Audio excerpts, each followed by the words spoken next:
starting count in 5, 4, 3, 2, and 1.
All right, everybody, I think we are on live here at Lagundri Bay. G'day and welcome to finals day. This is the Nias Pro. The women's round of 16 is in the lineup, ready to go. Billy Hangen, what a morning. What a morning, mate. Perfect waves, a perfect venue, and a perfect days for the finals. We are going to have the round of 16 of both the men and the women. It's going to be down the quarters, semis, and to the final. It's looking awesome out there. It sure is, mate. And our very first heat, that's Paige Harrop in the red, representing New Zealand. She's up against Kobe Enright, blue from Australia, Sage Goldsberry, white, also out of Australia, and Annabella Wilson there in green. So yeah, looking at the free surf this morning, a lot of waves coming through, a couple of epic barrels, a few getting a little pinched at the moment. The tide's looking high-ish, but it is on the drop, so it's looking unreal, mate. What I'm really liking, Mark, is that wind. Look at the flags in the shot there. Yep. They're pointing straight in the correct way. And these barrels are staying open a bit more than yesterday. It's not as big and grumpy, but I think it's better.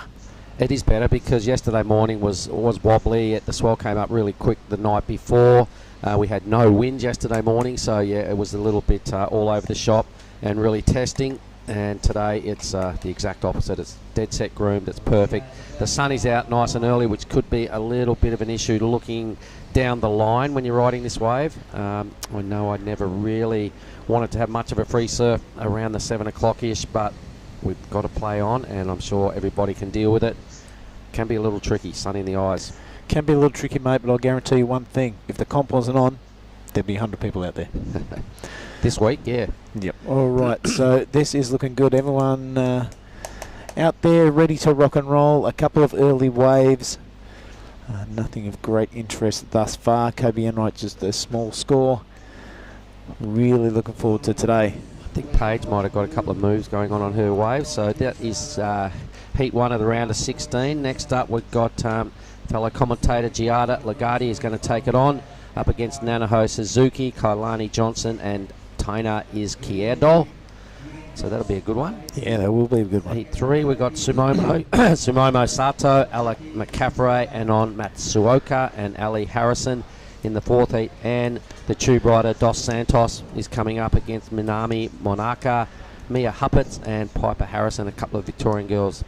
One Victorian girl, another Aussie there. So that's finished the round of 4, and then we've got the men's later on, and the guys that got through that yesterday afternoon, the action was just thick and fast and insane. So stick around, everybody. We have got a couple of little numbers rolling through now of subsequence. 5-5 for Paige. Sage has got a 4-3-3, but that was a ripping day yesterday afternoon, mate. I loved it.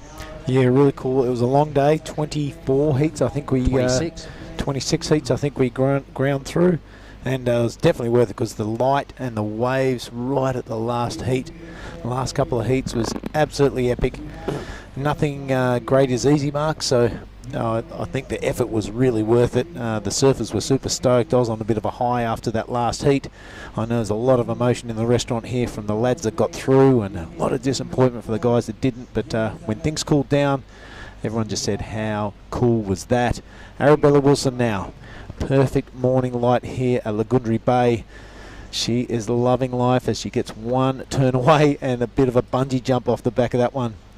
All right, another perfect little wave rolling through out the back in the white. So this is Sage Goldsbury. Yep, and the drone footage, Ryan seems to be parked up exactly where he was yesterday. Is that blue, is it? I think it's blue, mate. It's, it's a bit... Big tall frame of Kobe Enright. This is white. Yeah, this is Sage now on her backhand. A nice little hook in the pocket. Does a little bit of a wheel spin there as she grabbed the rail for the bottom turn. She's got a little bit of bump on the foam, but going to be happy with that. Look at the wave behind that nobody even wanted a piece of. It's just reeling through. That's 4 real grinders out of that set. I think there's another opportunity for the surfer out the back, so you can see what we've got to play with this morning. This is red now, Paige Harab, ripping conditions. This is a 5-wave set. So what a way to kick things off. I hope everybody that's tuned in, good morning, Sunday morning. The Gundry Bay time, it's just after 7. I think we've got about 22 heats penciled in to finish the finals today of the QS 5000 men's and women's. We've got our fellow commentator Giada coming up in the next heat. We've also got Oni Anwar still rolling through the round of 16 of the men's, so we'll be able to get a bit of first-hand input as to what's going on out there. But to me, it looks damn great. Look at the backdrop. Ew. Yeah, it is absolutely going to be a great day. Paige Harab's pretty happy with her start, a 5.50. Sage Goldsbury's got a score to drop, as does Kobe, as does Arabella. So everybody has had a crack at the goals. It's only 7 minutes into the contest. And you get through this heat, you go move into the surfer on surfer action, quarterfinals. Some big dollars and points start to appear in that round. So everybody does at this stage get a bit of a payday, but the points just kept ramping up as we get through the draw. So quarters and above is probably where everybody's planning to be. Yeah, you want to set your eyes on that, mate. 5,000 points on the line and a whole lot of dollary doos. Everyone has that set firmly in their sights. Let's just have a little squeeze while we're waiting on some numbers at the men's draw as well, just to let everybody in. Nathan Hedge, one of the standout performers yesterday. He is, there's the replays, I'll just go through the list. Nathan Hedge, we've got Solly Bailey, Mike Clayton-Brown, George Pitta in our first heat when the men's roll around.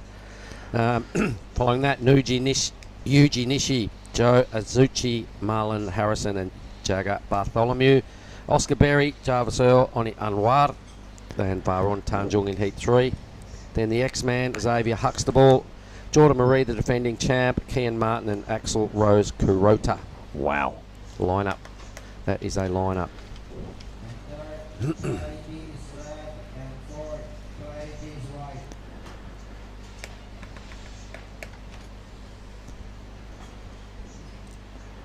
Not a bad view first thing in the morning. I hope everyone around the world is loving the vision that's coming to you by our production team. Super pilot Ryan is early on the job. That's just a beautiful Indonesian scene right there. We are on the southern tip of Nias Island. Yep. Bay faces directly south, so the swell pours in, and it's definitely looking real sweet out there this morning. It'd be nice to know how many hits we got yesterday. I know we had, I think, about 100,000 on the first day. Yesterday was way better. Being a Saturday, lots of people with the weekend off. I'm tipping that number went a bit north of what we got on day one.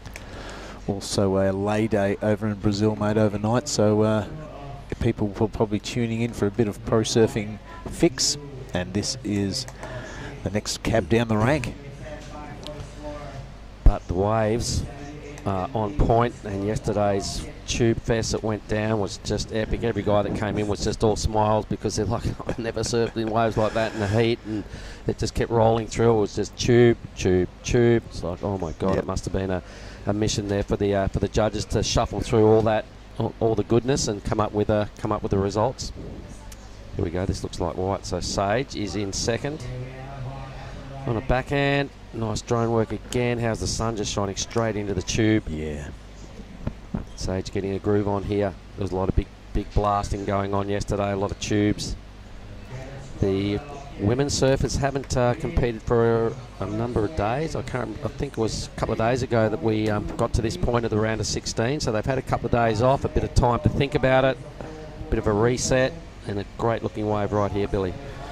Yep, we'll find that colour as soon as my old eyes adjust to it. It looks like our surfer in green. This is Arabella Wilson on her second wave. Just that one hit and another bungee jump out the back. Oh, look at this stuff just rolling through. Are you kidding me? What a morning. This is the tall framer of Kobe Enright. There she goes, swooping into a big cutty right in Green's face. She was in third. Does have a pretty good number. The 5.83 is a substantial score. That number there will sit alongside it. May move her into second. Depends on what happened with Sage. But look at Paige Harrod, mate, out in the lead, a 7 and a 5.50. That is the way to start the round of 16 for the New Zealander. Well, probably the most experienced campaigner still in the draw on the women's side. Had a number of years on the World Championship Tour. Won at Margaret River a bunch of years ago. I think it was in 08 or thereabouts. Look at the vision we're looking at, mate. This is Kobe Enright. Nice little elevator drop there. And just stuff that dreams are made of for a surfer.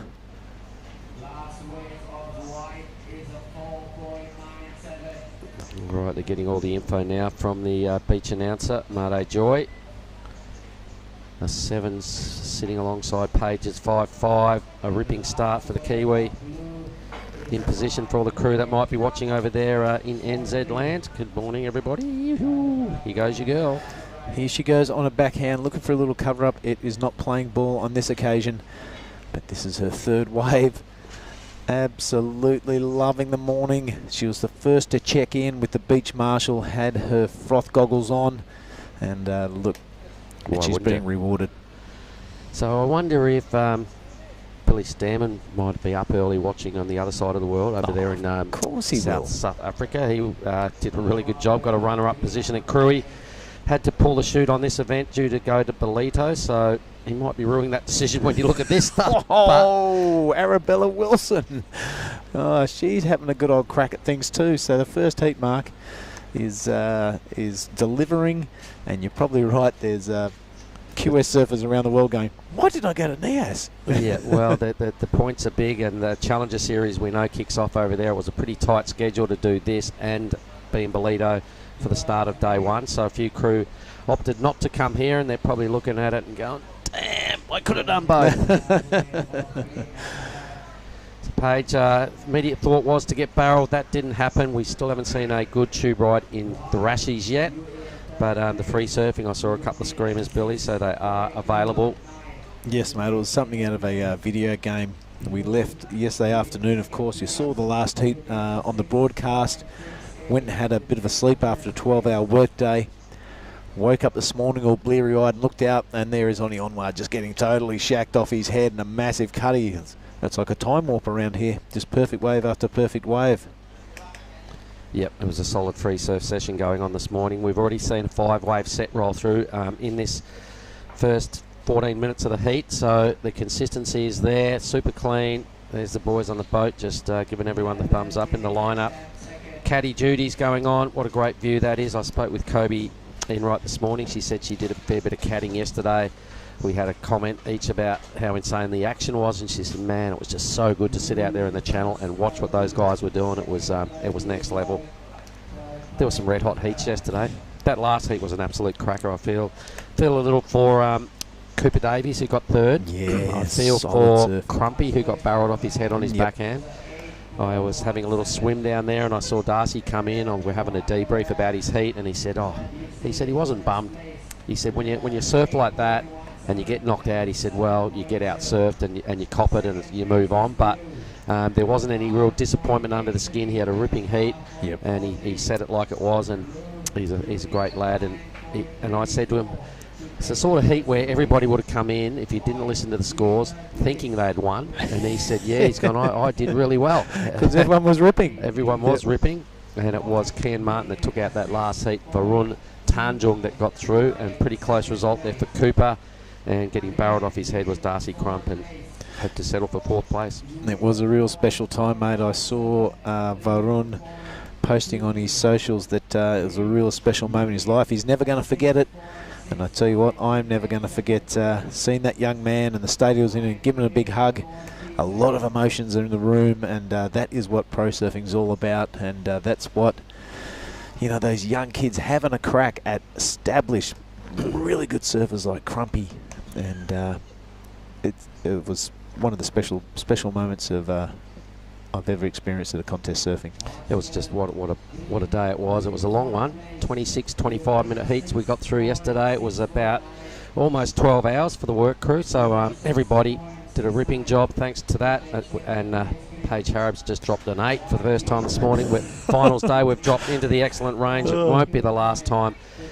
Yesterday, Billy, we went into the 9-point range a bunch of times for tubes. I remember a 9.67 for Xavier Huxtable.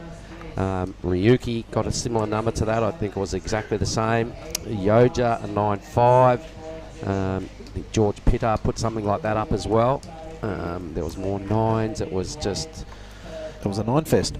Yep, I'm surprised there wasn't a 10 thrown in there, but I think we got pretty close at one point. Yeah, a couple of judges threw 10s at the score line, but who knows? Today, I reckon the waves are better. So let's see if we can get that one snake in a donut and have a perfect 10. So the Kiwi is kind of already got a foot into the person-on-person quarterfinals. It's a matter of who's going to match her. Kobe looks like she's hot on the heels.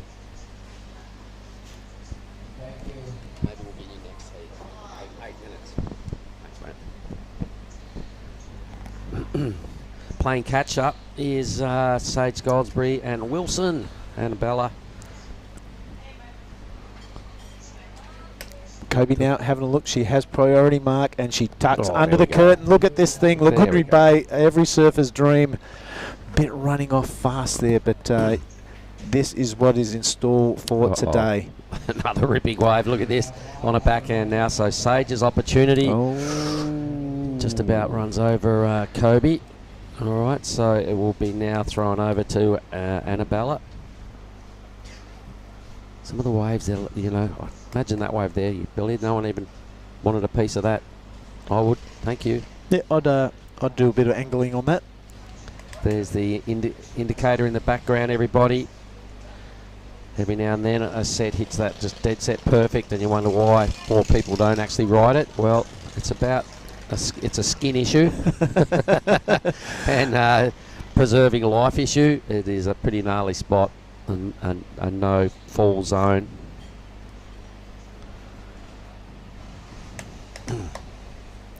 25-minute heats, mate. I think that is going to be ample time for the surfers to catch a lot of waves. Everyone is up around the top echelon by the time you get to the round of 16. Can't wait for the quarters and the semis. And my buddy Justin Guffey, morning Jay, he's over there in the States watching. Spent a bit of time here with him last year. We had a great time, mate, through the COVID year. Crowds were super low, waves were pumping, tick tick. Yeah, it was a special couple of years, that's for sure.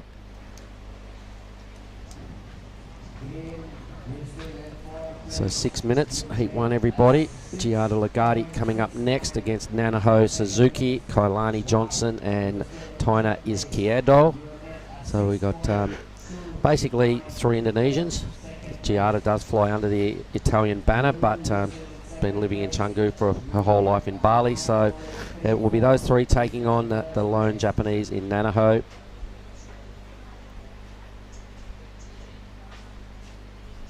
How'd the karaoke treat you last night, mate? really bad voices. There's about 5 or 6 Indonesian gentlemen down there. Of course, you've got to turn the bass full bore at 11 o'clock at night. But they were pretty cool. They'd finished up by about 10 to 11, having a good old joke and a good old smile. It was quite funny for the first 10 minutes, and then it was quite painful. But yeah, all good, all good. Still got heaps of sleep. Slept all the way through. The people at Nias doing a fantastic job, and just realising how much work goes into putting on an event like this. I'm loving my time here. Right on 5 minutes. Kobe now ripping into a wave, trying to consolidate second. A big hefty top turn. Now a strong rail grind back to the power source. Kobe goes, all right, job well done. Let's see what Paige wants to get barrel. A little too deep right there, but keep up that theory. It's going to happen sooner or later. It's how you're going to win here today. So you might as well start to get that line right early in the finals day. Yep, she won't be taken off on another little one like that on the inside and expecting to come out of the funnel. And the good news, the bad news, Billy, is I believe being Sunday down here at the beach, they're going to bring in another set of speakers for Hello Mr. Day. Fantastic. And the karaoke. Hopefully it's set up right in front of your hotel. No, it's going to be set up right in front of your hotel. So at every opportunity today on your breaks, mate, I recommend get a little bit of sleep, because you've either got to get down there and join them tonight, or move ranches, or just forget about sleeping. Of course, Sunday, a popular day at the beach. A lot of the Indonesians will be down here later on. The old Hello Mr. Photo will be a rapid supply this afternoon. Yep, it'll be in full swing, mate. But let's have a look at this with 3:40 to go. Paige Harabat with a really handy lead. Here she goes. This looks like her now on a backhand. A nice hook in the pocket. Looking to replace a 7. This is a kind of a medium-sized wave. She's doing a couple of really gougy turns, though. I'm not sure if it's going to replace a 7. She has a look at a watch. 3:20 to go. I think job is done. Kobe Enright is not too far behind her. 6.77 for her last wave. Yep, that's pretty good. Sage Goldberry, of course, she does have second priority. That 9.30 her heat total. And Arabelle Wilson with a bit of work to do.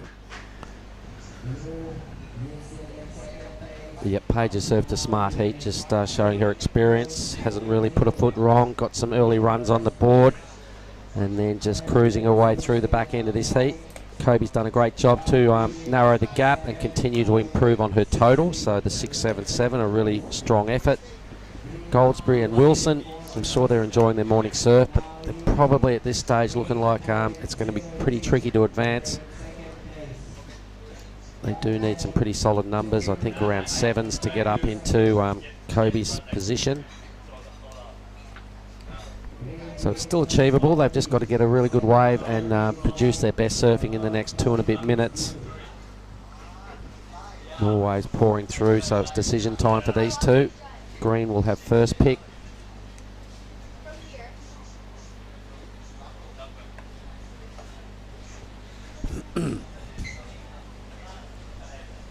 Some fantastic photos and visions coming out of yesterday's competition. Was checking all the social media overnight, and it just looked absolutely epic. I don't think anyone is going to forget this in a long time. Arabelle Wilson now, she has priority. She's used it. She'll be looking for quite a score. She's going about it the right sort of a way. A nice wrapping cut back there after a couple of good smacks on the lip. Arabella just working her way to the inside. I'm not sure she will get that requirement, but like you said, I'm pretty sure she's enjoying her surf. A minute 20 to go. Yep. Needed an 8, and just having a bit of a fun surf here on finals day. It's well, let me see, it's day 5 of our waiting period. We had 7 days scheduled in for the Nias Pro. We're probably not going to use day 7 because I think the forecast is not that favourable. Today is finals day though, and it's all about who's going to walk away with the trophy, the prestige, the cred, the 5,000 points, and who's going to get the most barreled on finals day. It's right there in front of us. It's pretty steamy hot quite early this morning, everybody. You can see a perfect scene down here. Well, that sun, that's only not even 7:30, and it's got a sting in it already. So here goes white now, Sage Goldsberry. That is a beautiful looking backhand attack. A little bit out of shape along the top and that drop. But the second hook was a good looking too. She is in 4th position. That's 7.63 the requirement. Don't know if the judges will award that. You can tell by the body language of Sage there. Throws her head back in disappointment. 10 seconds to go. I think that could be the result, mate. Paige Harrop looking good in 1st position and Kobe Enright just behind her. Yep, and the judges have been a little critical on any sort of mistakes or bobbles or rail bogs because the standard of surfing is so high. That's what kind of splits the difference. So we're going to say over and out for Heat 1. Well done to Paige and Kobe, and we'll be right back, everybody, with Heat 2 shortly.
Yeah, look at this, everybody. This is the Nias Pro. This is what finals day looks like. It's going to be a treat. All the crew online around the world. Good morning. Hello. My name is Mark Cliff. This is Oni Anwar.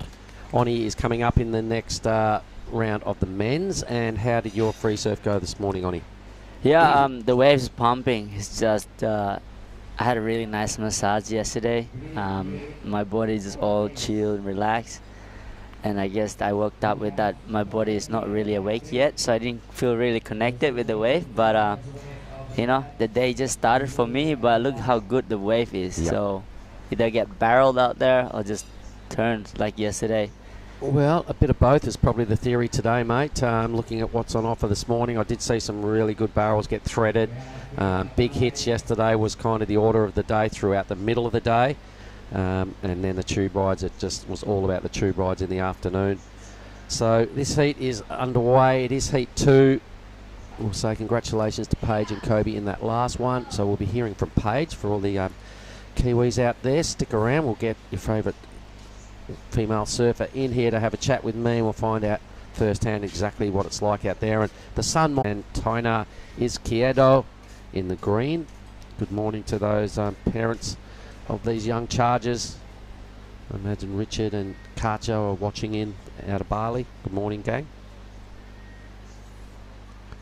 And maybe Nanaho's folks in Japan. Good morning, you lot. Here we go. This is Kailani. Kailani looks super solid this morning into the first nice turn. Yeah. Wow. I mean, like that turn, if she could land that would be a really good score if she connected with the next one. And Giada, here we go. Those guys have a really nice backhand. Look at that turn. Back out there again. She only just flicked off a wave. Wow. So getting a groove on early, trying to do a Paige Harrop and get some early scores up to release the nerves and put a bit of pressure onto the other two. Yeah, go back to what I said before. The sunrise is so nice. Now is the light is super strong. It's not really well, good. See that? See the mountain on the back there? What? The sunrise just came on top of that. It was like yellow, not kind of like white like this, but it was just more like yellow, kind of How's the mist? pink. And yeah, it's like sunset, but more like sunrise. So I was like, whoa. See It how is. clear that water is?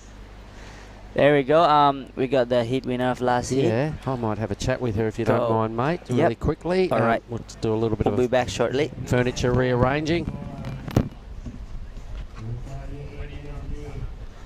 Replays are going on. We'll get some numbers to this display in a moment.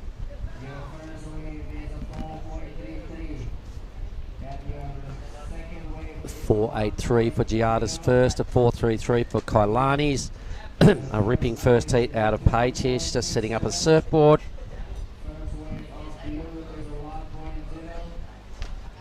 There we go. Let's get these on you. Yep, that's about perfect. I'm going to shake your hand and say a job well done. You must be pretty stoked with that effort, Paige Harrod. Thank you. Yeah, it's pumping out there. Can't ask for better conditions. No, and how stoked were you when you were in the first heat this morning, the round of 16, and they called the women on first? Were you like, yeehaw, bring it? Yeah, for sure. I was actually debating what board to use last night, and I made a last-minute decision to go out right before dark and get a couple of waves, and yeah, it was on my step up, and it just felt so much better, and so yeah, I was just like, oh, I can't wait for tomorrow morning. An 8 and a 7, I think you made the right decision. Great heat.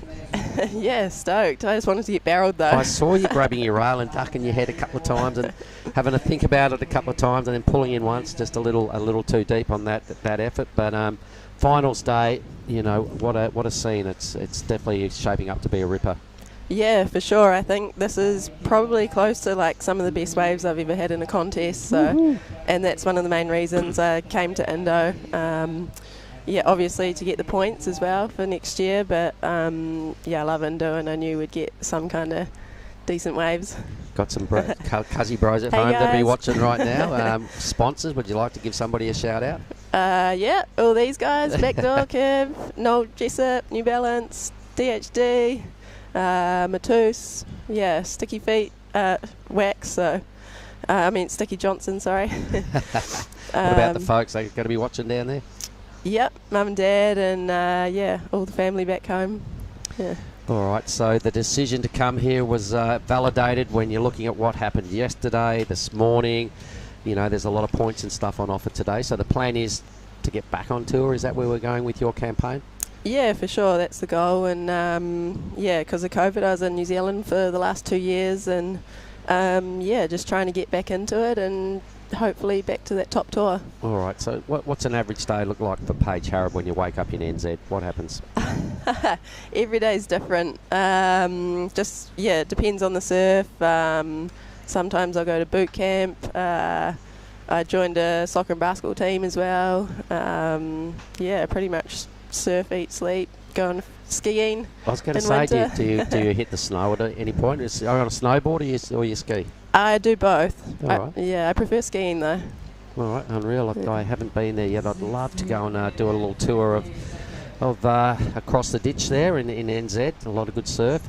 Which bay are you from? What's your local spot down there? I'm from Taranaki, which is 3 hours south of the famous Raglan, and we've got a lot of rocky point breaks as well. And yeah, we have a spot there that's similar to this, minus the barrel, a big right-hander and over rocks. So yeah, feeling at home. I imagine there'd be a wetsuit or two involved in that as well. Yeah. For everyone's probably in 4-3 and booties right now at home. So who do you normally surf with down there? Why don't you shout out a couple of your friends that are locals down at that spot? Oh, probably just all the boys. Everyone down the coast is pretty good. Hancock's, Dawson, Tommy Butland, yeah, all the guys there. Ariana Shuri, she's a younger girl coming up, so Skylar McFetridge. Hey guys. Yeah, good on you. Now, to win this thing today, there's 3 more surfs to get through. So what do you do between now and the quarterfinals? I'm going to go straight back to my place and get a Pattaya smoothie bowl and yeah, get some fuel into me and just good idea. Watch it online. Maybe even a coconut, good way to stay hydrated. The young coconut hustlers, they're everywhere. Yeah.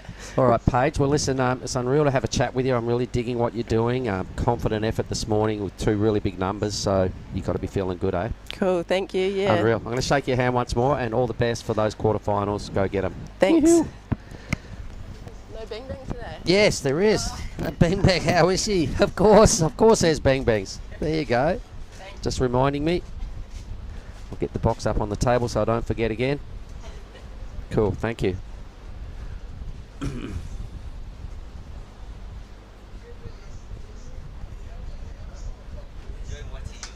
Yeah.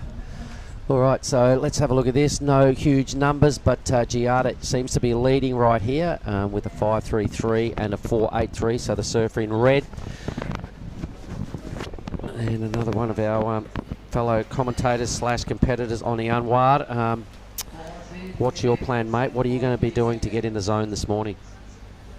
Just to stay awake and be in the present. Stay awake. If I was you, I'd be jumping out of my skin, man. Look what you get to go and play in a little later on with 3 surfers.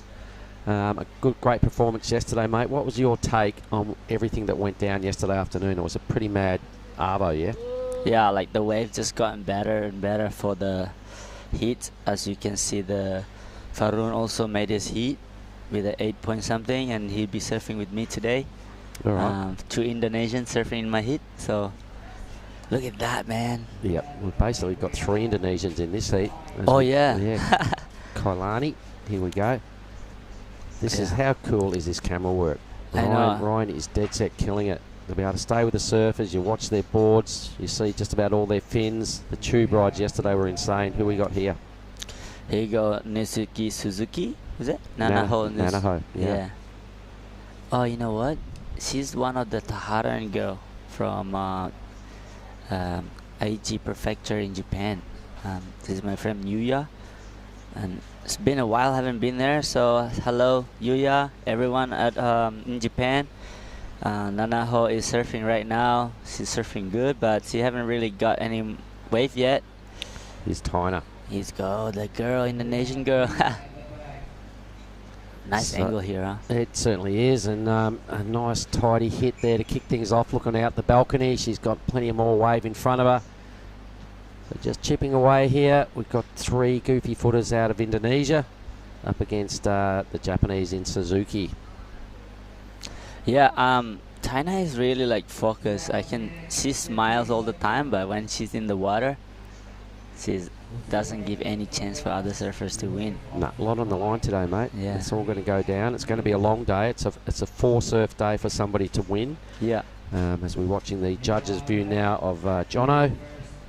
Wow. This is Kailani. Really nice turn right there. So nice. He's Nanao. Nanaho, the lone natural footer out there. I like how she take her time into a turn. All right. So be good score also for that blue. And so the Lakey boys down there in Sumbawa watching this morning, mate. Have you got some? Would you like to say hello to a few of the team? Yeah. Selamat pagi, Saidhoy, Aridho. Kalian buat deh, tanda ake belum ba Nias Lai harus vara kontes punya ake le kei. Botol belum balai balik ada Hasan dibandingkan Arake cuman belum pakai dia imbu apa. What about your brother Gaz? Yeah. Queensland, is that where he lives, or New South? Where is he parked up? He's in Sydney, Kayama, Central Coast, but his daughter, not wife, because he divorced. Daughter live in Kayama. Here you go. I know. Good morning, Gaz. Love your work, buddy. I wish he was here. Yeah, Gasoline. Yeah, he's a frother. He's been posting a lot of my surfing. He's like, come on, bro, you gotta do it, Jungle Boy. And like, say, I really miss him surfing, watching. What's it called? We have a contest a lot when we were young together, and it's kind of good to, you watch us that. Yeah, I watched Mr. the guys Mark, grow up, and and he was always a really good surfer first, and then you were the younger pup coming through, and everybody's like, oh, you got to watch Wadoni. I think he's going to be better, and it was neck and neck. You guys are famous Lakey Peak board rider surfers, and I'm just going to shout out to Gaz, your bro, so cheers. Yeah, he's in Australia right now working, and he keep telling me, man, you got to come back here. I was like, no, I don't want to. Look how good I have it here. And he's like, no, you need to come back here, protect everything. You're a permanent resident. Yeah. And he's just thinking about my future and stuff. He's really caring, brother. So Another little shout out to another Lakey lad living in Australia, MJ. MJ. Yeah, I don't want to see him. I miss him, but I don't want to see him because he's a troubles guy ever. He's a bit of a party animal, isn't he? Yep. He's the captain of the party scene. Yep. And another one, Mansour, living in Mansour. WA. I catch up with him quite often Yeah. when the Margaret River Pro rolls around. Hope you're going all right, buddy. Cheers. Go the west side. So Yeah. no big numbers really in this heat yet, buddy. Paige had a great heat, an 8 and a 7. Beyond that, everybody else struggling to really ramp it up and capitalise on some big heavy hits and draw the big numbers from the judges. 5-3-3, the best of them. So Giada has been leading this heat for quite a long time. He goes. Tyner has just moved into second, the 3.7. Jono doesn't need much to answer back, just 2 points. And it'd be nice to see Nanaho ride some more waves, needing a mid-range 5. You know what, Mark? I haven't explored around this island that much. I really want to get on the bike, just drive and just get lost in this jungle, eh? It's a beautiful island, mate, and it's pretty untouched, you know. The ring road that goes around the coast, I drove all the way up to La Hewa last year, which is a very northern point. Got a good look at the island, and it's really nice. A lot of bays, a lot of perfect blue water. Nias, I love it. So why don't you tell everybody what it takes to get here, Oni? So, if you're coming from Bali, you have to get a flight from Denpasar to Jakarta, and you might have to sleep over in Jakarta for overnight, so to get your next flight. Some people are doing that, I don't know why. But then you fly to Medan. So from Medan you go to Gunung Sitoli. It's a small little island there of Small little Nias. airport. The airport, sorry. Then you drive like 3 hours, 2.5 or 3 hours, depend how fast your driver is. No speed limit here, so no. Oh, here we go. All right, let's watch Nanaho. It's only her third wave, I think, so she's trying to now drop a 5 to get into the lead. She's into second. Doing a pretty good job on a great-looking wave. One of the bigger waves I've seen surfed this morning. Out the back, we have a goofy footer. It's looking like the green Rashi, so this is Tyner. See, she's going for it. That little smile assassin, she just going for the biggest set and hammers this one through. Another one. Yep. Watch out, guys. This girl really has a competitive inside of her. And here's Giada now, so you can see the goofy footers on display. Yep. 3 of them are all out of Bali.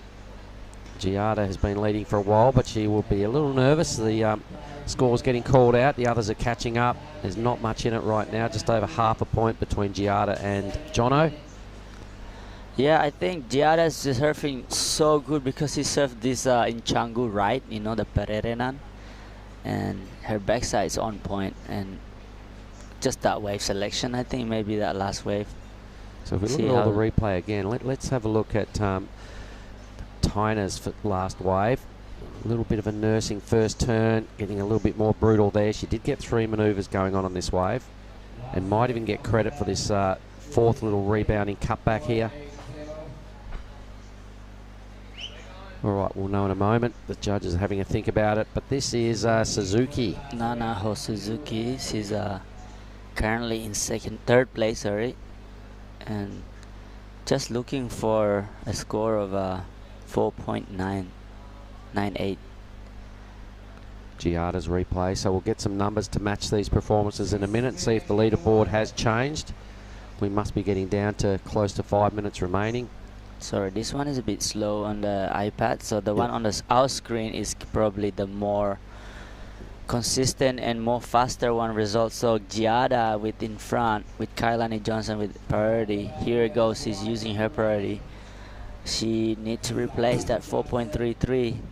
Need a 5. Great looking wave. Oh, I love how this girl surfed this. Kailani lives in Karama, so this wave's similar like Karama's. So I don't know what happened there. Just maybe not enough wax. You know, it's different when you get the Rashi on. You know that free surfs are no pressure. You can do whatever you want. You get the Rashi on, and scores are getting belted out. And you've got three other surfers sort of hounding you, and the pressure mounts. We're down to 5 minutes. It's a whole different ball game, free surfing to being a competitive surfer. So, do you find it hard to make that switch, buddy, from free surfs to getting the Rashi on and having to do different stuff? That's a really good question, Mark. You know what? that separates between having a really good surf and having a really bad surf. You know, like a good surf when you actually be in a being present moment, like this girl Nana, if she's in a really focused mindset, she probably picked a better wave, maybe a little bit deeper, you know, not thinking about the score too much. And look at this set rolling through, buddy. I'll be like, rah, look at that. You're on that thing, Onnie, you're in the pit, you're on the phone, but hey, you're still there. Out you come, mate. It looked like Periscope out here. Bit of mind surfing. Deep in that one. Bit of mind surfing before your heat doesn't go astray. Look at that thing just barreling off. Stop it. There you are again. You're on the phone ball again, Onnie. Yeah. Oh, my God.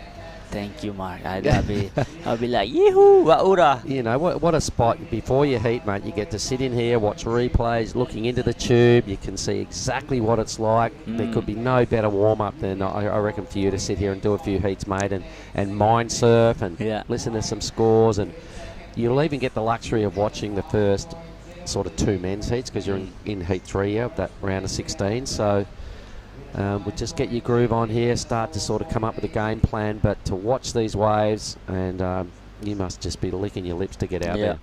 It's hard to actually sit here for you as oh man, and what a day yesterday was. We got through 26 heats, everybody, all 25-minute heats, so it was a monstrous work day. Yeah, thank you for helping me getting through my heat too. Help a lot. Well, you're a Lakey boy, and I will do that every day of the week for anybody. And it's, you know, we've known each other a long time, so I feel like I can just about say anything to you, and you do take stuff on board. So, all the best mojo for the next heat. I'm sure all the boys down in Lakey land are sending you a whole lot of love and support as well. Heat's getting really close. There's only just over half a point between Giada and Kailani. Suzuki is about a quarter of a point behind Kailani, needing just something under 5 points. Priority sits with Giada, so she's surfing a pretty good heat. Yeah, she's smart, but Giada is really like surfing that Karama. Canggu. So she has that power and believe in herself that her backside's good. I think Taina also, but I think China need to get that medium-sized range wave to get onto her surfing tech. I reckon what she needs to do is probably just take a little bit more of a risk on her first turn because she's picking good waves. She's just kind of nursing it a little bit. That's what we spoke about the other day, mate. There's a big difference between surfing nice or having a red-hot crack, and the judges can see right through it. Yeah, I agree. Just 2 minutes remaining, and there's 4 surfers in 4th place. Just require 5.57, which is Taina. Can she do it? All right. Here we go. We're just getting a selfie, everybody, because it's not every day I get to sit here with Onnie Anwar and thank you, have Billy. a little powwow. The Nias Pro finals day. Thank you. So, great morning here with Mr. Mark and Billy. I cannot ask for any more, any better people to be around with. Great. Here we are. So stoked and grateful to learn this thing for my first time, and I could be have a really scary boss. Here you go. Taina, let's see what she can put together this time. Come on, get stuck in or rip that board right up into the pocket. There you go. All right, so probably just need to be a little more brutal. Yeah. I still love the way she surfs. She's a really cool chick, a really cool female surfer. Yeah. And doing a good job on this wave. It's probably going to be her last wave. Yeah. So trying to extract a mid-range 5 out of that number to bother the first and second place. Here goes Giada now. Good-looking wave for red. Look at this. She knows it's her first place, and she's going to take her time. Look at that spray that's doing. Yeah. Into the next one. Yeah, it's still good, you know, like, I think she already know, I done enough job, I going in, Yep. Hopefully there's no wave at the back. So we'll get Giada to job, come in Giada. and dry off and give us her thoughts. Yeah. So we'll get you to have an interview with her. Yeah. I imagine that'll be pretty good. Yep, Yeah. checking a watch again, 5 seconds, Giada. Job well done. We still have a number to come for Tyner, which may or may not get her to Kailani's position. But either way, it was a great first heat. Sorry, great second heat. Yep. Round of 16 for the women's. We'll be right back, everybody, with Heat 3, Oni Anwar and Billy Hangen. All right. All right.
Okay, so we are back live again at Nias Pro 2022, and that was we are in the women's division now. As last heat winner was Giada and Kailani Johnson in second place, and in the water right now we have women Japanese Sumomo Sato.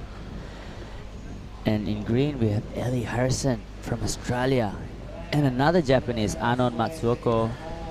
And the only one and only USA is Ella McCaffrey. Billy, welcome back. Well, thank you very much, Johnny. Good to be here with you for the first time this morning. Yep. It's a beautiful morning, isn't it? You went for a little bit of a free surf, saw you out there absolutely ripping. And I'm sure you're looking forward to your heat in the round of 16. Because, mate, it is finals day. It's a perfect morning. There are perfect waves, and for the top 16 men and the top 16 women, it is crunch time. Time to get going. Time to bring that game on, Mr. Billy. Here we go, first wave of red. Sumomo. Sato always strong in her heats, always has a solid game plan, and you can never turn your back on her or give her an inch because she'll take a mile. And this is Ella McCaffrey.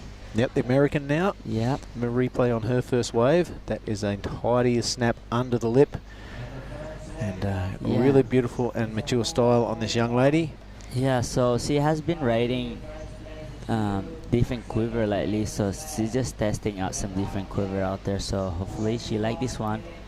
And yeah, say hi, Billy.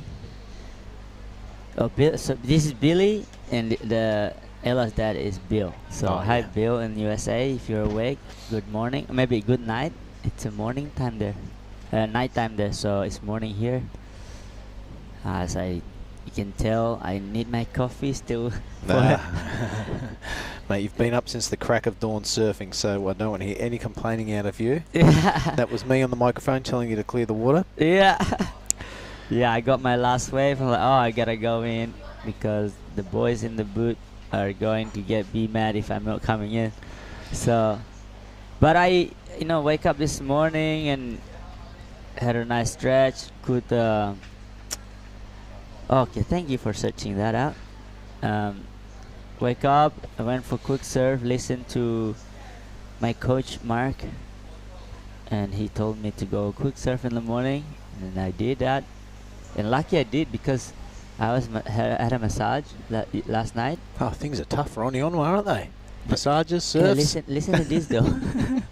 I actually felt disconnected with the wave. I could not feel my feet and my board because the massage just released all the muscle and everything. Oh, okay. So I lucky I went quick surf, feel my feet. Okay, and today it's a little bit higher day, but even the waves are firing, guys, in the water. But surfers need to connect with their feet, and every muscle around your body need to be all awake. So That's right. it's an interesting thing, you know. But you're like, why am I not connecting with my bottom turn and my carving? It's like, hey, Oni, relax.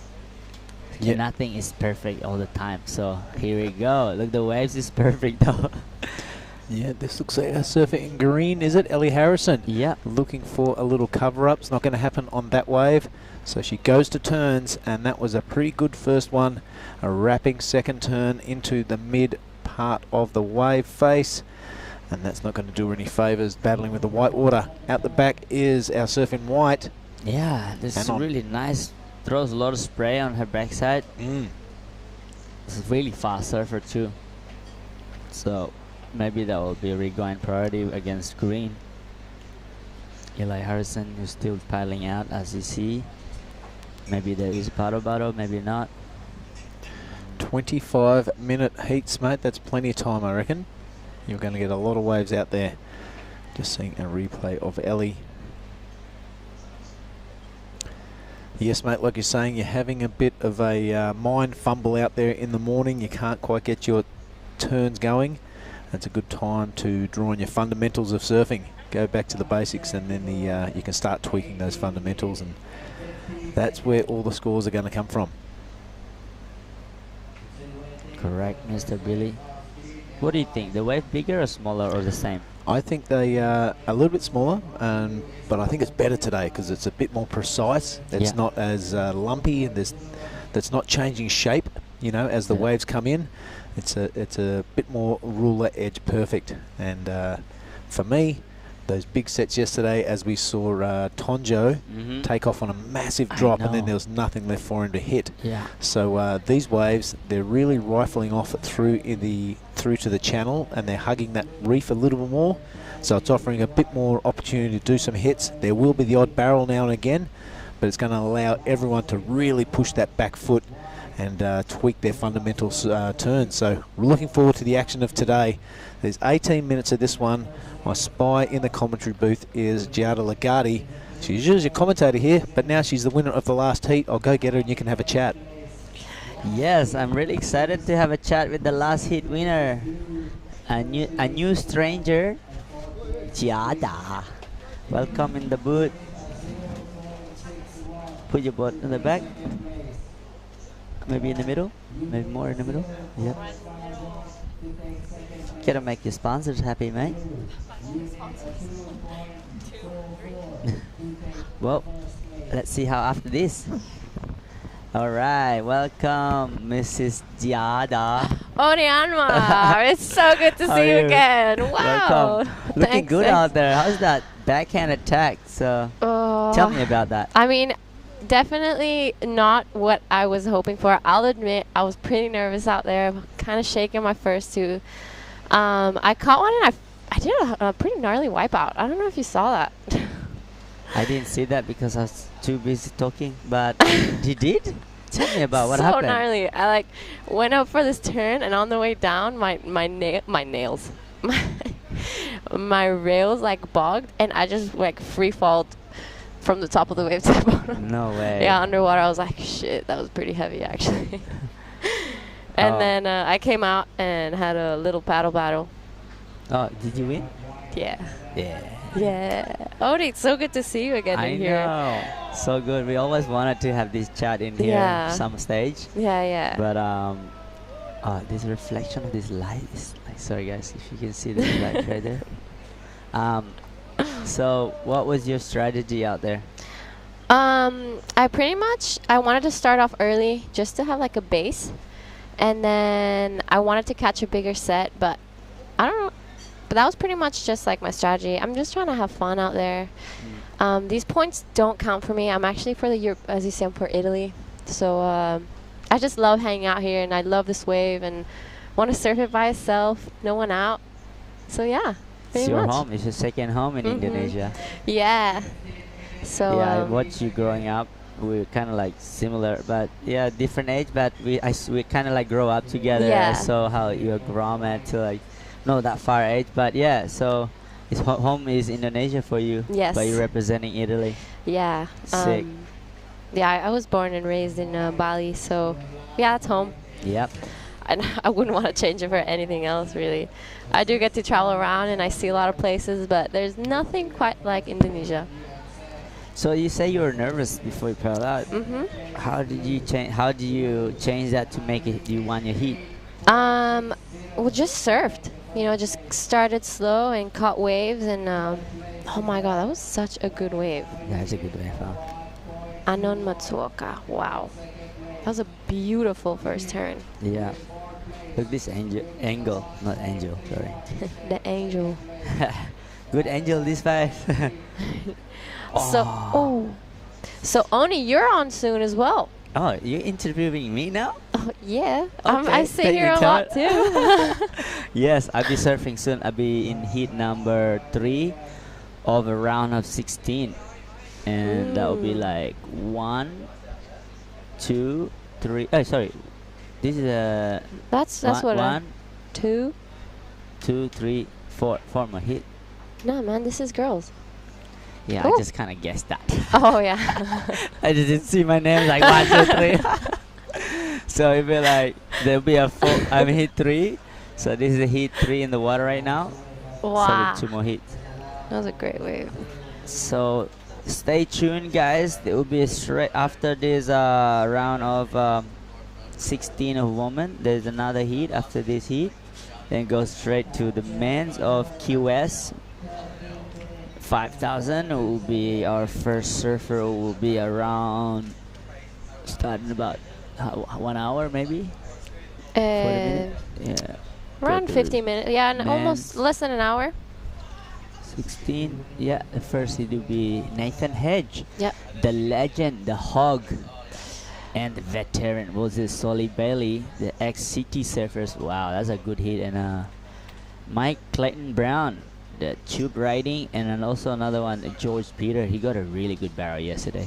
So, meanwhile, we have go back to the women's. The last hit winner, all right here, Giada Legati. How do you actually pronounce your name? Giada Legati. There you go, guys. So, if you want to call her in Canggu, she'll be in Canggu drinking coconut and coffee with me. At Obviously. Surfer Bar. You know what? The Surfer's Bar is not there anymore. Oh my God, I know. Today, I think, is the closing party. I know. We want to be there. Yeah. So, Surfer's Bar, all the boys over there. We're sending you all our love and everything. Yeah. We're there in spirit. We will have to create a new place to hang out now. Yeah, where are we going to hang out? I don't know. I will let you know. Yeah. Maybe in Barawa? No? No. Hey, I like Echo. I like the wave. I like Sandbar, I you know. Even there's all warungs there, everyone. There used to be a warung at Echo Beach when you go to Canggu. It's not there anymore. It's the car park now. So yeah. If everyone was watching from Australia, you coming or from Japan, when you come to Bali now, it's different. If you go to Canggu, it's all different. Yeah. Unless you go to Nusa Lembongan or something like that. It's different there too. Yeah. Look at this girl, it's ripping. Oh. All right. Oh, you just say, all right, you want to go now? No, I just see Billy sitting and waiting to come back. So Billy just enjoying his breaking time, look. Oh yeah, they just put me straight in. Yeah, you're not going anywhere. So now I'm here to the end of the heat. Billy. So, Jada, you made it through. I don't want to take too much time of you. Yeah. Get some rest, reflect on all your last heat, and I'm sure everybody was want to see you and take photo of you of that because you're just won the heat. And oh yeah, where's my bang bang? No, you don't deserve one because you're not gonna. You have to make the final to get a bang bang. I'm gonna give my bang bang. Can you hear that? Ring, ring, ring. Congratulations, Johnny! Trophy! Yeah! Johnny Uluwatu is your way of doing it, brother. So we give it to the winner. Oh, Johnny, I miss you. We miss you in the lineup. Hope to see you soon. Thank you, everyone. Yee-hoo!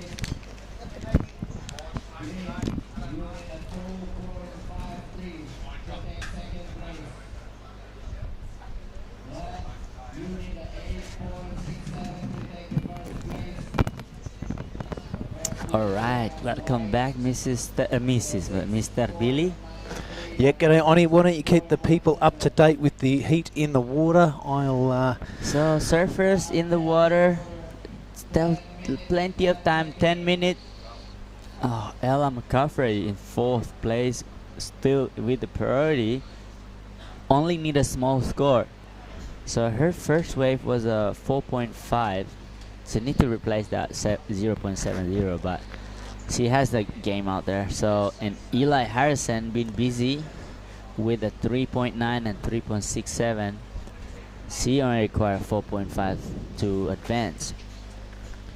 And the Japanese surfers, 2 Japanese surfers in front. Alright, this is exciting. Yes, mate, it is the Japanese surfers 1 and 2, Anon and Sumomo.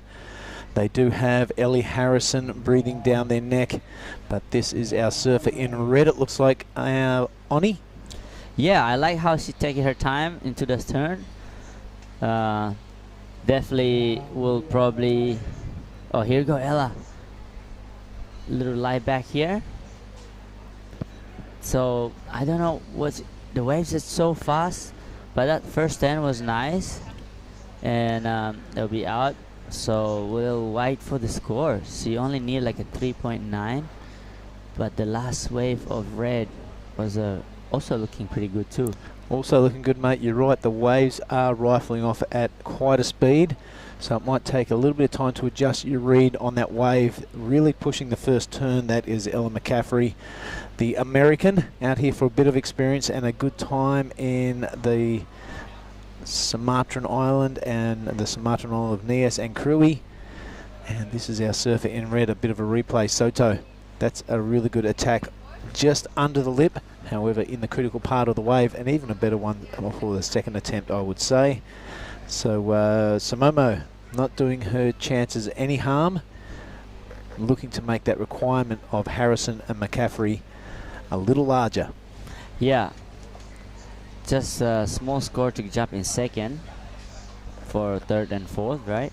So here goes our currently heat leader. Yeah, Anon. That's really high and tight on the backhand and really impressive. There's a real point of difference between her surfing and the last 2 waves we just saw. Really aggressive, fast board speed, and she has intent written all over her face and her surfing. No wonder she is in the lead. Matsuoka. Yeah, this is exciting. I think the tide is dropping too, so it's probably like more hollow or more berol. I think green just got wave too. See, so like green got a wave. You can see she's paddling back out there. And second priority is blue.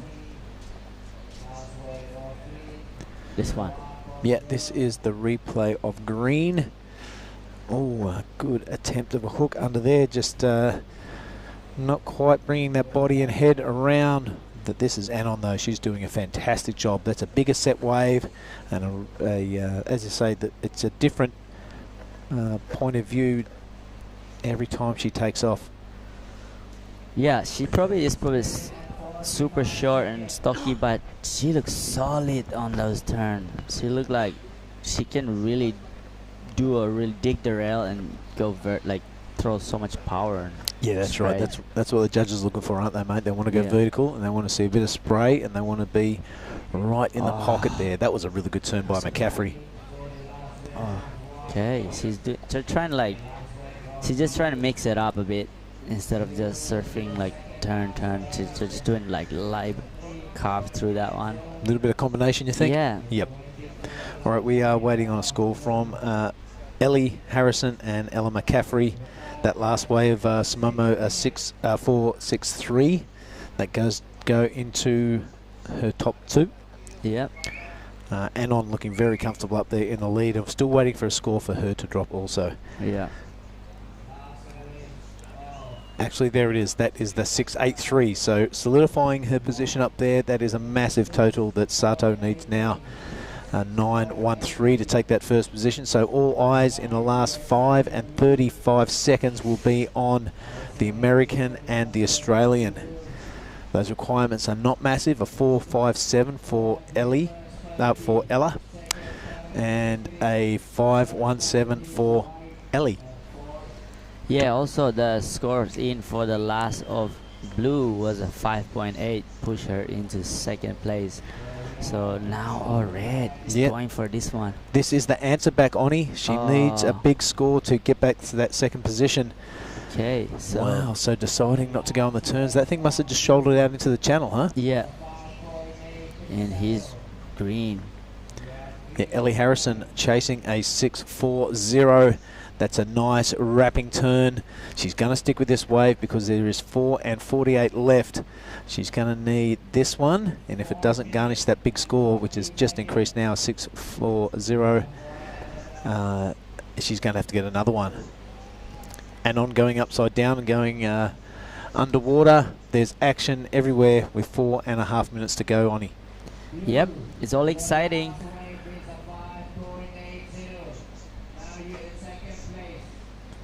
All right, you know, priority is with blue, second priority red. That's 4 minutes. Depend on her wave selection now into this wave. So that barreling wave. Yeah, it's good looking. I really like that score of that 5.80. Yeah. Awarded to the American Ella McCaffrey. That has catapulted her straight up into second position. The pressure now on the Japanese surfer Sumomo Sato. That is a 5.68 that she is chasing. Hasn't got a score above that in her column today as yet. And Ellie Harrison got her work cut out for her with 3:35 left. 6.40. This is Sato now, looking for that score, Ronnie. Yep, she's doing that first turn bit. I think the only one turn wave, that one. Yeah. So it's kind of caught behind. So just lost her priority. And here you go, Ella. Oh, Oh, that that's is a a good turn. good looking turn, isn't it, mate? Yeah. That one done. I'm back out there. There's 3 minutes to go. I reckon I can get a bit of wave. That's what I'm thinking is going through her head. Yeah, I mean, 3 minutes, still have another chance of one wave. If the waves keep coming. If the waves stop, it just stays like that. Nah. Sometimes up, sometimes down. Yep. Thank you, Earth Island, for those life lessons. All right, Ellie Harrison. I love that first turn. That was pretty cool. Yeah. And a second wrapping one. Really sticking with that. We're still waiting on that score for Ellie.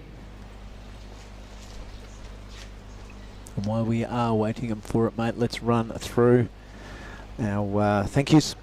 Do you want to do that? Yeah, I can do this. So I said thanks to South Nias District Government and Ministry of Tourism and Creative Economy.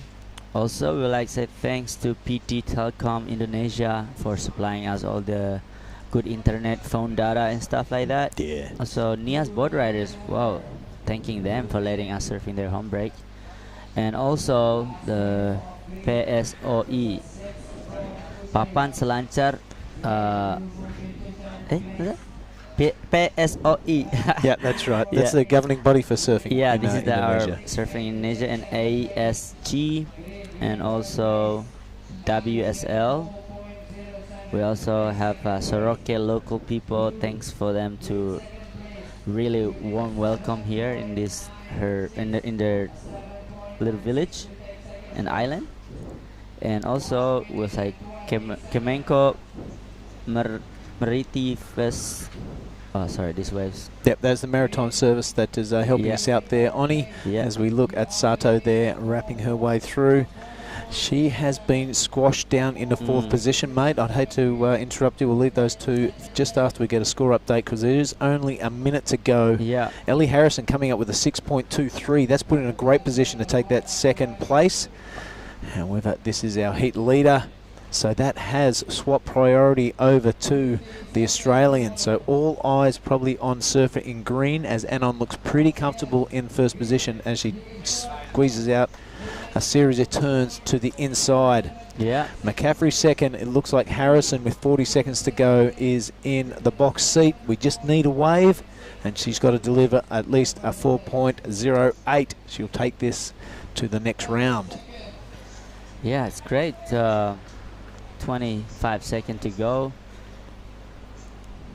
Let's have a look at those last two thank yous. Earth Island, thank you very much for those Yep. guys. And the big one, Bir Singaraja. Yeah.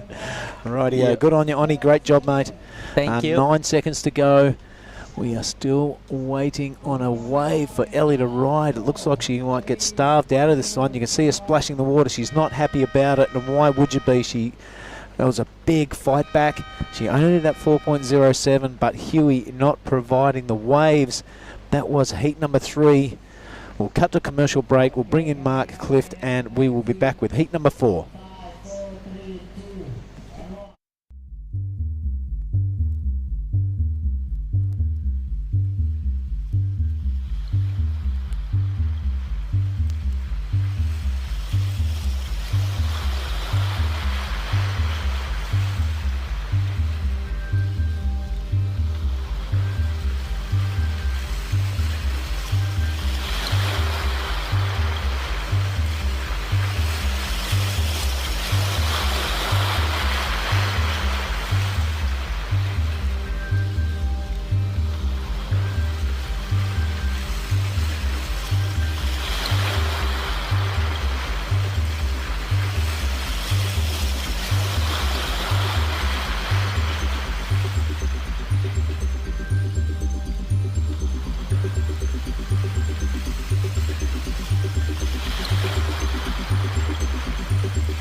Right, we are back, and this is heat number 4. Anna DeSantos will be in the red. Nonaka in the blue. Piper Harrison in the green, and Mia Huppets in the white. Mark Clift has joined me. Welcome back, mate. Yeah, good to be back, mate, and that's a strong lineup again to round out the round of 16 for the women's side of the draw. Looking forward to it, and it's been some pretty quality heats. Tell me, how did that last one go? Mate, it was Anon Matsuoka getting the damage done. Ella McCaffrey come in second, but really unfortunate for Ellie Harrison. She had a big fight back with that 6.23. She was just a low second number here. Wave starved in the last 2 minutes, mate. She had priority, just could not find something to get that score that needed to go back through to the quarterfinals. So a bit of a heartbreaker for Ellie, but congratulations to Anon and Ella. All right, well, you'll be having a chat with Anon shortly. And here we go, straight into it, a little bit too deep. Piper Harrison and Dos Santos, owner of a 9.33 tube ride the other day, buddy. That was epic stuff. And definitely it's been the best tube on the women's side of the draw. Those opportunities are out there this morning, so should and get the chance. I'm loving to see her just pull in again, grab that rail on the backhand, and woohoo. Yeah, let's see. Thread that thing. Really talented surfer is Anna DeSantos. Loving the way she's going about her business through this competition draw. The first time I've seen her surf in the flesh, live, and it's super impressive. Really good presence to have around the contest site also.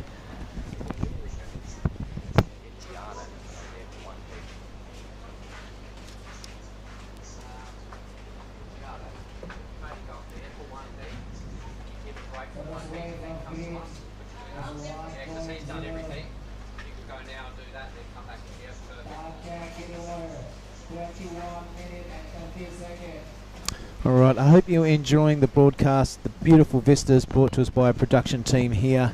It is Ryan on the drone, working all day long. Sam Norwood and Toto there in the production room, playing the piano and really bringing some epic images of this Lunguri Bay. Lunguri Bay. I believe 150,000 hits yesterday, mate. Wow, that's great.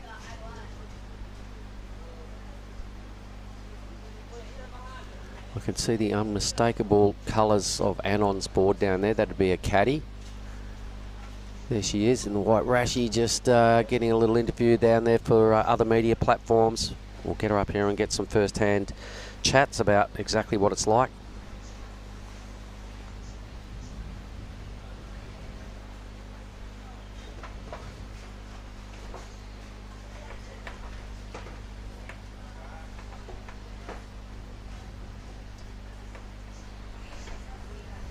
Pretty steamy morning, eh? It is absolutely lovely, mate. We got the fan on us early. It's only, what are we looking at? 20 past 8, and it's already hot. Oh, steaming.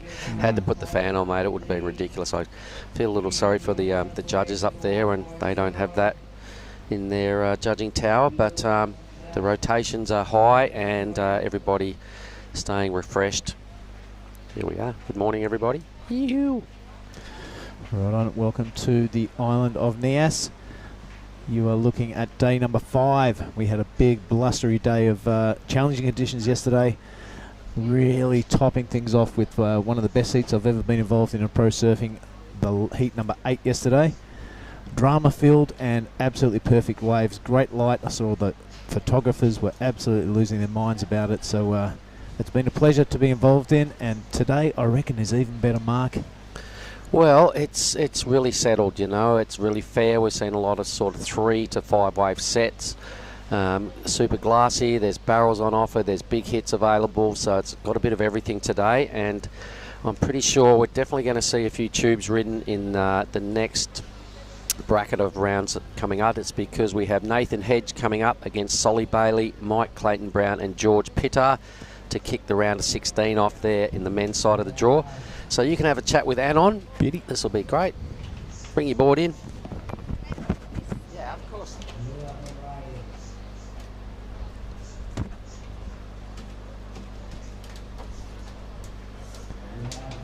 All right, as we reshuffle the deck chairs there, we are going to get the winner of the last heat in. Anon Matsuoka. Hi, good Hi. to see you again. Thank you. Fantastic heat. Oh, thank you. Let's have a look at your scoreline here. 693, 683. The highest score in that heat. You had an Australian and an American Yeah. breathing down your neck. They were right behind you. But you led from the beginning to the end of the heat.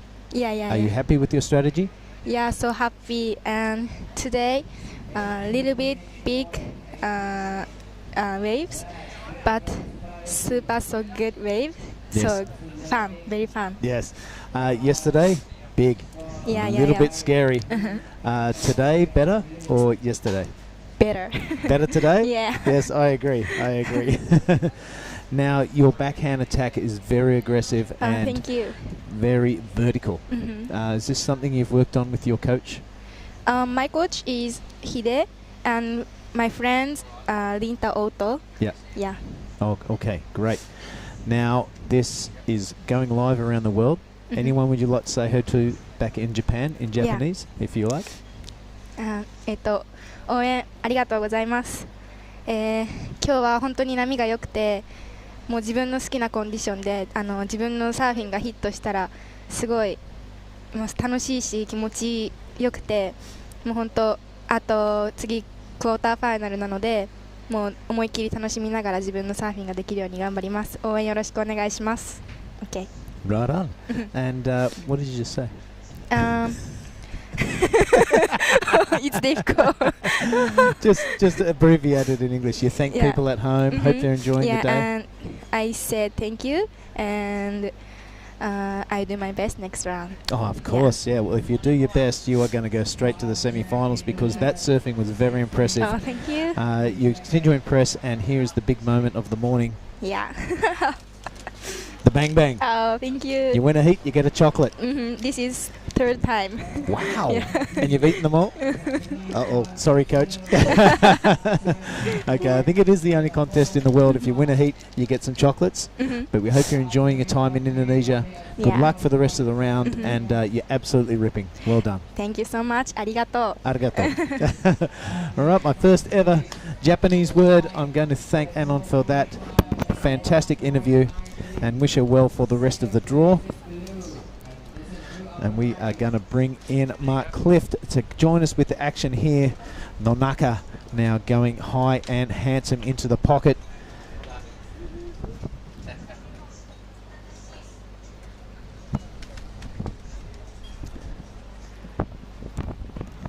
All right, mate, welcome back to the booth. I can give you the news that it is Mia Huppets out to the lead, a 4.50 and a 1.93.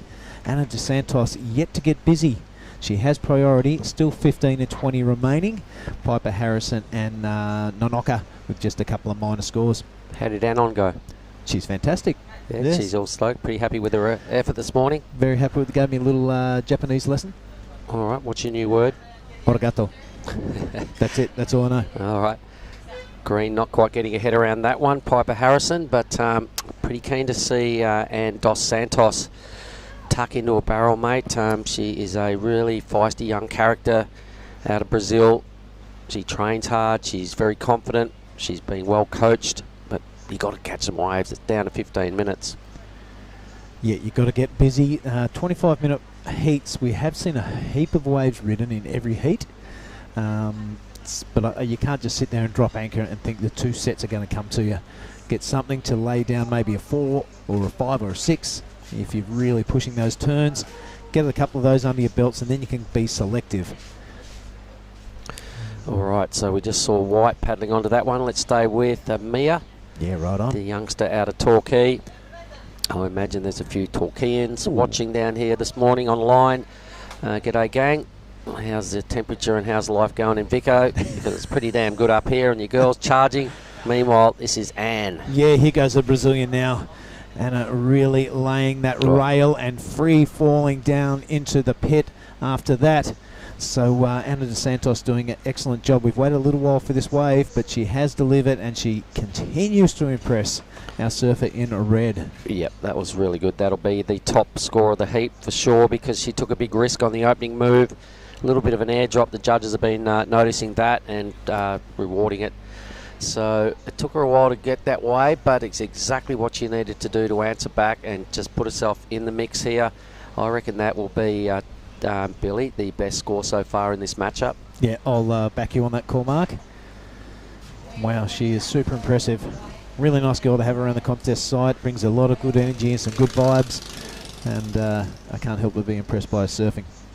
Yeah, and when she spoke with me the other day, the answers she was giving me about what a coach goes through and her life, etc., it was just so good and very clever. Good answers. Meanwhile, this is a pretty tidy wave from Mia as well, buddy, on reflection, the second time around. So that'll be a good score as well. I reckon both these two surfers, red and white, will be sitting pretty after this. Wow, that's a nice. That's a blue. That's a nice. That's a nice tight snap as well. That's Minami Nonoka. Super cool name, but look at the aggression and the lines that this girl is drawing. That second one, money for me. And then she is just clocking up the points as she goes down the line.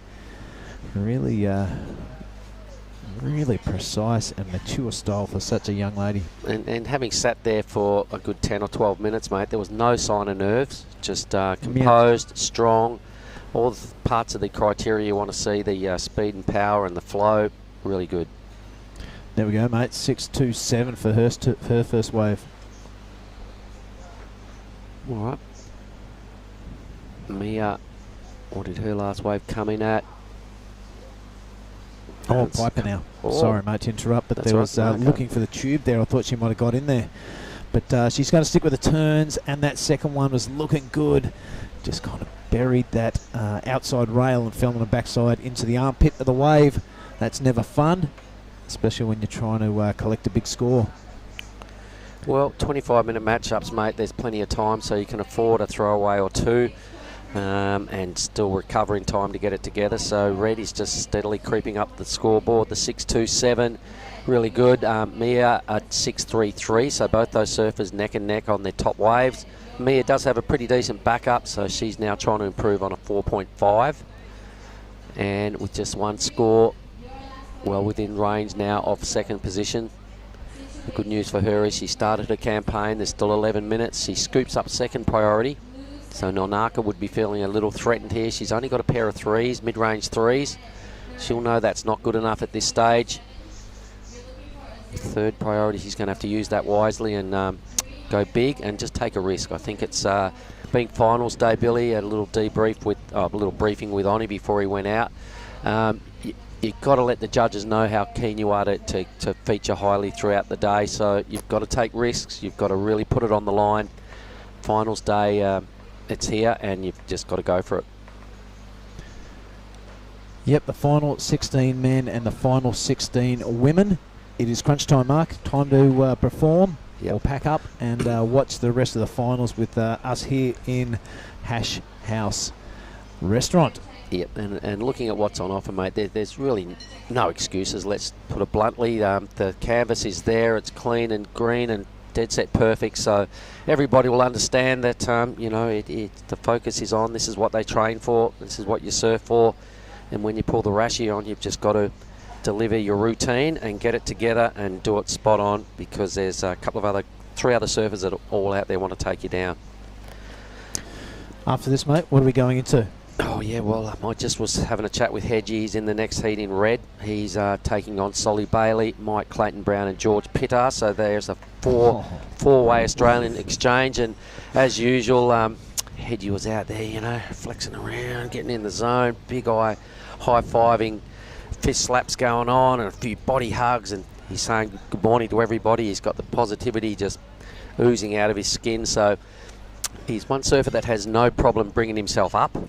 Oh, yeah. And it just keeps going up and up. But I've never seen a switch like it. It'd be beautiful until he walks out to that keyhole, jumps into the water, and then the switch clicks and the animal comes out.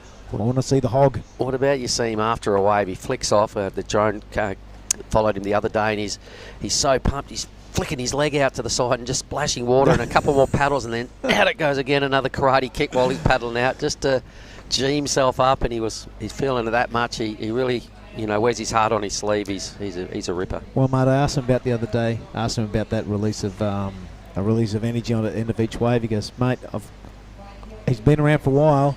He's going to enjoy every victory in life, every fantastic small moment. He's going to take the most of it, and that's really reflected in when he celebrates, and I love seeing it. Let's hope we see it again in the next heat. Solly Bailey, we were having a chat with him last night as well. He's ready to step it up. He knows there's more in the tank. MCB, we've loved what he was doing down in Kruy, and George Pittar, one of the tubes of the day yesterday. But we digress, because we'll stay with the live 8 minutes of the back end of the round of 16 for the women's. And at this stage, the little natural footer there, Mia, has got a reasonable lead over Minami, who we were suggesting would not be very comfortable with that second position. And Dos Santos, a big-time performer, a name to remember. She really wants in on the Challenger Series / CT. Yep. I think she's heading in the right direction. And Piper hasn't shown us her best work just yet, but she has a 3-2 she's sitting on, and she has fourth priority. Oh, a little paddle and probably a lose there. I think that was green, mate. If it was green, then nothing lost. It's really hard to see in that glare. Yep. But yeah, it was. Yep. All right, so all scores are in, mate. That is an accurate leaderboard. Dos Santos is probably going to do it in 2 waves. That might be her plan. She's still got 7 minutes. That's time enough for 2 waves. If she get one right now, she's second on the priority board.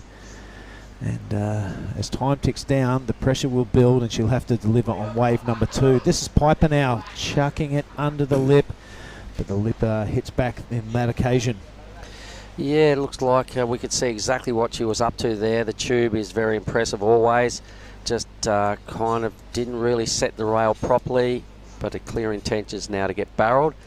Needs just a 3.9 at this stage, but that'll blow up a little bit once Anne takes off on another wave, and once Monaka can ditch one of those 3s. Mate, looking at that scoreboard, is Nanaka with her head on the chopping block. Dos Santos wanting to wield that axe with that second wave. I reckon she will be eyeing off first position as well, the Brazilian. She's not far from it. She needs probably, let me see, just about a 4.6 and a bit. 4.6 to do it.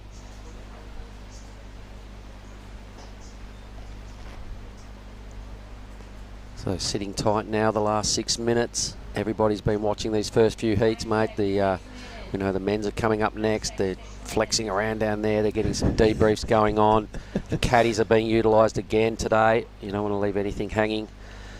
So it's all looking really good for the men's next round, and then we rip straight into person-on-person matchups from there on in. There's definitely enough waves out there for 4 surfers at once, and even better when you've just got one other person fluffing around out there with you. Yeah, that's right.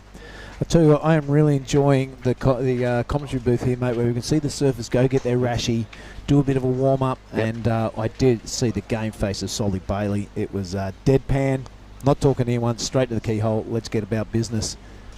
Yep, it is a work day for these young pro surfers, and this is what they train for, so it's really going to be interesting to see who can compose themselves throughout the whole day. It's going to take 4 surfs on both sides of the draw for somebody to win the showdown here at Nias. So it's about pacing yourself, but also exploding and using your whole heat to your full advantage. Everybody out here now is a serious contender, so you can't take anything lightly. You've got to be in the zone today for the full amount of time each heat, every heat. But you're right, mate, it is good to see, you know, we can see from the judging tower, we can see what's going on there, we can see the beach marshal where all the check-ins go on, the camera tower where most people are trying to get a bit of shade around the trees in front, and their support crews down there, and the last little G-ups everybody's going through before they head up to the keyhole. And we can also see the whole lineup. So, and then we get the replays. And the scores in front of us. Get up here. Belly hanging. Finals day. What a big campaign. Day 5. Monstrous day yesterday, but it's all due that we want to fit in the finals while there's swell. So Sorake has got the benefit of the surfers squarely in mind. He wants to see this thing roll out in epic surf, and indeed it is. Yeah, 3:50 to go, just under. Dos Santos will be feeling the pressure every second that ticks down. She'll be hoping that it is at least a 2-wave set that comes through inside that 3 minutes and 30 seconds. Of course, Mia Huppets, she is looking pretty out there in first position and also top priority. Really well put together heat by the Victorian. Yeah, so Mia's a little ripper. She's been and had a chat with us a bunch of times. Who's a sweet young lady. I'm sure the crew down there in Torquay are watching on a Sunday morning. What would it be down there? Probably about 11:30. And here she goes. So she's not only in the lead, but she's not got another great wave, and she's in the tube. Oh my goodness, she's so got it. Yeah. And now it's still a bit of work to do to convince the judges to add another point or two to this total. That was so sick. What a wave. And she just stood tall. Is that the first barrel we've seen this morning completed? I think it's on the the women's? first proper one, mate, for sure. Nonaka now. She wants that first position, so she shoves it up through the lip, but can't quite negotiate that drop. Man, yeah, that was... I can't wait to see the footage from the boats there. Our cameraman doing a tireless job. That sun would have been going straight into that Here tube. it is, mate. Yep, have a look at it. Lines up beautiful. A little bit of finger painting on the face of the wave. Really set her up beautifully. I think when she came out of that, she might have sat back and admired her own work for a little while. But it's hard not to. Yep. Yeah, no, what a way to kick off this wave. And straight away, as soon as she stood up, she just went into a little mini stall just to park herself well and truly in that barrel. So the judges now, for the first time today, will give us their thoughts on how highly they're going to rate the tube riding today. But yesterday, it was the first thing on their minds. So I imagine Mia is in for a ripper score and will easily consolidate the lead with a really big number. Oh, that was ripping. Now the spotlight turns to our surfer in red. Yep. Annie Dos Santos, excuse me. She needs a score, and it's only a real little one to take that second position off Nanaka. 90 seconds remaining. She has top priority. She'll be pulling all her mojo in, all her good karma, just to get her a wave. But meanwhile, on the inside, Piper Harrison, Mark. Yep, it sure is. Oh. She has done that a number of times. There's a little issue going on with the technique or the weighting of what she's doing there. Probably just needs to back off the front foot pressure a little on the way down out of that move, catching that front rail. There's a 9-point ride, Mia Hubbard. Hey. So for the first time today, we're into the into the 9-point range. I did see an excellent ride out of Paige Harrop earlier. But the little one out of Torquay, the judges are sending that clear message again, mate. The barrel is going to be well rewarded on finals day. Well done, Mia. 9 and a 6.33. She will feature, no doubt, in the person-on-person quarterfinals. And Dos Santos let that wave go that Piper caught and did have priority. She might come back to rue that decision. Can't be very long left in this heat. There we go, mate. 23 seconds as I speak. What a clutch moment. And Anne still just drifting over waves. I can't believe that she hasn't spun on one of these insiders. Someone's up out the back, mate. We can't quite see from that angle. It's not Dos Santos. It is Nanaka. She's looking to make that requirement a whole lot bigger. It's a small inside wave, but that surfing is really cool as bro. Loving the way she's going about it. There goes the siren. We don't know out the back if Dos Santos caught a wave. I know you've got one eye on the lineup there, Mark, in the live action. That could be the result. Mia Hubbard's putting together an excellent heat, and that's reflecting that scoreline of a 9. So that is the women's round of 16 out of the way. This is the Nias Pro 2022.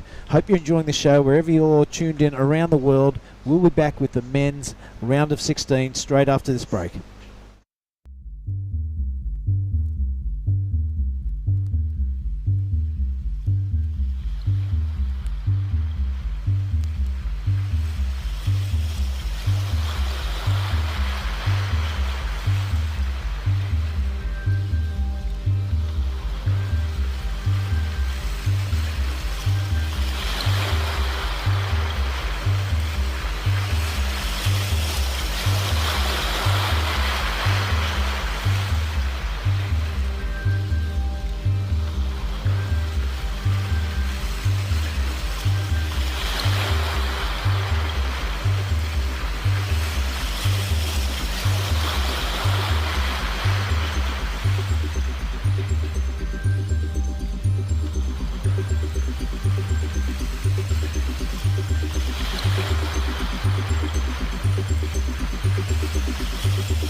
All right, and we are back. Here we go. So we are now ripped into the men's round of 16, everybody. And as we were alluding to before, it is Nathan Hedge leading out Heat 1 in the red. He'll be taking on Solly Bailey in the blue, Mike Clayton Brown in the white, and George Pittar in the green. It is a 4 Australian heat. I'm welcome into the booth with Tippy Jabrick. Good morning, Tippy.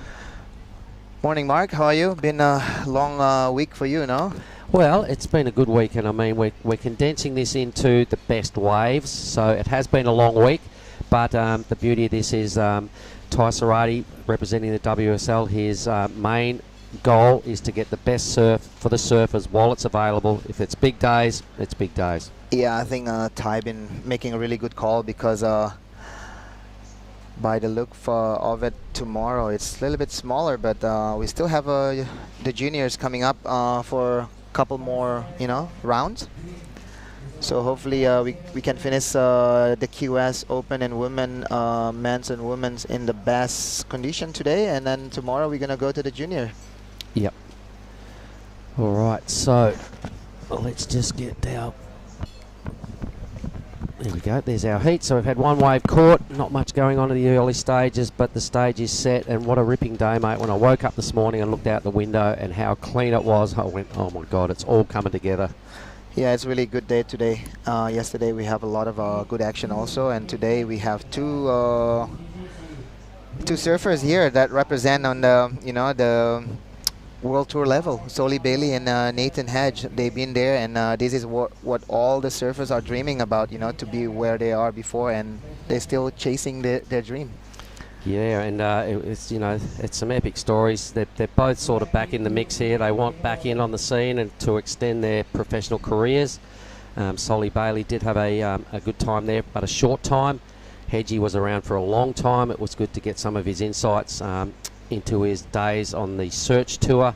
Yeah. And then he had a sterling career for quite a long time on the Pro Tour. And he's now just happy to be chipping away here, keeping the youngsters honest. And he looks fit as a fiddle. That's him in the red.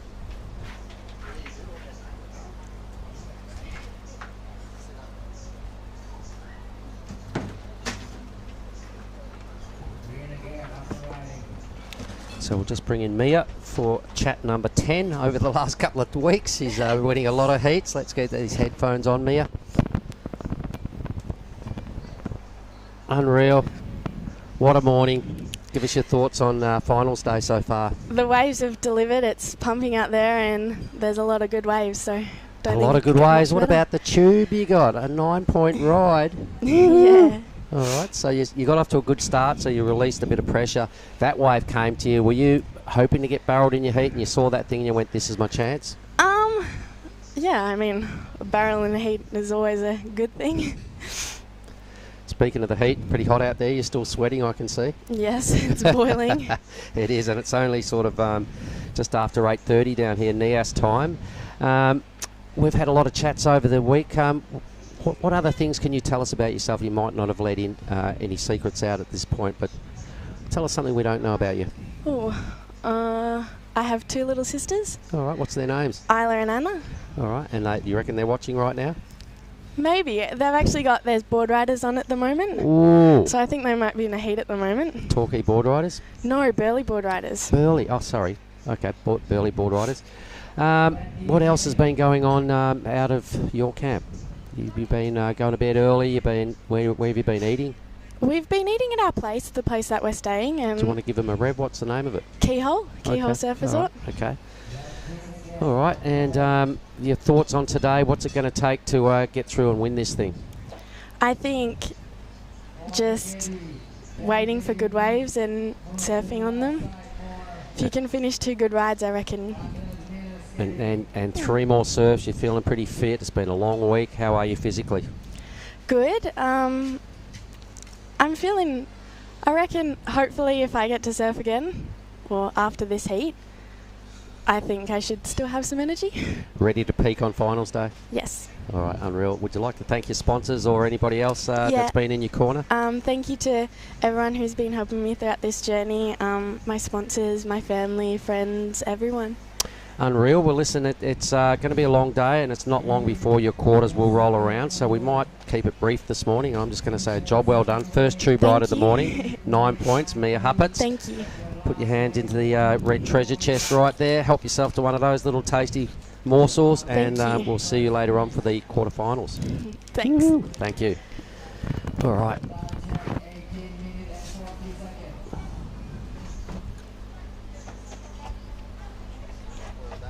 Thank you, Mia.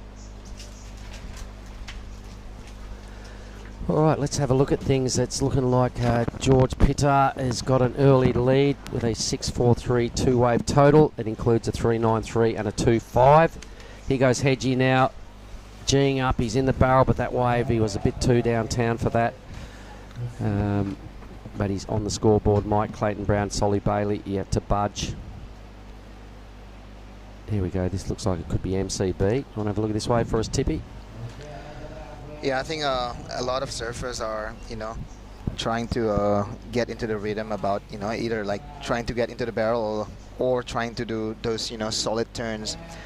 As you can see before, Nathan Hedge even trying to pull in the barrel. So it looks like he's trying to do something different from his previous heats, because the round before he just attacking that lips. Yep, that was his clear plan yesterday. He said he just wants to get the medium ones. This is what he said yesterday afternoon. Medium ones, he wants to come around that corner, square it up and throw it straight in the pocket. It served him well yesterday. Yeah. I reckon go back to plan A, because he was getting high sevens yesterday for that approach. Yeah. And if it ain't broke, don't fix it. So at the moment, let's see if he goes back to his strength. He's got 3rd priority Yeah, currently sitting in the first place is George Pitar. Yesterday, he got a really good barrel. There were a number of really good barrels yesterday. We'll talk about that in a moment as we watch Green give it a pump. This is George, the surfer we were just talking about. His second score is only a 2.6. A nice little fin drift there just to show a bit of variety and control. Yeah. It won't be a monster score, but it will definitely lock into his top two, probably come in as his better number. Yeah. Some of the tubes yesterday, Tippy, on an outstanding day, we had a couple of, I think, 9.67s, one from Ryuki, one from Xavier Huxtable at the end of the day. Yeah. Other highlights for you out of yesterday? I think there's like 3 or 4 per surfers that get a 9 on their barrels. Yoja got one? Yoja got a good one, but unfortunately for him, he didn't make it on that heat. But for sure, like the local crew, like Justin, Yoja, and Kevin, like they were shining yesterday, but couldn't get the backup. Yeah, they were looking strong. They locals were charging through the draw. There were some outstanding performances. Both Kevin and Yoja, did pretty close to their absolute best surfing yesterday to get through a round into the round of 32. Yeah. The big fella Justin, he's down there as our beach marshal. He's the big chief out here on the point.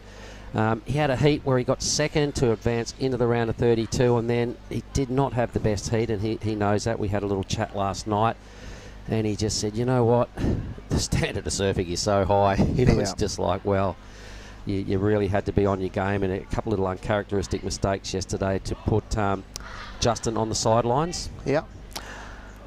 And there's also a good sign here, Mark.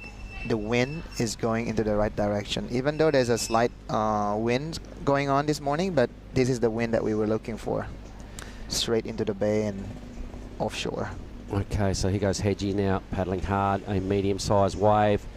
So let's see if he gets back to the A game, the big squared up approach. Takes the high line semi-floater, down he goes, not an ideal wave, but 15 minutes still on the clock. George Pitar, meanwhile, has just been chipping away, no big numbers, 4.37 for that last effort. This heat is still wide open, Tippy, and the fact that we've just come out of the women's round of 16 into the men's round of 16, I'm expecting to see some pretty insane action, but at this stage nobody's really clicked with the proper set wave. Yeah, I think, I don't know, yesterday afternoon, as soon as the event was done, there's like, I don't know, maybe 30 free surfers going out, and there's a couple bombs. So in everybody's mind, they still hope to have a couple bombs, but I think they're going to come again later when the tide's pushing in. Yes, that is a very good observation on what's been happening in the last few days. The tide is still draining out. It loves a low tide, but it loves a low tide pushing in even more. That's when the frequency kind of ramps up. So that's what we've got to look forward to, rolling into, the back end of finals day. We saw it happen yesterday afternoon. As soon as the free surfing hit, some people reckon the biggest waves of the day came through in the late free surf session. And a little bit of props going to Weston Hurst. He came in, I saw him on the rocks, and I said, how'd you go? Did you get one? He goes, yeah, I got a really good one. That's all he said to me, right? Then Darcy Crumps come out of the water, and Weston walked past us again, and Darcy, I was talking to Darcy, and he just went straight up and shook Weston's hand. He said, man, that wave you got was so sick. That was one of the best waves of the day. And then Weston just shook his head and took off, and I said, really? Did he get such? And he goes, man, it was so sick. It was the biggest wave I saw ridden all day. Weston's just like, yeah, I got a good one. Oh. That's all he said to me. Yeah, he's just being humble, probably. all those Sumbawa. He's such a good surfer. Yeah, there's a lot of up and coming young surfers come from Sumbawa. Like Oni is in front of the pack right now. He's still in the comp, as we can see here. This is George Pitar again. He have priority number 3, and it's pulling in. Looks like it's a bit pinchy out there today, huh? Well, not so much on the bigger ones though. That was more a small to medium sort of wave. So George just trying to keep his rhythm going. He's ridden more waves than anybody in this heat. He hasn't locked in a big number, so he'll still be feeling a bit nervous, but just keeping his rhythm going. It's not a bad plan. Yeah, this is the front angle of loss of green. Looks like there was a bit of a room, but at the end of the day, the end of the tunnel, I think it looks like it's a little bit tight. Well, there was someone in that. I couldn't make out. I just saw feet coming out of whitewash, so I don't know who exactly it was. We still have white and blue out the back, so that was hedgy. Yeah, looks like Soli Bailey with priority is paddling fast on that one, and this could be the one that he's looking for after like 10 minutes without wave. This will be a tube. Oh, that's a beautiful looking wave from the drone. Oh, you see his hand just you know, like pulling some handbrake there and like kicking out in front of George. He waited 13 minutes for that opportunity and did not waste a second of tube time. White's doing the exact same thing, Mike Clayton Brown. Yeah. This is what we were expecting, Timmy. I know. If you put your time in being passionate out there, patient, I think the reward is going to be like what Soli is waiting for. He's only looking for 3.60 to move into second. Oh man, he'll just about go to the lead off one score. Yeah. Pitta sitting on an 8.3 total. Yeah. There's every chance Soli will just go straight there on one tube ride. It was fantastic. Ryan with the drone view. I can't wait to see that replay again. Yeah. Soli been surfing with a lot of waiting game. He's always surfing with 2 or 3 wave. That's it. That's Soli's wave right there. Really nice looking wave. Stand by for a big announcement. Yeah. There'll be a monstrous score dropping on the men's side of the draw, and you're right, Soli has been most patient, mate. Even in his free serves, he's not one of those guys to snake and take waves off everybody. He'll sit and wait his turn. Yeah. He knows when it's his turn, and when it's been getting busy out there in the mornings when I've been having a surf with him, he goes, you know what, I'm getting one more and going in. He doesn't even want to fuss around too much. He's just really been pacing himself well this week, and I spoke with him last night and he said, you know what, I wasn't even interested in going for a late surf. To win this thing tomorrow is going to take 4 surfs, so he's already planning his attack for finals day today. Yeah, look like Soli looking for a second wave right now. He have priority, and another drone angle here from Brian. Is this the same wave or this is the second wave? Oh, hang on. No, he stood taller on his first one. This is his second wave. Yeah. Two back to back in, like, I would say 2 minutes. Was that the same wave? No, he did a roundhouse cutback on the first one, so that was his second wave. Man, it looked identical. Yeah. I think the first one he just stood a little taller, so yeah. Bang bang in the space of about 2.5 minutes. He goes Soli Bailey. What a perfect looking wave right there. The palm trees, the barrel, and the surfers coming out from that barrel is just photogenic. 9.10, first wave of Soli Bailey. All right, and another score to come. That's crazy. So everybody is on the rope right now because Soli is just back to back with a high score probably. Yeah, so the first time today we bust into the 9s. I'm going to make note of that so we can bring up our highlights when we look down at the sheet. 9.1, epic stuff. Yeah. And it looks like Nathan Hedge is he still need to get a new score going on there, because a 2 and a 1 is not something that he want to keep. Mike Clayton Brown will be pretty happy with his effort as well. Just quietly, we've been barking on about Soli's effort, but a 7.5 for himself is the 3rd best wave of the heat. My goodness, Soli Bailey with an 8 as well. I've got to write that down. Yeah. What a dynamic 2.5 minutes by the Australian in blue. Sat there for probably almost half the heat without budging, and now he's commanding position 17.10, 2-wave total. Yeah. This could be the highest wave point totals of the event, no?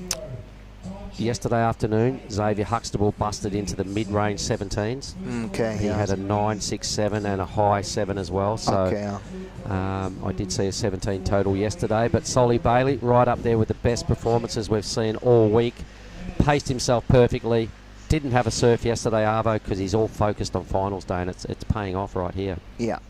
Finals day. How many times they have to surf until final? 4. 4. Yep. That's a marathon. And he knew that last night when we had a chat. Yeah. And he said, yep, I already know there's 4 surfs involved if I get there, and preparing himself from yesterday evening. Yeah. So if you do the math, 4 surf, 25-minute heats, all you need to get is 2 of those waves, and you're in the final. Each of the heats. Yep, so 8 good waves to win and become the Nias Pro champ. Look at this drainer by Green. That's a good one also. George Pitted, I'm going to call him from now on. So George is only looking for a 5.24 to move into second. At the back we can see This is MCB, you know. Oh my goodness. Also back-to-back barrel. This is going to be a hard one for the judge. Yep, there'll be some melting moments in the judging tower. I have to say, Mark, this is going to be a memorable event for everybody that come to this event. They're just gonna come. They're just gonna go home and say, "I'm coming back next year." I reckon the heat draw, there'll be a lot more people that got their eyes focused on what time next year this event drops onto the schedule, because this has been an epic event, ladies and gentlemen, and we're not done with yet. Oh, look at George. He's super deep, coming out super clean. George have a one roundhouse cutback, but MCB just kick out after that barrel because he know the green was in front of him. It's all about the tube as well. Yeah, getting back out for priorities is super important. Hedgie's gone a little missing in action, so he's going to have to pull all stops out in the next 6.5 minutes. He's got to bring his big backhand blast. I think he's a bit lost out there because he tried to pull in the beginning of those wave. Remember? Yeah. And then like now, there's 3 people just pulling into barrels, and he might think, should I go barrels or should I keep doing those turns? But like you said before, that 7 yesterday that he did on the big hack, maybe that's what he needs to do. All right, so the good news is he's on the march. He's going to ride another wave here. It doesn't look like a big wave, and it's not a great wave choice from Nathan Hedge. So at this stage, he'll realise things are starting to get away for him here, because we're about to get some really good numbers drop for MCB. George Pittar. Solly Bailey's not fussed about what's going on at this stage. He's got a very strong lead. So George get an 8 there, Mark. Okay, so I'm going to make note of that as well. Wow. It's all been going. This is what we expected to see when we crossed out of the women's round into the men's. It's all starting to unfold right before our eyes. A 7-8 as well from MCB's second score. Yeah. So that's become now his top number. Look at these numbers: a 17-10, 15-30, 13-10. It's you can just see that's the quality. Hence is the quality of the surf. Good work, fellas. Yeah, what an amazing first opening round of the men's division, but also on the women division, Mia get a 9. So that's putting like a good example. Like, if she can do it, anybody can do it. It's so perfect out there. And we've got to remember there was about 12 or 13 minutes of this heat with no big scores. Yeah. Look what's happened in the last sort of 7 or 8 minutes. Yep, so we're going to have 4 heats of the round 16 and then go straight into the women's again, yeah? Yep, so our next matchup, let's have a little look ahead into the draw. Yuji Nishi from Japan. He got a good one yesterday. Oh, I think everyone did. It was a great come-from-behind performance for him. He'll be surfing in red next. Joe Azuchi will surf in blue. Marlon Harrison, we're calling him the fire starter because he was the first one to get some mad tubes the other day and kick the whole tube riding thing into process. And Jagger Bartholomew will feature in Heat 2 of the round of 16. Yeah, I have to say Jagger have the biggest posture out there because the 2 Japanese is a little bit smaller, maybe like, I don't know. But Jagger, when he do like a big turn, it's pushing a lot of water. He did, and I said this yesterday, mate. I saw a wave in a free surf go down a couple of days, or maybe 3 or 4 days ago, and somebody just went so crazy on this wave. I just stuck around to see who came in and who it was, and it was Jagger. And in the afternoon, I went up and introduced myself, told him I saw that wave and exactly what I thought of it. And he was stoked. Yeah. I don't know. Everybody, look at that. Look at that view there from the bay, inside the bay. This place is such a studio, it's like an amphitheaters for the competition, for the surfers, for the footage that we're sending to the world, We just want to showcase that Indonesia is one of the best places, in the world.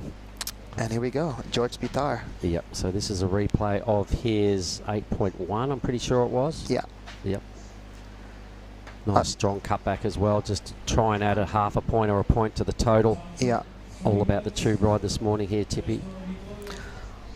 Yeah, like, so did Solly only get 2 waves, yeah? He did, yeah? Yeah, he's pacing himself. He's gone 4 surfs, 8 waves, win the Nias Pro. It's still early, though. This is still round 16. There's another... He doesn't even have to ride another wave. No, he could just come in and have a like a coconut. Yep. Because the second place need a 9.3, and that's... Yep.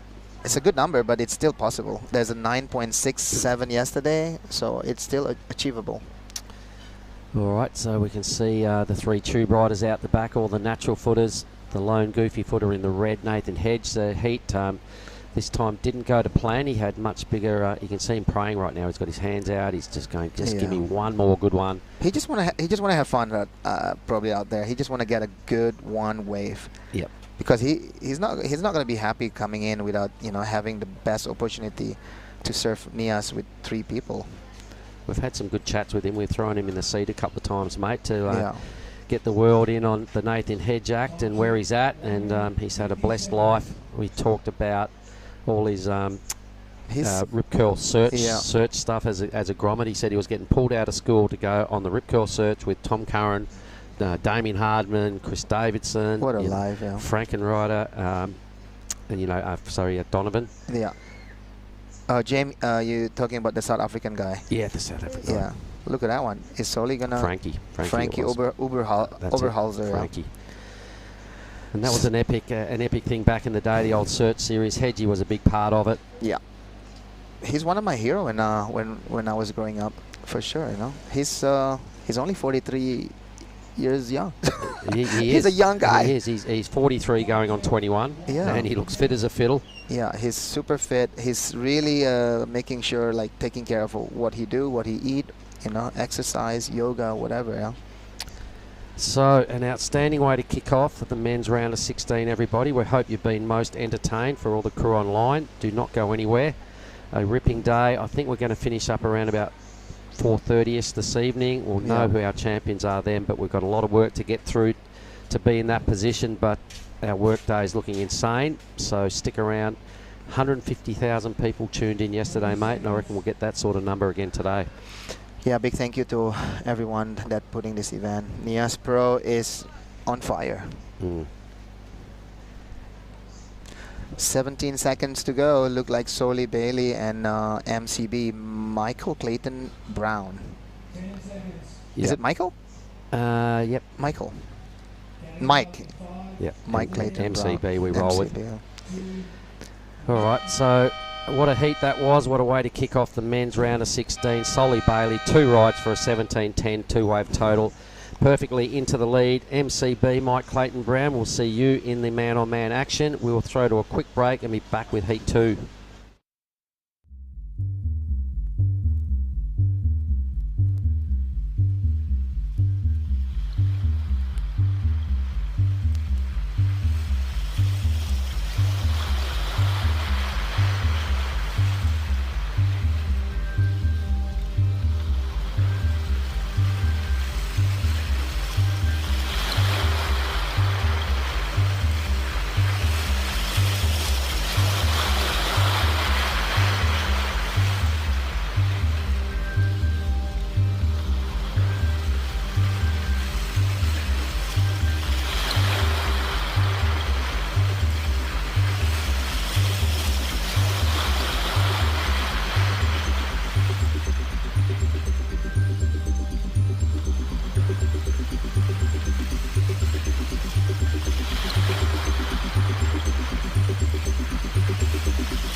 Making it out of that quarter.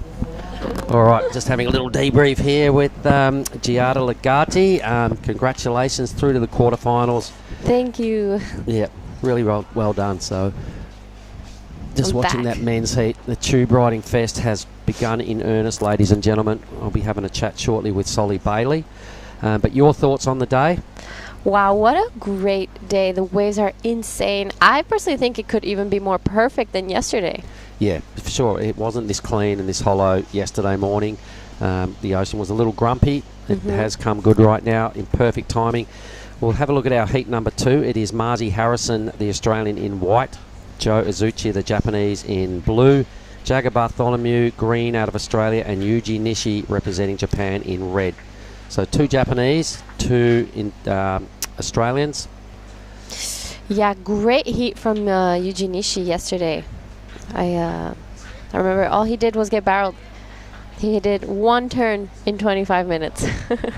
Well, we're going to get Solly Bailey in here in a minute, and I'd really love to queue up his 2 good rides. So Toto and Sam, when we get Solly in here with me, if we could just show him his rides, they were spectacular. Me and Tippy were wondering whether it was a replay, because his first wave was a stand-up pit. The camera was right in the channel looking straight in at him. His next wave happened in about 90 seconds later, and it looked exactly the same. It was just a smidge smaller, but we were like, was that the same? Did he just get 2? Oh, he got 2.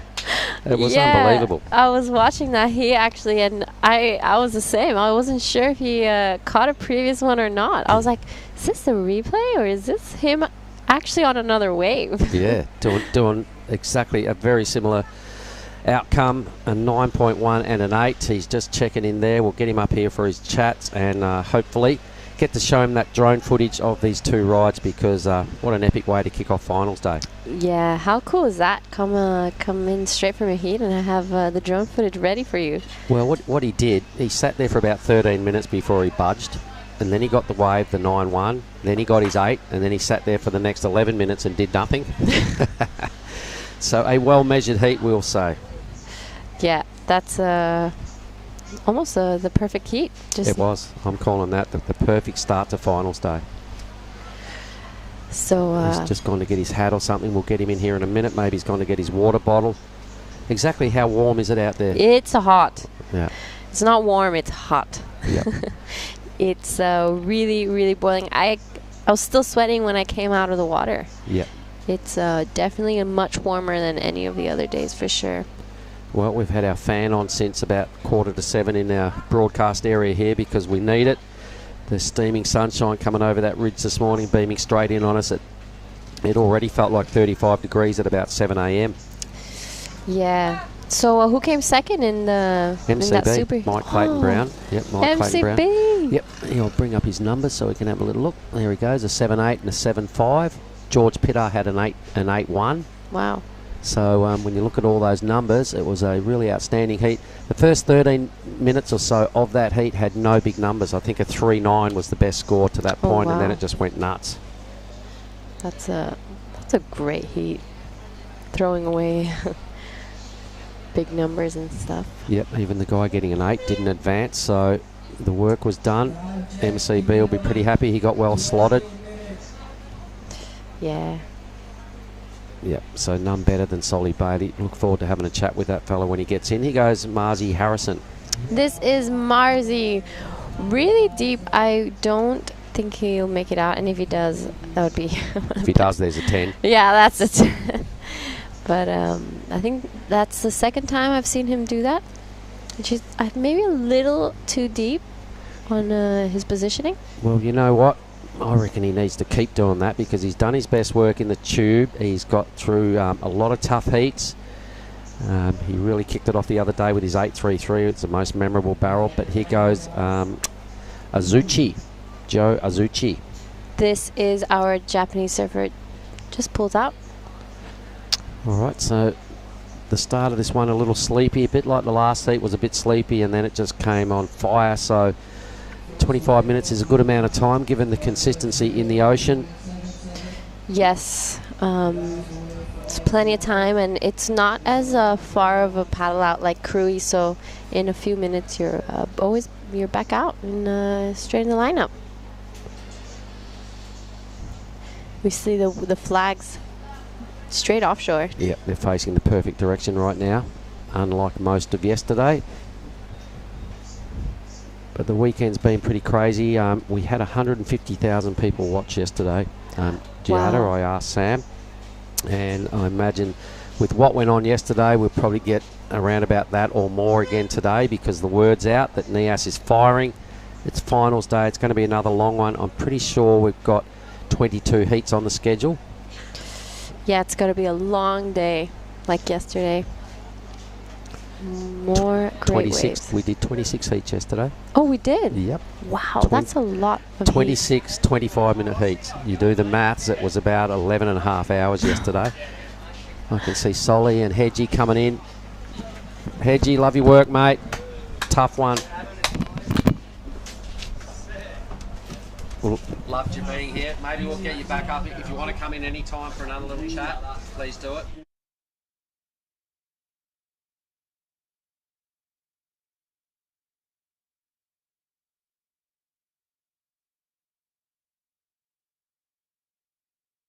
All right, meanwhile, the man of the moment, let's get him in here. We'll get Solly's board up behind us so he can promote his sponsors. We'll get the headphones on, champion.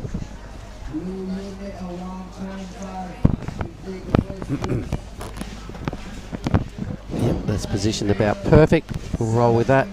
Let's get that just a smidge closer if you don't mind. There you go, Solly. Hey, I'm going to shake your hand. What a heat. Thank you. Two waves. A 9, 10 and an 8. Yeah, you know, I've had slow heats pretty much every heat, and I was sitting there 15 minutes to go going, man, it's a slow heat again. And then all of a sudden there was 2 bomb sets back to back. We're calling that, I called that heat with Tippy, and we're going, he's pacing himself perfectly. Sat there for about 13 minutes without a wave. You lock in a 9, you paddled straight back out, got your 8, and then sat there for about another 11 minutes doing nothing. But those productive 2 minutes, mate, you've got to be feeling good about that. Yeah, definitely. Yeah, that's pretty much a heat you want to surf. It takes the pressure right off, and yeah, like I said it before in an interview, it's just pumping. So, you know, 4 guys out in a heat like that, it's just so much fun. You know you're going to get your chance, guaranteed. So it really paid off right then.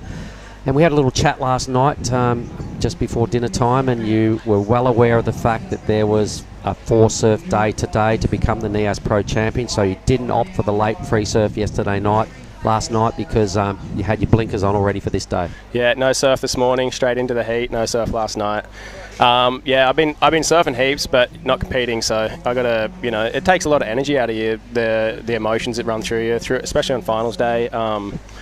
You know, you come up against really tough competitors, and yeah, so I just hold my energy and hopefully take it all away. And as much as emotional draining, physically, the elements out there, they're pretty brutal. They're only 25 minutes in the water, but that sun's beaming. Hydration can be an issue. Yeah, definitely. Yeah, in Cruy, I really noticed it. I was just dying. I was sweating, could feel the sweat running off my face, even though we're soaking wet in the water. And I'm a little bit more acclimatized to it here, and yeah, it's definitely taxing over here. It's well worth it though. All right, well, you will drop into quarterfinal number 1, my man. You'll get whoever gets second in this heat. Between now and then, what do you do? Just going to go back. I got a really awesome little place to stay just here. I'm pretty much, the balcony's looking over the point, so yeah, I'll cruise, probably just go back and watch a fishing TV show or something, just to switch completely off for a little bit, and then come back and get out there and hopefully get the job done. Do you watch your waves again? Do you have a deep, I think this is one of your waves. Have a look at this. There we go. So that's your first one. It's so much fun. Yep, it's so pretty out there. And we do have it. And then me and Tippy were deciding whether your second one was the replay of the first one. It was just about identical. You watch this, just maybe a smidge smaller. This actually probably looked a little better inside because it was kind of more under and squarer. Just probably wasn't as big a wave, and no turn after it, I don't think. I was trying to snavel priority back off Hedgie. So ladies and gentlemen, that's what a 9, 10 and an 8 look like. Really productive work, buddy. You seem to be on fine form. No free surf this morning. They were your first 2 waves of the day. It's all going to plan so far. Yeah, I'll head down. We'll see what happens. The more barrel you can get out there, the better. Normally there's 30 or 40 guys out there, and it's a bit of a rat race. I know. I've seen you out there some mornings, and we generally get 1 or 2 each and just come straight in. I'm going to let you dig your hand into the little red box of treasure, mate. There you go. Bang, bang. Maybe it'll be the first one of the trip. All right. Well, listen, I'm going to shake your hand. Hopefully it's not the last one. Yeah. Well done, Solly, buddy. Legend performance. Thank Cheers, you buddy. very much. Cheers. No worries, bud.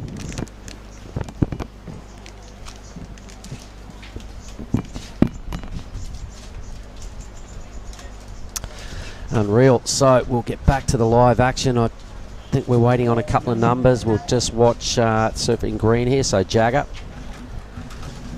big fella. When he does a hit, it's very eye-catching. He's all strength, always top to bottom. There's a lot to like about this, the way this guy goes about his manoeuvring. There's a wave just going crazy out here. Well, Jagger is on the scoreboard, so we'll wait for that number. Marzi's had a couple of swings and misses. I think we've still got a few scores to drop, so back into the hot seat, Giada. So what did Sully have to say? He said no free surf for him this morning. No free surf yesterday afternoon. He's ridden 2 waves this morning. He just had a look at his barrels again, and he said to him the second one felt better because it was a little smaller, but it was squarer. So he got to see both his waves. So thanks for that, Toto and Sam. Cheers, boys. That replay was excellent. And Ryan for the footage, drone footage, operator. So good. Yeah, it's great. Such great footage. I was hearing a little bit in Hash here that everyone loves that drone shot from above, as I think there's someone in that one, and he comes out. So it is red grinding now. Yuji Nishi. Oh.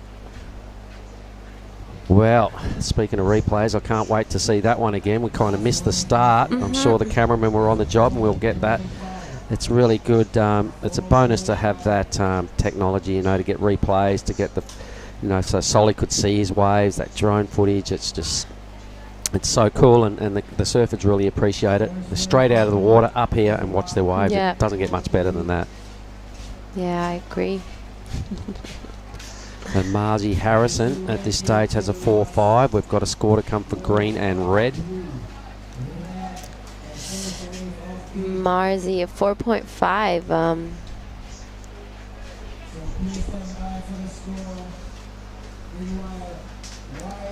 Here we go. That's better. Yeah. We can see where the numbers are about to come through for Azuchi, Nishi, and Bartholomew. On the next heat, we have Oni Anwar. That's right, my favourite little brother out of Sumbawa. He's been in here psyching up. He's got through 2 heats yesterday, the boy from Lakey Peak. The boy. The young man. The young man. We've said it all week, that backdrop just never gets tired. Look at it. Oh, it's the perfect. boat. The boat, So little cute. trimming canoe coming in. Out there fishing probably most of the evening and bringing in the morning catch. But it's got to be one of the coolest backdrops in surfing, that one. Check it out, folks. Yeah, I love it. I think coconut trees are my favorite type of tree aesthetically, as well as because I love coconuts. Drink them at least once a day. The good news is they only cost you $1 and they're everywhere. There's this little coconut mafia. They're all about 10 or 12 years old. They run around, coconut in one hand, machete in the other hand. You want one? They just crack the top straight off it and you've got it within about 10 seconds. You buy coconut. You said yesterday, yes. You tell me you would. They've got the hustle down. Yeah. But never say later. If you want it, you want it. If you don't, you don't. That's it. They'll hold you to it. And they'll remember forever. They will. That's pretty classic. So, Reds? Nishi still got a wave to come. He's still waiting, That score is not in. Jagger's put together a 6.17 for his opening effort. Marzi's got a couple of waves. His best of them is a 4.5. Azuchi in the blue. Where's he? He's at the top of the tree. His last wave was a 5.17. And he's still waiting for another He's still got one more score, yeah.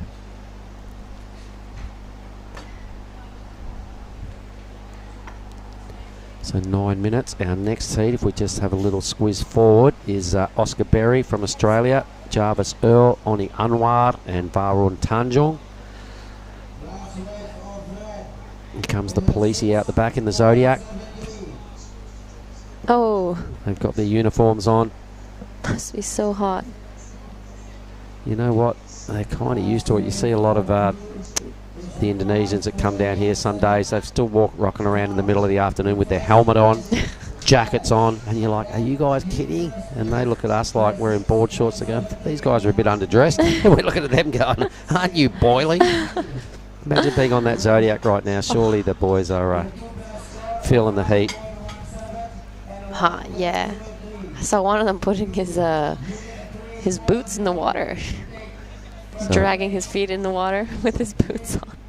6.73 locking in for Yuji, straight into the lead.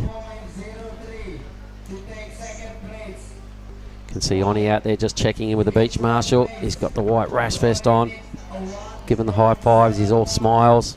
He's in the zone. That board's been serving him well all day yesterday.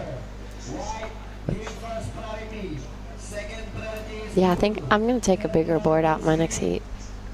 In the lip, get it up there in the lip. Yeah. It all starts from that bit, perhaps deeper bottom turn. Don't be shy to get up there, and because the other day when you were doing that, you were getting your bigger scores. It's because you weren't going out there. You were going there.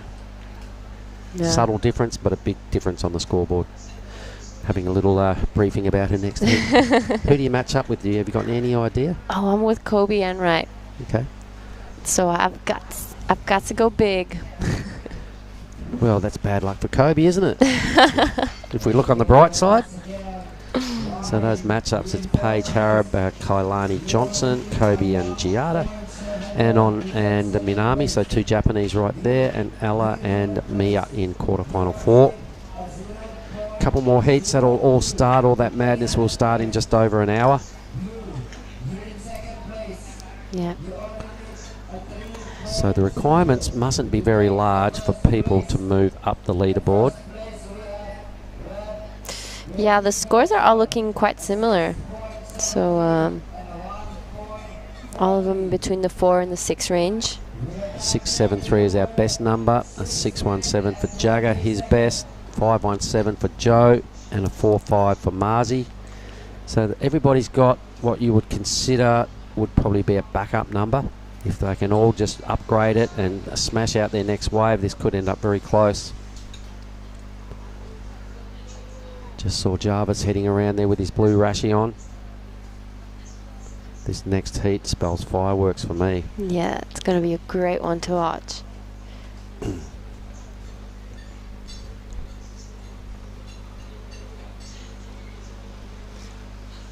Oscar Berry yesterday afternoon, a great heat with 8 and a 7 or something like that. All right, good stuff. Jarvis Earl, one of the highlights of Cruy. Oh, one of the highlights of the last 3 weeks, realistically. Oni Anwar, the local boy. Starting to get his groove on, starting to find his best surfing. He said yesterday, we reckon that's the first heat I've got out of in ages. And he got out of 2. And Varun Tanjung. Wow, that's the best surfing I've seen Varun do in a rash fest yesterday afternoon. That was a bossy heat. Yeah. And he got a second placing and included an 8.2. I remember that. Some great stuff. And in heat 4, Xavier Huxtable. He had the highest 2 scores as a heat total across the men's round to that point. He busted into the 17 plus range. Wow. Yep, so he wasn't aware of that when I brought it to his attention. He went, oh, why, thanks. I said, no, that was insane. He got I think a 9.67 straight up yesterday on his first wave, and he finished his last wave was about a mid-7. And the defending champ, Jordan Marie. Yep, he'll be coming up in heat 4. Who's he against? He is against Xavier and Keon Martin, as well as Alex Rose Kurata. Axel Rose, we call him. Oh, Axel. Sorry. Sorry. That's all right. It's easy to... the print's pretty small, so you've got to have a look twice sometimes. Alex, Axel, same, but different. Same. Yeah, so Marzi, I'm not sure what he needs, but his best score being, where is it, the 4.5. He's going to need something close to 4 points off 1 swing to go to the lead. Probably about just under 2 points to go into second. Really close. I imagine if I could see the total requirements, they'll all be pretty slender. Nervous moments for all concerned. Marzi has priority. This is going to be crucial at the back, last 3 minutes. A little bit wave-starved in comparison to what we saw last heat. The numbers are all really close. This could just be a race to the finish line here.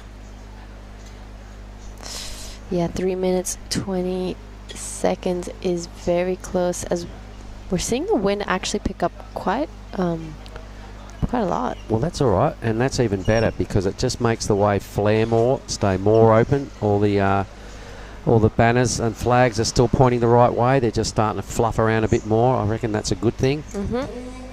There is a set incoming, everybody. So for all the crew online, if you've just walked away and you can still hear me, get back to your tablet, get back to your TV. There's waves coming. Everybody needs one. They are all paddling right now. There is a set approaching, everybody. Marzi Harrison will have first pick. Here we go, the first effort. Does anybody buy into it? It is Marzi. Marzi, he pulls into this one and he's looking really, oh, he made it out. It was looking really wide. I was pretty sure he was going to make it out. A beautiful 2 carves to finish that one off, and that's definitely going to be much better than the other waves he's been catching. Out comes Azuchi as well, so we missed his takeoff. We'll get it again on the replays when they come through, but boom. The judges now have to compare those 2 rides and separate some scores. Hopefully there's another 2 more left for these 2 fellas in red and green to have an opportunity. We've got to remember Jagger's only had 1 wave. Yep. A 617 for green. Nishi's up top.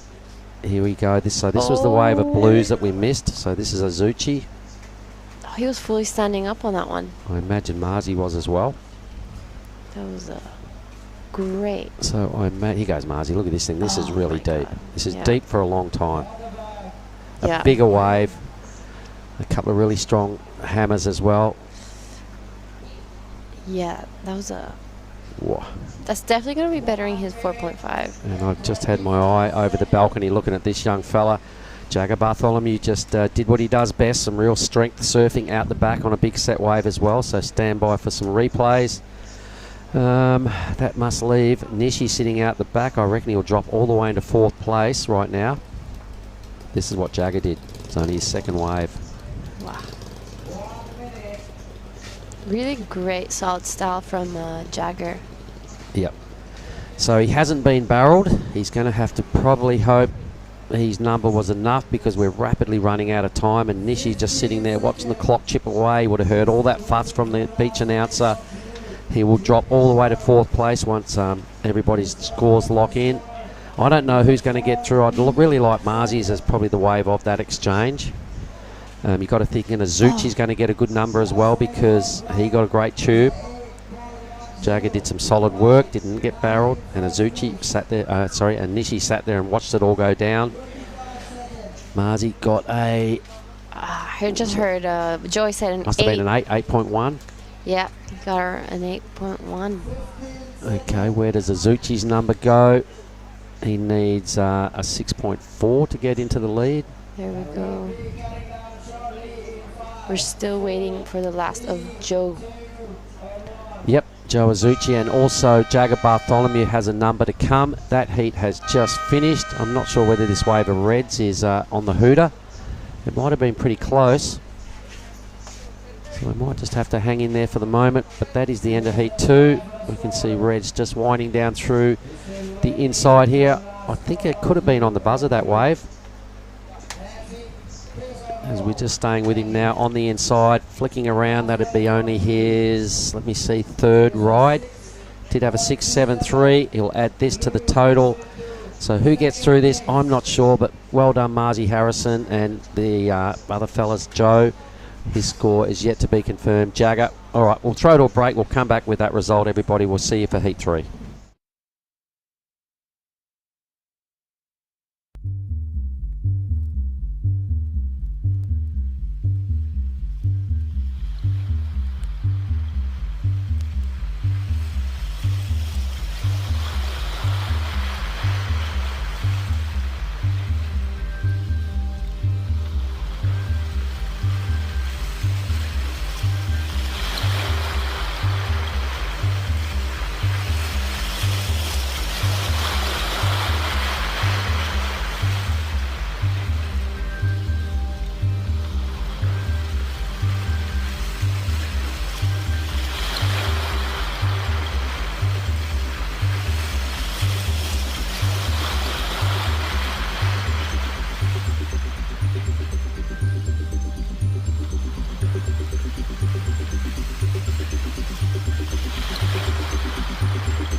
So everyone, welcome back to the Nias Pro 2022.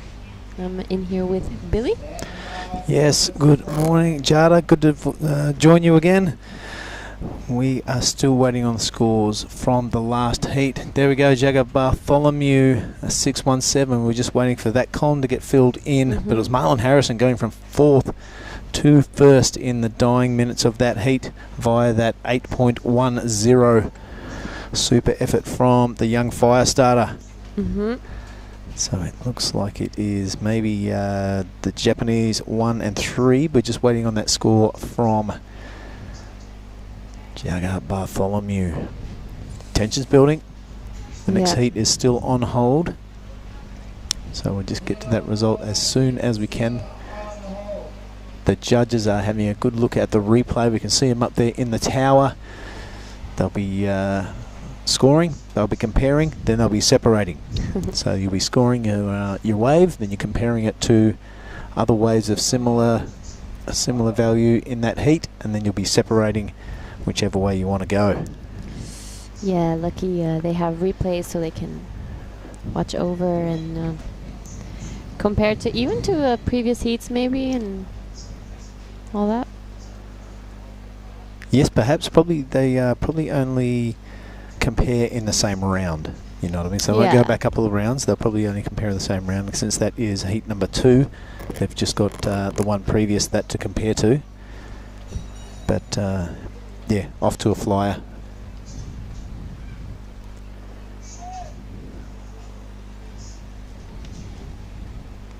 So in definitely. Alright, still waiting for that score to come through. Looking at our screen there, Oscar Berry, Jarvis Earl in the next heat. 2 Aussies taking on 2 Indonesians, Oni Onwa and Varun Tanjung. So it is the 2 young Indos preparing to stick it to the 2 young Aussies. Yes, it's an Indo vs Australia. The drone! Yeah, that is Ryan's takeoff spot right there. Pilot Ryan staying up there, upstairs at the hangar. Oh, he got the score. 5.27, I think I heard the announcer say. That has got him into second place. So it's the Australian 1-2 in heat number 2. Chenchin was building late in that heat, but there we go on the screen there. Marlon Harrison first, Jagger Bartholomew second, as Joe and Yuchi will have to settle for the sidelines view of this next heat.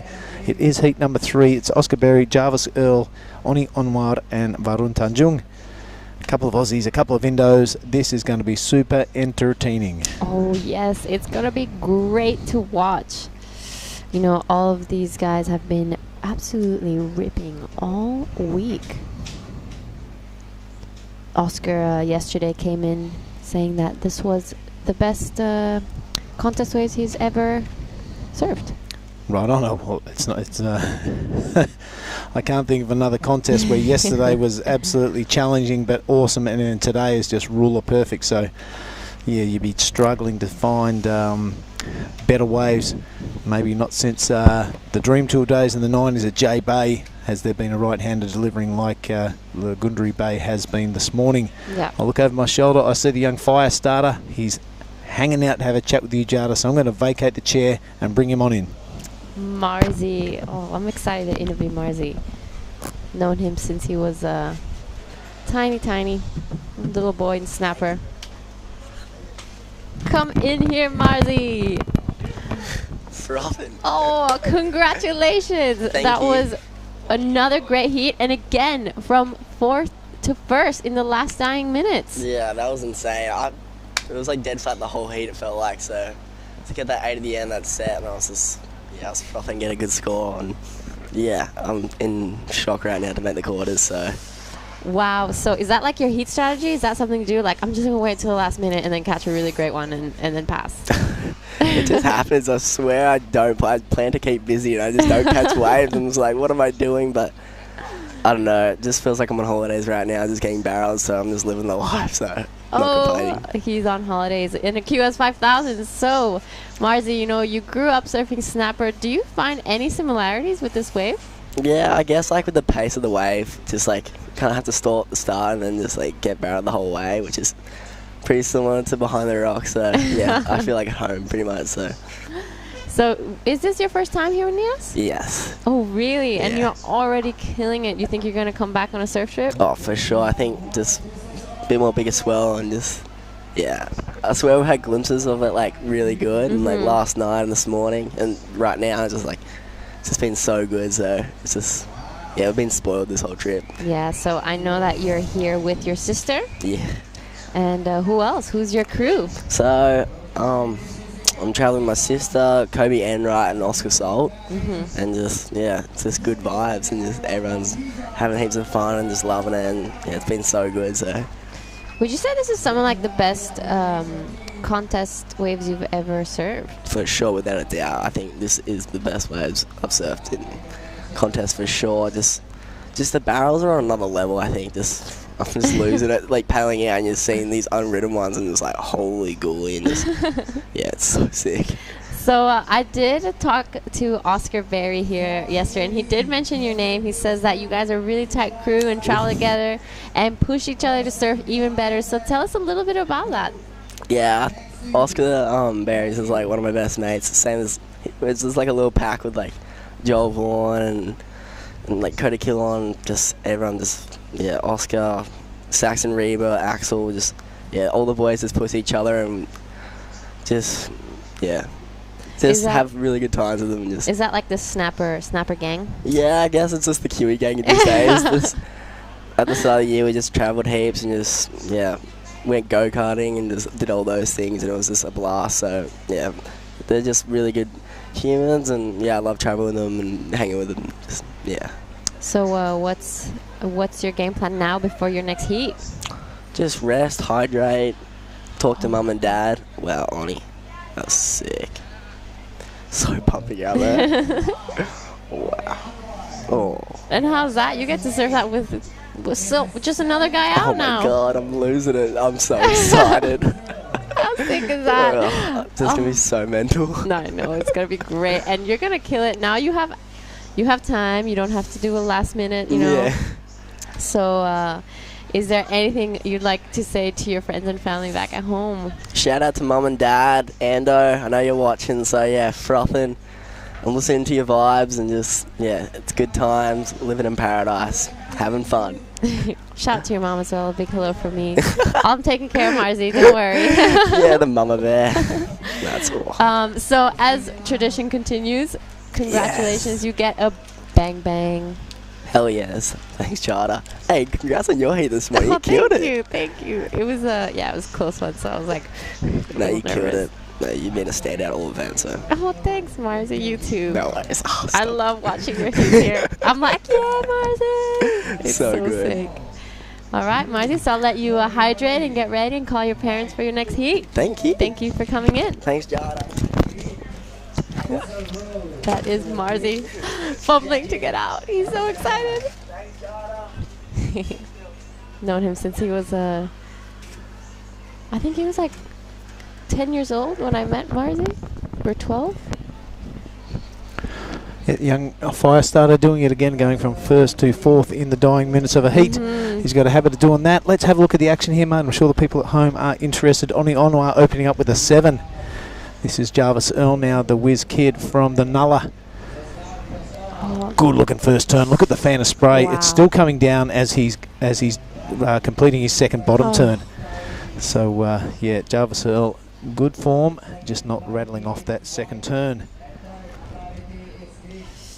Oscar Berry sitting out there with priority now. Where are we? We're 18 and a half to go. Did you see Oni's first wave? I didn't. I was busy. What about you? Yeah, we were watching it. There was a replay. It was insane.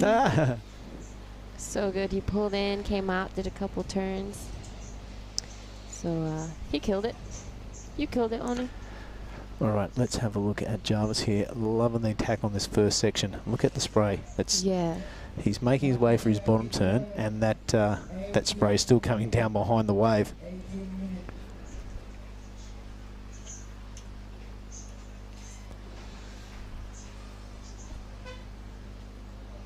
So, big shout out to all the crew.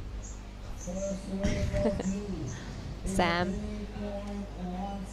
Toto, Ryan, all the filmers, everyone. So hardworking and great to have everyone here. Yeah, beautiful views coming out of the broadcast team. There is that reef system in the background. That's at the head of the headland, if you like. Sorry about that, at the top of the headland. It goes from coconut trees to that beautiful clump of rocks. On the edge of that is a massive left-hander when you see come down. You see those waves come into that reef system, you know that it's going to start banging into the bay. A couple of indicators, you've got that left-hander, you've got the wave actually called the indicator, the right-hander just up the road, and you also got that boat that disappears behind the swell. Someone surfed the indicator yesterday. Yeah, we saw him out there. Saw a lot of sitting and looking. He caught one. He caught one? Yep, I saw him catch Good on one. him. Nice. It's quite entertaining. I think that was our Brazilian surfer, Eric Bahia, wasn't it? Yeah. All right, let's have a look at Jarvis now. Staying busy, under priority. He's not going to go that one, but you might as well put your nose over there when you have fourth, because there's no harm, no foul. You're not going to drop down the ladder. Oscar Berry sitting out there looking to get his campaign going. Really strong performance yesterday. Yeah, Oscar said he hangs out with Marzi a lot. Oh, yep. There's a whole little Kiwi gang. Travel together, hang out every day. So probably going to be friends for life. Yeah, here goes Jarvis, continuing to roll the dice on the inside. Nothing to lose really, except for gaining a reputation for massive backhand hacks like that. 2 in a row. Almost comes unstuck on the second one, but this is totally under priority, Jada. Nothing to lose. I reckon he's got a whole lot to gain. Yeah, Jarvis Earl, that was insane. Those first 2 hits were right in the pocket. So much water thrown out and no time wasted in between with 4th priority. So Oscar and Oni and Varun are going to be like, yeah, well, you can't let him take anything because he can garnish. We'll see what he can garnish on a small wave when that does drop in. But, yeah, super dangerous when you're sitting out there with first priority. Think, all right, I'm going to get the bombs because, no one else can get them and they can't beat me. And then you've got someone like Jarvis who can sit under your priority and get the scores they need to totally wipe you out. Look at all the gang, all the Kian Martin's support group, his old man there. It looks like Aria, and he's just captured the imagination of all those local Groms. Wherever he goes, he loves it. Suri Jubrik, she has joined the fan club. Lydia as well, she's there. Oh, someone's in the barrel. Someone's in there. It is Oni Onwar again with a massive hack down the face after a tube ride. He's feeling it. Wow. He's got the hair in the Chungu bun. He's got his eyes rolled back. He's ready to go. And this is Oscar Berry. Oscar Berry. Oh, that was, wow. He almost unstuck, but that was a great first hack. Wow. Oscar Berry, he is unstoppable. Yeah, he is a Terminator sort of a surfer, that's for sure. I can't wait to see the replay on Onwar's wave. Yeah. We crossed over, we thought it was just an empty wave rolling through the screen, but all of a sudden the Jungle Boy from Lakey Pete pops out and absolutely lacerates that face of the wave to bits. Wow, yeah, I agree. There's no one. There was no one on that wave. We couldn't see anything. So it'll be great to see what he gets for that first one. Yep, just interestingly there, it is Jarvis Earl garnishing that 5.83 just for that small inside wave. So that's what the damage he can do to you while you're sitting out there waiting for a bomb. Well, let's have a look at Oscar Berry now. Waited a while for this priority taker. Look at this turn. Yeah. Ooh, a little bit of a bobble at the bottom. That is something the judges will be pretty critical of. I like when he landed there, projected all the energy out of his fingers, so he was definitely not going to fall off. Oh, this is Oni! Straight into the curtain. Beautiful tube riding from the lad from Lakey Peak. And a really big hack on the face afterwards. I like that he didn't sit back and admire his own work. As soon as he came out of the tube, he was looking to turn. I can't wait to see where the judges go on that one. 8.60 for Oni's last wave. What a great start. First and second wave for Oni, already a 7 and an 8-6. This is Jarvis on his backhand. Yeah, the Earl of Jarvis. He is dangerous on any sort of wave, just kind of going too far over the back and overcooking that turn. But he is an ever-present danger. Varun really yet to get his campaign going. Still 12 and 20 to go. This is Oscar Berry on his second wave. Wow, Oscar getting a 7.17 on that first one. He is on fire. And it really just seems like he's having fun. Someone is threaded in there. They're coming out. It's Oni! He has gotten 3 barrels in a row. He is not stopping there. Wow, our man Oni Anwar, what a heat. Boom, he's on fire, that's for sure. Now he's still in front of Oscar Berry in that paddle 4 priority. On point is young Oni Anwar.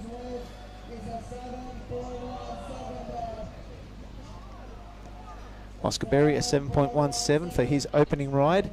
So there are scores dropping left, right and centre. This tablet will be going up and down. This is Varun looking to get his campaign going. He's only got 1 minor score. He's straight into the tube. A little bit of finger painting on the face. He's coming out of that thing, looks at the judge's towel, goes, I got a bit of that. He actually put a bit of a palm frond on the way out. But here he goes for a good looking hack in the pocket. This heat has just really come alive at the 11-minute mark. Gianna, what do you think of that? Wow, this is one of the best heats of the whole event for now, and we're only round of 16, heat 3. We haven't even gotten to the first quarters. Wow, those views are gonna come firing up when people start seeing these waves as he checks his fins because he did run over a palm. Yeah, little palm from there. I love the way that he pulled straight in there. There's no going to the bottom on this wave if you want to get totally threaded from the takeoff. And that grab rail cutty is super good to look at, but it's super difficult to execute and still look in control. This is Varun. Also disappears behind the curtain, takes a look at the judges, and there's that palm. Oh wow! Obstacles in the way, but he still makes it. That is our young Varun Tanjung. There it is. Just in the bottom of the screen. Great work, Rhino. That's man, our drone driver, our drone pilot is one of the best in the business. Best in the biz. He works up around the Simulu area a lot of the time. He's no stranger to this part of the world, that's for sure. I bet he's run over a few of those on his surfboards as well. Yeah. So we are still waiting for a few scores to drop, the last of Oni, Oscar, and Varun. Yep. I feel Jarvis needs to still find his rhythm in this heat. Here goes Varun, getting busy now after a really slow start to this heat. Tucks under the curtain again. I reckon he's coming out. Nope. No. He's been swallowed by that foam ball. He's going to have to get out there and give it another crack with 9 and 20 remaining. Yeah, that's we're still waiting for, well, Oscar Berry getting 7.17 without even getting barreled yet, you know, so that is saying something about his turns. Yeah, they got some power. He's a very powerful young man when he's surfing. I'm excited to see some of those scores drop. This is the replay of Varun Tanjung. A really good barrel sense for just a young fella. He loves to come out and give it to the judges for some reason, but you can tell that he's loving it when he does it. And there's a lot of emotion coming out of that young man yesterday after squeaking through to this round of 16. Jarvis Earl's now time to get in the barrel. He does. He grabs a rail, drags the punter, but does not come out. Unfortunately, does not make it out.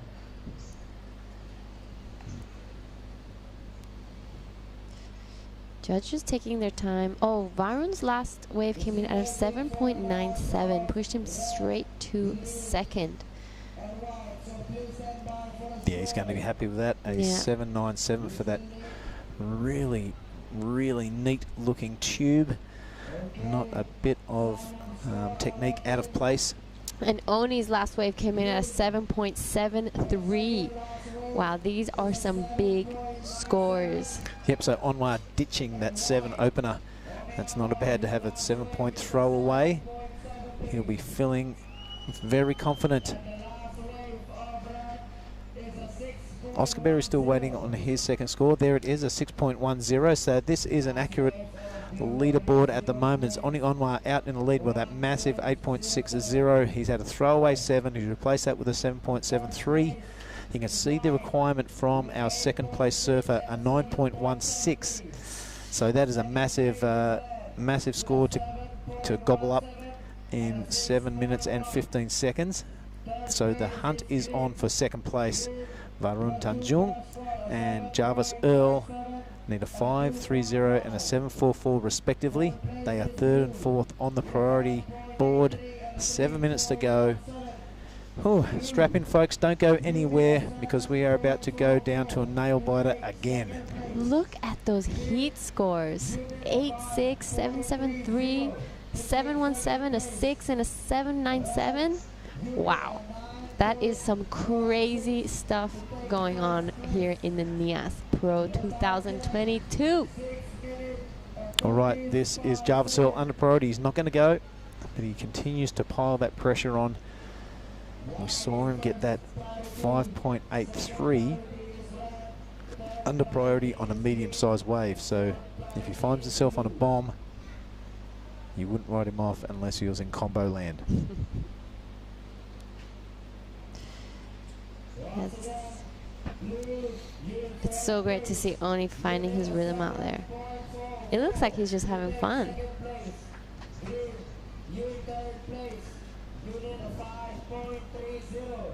All right, the wind really cooperating this morning. It's blowing directly offshore, straight up the bay, off the hills. It's grooming those waves perfectly. You can see the texture on the face of that little inside runner. There's no bumps, there's no bobbles, there's a couple of palm fronds in the way, but other than that, it is spot on. Yes, we're reaching the just over the 5-minute mark. You know, Varun and Jarvis definitely going to be hoping for one more of those big sets to come through, as they're also in third and fourth priority. So they're hoping for a 4-wave set. A big 4-wave set, yep, at least. There's a couple of insiders here. Letting that go, and it is the youngster, the comeback kid from yesterday. He's tucking behind the curtain. We can see the front of his board. It's not that deep, and a bit of a messy exit. He's going to have to go pretty crazy on the inside. That was a great first turn. Follows it up with that second. A little lateral because that wave is speeding down the reef. Cut back time now. Not a foot out of place on that wave. We just don't know if it's been enough to get him out of that third position. Jarvis Earl, meanwhile. This is Jarvis on his backhand. We didn't see the first part of his wave, but we did see the finish, so we're going to have to wait for the replay. Varun only looking for a 5.30. I think he got it. But with Oscar Berry behind, we never say never. This is the replay of Varun. Yeah, Varun, that turn kind of checked a little bit. He had no choice but to go for it in that section. And so the board kind of staying lateral, not really coming around. A little bit safe maybe, the judges might think. But we'll see what they come up with. And this was a Jarvis. This is Jarvis, the first part. We'll see what he did. Beautiful upside down and straight to the second.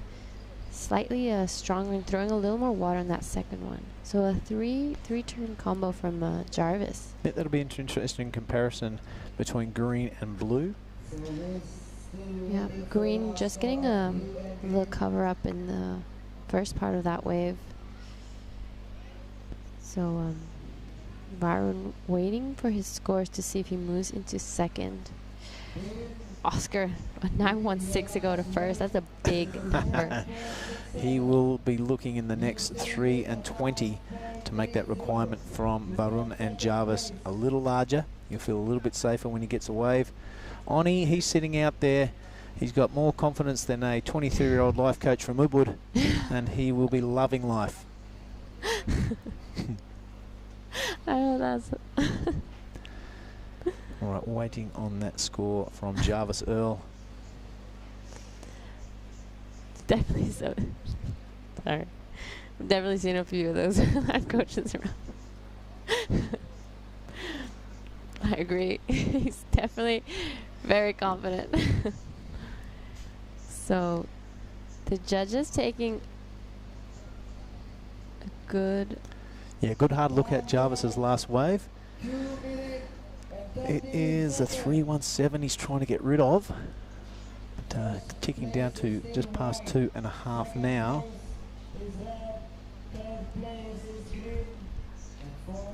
Varun. Yeah, thanks for pointing that out, Giada. At 4.67 of Varun's, he now's at 5.30 to knock Oscar Berry out of the equation. It's going to be a bit of an ask with 4th priority and 2 minutes, although he did do it yesterday, so let's not count this young fighter out. Here goes Oscar Berry now, looking to increase his heat total. Oscar Berry, wow, great first turn and straight into the second one, airdrops that.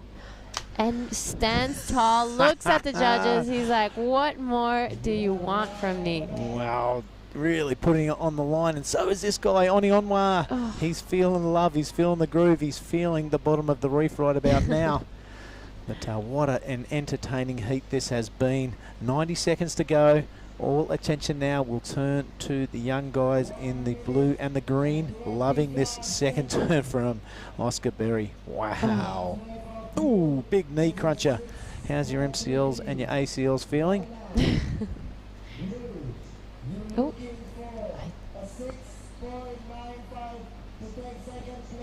You know, we have seen... Sorry to interrupt, love. That last wave, 6.33 coming for Jarvis Earl. He does still sit in 4th position now. He's got top priority. He's got just under a minute. He needs a 6.95. We've seen him all competition and down in crew. We know we've got it in his surfing. This is going to be an interesting one. It's going to be tight as per usual. Yeah, only 45 seconds left. That has just increased to an 8.24, that requirement, mate. So, wow, things getting tough for Varun and Jarvis. Yep, Oscar Berry's last one came in at 7.4. So, unless something magically appears in these 30 seconds, I don't see that opportunity coming up. And Oscar Berry getting big scores with no barrels ridden, actually. 15 seconds. All right, we can hear that beach announcer in the background.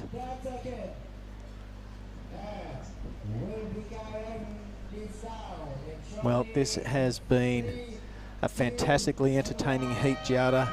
I'm going to let you out and catch your breath. We're going to bring in Mark Clift. This has been heat number 3 of the round of 16 of the men.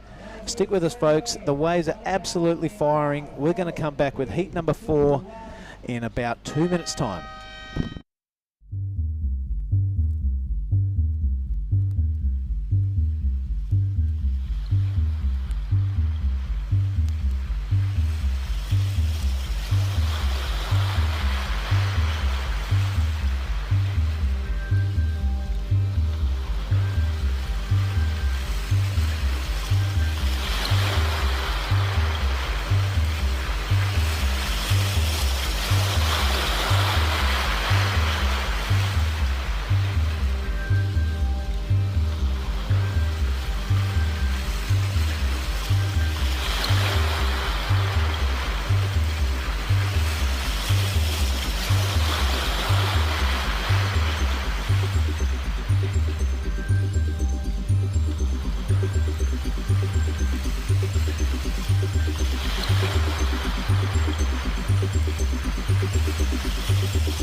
Some great clips there from the production team. We are back. We're kind of catching our breath after a cracking heat number 3. Heat number 4 is in the water. We have Xavier Huxwell in the red, Geordie Marie, the defending champ, in the blue, Kian Martin representing Sweden in the white, Axel Rose Kurota in the green. The big hits keep coming, and the turns from Oscar Berry in that last heat, Mark Cliff. Yeah. I'm not sure if you saw him or not, but they're absolute knee crunches and super impressive. But Oni Onwa absolutely on fire. Yep, throwing away a 7. He's finally got into the 8-point range. He's got in the 7s a couple of times in that heat. So we'll be hearing from Oni shortly. And tick, tick, tick. He's getting better with every heat, mate. So he's on the right incline. Righto, who have we got in this one? Kia Martin, he's getting busy. He's ready to go. That is a great lip blast to start things off. Feeling super confident after the last heat of yesterday. 2 quality turns in a row. His cutback is razor sharp and always on point. Kia Martin, 22 minutes to go, 22 and 20. That is the way to start your heat. And he just always looks relaxed, you know. He does brutal turns, but in between and that, there is no fuss, there's no rushing. It's just all seems to click for Kian. So he's got a very cool style, a cool customer, and all that sort of stuff really shines through in his surfing. Good work, Kian. And you're right, mate, he did surf a brilliant heat in the last heat of the day yesterday afternoon. We've just been doing the homework here, mate. I'm coming up with our quarters. It's going to be Solly Bailey and Jagger Bartholomew. Quarter 1, MCB, Mike Clayton Brown, Marzi Harrison, the fire starter. Oni drops into heat 3, Oscar into quarterfinal 4. And we'll just see who their opponents are at the end of this one. Big names, mate, big names. A lot of entertainment coming your way. Have a look at that vista right there. It's one of the best in the surfing world. And where else would you want to be? Page and Kailani coming up next. They're just getting ready, but we've got 20 plus minutes to sort out who becomes our 2 last quarterfinalists on the men's side of the draw. Interestingly, mate, at this point in the men's, all natural footers. Wow. Well, 6 of them in the quarters. Quite incredible. Of course, in this one we have Geordie Marie, the defending champ. He's a goofy footer. And just looking at the other names, he's the only one. Rightio. Well, that's point of difference, maybe. The only hope for the goofy foot camp around the world. Kia Martin open out with that 6.50. Oscar's coming in with his caddy there. He's looking cool, calm and collected through to the quarters. Great place to be. Finals day, getting plenty of hits off the boys at home, mate, as you would expect. Juddo Majex. Oh, nice. Justin Taylor, Neil Sheriff over there in Lennoxtown. Dave Inglet. He's not happy about the football yesterday, but he's happy about the surfing today. All right. Well, obviously his beloved Dockers must have failed. Yep. All right. He goes white. So giving it a pump. Kian Martin. He's in the tube. Look at this. He, clean and green. And he's just staring straight at the drone the whole time. Was never in doubt that he was coming out of that pit. Crunching it again. Oh, you crew online. How good is the show? Who's in the barrel right here? It could be anyone. It could be all 3 of them. Who knows? But Kia Martin, he has caught 2 waves before. The rest of the field have even have a sniff. And that was some of the best images you've seen out of a surf contest for a long, long time. Well, somebody is on one now. Still can't tell the colour, but they're in there. It is Geordie Marie, backhander in the blue. What a thread. So we'll get the full replay on that job in a moment. We were just talking how there's only one goofy footer in the draw, and there might still be after this heat, the way that wave went. All right, so imagine the colour out the back is looking like maybe green. Could be Axel. Here we go. Oh, that is a beautiful angle, isn't it, Mark? It's you've seen that a million times on surf vids and surf movies. And so it was red that got the other barrel that didn't quite make it, so that was Zave. A long effort, but for me, Geordie's one of the best tubes I've seen in the last 2 days, mate. I can see a huge number getting thrown at this. It was really, really big and a drainer. There was no side at the nose of his board, the whole barrel. It was really long. It ticked all the boxes of an epic tube. I reckon we're going to see something push into the 9s here. I can see it. Kian Martin, a 6.5. Judges have been rewarding the tube rides, no doubt. They're looking at some replays again and studying and checking the details, the finer details of Geordie's barrel, but I loved it. It was perfect. I reckon they're just looking at to enjoy the vision. Check out this sick tube again. Well, the crowd's going nuts down there. There's all sorts of action going on. The lounge jockeys are in fine voice down here this morning, mate. There's hooting and hollering coming out of the restaurant, coming out of the shaded areas on the beach. We're yet to get a score to drop for Geordie, but I loved it. Kian Martin, meanwhile, what did he just drop? It must have been an 8 or just under. 7.67 there, mate. All right. Geordie's has got to be better than that. A 7.67.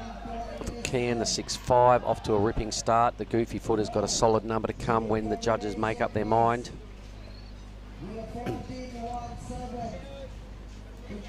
Can't wait to have a chat with Oni. Yeah, I can't wait to see what he's got to say. I think he's just got his rock star act into the restaurant next door. Here he comes. Look at that smile. There it is. Have fun with that one, mate. I'm going to have a quick chat with him before you do, if you don't mind, but that was unreal.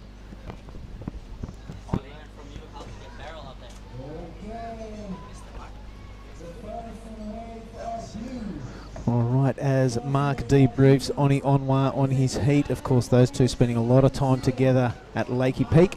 This is Axel Rose. He's inside now. Perfect tube form. That back knee tucked in beautifully. Axel Rose putting on a show here.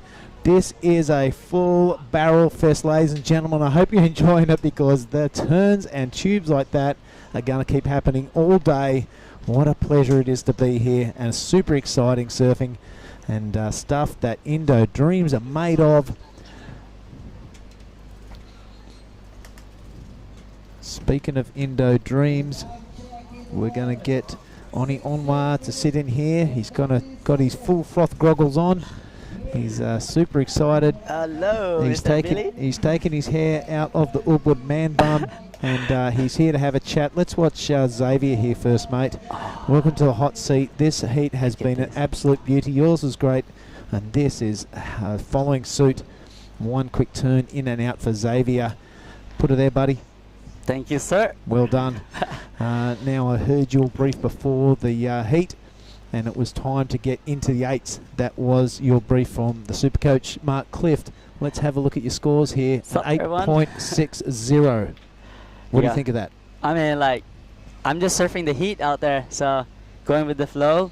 Mark told me just like, come on, man, surf like Oni, and so just be blessed to be in the water. And today is that's really you, mate. That's you riding the tube. That's the replay. Yeah, that's you. Why don't you sit back and admire your own work? You can see you're looking very cool. And here's your second one. This is your 7.73. I'm pretty sure. A smaller inside one, a perfect looking tube there. How good is the vision, mate, and how good did it feel to be out in that heat? Yeah, I mean, like, look at that wave. Just, oh my God, I'm just like overwhelmed. The right-hander and like, feel like home. It feels like home. Like Periscope. It's a bit like Perry's. You're right. You're absolutely lacerating it, mate. Mate, we're going to keep this really short because you got to get dressed and go help at Mate Joey on the beach announcer. Not only are you killing it in the surf on the Onwa, you're going to get a bang bang. He's always helping us out in the commentary box. He's also helping out in the beach announcing. Yeah, mate, you're doing a bang up job. Well done. Keep it rolling. Thank you. I want to say thank you to the Lakey Peak boys and TAC, the boys in America. In Australia, my family in Australia, thank you so much. I'm in a quarterfinal. Is it quarterfinal? Mate, you are into the quarterfinal right there. Quarterfinal number 3. You will face the second place getter of this heat. So stand by, go get changed, get to work, and we'll see you in the semis. See you in the lineup. Woo!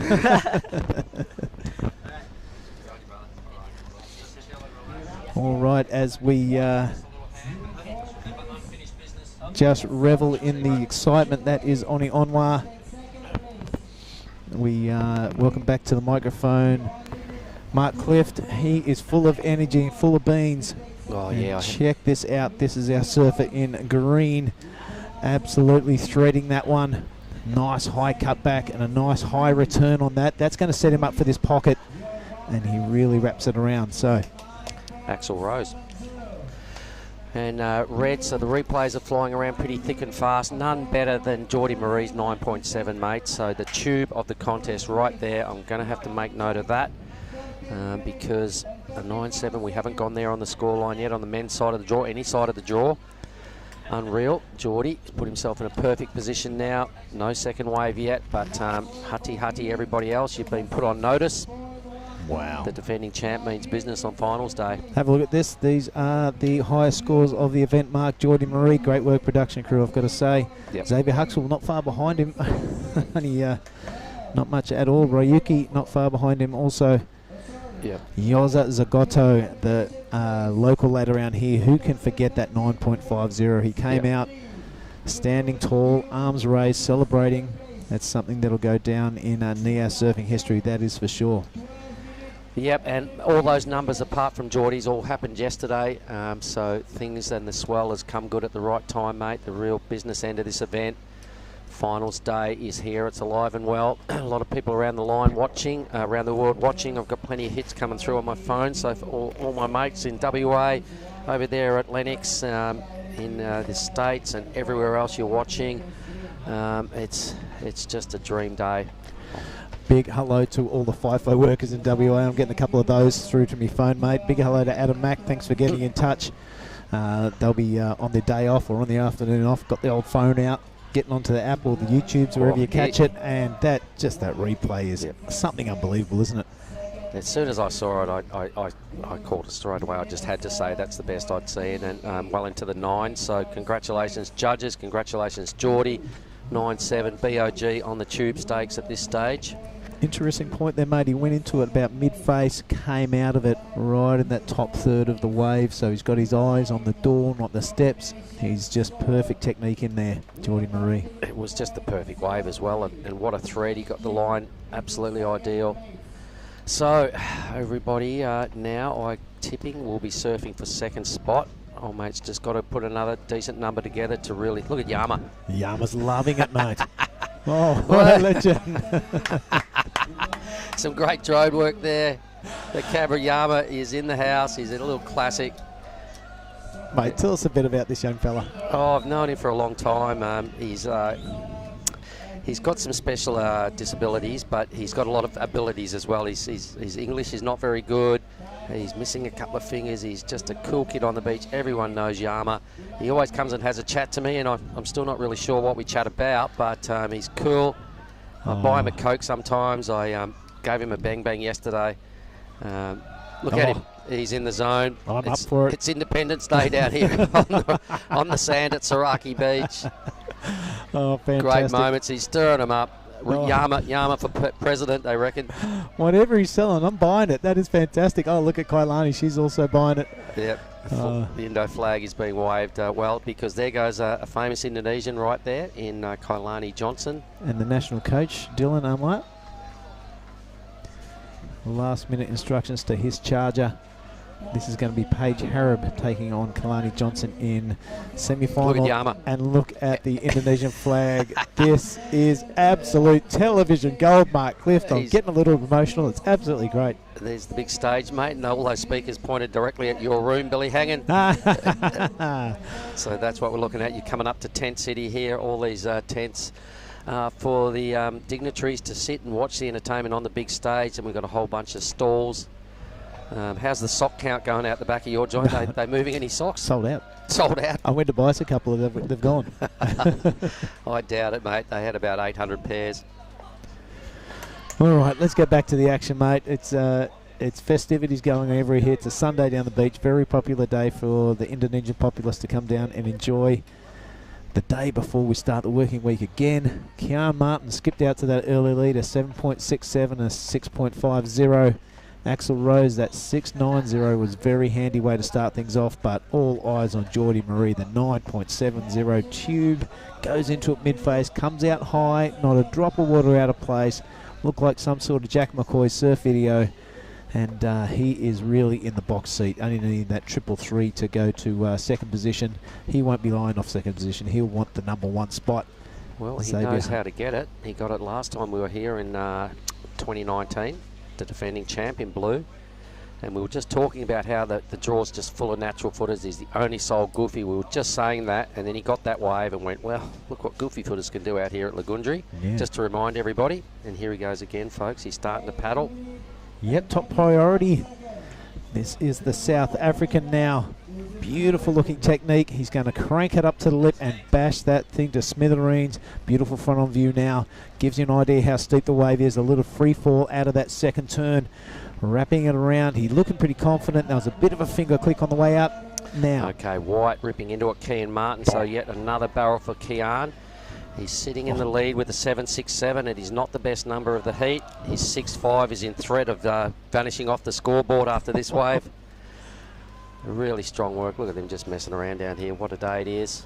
You just mentioned all the FIFO workers before, mate.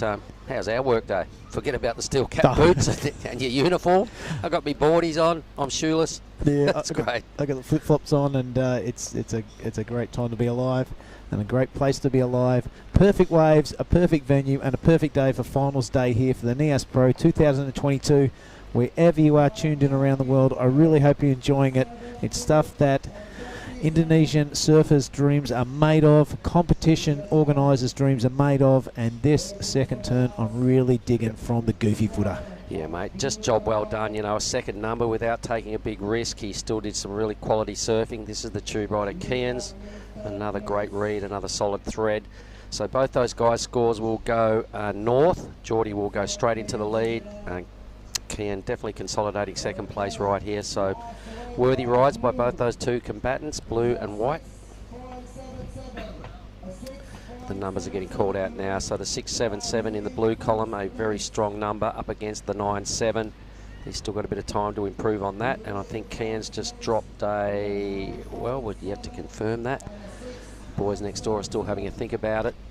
I reckon it's probably going to improve. It does. There we go. So it turned into a 7.87. Geordie Marie's second wave, that 6.77, has chucked him into the first place. Wow, it's going to be hard to get around that 9.70. Yep. Much deserved score. The work now onto Axel Rose and Xavier. They've been ripping. Xavier in combo land downstairs. 6:10 to go. It'll be hard to see him climbing out of that.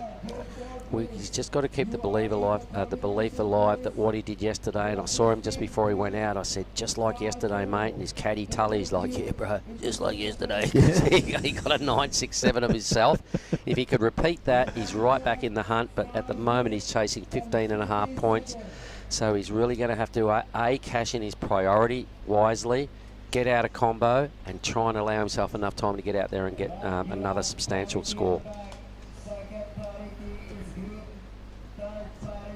So first place out of this heat will match up against Oscar Berry in quarterfinal number 4. Second will go against Oni Anwar in quarter 3. 2 vacant spots still remaining in the quarters, mate. Boom, boom, boom. Right, here goes Axel. Is it? No, it's Kian. Another tube. What? No need for sunscreen today for that young man. He'll just find the shade inside the tube. Out the back it is Xavier now. Needs to get going 5 minutes, 2 waves. Definitely possible. And he's going to have to go big on this one. He's really far back. He's too far down the pipe drain, and he's not coming out of that one. No.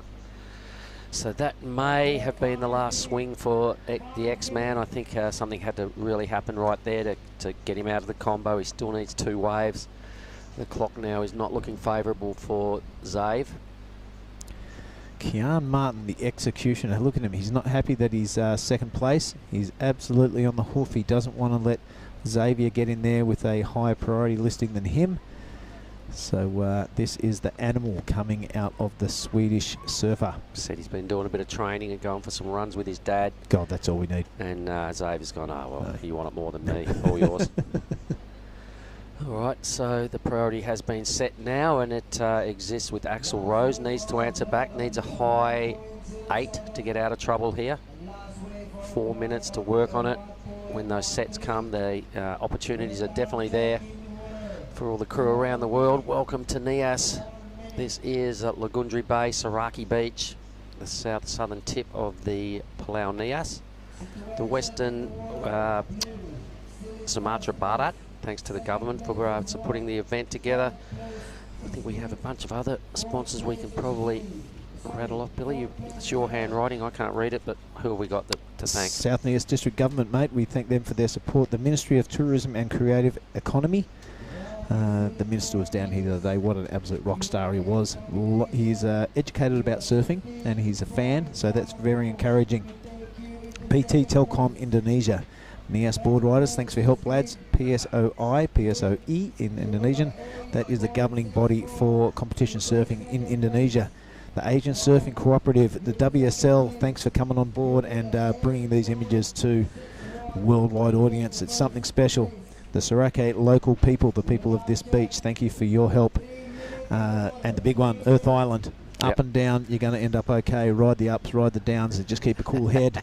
And mate, the last one there, Beer Sigaraja. This afternoon, that'd be nice. This will be our last big full day, mate, of cracking. We've been doing 20 plus heats every day. This is day 5 of the waiting period. We had a monster day yesterday with 26, 25-minute heats. And let's put us in this position today to roll out 22 heats to crown champions the Savo while the surf is cranking. Ty Sorati's had squarely trying to buff the surfers and finish in famous style. So he's had the surfers first in mind, use the waves, work crew, just get your head around it. And we've been chipping away big time at this event. Mate, it's cool. It's what we're here for. And it's good to see that the QE 5000 get the priority. There's a 5,000 points on the line and thousands and thousands of dollars. So this is the optimum conditions. The Pro Juniors will probably end up tomorrow. And let's face it, it's not going to be horrible. It's just not going to be epic. Yeah, and Tuesday's a write-off, a lay day due to the conditions. So that was the last day of our waiting period. We can down tools, maybe go and find where I left my surfboard and reacquaint myself. The days have been long, so very minimal chance for us to get out there and do a bit of board riding. But that'll happen. 1 minute and 35 seconds. All right, it's going to be congratulations to Geordie Marie. He will square up against Oscar Berry in that quarterfinal number 4. And at this point, it's looking like it's going to be Kian and Oni Anwar. Meanwhile, perhaps a little sign-off wave here. Just over a minute to go. We'll watch the X-Man. Has been doing some strong turns all yesterday. And I did mention that to him before he went out. He's like, oh, gee, thanks, man. Hasn't been barreled, hasn't really ridden a wave he'd be happy with. So he's could not repeat yesterday's performance. He was the BOG yesterday out of an outstanding day. So we'll send Xavier Huxtable some props and go, we love what he did. Would have increased his fan base after his performances the last couple of days. He's got one more right here. A great young man and a fantastic surfer. Axel Rose has had a great outing as well, and every day we've watched him compete. He has not dropped the ball. He's really contested well and put himself right in the mix. And another guy that you could probably say has increased his fan base. He spoke well when you had a chat with him the other day. Yeah, you betcha. Sorry, I'm distracted, but left-hander over the back of that reef there. You are a goofy footer. All right, 20 seconds remaining in this one. Here goes Xavier, chucking it around. He's got that on tap, but today hasn't been his day. Hold your head up, son. You've made a good account of yourself. Ticking down, mate, to that 5-second mark. Not more action happening in this heat. That has been another beauty. I was just catching my breath from heat number 3, but that is heat number 4. We are done and dusted. I'm going to vacate the chair, bring in either Oni or Giada. I'm not too sure.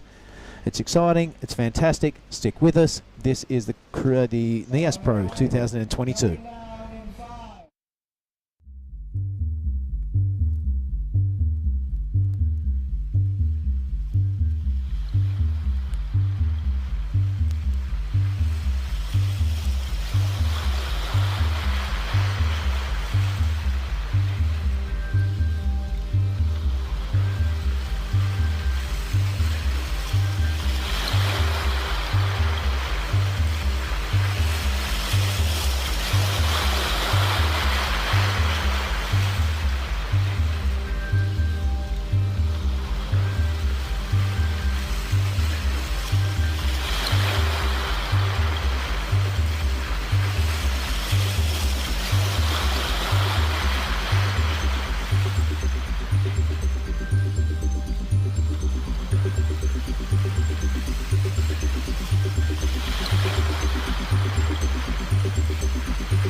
All right, just readjusting the headsets, right on cue, straight into it, and it is Kailani Johnson.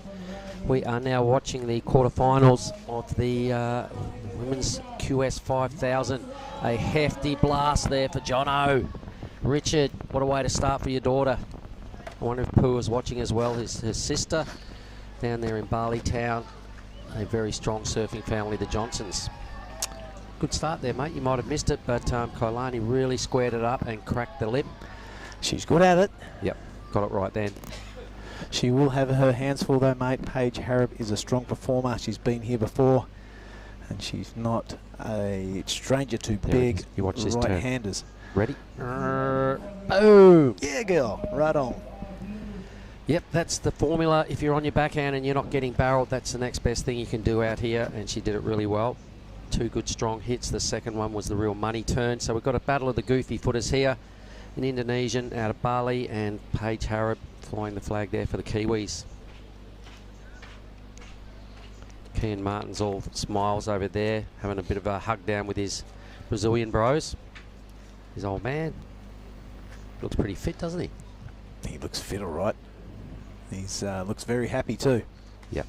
Proud of his boy, and why wouldn't you be? Through to quarterfinal number 3 against Oni Anwar. Oh, that's going to be interesting. Both similar age, both natural foot demons that have been doing it for a long time. They're both living in Indonesia, although Kian surfs under the Swedish flag. Don't be fooled. He's lived his whole life in Indonesia. Okay, this is Paige now, grabs a rail and ducks ahead as she dropped a little low. Oh, that's a pity. That was a great funnel. She's also got to fight that 817 that Kalani's been awarded for that first wave. Well worthy. So that's what we were saying, mate. If you don't get tubed, that's the next best attack on behalf of the Goofies. Backs to the wall, the big squared up bottom turn, the big hit is the way to go. So I can see Geordie now is wondering what's going on. We need to have a chat. So he grabs his blue Rashi back. Get a few words with the defending champ and see where his mindset's at for the day.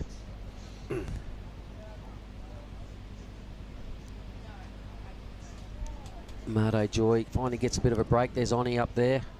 Yep, working the beach commentary. He's got his hands full, and he's also got a contest to win. But you know what? A little break from staring at the action, and he's surfed a heat. We had a little chat about it. Unfinished business was probably the message there. Soak it up. You're feeling good right now. Soak it up and be confident from that, but it's not over. His day's just started.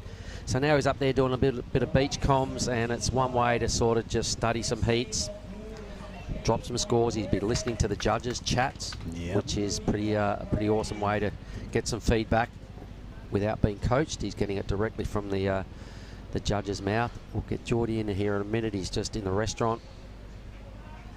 So a fair contrast to the opening exchange. 817 and priority for John Kailani. Paige Harrop, an attempted tube ride, just dropped a little low and went straight down. Yeah, valid point you make, mate. Is it's open to every competitor in the draw. They're definitely allowed to go speak to the judges if they have a question. And if they are right onto it and they're watching the broadcast, they know what the judges are asking. They're awarded that 8.17 for those 2 big backhand bashes from Kalani.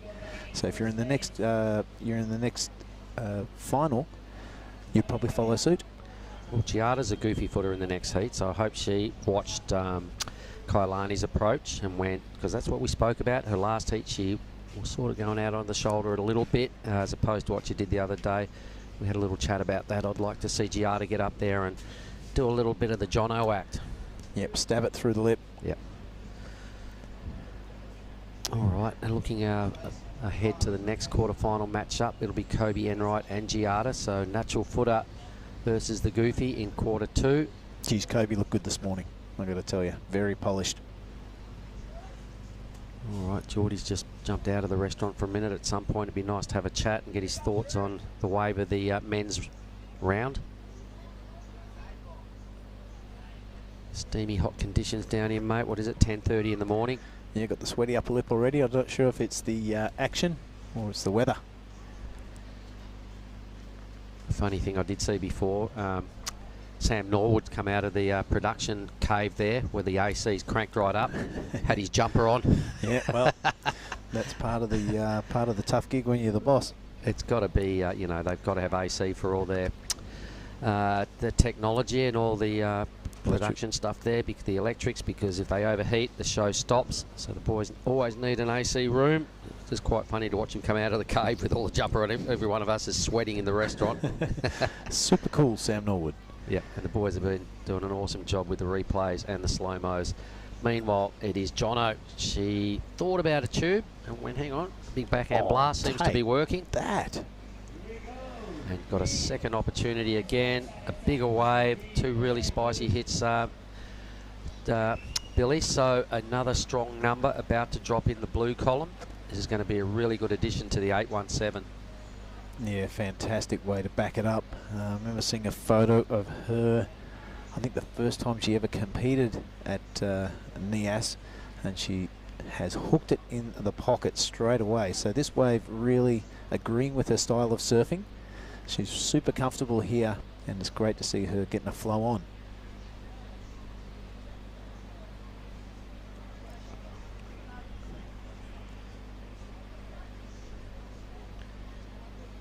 Yep, and Giada surfing in the next heat. We've lost one of our beach announcers. I'll see if I can ring up Tippy Jabrick, see if he's available. He spoke pretty well this morning.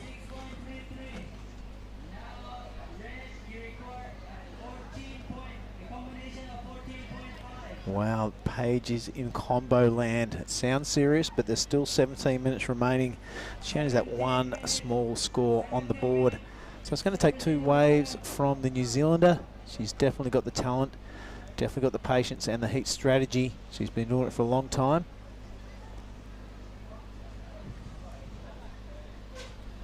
Well, there's the stairway to heaven, we've been calling it. The amazing tile work that the government have put together, a bit of a stepping stones out to the keyhole. There is also another one that comes directly off the beach.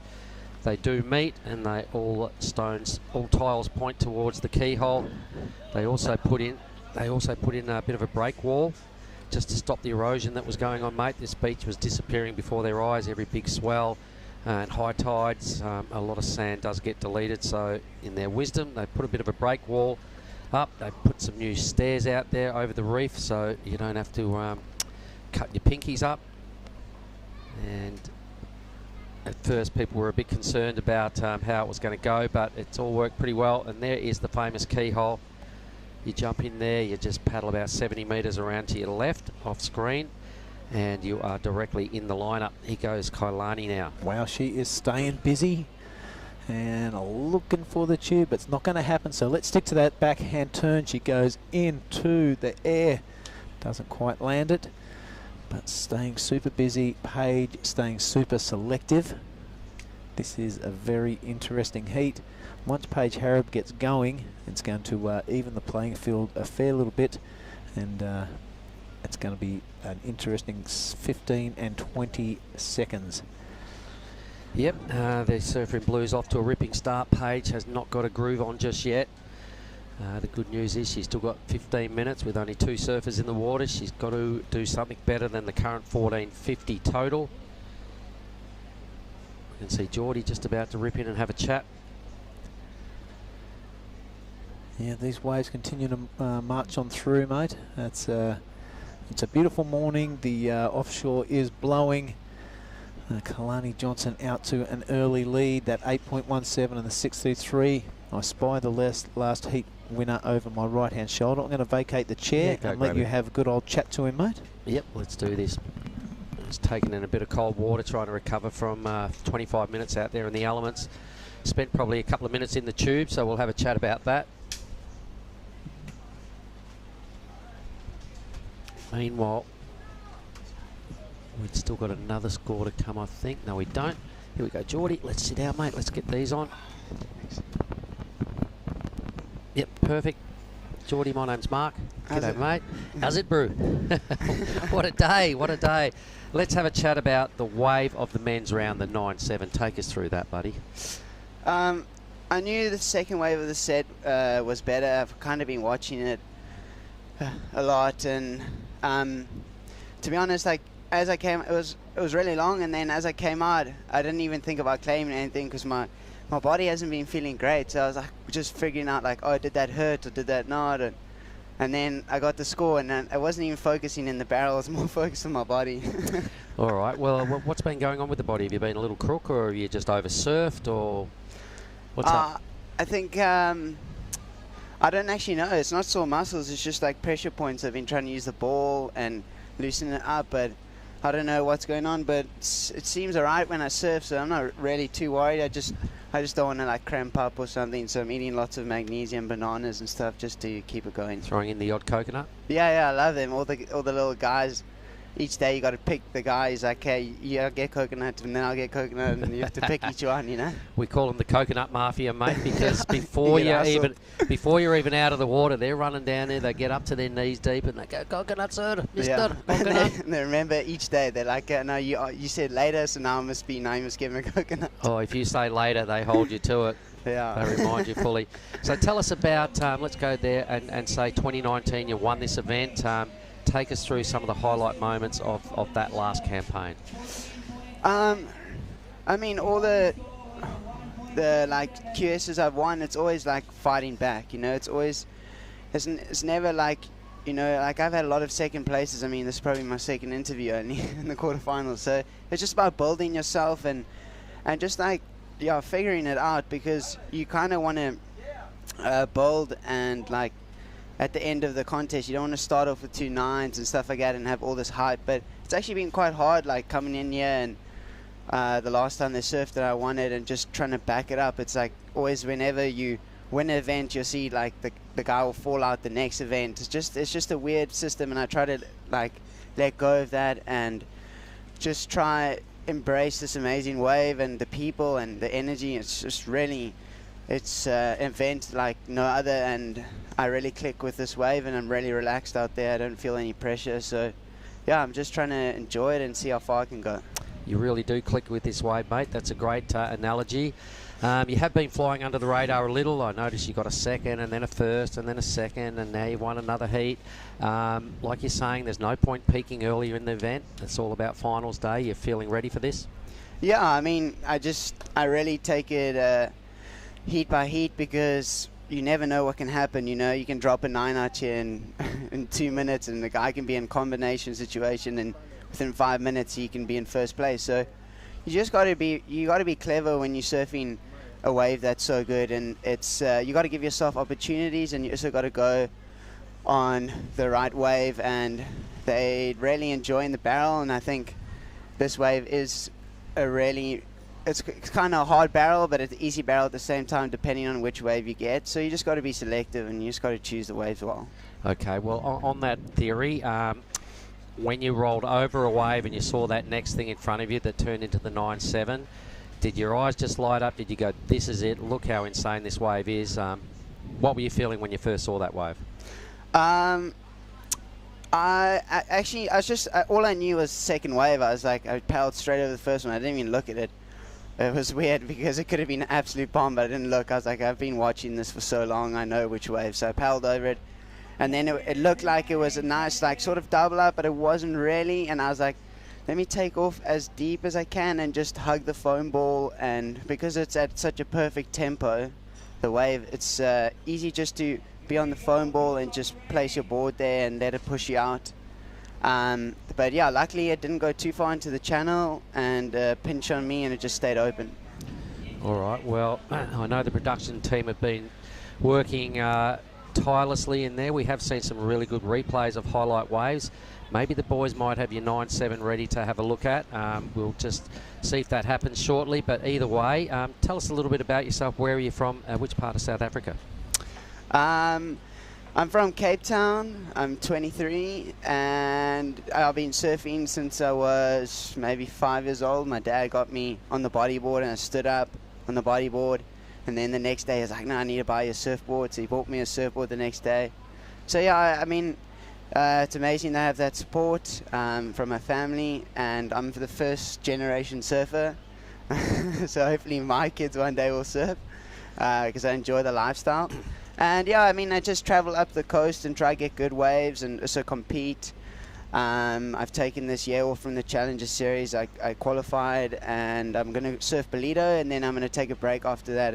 It'll be hard to get a result in Bolito, not go to US Open, but I got to be mature about my decisions, and I got to be wise with mental health. And yeah, my dad just said surf these events because it's super fun and it's relaxed, and there's no points for me, anything. So I said, yeah, it's a good idea just to test it out. So 3 years as defending champion of the Nias Pro. You're back. You're in a very good position on finals day. How much have you just been waiting for your opportunity to defend this title?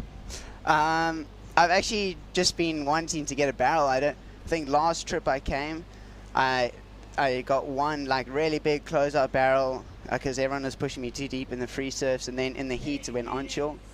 And then that was kind of like my first barrel out here. I think I got a barrel in another heat, but that was my first like chance of getting a barrel out here. So well, you took it all the way to a 9.7, buddy. It turned into the best wave of the whole men's round. I'm going to say you're in ripping form. I'm going to wish you all the best of luck. You're up against Oscar Berry in quarterfinal number 4. So good on you. The sole remaining goofy footer. Go get him, champ. Well done. Thanks so much.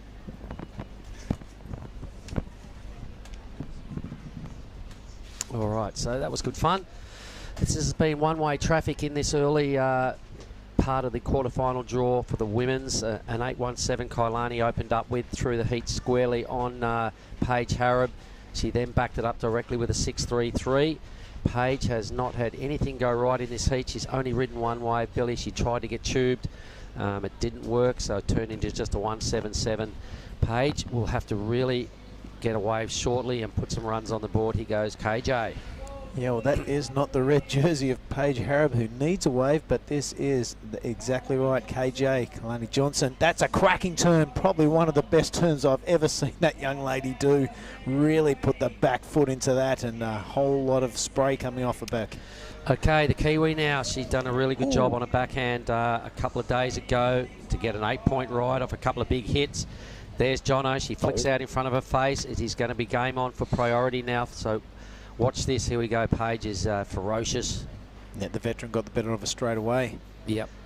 So KJ's gone, all right, I'll just cruise. It must be pretty hard. You ride a few waves in this heat, and the temperature of the water's up around 29, 30 degrees. It's pretty hard to maintain a sprint for too long. So Paige has gone, all right, I'll just back off as well and cruise a little. 30 seconds ago, mate, you were saying that Paige Harab had to get going. She did. And wow, she gets that one wave, cracks a couple of lips, and it's game on. Have a look at this, right into the pocket. Yep, so the judges will probably be comparing this wave up against Kailani's very first wave. They were both pretty similar. 2 big hits in the pocket. This is Kailani's last wave. Yep, this first turn is pretty neat under there, but this one, she really gives it everything. That is a fantastic looking backhand attack. Yep. Oh, wow. All right, the judges got a bit of thinking to do now because there's going to be decent numbers in both columns. It's a matter of how high they go. I think they'll both feature in the 7+ range. So I reckon KJ has upgraded her 2-wave total. Paige will be knocking on the door and put herself back in the conversation. She will no longer be in combo sitch, and will be well within striking distance. With 5 minutes to go, she'll get first priority in a moment.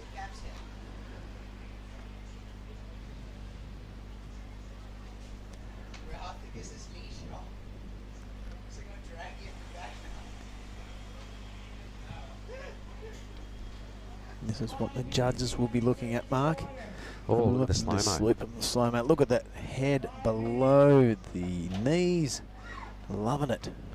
Did a really good job not to catch the nose of the board coming out of that top turn. Yep. And how's the flick off? Full of confidence. Yep, for sure.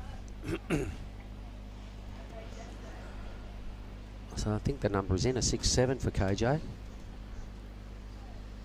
Yep. 6.7. So Paige's, where does that drop? I'd say it's probably going to be fairly similar, maybe a smidge higher. There it is, an 8.50. Unreal. Wow, with his game on for sure. So the judges just like the brutality of Paige's 2 hits in the pocket. They were both really good. Kailani's done one real strong hit each wave, but this is 2 real good hits from Paige. Look how close she was to the pocket. It sort of barreled over on the way down. Yeah, that first one. The second one was probably on par with KJ's, but that first one was super crisp. So 2 good ones versus 1 All right. good one. So moments ago it was all one-way traffic and it was all, you know, a bit of a no-brainer for Kailani, but Paige has answered back handsomely. Now got, what do we got, talking 3.5 minutes, a mid-6. And more importantly, mate, she's got that priority. Yeah. Oh, I forgot to give Geordie a... Oh, no, I saw that and I thought, well, bad luck. I'm not sure when should we stop. Should we stop at the semi-finals? Having interviews, probably. I mean, we're going to run out of time at some point, so I'm going to peel that out and just hold it there, because next time I see him, I'll apologise and hand over the chockies.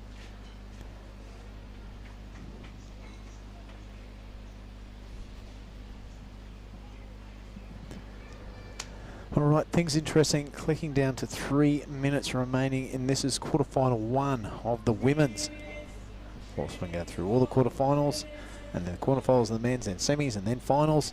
It is a Super Sunday of finals here. Kalani, yep, he's having a look at this under priority, looking to improve on that 6-7-0. It's the familiar backhand attack.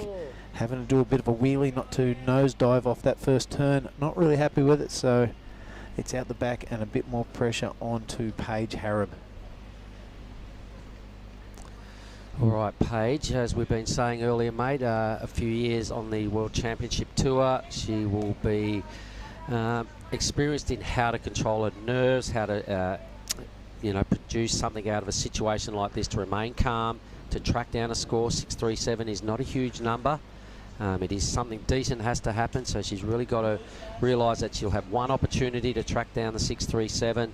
She would have been in this situation before, so it's time for Paige to dig deep, get a good read on this lineup. She's starting to run out of opportunities as to what wave to pick, so she's going to have to pull the trigger shortly. She is paddling here. It's only Paige's 3rd wave. Here we go, Billy. Yep, a minute 40 left on the clock. She is looking for a 6-3-7. The New Zealander cracks it off the lift first track. That wave totally breaks over the top of her. And the second turn, she is looking on fire. Gives it to the judges. It's a minute 26 remaining now. Advantage to the New Zealander. Oh, yeah. All the pressure and the blowtorch now onto the Indonesian. Wow, every heat has come down to the last 2 minutes. It's great stuff here at the Nias Pro 2022. Look at this first turn, mate. This is going to be a huge score. There's been no tighter turns done than that, and then she's got probably the second tightest turn done back to back. Excellent surfing. This is well into the 9s for me. Paige Harab moments ago was well out of the picture. You watch where this number goes, folks. There's going to be a huge score about to drop. Could turn into the wave of the women's round, of the whole women's draw on the QS 5000. I'm really confident they'll blow up into the 9s here. There's been no better execution of the backhand, the big backhand Rio, than that. She did it twice, mate. It could be just a monster 9. Could be a monster 9. Kalani doing her best to fight back, but that is not the section to do it on. Not allowing 2 big bashes. I think the sword has been put in the scabbard. She's going to have to wait for that score coming from Paige Harab. Yep, that is just undoubtedly, you know, top class professional surfing, Paige Harab. Right on cue, you know, under all that pressure, to answer back and to get herself back with the 8-5, to hold her composure, to take that risk, to get it done twice. For sure she goes into the lead. She'll become our first semi-finalist. I think we'll just hang in here and wait for this number. We'll just get the thoughts of the judges. I reckon it's a no-brainer that we will go into a semi-final, become our first semi-finalist. I think we might just throw to a quick message from our sponsors, and we'll be right back with quarterfinal number 2 and that result.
Well, we are back, everybody. This is quarterfinal number 2, the Women's QS 5000. Official results, Paige Harrop put together an 8.33 on her last wave to overrun Kailani Johnson, who can hold her head high. That was a ripping performance from both those surfers. A 2-point spread at the end of the day. Paige's 8.37 right there. 2 brutal hits. I loved it. What a strong comeback. It was only probably 5 minutes remaining, and she needed a combo that was up around 14.5 points. What a mission. What a mission. We see young Kailani Johnson down there looking really disappointed, but it took something super special to beat her, so she can take confidence out of that. And you know, when a big heat goes down like that, you're going to feel disappointed, but definitely not disappointed in yourself. No, you basically got out-surfed, you know. She didn't do anything wrong in that heat. Really picked good waves, did some really strong surfing, but Paige has got that experience of being on the championship tour, holding a composure under extreme pressure and answering the challenge, not just tracking down a 14.5 total, but beatering it and winning by 2 points. Yeah, that was awesome. That was an awesome display of keeping your nerve and also experience, controlling your emotions and delivering when you had to. This is Kobe Enright. Yep, and ripping straight into it. She is probably the tallest person in the draw. She uses her leverage well, really buries rail, always loves going top to bottom. So a good 3-hit combo to kick things off here, and let's see where that drops in the scale, but a good start that'll release some nerves for young Kobe.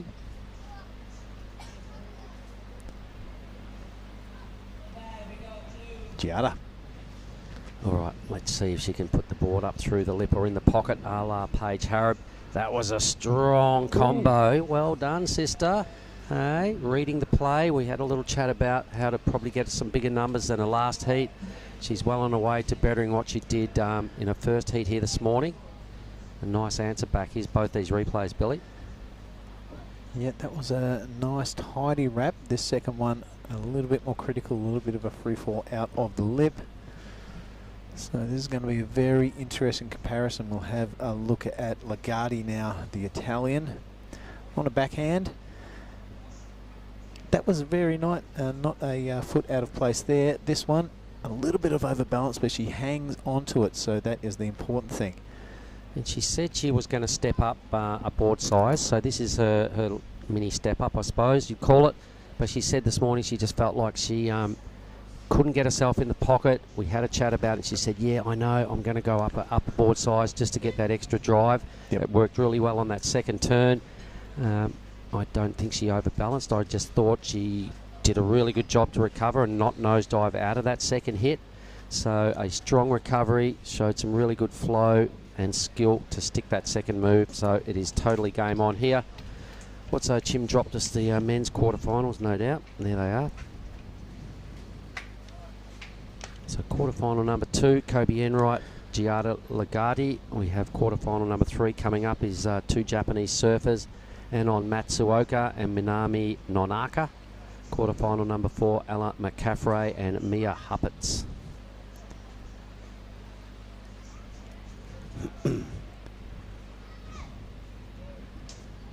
Wow, Paige has got to be feeling in the groove after that. That was a touch of the Roy Kanazawas from the other day, mate, down in Krui, where she's resurrected herself out of a hideous combination situation into a 2-point win.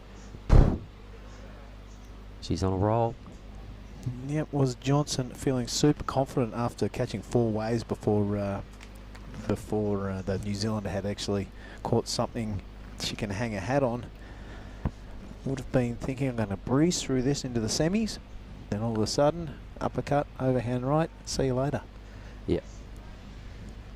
So a job well done by the Kiwi. We're having a chat with her. I imagine, like you said, Kailani and Richard and Pua and the Johnson clan will be going, how the...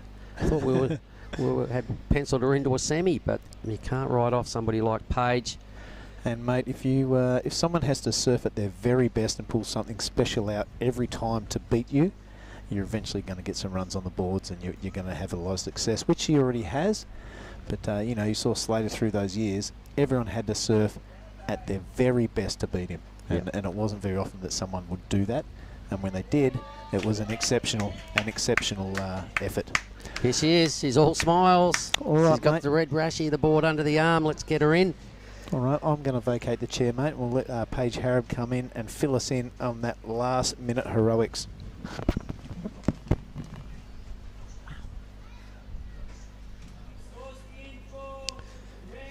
So here is the result of that first exchange. Kobe Enright, the Australian, with a 7.5, and Giada Lagarde matching her right there, getting pretty close to that number with a 6.5. We'll get those headset on for Paige.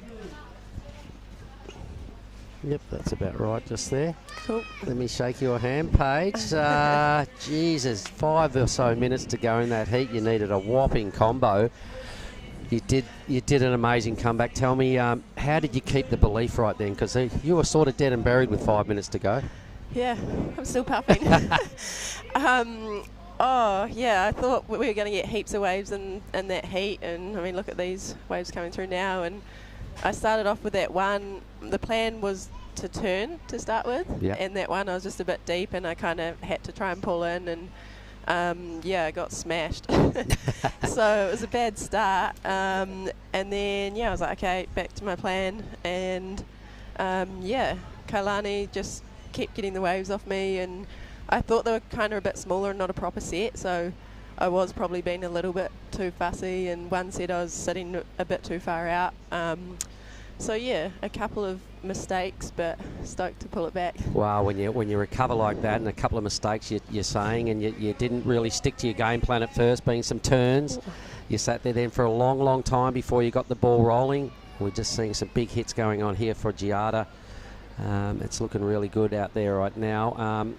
Tell me, that last wave, you did these 2 amazing hits right in the pocket. You got an 8.33 I could have seen, and it wouldn't have been out of whack to see a 9.33 thrown to that wave. Was that about as good as you can surf on that wave, Paige? I think so. I knew that I had to make it to get a score. And yeah, to me it felt like I was right in the pocket, and I could even almost see like the barrel of the wave coming over me as I was coming down. So yeah, I kind of did expect it to be a little bit higher than my Well, I called 9 straight away. I went, that's got to be in the 9s. It was just brutal surfing. We saw the replay again. So either way, you went from a 14.5 combo needed. You come out with a 2-point win. It's game on, yeah? Yeah, How for good's sure. that? I had like it was an 8-minute heat, I think. And yeah, it was just lucky I pulled off that first one to get back out and get priority as well. But yeah, Kailani, I met her last year at the ISAs. She was there with the Indo team, and they're such a cool team. And Safi, Betty and I hung out with them a lot. And yeah, Kailani is such a good surfer, and she definitely had me on the ringside on the ropes. Yeah. Were you a bit nervous at that stages, or were you just holding the belief all the way to the end? What were you feeling? I was just trying to stay calm and just hope for a wave to come. I was more just angry at myself that I didn't hassle her for that first one that she got the 8 on. Yeah. All right. Yeah. All right. Well, it's all good so far. I can see you need a drink of water and a little cool down, and a shower. We're going to hand up one more of these little chockies over to you. It may be the last time we have a chat, because we're probably not going to do it during after the semis. There'll be no time. So congratulations. All the best for your semi-final and a potential final. Well done, Paige Cool. Harab. Thank you so much. Excellent. And hi to everyone back home. You. Well, that was well spoken. Some great insight right there. She was a little spewing that she let a couple of waves go and was a bit filthy on herself, but she's come back. Needing a 14.50, a 2-point victory at the end of the day. What a turnaround.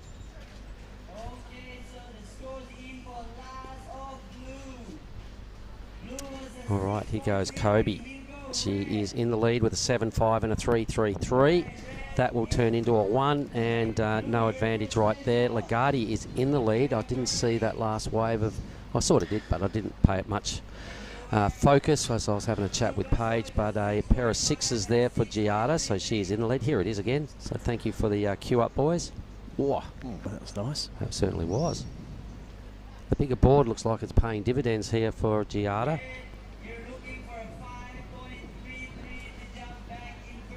All right, so that was the 6.33.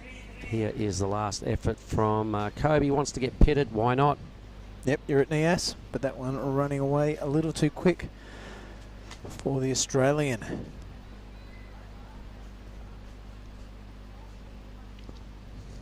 So I asked Paige, I said that last wave, you got it, you got an 8.33. I said I thought it could have gone a little higher. I said I wouldn't have been out of whack to see a 9.33 thrown there, and she said, oh, I sort of thought it was as well. But I said to her, was that about as good as you could surf? And she went, I think it is. So she was being honest, and she said, yeah, because when I stabbed it in the pocket, I'm coming down, and the lip's gone over me. I said, it doesn't get any more in the pocket. And then she said, and then I did it again, and then the lip came over me. Yeah, I wow. said, perfect analysis of a great ride, and could have seen that going a point or so higher, but either way, a great victory, winning by 2 points over Kailani. Right, Kobe Enright now on the comeback trail. She ducks into the tube again. All right, and doesn't reappear, so something went a little askew there. I can see the flags, Billy, are starting to puff in a different direction. Yep, you're spot on there. So maybe that's what's going on here with Kobe. She's probably gone out there thinking there's barrels on offer. I'm just going to get pitted. I think the wind's changed and might have to reassess that tactic. Both the last two efforts have clamped her. Yep.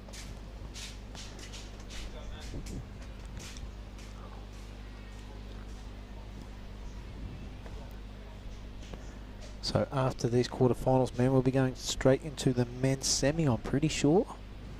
Men's quarters. Sorry, men's quarters. Saul Bailey takes on Jagger Bartholomew. Yep, Battle of the Aussies.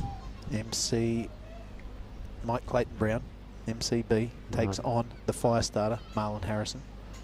Oni Onwa in an all Indonesian living sort of a combat. Oni Onwa takes on Kian Martin, Oscar Berry and Geordie Marie. So of course Kian and Oni both living in Bali, one from Lakey Peak and one with Swedish and Brazilian blood running through his veins. He wants to have that first prize. If he gets it, that's going to be one hell of a party when they get back to Canggu. There'll be a party tonight, mate, either way. Oh, yeah. It will be our winners by about 4:30 this afternoon, everybody. All the crew online. It's a Sunday around the world in most places, so enjoy your day off. Stay tuned. You can see what's going on out in front of us. The tube rider Geordie Marie out of that last quarterfinal for a 9.7. Just epic stuff. It was a perfect wave.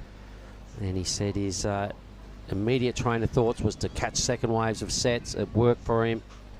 Had a blockbuster performance.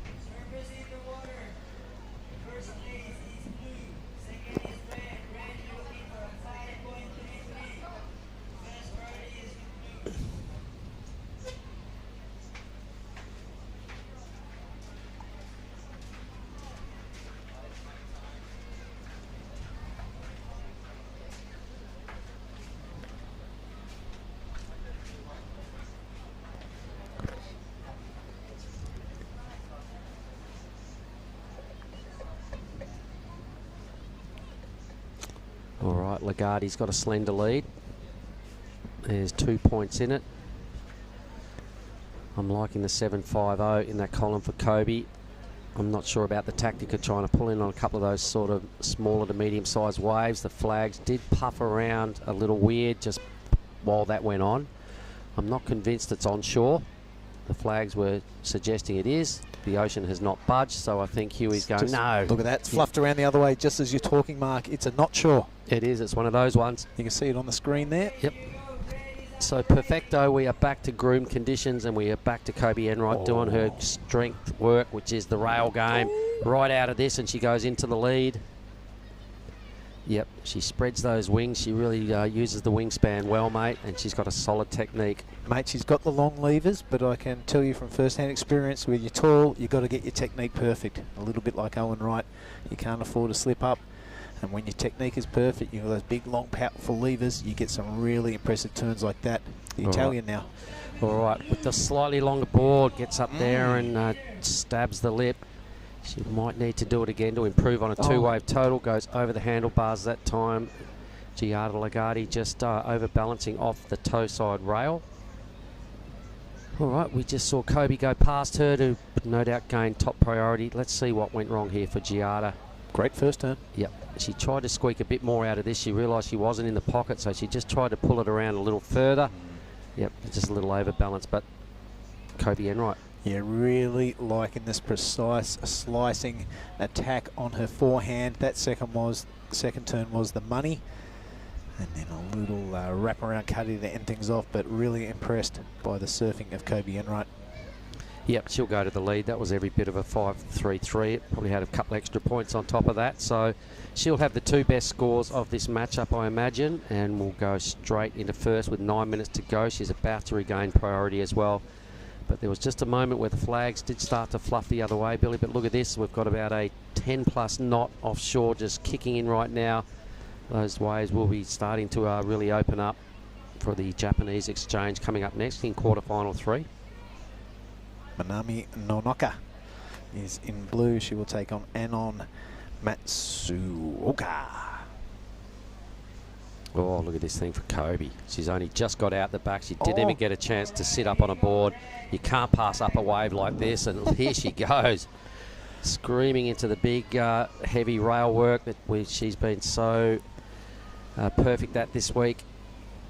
5-7 for that last wave. Okay, well, she doesn't have the 2 best scores of the heat, so maybe the judges are demanding a little more snappiness out of her style. The 5-7 was enough for the lead. There's not much in it, just 0.4 or just under 0.4. Giada. Yep, our surfer in blue now. She'll be looking to make amends from that second turn fumble in the last wave. The first one was a beauty. That's enough. I think she wants priority. All right, so we still have a score to come for Red. Here it is again. It was a ripper of a wave. She just eyes lit up, could not let this thing pass by. So some strong rail work. I'm not sure it was brutal enough to improve a total. Yeah, a bit of a roller coaster ride, wasn't it? Yeah, I think the judges are just demanding a bit more out of Kobe. Not bad work here on that one hit, but Giada wasn't feeling it. Oh, probably a wise decision to kick out and utilise these back 7 minutes a little better.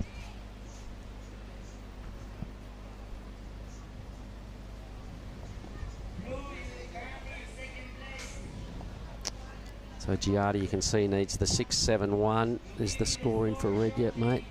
Nope. You can hear the beach announcer, Made Joey, just about to give Kobe a number. Dead set firing out there, mate. 2 surfers in the water at once. What a dream. There's the judging tower just there. You can see the big RS Chef flag on the roof, flying in the perfect direction. WSL banners right there. That is the little wooden hut that one of our photographers is based in, one of the cameramen, and that would be the exact replay camera for the judges to have another look at. It's pretty much exactly what they are seeing. Is that Timmy Hayne down there? Yep, tireless worker Tim Hayne, as we saw a big set of wings get deployed on that big airdrop. That was our Italian Giada Legatti. Yep, she was pretty deep when she took off, so a little fumble right there, but here goes Red. Yeah, Kobe Enright now looking much faster and much more in control. That's a handy first rep to start it off. Right. And repeats the effort on the second one. She's also going to get priority by the look of Legatti in the white water there. Yeah, for sure. Giada's got a bit of work to do to get back to the channel and get out of that current. She'll be getting dragged backwards. We can see it in the foam on the overhead view just there. That's her just grabbing a board now. You can see how much of a distance Red has over her. Yeah. Yep, you fall off down where Giada did, and what happens is you don't hit the bottom, but you do get dragged back a long way. So the last effort right there from the big Kobe Enright, swinging hard, getting a groove on. I think she just probably needs to get a little snappier on some of those moves to probably try and get rid of the 5-7. We'll get maybe her in here in another 5 or so minutes. Depends if she can hold on. Oh, look at these waves, buddy. Yeah. Well, if you could kind of describe your perfect little bay with a perfect right-hander on it, I think you'd just blueprint this place.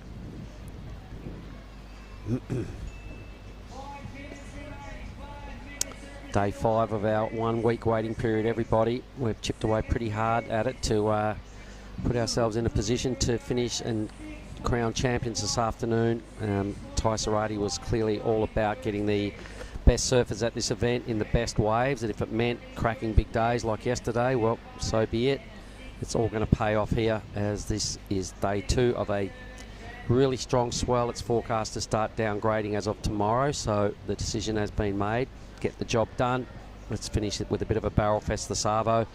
Can't wait till that tide starts pushing back in, Billy, because generally every other day the consistency ramps right up and every Arvo's turned into a dead set barrel fest.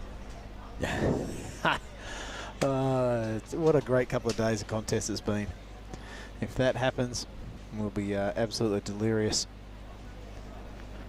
Sunday here at the south of the Nias Island. Waves cranking through, the sun is out, the surfing is through the roof. We've seen barrels, we've seen big turns. Oh, look at that thing nobody wants.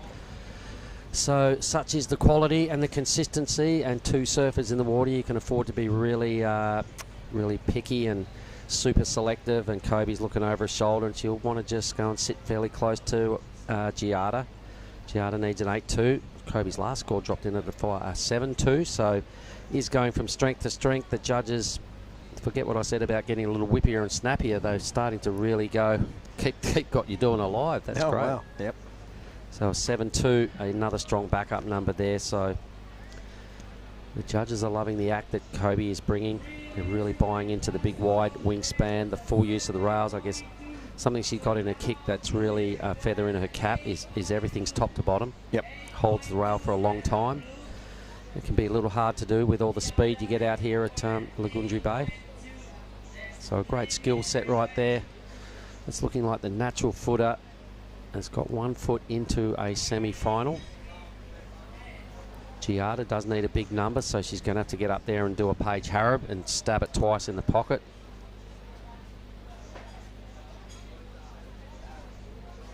You can see the Japanese surfers just making their way into position for the next heat. And on Matsuoka in the red, Minami Nonaka in the blue.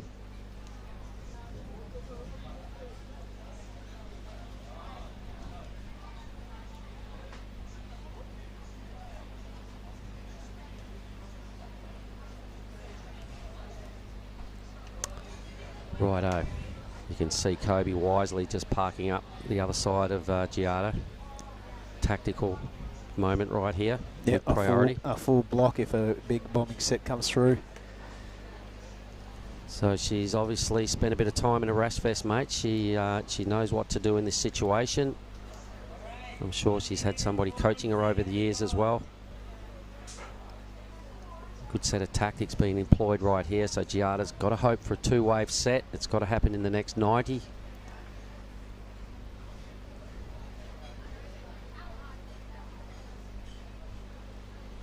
Steaming hot down here at the point, mate. It's 11:15 in the morning and it's been baking since about 6:45. Place is a sauna. It is Sunday afternoon. There's all the tent city in the background, a lot of stalls. There's a big stage right there full of banging speakers to get the party started this afternoon. Jeez. They love to turn the speakers up to 11 out of 10. Distortion at all costs is their number one theory. If your kidneys aren't shaking, it ain't bacon. All right, we're on the move here. Blue's going really deep. She looks down the line and says, I might as well take it. 40 seconds. So under priority, Giada has an opportunity. She's got to go pretty mental on this. A little error. So Kobe wisely letting that wave slide through, realising it doesn't have an 8-point plus tally written on it. Giada had no choice. 25 seconds. She'll look at that. She'll probably ride this thing and go, damn. Semi-final equal 5th. What she gets out of this, what she can take home is $2,000, 2,500 points, and cop an equal 5th. It will be Kobe Enright up against Paige Harab in the very first semi-final. A little victory lap here for the big Kobe Enright. There we go. Beautiful style, a bit Stephanie-esque. very graceful in the movements right there. So we will throw to a break, and we'll be back with quarter 3 in a moment.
All right, we are back and we are live. This is the Nias Pro 2022.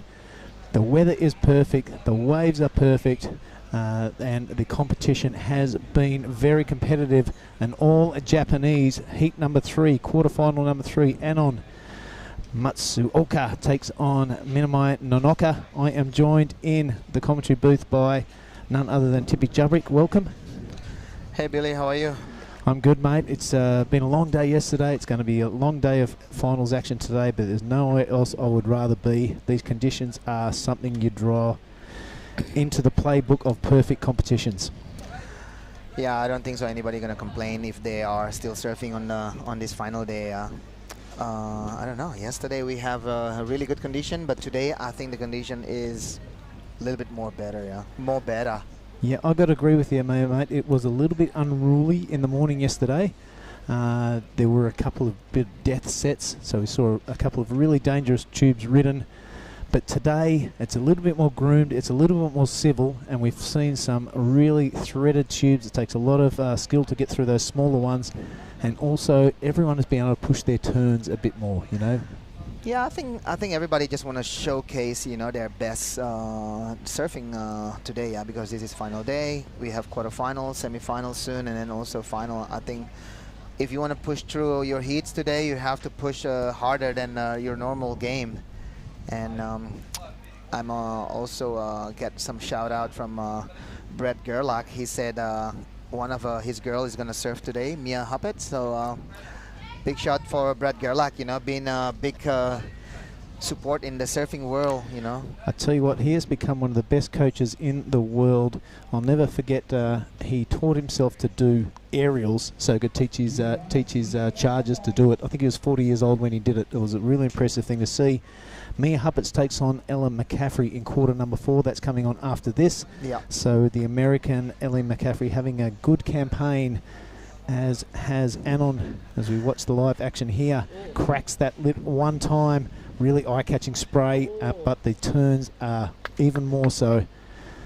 Really solid campaign, this one. Yeah, Anon Matsuoka is, you know, been really impressive because in the last event in Krui, she's also, I think she's getting a good result on this 2 QS 5000. She's surfing strong, as you can see here. Highline that one a little bit, and then on, you know, trying to get as much as a speed before cracking that lip. Really good surfing there from Anon Matsuoka. It's really been super impressive from the Japanese women's surfers. They pushing the result. They're surfing strong, and so far we're gonna have one semi-finalist from Japan. That's guaranteed. At least, yes. Yeah. Now. We have been talking about that through Krui and through Nias, that the Japanese are coming. Yeah. They're super strong. They're great to have around the competition site. They bring good energy and great vibes. talking to the young Australian surfers about it, and they were remarking that they were right on their tail at the ISA Worlds last month. Yeah. So this is going to be a great 5 to 10 years of pro surfing as you see the evolution of Japanese pro surfing. Yeah. Mix it with the rest of them.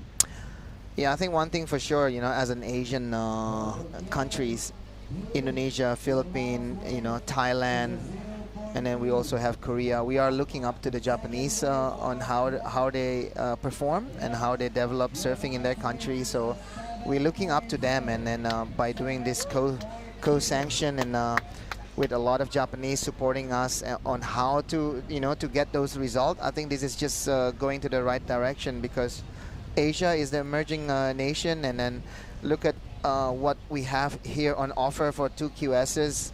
I think just hopefully we can grow, and maybe one day we can also have one more surfers on the tour, you know, next to each other with Japanese surfers, like we have Kanoe Igarashi, and then also we have the girl, I forgot her name though. There's one girl from the girls world tour. I'll get her name later. Yep, yeah, I think she has just has that Japanese heritage inside her. Yeah. And yeah, but you're right, mate. One of the best places in the world to come surfing. The archipelago of Indonesia has just got thousands and thousands of waves. It's a great place to visit. Yeah. And let's have a look at the priority holder, Nonaka here. This is a great looking wave rifling through. Not going to tube, so we're going to head over the top. That was a great first turn. A really deep committed bottom turn and wraps it around. Yeah. Most of the surfers have been getting 2 or 3 turns off, and then a bit of a cutty, and that emptied itself into the channel. Yeah. So yeah, that's the opening right from Minami, and this one another nice wave from Anon. Anon opened with a 7.00. I think she's really happy with that one, because a lot of these heats, when you get a 7, that's almost a keeper, a guarantee a keeper. So yeah, next we're gonna have our last winner, Kobe Enright. On you, Billy. All right, thank you, Tippy. We'll see you after the interview. So as we recap this heat, it is Anon Matsuoka out to an early lead, but I am super happy to welcome to the commentary booth Kobe Enright. How you going? I'm Billy. Hello, Kobe. Nice to meet you. Thanks for having finally me. meet you. I've seen you getting around the contest site for the last week or so, and I've been watching your heat. Super impressed with your surfing. Now I get to meet you. How lucky am I? I know. I've been eyeing off you guys in here. I see everyone walk out with a bang bang, and I'm like, am I ever going to get one of those? Well, I tell you what, there's only 2 left. I know. So. Today's my lucky day. All right, there's your scoreline there, a 7.50 and the 7.20. I saw you pull into a couple of tubes. Yep. Has the conditions changed out, because it kind of fluffed a little bit on shore and it wasn't really holding those tubes open, and we saw you kind of come up short a couple of times before reverting back to turns. Yes, yeah, there's a few ones in that scoreline. I don't know, it was pretty tricky out there. I feel like I'd been watching the boys and they just like get a barrel on every single wave. So I was like, I can't get any waves in the free surf. The crowds are just mayhem. So I'm just hoping I can get maybe one in a heat. So maybe the next heat, but I don't know, we'll see. I reckon you will. Hey, the camera's on us, so we're going to do the presentation right now. You've been waiting for this all week. Kobe Enright, there's your bang bang. Thank you. Is there anyone like you thank down the tube there? I'd like to thank, well, firstly Piper, Marzi, Tully. Tully is my caddy out there. It's hard when you're away from home and you don't always have the support system, but they're like family to me, so it's been nice to have them. And then, of course, my family that's at home. I know they're watching, my partner and his family, so hi and thank you. Oh, right on. Now, tell us a little bit about yourself. I think this is your first time in the hot seat here, so where are you from, and who's your local board riders club? I'm from Gold Coast, Queensland, and I surf for Snapper Rock, so right-hand point. So this is like a dream. Yeah, right on. Awesome, awesome. Now, we are watching an all-Japanese quarterfinal number 3. Have you been surprised by the strength of the Japanese team? Absolutely, especially, I mean, for the last couple of years we haven't really seen them that much. Everyone's been in their own region, and then we started at Krui and they were just like dominating every single heat there. They were winning. I lost to I think 2 Japanese there, so they're on fire. I've been watching them all event and they're all surfing so good. So it's nice to have such good waves so that everyone can surf well and get good waves. So It's a pretty fair playing field, isn't it? Sometimes you're stuck with those little beaches where you need like a 3 and a wave doesn't come through, but here you're pretty much guaranteed to get that score. Let's have a look at Anon now. She's got a really strong backhand attack. I hope you want to hang around and enjoy a little bit of the action. Yeah, absolutely. I saw her get a bomb before too, so that's going to be another good backup for her 7. Yep, open up with that 7. You're exactly right. You're pretty good at this commentary stuff. Oh no, I listen to True all the time. She's a weapon at it. Yeah, the Starling sisters are really good at it. So we have been enjoying the women's draw, and I imagine these are the best competition waves you've had. If they're not, I'd love to hear about it. No, without a doubt they are, absolutely. Wow, it's like picture perfect out there. You see them on the waves and it's just like a movie. That's so good. Right on. So, hey, I don't want to keep you much longer because you haven't got long to go until the semis. I'm not sure who you're taking on. We haven't done our math as yet. It's been pretty hectic in here this morning. Yeah. Mate, the waves are perfect. The conditions are perfect, and I'm super impressed with your style. You're a bit of a taller surfer like myself, so your technique is absolutely spot on. I've noticed like that. yourself, I bet. No, I'm a shocking surfer. I was comparing you to a little bit of Stephanie Gilmore in your surfing. I'm sure you've heard that before. Yes. And that's not a bad thing. No, I grew up watching her, so I'll take that as a compliment any day. Right on. I'm going to shake your hand. I'm going to say it's an absolute pleasure to meet you, and I look forward to the semi-final action. Thank you so much. Kobe Enright, ladies and gentlemen, one of the standouts of this competition. She's off to enjoy a bang bang. She was really looking forward to that. And we are back to the action of quarter-final number 3. She's a great young lady, Tippy. Yeah, she's also ripping out there. Huh? She took down Giada Lagati, the one and only Italian surfer. Yeah, she did give it a crack though, Lagati. She had a 6.50 and a 6.33. Yeah. So definitely going down swinging. So what did we miss here? We have Anon Matsuoka still in the first place with a 7 and a 6.43. Yep, she had a couple of backhand whacks there. Kobe Enright was quite impressed and skipped out that early lead. Look at that requirement of a 9.36, Tippy. That's quite large. Yeah, I think, you know, like sometimes the wave is so perfect, the backside have a better advantage here because they can draw like a really nice bottom turn and just super square. Yeah, they can throw that right hand behind themselves, can't they, and really square it up onto the lip, as you're mentioning. Yeah. Here she goes again, staying super busy. That wave just clipping her on the way through, so messing with the rhythm and the timing. She'll bail out of that and leave Knocker out the side with priority and a massive total to gain. She's got 12 minutes. She'll probably want to do it in 2 waves. Yeah, I think there's a lot of people are tuning in into the broadcast today because this is Sunday in most of part of the world, and it's a nice sunny day here in Nias, and hopefully everybody that's tuning in have a good Sunday, and I don't know, maybe have a barbie. A barbie? Yeah. You're not too shy of the barbecue. We have been mentioning that through the broadcast that the logo for Earth Island, you got to ride the highs and you got to ride the lows, but everything will work out in the end in a nice medium barbecue. That's the only reason why we all do this lifestyle for chasing wave in this archipelago, and that's the only reason why Earth Island is there to give a little bit of a memory. If you ever come surfing in Indonesia, that's something that you should bring back home and share the love.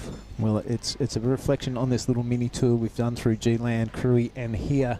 Yeah, it's not easy to travel this part of the world, especially with the massive logistically challenging program that you guys have absolutely nailed. So it's hard work to get here, but once you do, it's a nice, easy barbecue. Yeah, I think, right now is the easy part because everything is on autopilot, because we have the head judge, the judges, the broadcast, they're all here. But, to put all these pieces together, it takes 3 years. Oh, yeah. It takes time and effort and energy, a lot of handshake, high-level government, locals, community, you name it. It's not easy to try to pull all this thing together, and the only reason why we're doing this, to try to give the biggest opportunity to Indonesian surfers, try to chase their dreams, for the Japanese, for the Korean, for the Thai, the Australian, the New Zealand, they need all this platform to go where they dream, because imagine if we don't put this thing together. Our surfers have to go to Huntington or to Australia. It's not easy. It's not cheap. So I would like to to all the Asian countries to take as much as advantage on all this QS events happening in Asia. Just try to nail it and milk it. That's the only reason why we're doing all these events. Yep, spot on, mate. It's not often that Indonesian surfers get to enjoy a home ground advantage. Yeah. And they are here. And mate, it must have been an absolute dream for you. We all know the success that Rio Waida has had at Manly. Yep. Of course, he won that, and then he came straight into a big CT at G-Land. Yep. He represented himself really well there, and I can see the young surfers around Indonesia, that's their pathway. Yep. You come to a QS, you might qualify for the Challenger, Yep. and then you qualify for the CT. So the pathway is clear now, Yeah. and it's only through contests like this that the kids can see a clear way onto the CT. For sure, it's almost a guaranteed. If you do a two good result in these two QSs, you are in the Challenger in 2023. Yeah. What else can you do? Travel around the world? No, stay home and get your result, and boom, you're out there in the big world. All right. Yep, you're 100% right there. I love talking surfing careers and stuff with you, Tippy. We'll look at now, and Nanaka is mounting a little mini comeback, a 4.07, but that requirement still sitting at a 9.36. Yeah. Time is slipping away from Minamai. Yeah, I think I have a little information about Anon Matsuoka. I think she's from Chiba, yeah, because my friend from Chiba, Daikai-san in Chiba, giving a good shot for Anon, and he said that Anon is one girl to watch, and I think he's right. Anon Matsuoka is currently sitting in the first place, solid, with second place Minami looking for 9.36. So I think all the Japanese is tuning in because they know these two girls are their only representation on the next heat, which is in the semi-final.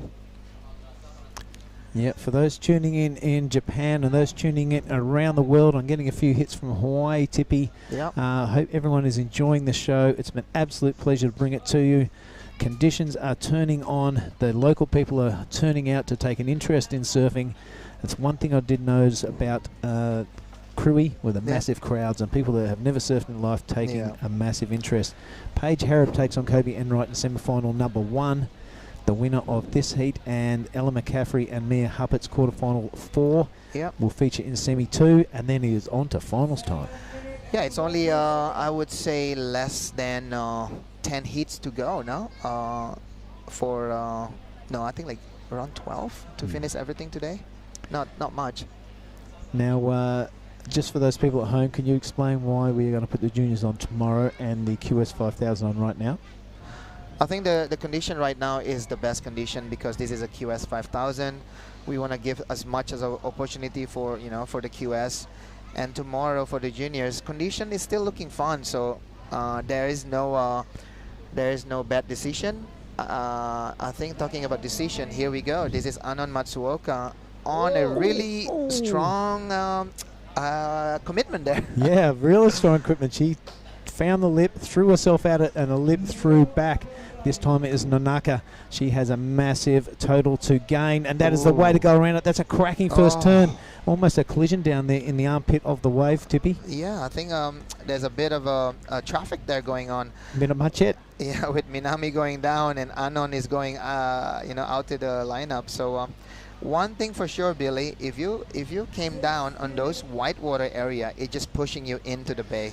Yeah, especially on the place where they are trying to do the turns. There's not so bad, but when it shoulders into the channel, there's a lot of whitewater converges on there, doesn't it, and drags it all the way down the reef system. Yeah, so here we go, Minami on that last crack there. You can see there's a lot of water pushing her also down. There's a lot, that lip on the inside section is actually launching. So when surfers trying to do a like big maneuver there, when they make it, like Farun always do that airdrop after a lot of hitting the lip, it's a really hard maneuver to do. It's not easy to recover on that section. Any turn there, mate, you're 100%. If you watch it from the right of screen, kind Yeah. of behind the wave or parallel to the wave, you'll see the surfer hit that lip and it projects forwards Yeah. towards the shore. And they must travel a good 6 to 10 feet forwards as they're coming down. So you've got to control all that momentum and direction change Yeah. to land those. And that's why they score so high. Yeah. So as you can see, we are in the middle of the bay. To the right side, there's a keyhole, and you know, the takeoff zone is pretty much like a little bit to the right of us. We can see the WSL like camera tower there. We can see all the flags that you know, represent the countries of all the surfers.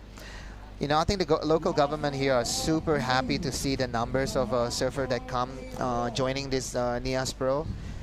And by the look of it, I think the world can see this wave is just attracting more people hopefully next year.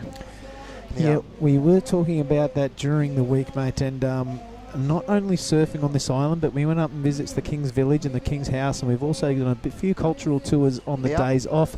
This island is absolutely beautiful. There's not only waves and surfing and ocean-based activities to do. Yeah. I encourage you, if you're up for a bit of adventure and you're up for a bit of culture, come on into Nias Island, check it all out. There's beautiful jungle and beaches to explore. Yeah. I've been checking out the old necklaces that the dancers wear. I got Puck Hash to explain to me what it was about. I put it on and showed everyone at home. Mark Cliff absolutely ribbed me about it, but that's okay. Yeah. No, it's a very interesting part of the world. Yeah. Talking about situation right now, we have Anon still sitting in the first place.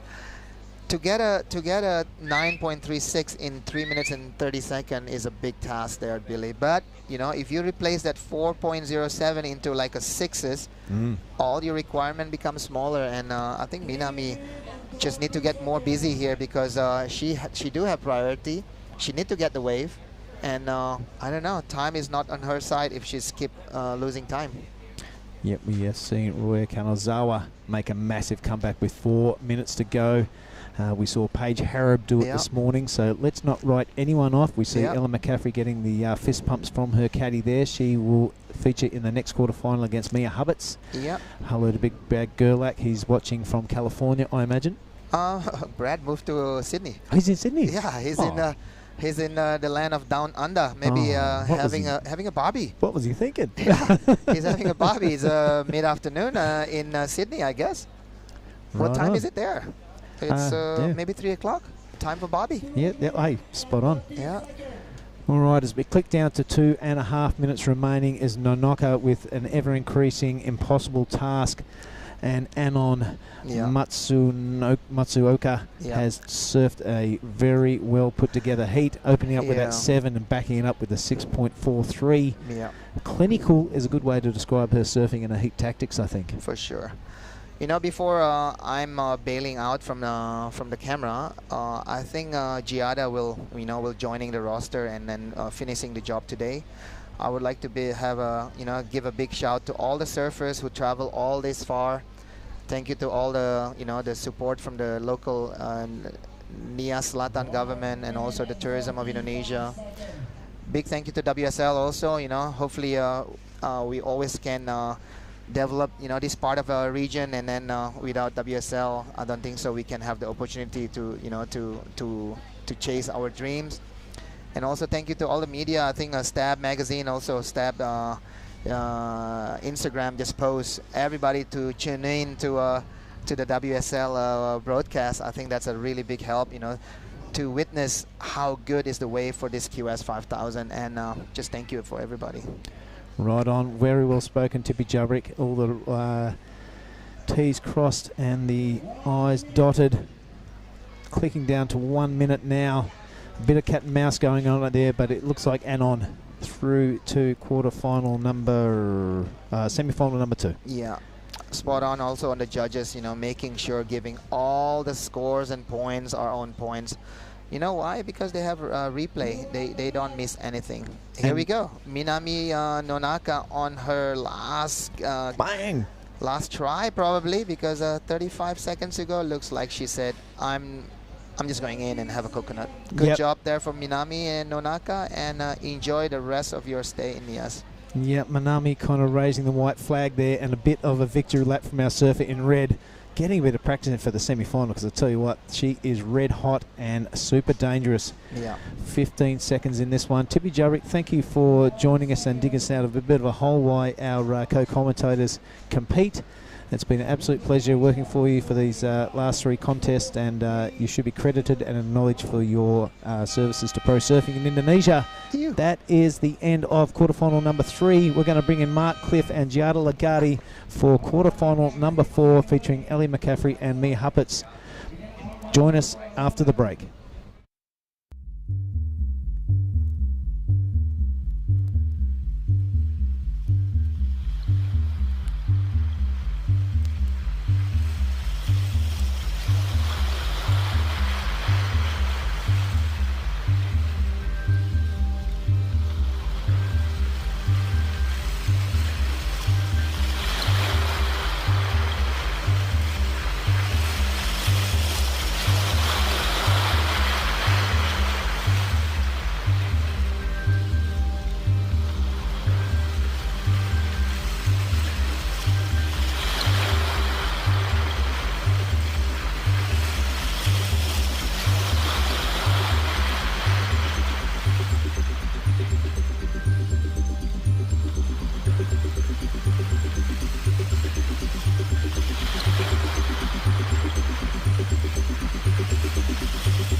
Here we are, back to the scene of the Nias Pro, everybody, and ripping straight into it. Quarterfinal number 4, the women's QS 5000 is just going down in famous fashion. The winner of that last heat I'll have a chat with. We both missed it, but it looks like Anon Matsuoka. She speaks quite well. It'll be interesting to have a quick chat with her. A 7 and a 6.43. Your score line was very similar. You just had a quarterfinal number 2. Tell us about it. Wow, oh my god, the waves were so good. Yep. I'm still like, just been running around everywhere. The waves are so fun right now. I've never had a contest with such great waves. Even, like, the wind isn't even perfect, but it's so good out there. Like, best contest ever. Unreal. Good quote. We'll have to stick that in the press release. Wow, look at Ella. Look how fast she's surfing. Stop it. Oh, that was such a good turn. It was. That was real high-speed stuff. So you and Kobe just went neck and neck. You took a slightly bigger board out. It looked to me like it was going pretty well. Kobe just had, I think, steeper sections on her waves. Yeah, she definitely got really, really good ones out there, and she got the best sets. I feel like I could have done a little better with my wave selection, maybe, but I have a lot to work on it, but I'm super happy, and you know, quarters is way better than what I did in Krui already, so I'm stoked. And how's this sound? $2,000, 20 million rupiah. Hey, didn't you realise that? No, I didn't. Oh, that's there it sick. Is. It's written right there. You got 2,500 QS points, but I'm sure the rupiah will be around for a long time. Yeah, the points don't count for me, so. The cash does. Yeah. Here is Blue snapping in the pocket. So this is Mia Huppets thrashing around. So some really strong surfing to kick off this quarterfinal. That second turn was really good, like straight in the pocket. I really enjoy watching Mia Huppet surf, especially that 9 she got in the earlier heat. Yep. Oh, this is going to be a great replay to see from, I think this was a turn. Yep. Pretty decent. Some nice strong bottom turn on the third hit. A little wraparound cutty out there in the channel. A well-structured wave, no real major moments on it, but a start is better than Ella's, I reckon. Yeah, Ella a 3.83 on that last one. Super speed. All right, these flags are just trying to make up their mind what they're going to do. They've we'll but let's have a little look at this first. We'll get back to the conditions, but that was a Whoa. rip. That was a really good Wow. couple turns from Ella McCaffrey. Wow, and that was only a 3. All right, maybe Mia's wave in reflection. I think this is her second wave. Maybe it was, because I could see more out of that for red. Yeah. Okay, so we must have some scores to come. Let's see if we can refresh our tablet. Yep, there is a score to come for Ella I think, and a score to come for Mia. Her second wave. As we were watching Blues replay, we just saw Ella kick off with that one. So we did get to see the replay. That was such a great wave. Oh my God, look at this wave. You're still frothing, aren't you? Oh, well, you're now become a worker for the rest of the afternoon, and we're going to get some input out of you, because we are going to have our finals day roll out. Yes. The women's quarters right here. This is the last of them. Mm-hmm. Coming up with the men's next. We'll let you in on who's in those in a moment. I can see Anon just having a little debrief with a filmer. We'll get her up here for a chat and find out her thoughts on quarterfinal number 3. Yeah. So I think this is the list of the men's quarters, isn't it? Yep. So coming up in the men's quarter, right after this one, we have in the first one Sully Bailey and Jagger Bartholomew. Mm-hmm. The second one, MCB and Marlon Harrison. Wow, it's going to be a great heat to watch. Both of them really good in the barrel, so we'll be seeing them do that. Here goes Mia. Mia Hupats on her front hand. This is an oh. That was a pity. Just got the outside rail cord and got a little blindsided there on the way back down. Yeah, so Ella's first wave came in at 6.5. Wow, that was a really good turn. Yeah. I really enjoyed watching that. I'm glad there was 2 waves involved in that, because if that was a 383, I'd say, I think you got it wrong, boys. Here we go now. So this is Mia. I can see Anon also making her way into the commentary area. We'll have a little chat with her. We're down to our last bang bang. Yes, way. All right, let's have a look and have a chat here. Let's set her up.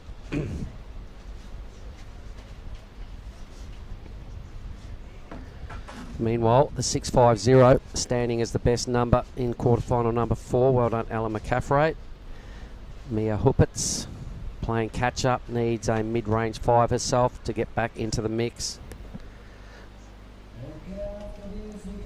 Cool spray. I like that board. Come here, Anon. Let's get these on. We'll just get that up to there. There we go. That's all good. Yeah. Okay, I'm going to say, Anon, Matsuoka. My name is Mark again. Well done. How are you feeling after that quarterfinal? That was super good wave, and I was very excited. But little bit fast wave, so I want to try barrel, but I couldn't. It looks like the conditions might be changing a little bit out there now, so I'll show you your scoreline. All right, you had a 7, a 6.43, a 5, and a 5.8 or something, 5.5, whatever that is. But anyway, you had a good heat. You might not have got barreled, but the good news is you got a semi-final, so you got another chance. Yeah.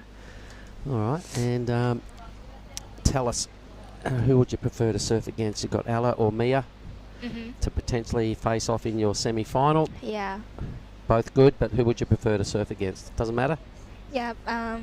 More next semi-final, but just do my best. Do just fun. Yeah. Just for fun. Do your best. Yeah. Tell me about your boards. I've seen this red and blue spray. I like it. It's very eye-catching. Yeah. I see you and I notice you every time. Same with the free surfs. This your idea, or was it your surfboard maker do the colours? Mayhem's daughter. Yeah. She picked the colours? Yeah, color. It's working well. Woohoo. Tell us about your week so far. This is finals day. You're in the semis. Tell me some of the highlights for you from your week in Nias. Nias? The best things so far. Nias best surfer? No, just your best experience so far in Nias. Yeah. Here is very, very so good wave, and I love here, and good people, good food, good wave. Who are your friends over here? Oh Who's yeah, that? yeah. It's Mirai. All right, okay. And have you been travelling with, is that your little party, your people you're travelling with? No. I travel with my dad. Okay, all right. And where do you go to from here? Is it back to Japan, or is it more holidaying in Bali, or what do you do? Yeah, contest after I back to Japan and just practice in Japan. Is it wetsuit on when you go to Japan now? Maybe now summertime, so I can surf with bikini. Oh, Yeah, that's good. All good, right. good. So, tell us, it's steaming hot outside right now, boiling. The water is almost 30 degrees. It's probably more than 30 outside. Pretty warm conditions here this afternoon. Yeah. Yep. Okay, so what are you going to do now between here and your semi-final? Maybe coconut, water, maybe AC. What do you do? Maybe I eat burrito, chicken burrito. Yeah. Is that your energy food? You Yeah. think that's going to win me the contest today? I'm going to have a burrito? Yeah. All right. Well, listen, I hope that works. I'm going to say, Anon, that was a really good display. Well done. You are through to semi-final number 2. You'll take on either Ella or Mia. Yeah. And thumbs up for this afternoon. You are the lucky recipient of our very last Bang Bang. Oh, thank you. Help yourself. You can have that either before or after your burrito. Yeah. Either way, enjoy it. Congratulations. Well done. And we'll see you in semi-final number 2. Thank you so much. Woohoo. Thank you. Thank you.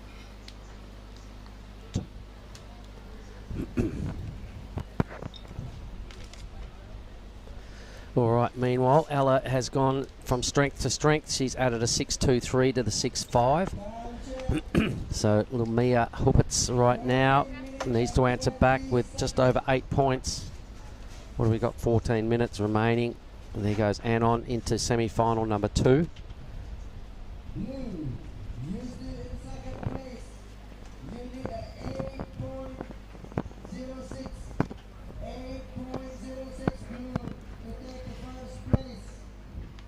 So, what did Anon have to say? She said the waves are so good. She was really stoked travelling here with her dad. She's off to Japan next for another event. Loving her time in Indonesia.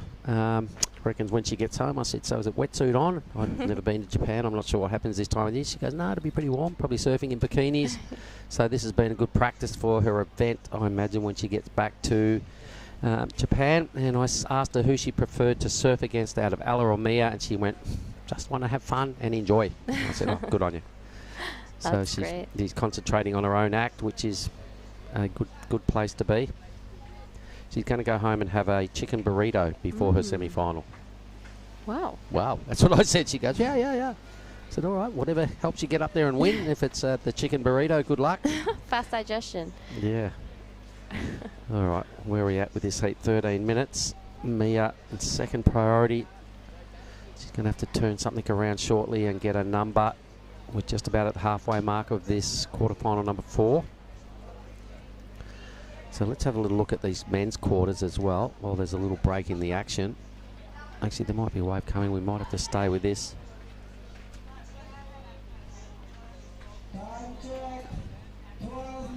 So which one out of these quarters for the men's do you reckon is potentially the hardest matchup? Probably Oscar Berry and Jordy Marie. All right, okay, yep. They've both been dead set shredding. I mean, Jordy, full of confidence with the 9.7 tube ride. Oscar has just been power-mongering his way through the draw. He's got a heavy back foot. He's really got a good read on the lineup. There's no surprise that Oscar's into the quarters. Yeah. So I think that's going to be a really great one to watch. Even Marzi, Harrison, and Mike and MCB. All right, yep. Because they've both been killing it in the barrels. So perfect. So let's have a little look. We've got 5 Aussie males in the draw, a South African, a Rigididge Indonesian, and a Swedish transplant Indonesian in Kian.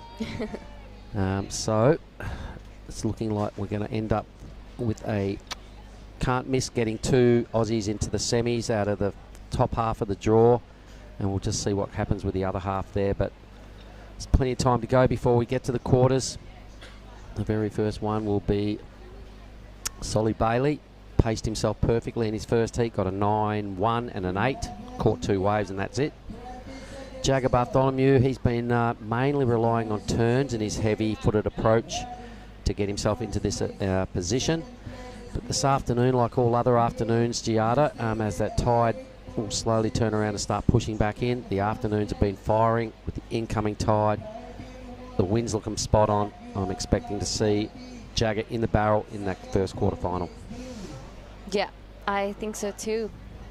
I really do. It'll be good to see what's Soli Bailey if he catches more than 2 waves again. Well, he's calling, pacing himself. He didn't have a free surf. He didn't go out last night.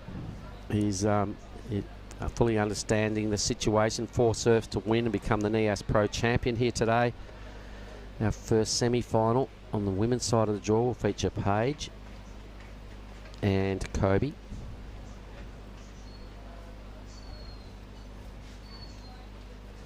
We have Anon waiting in semi-final number 2.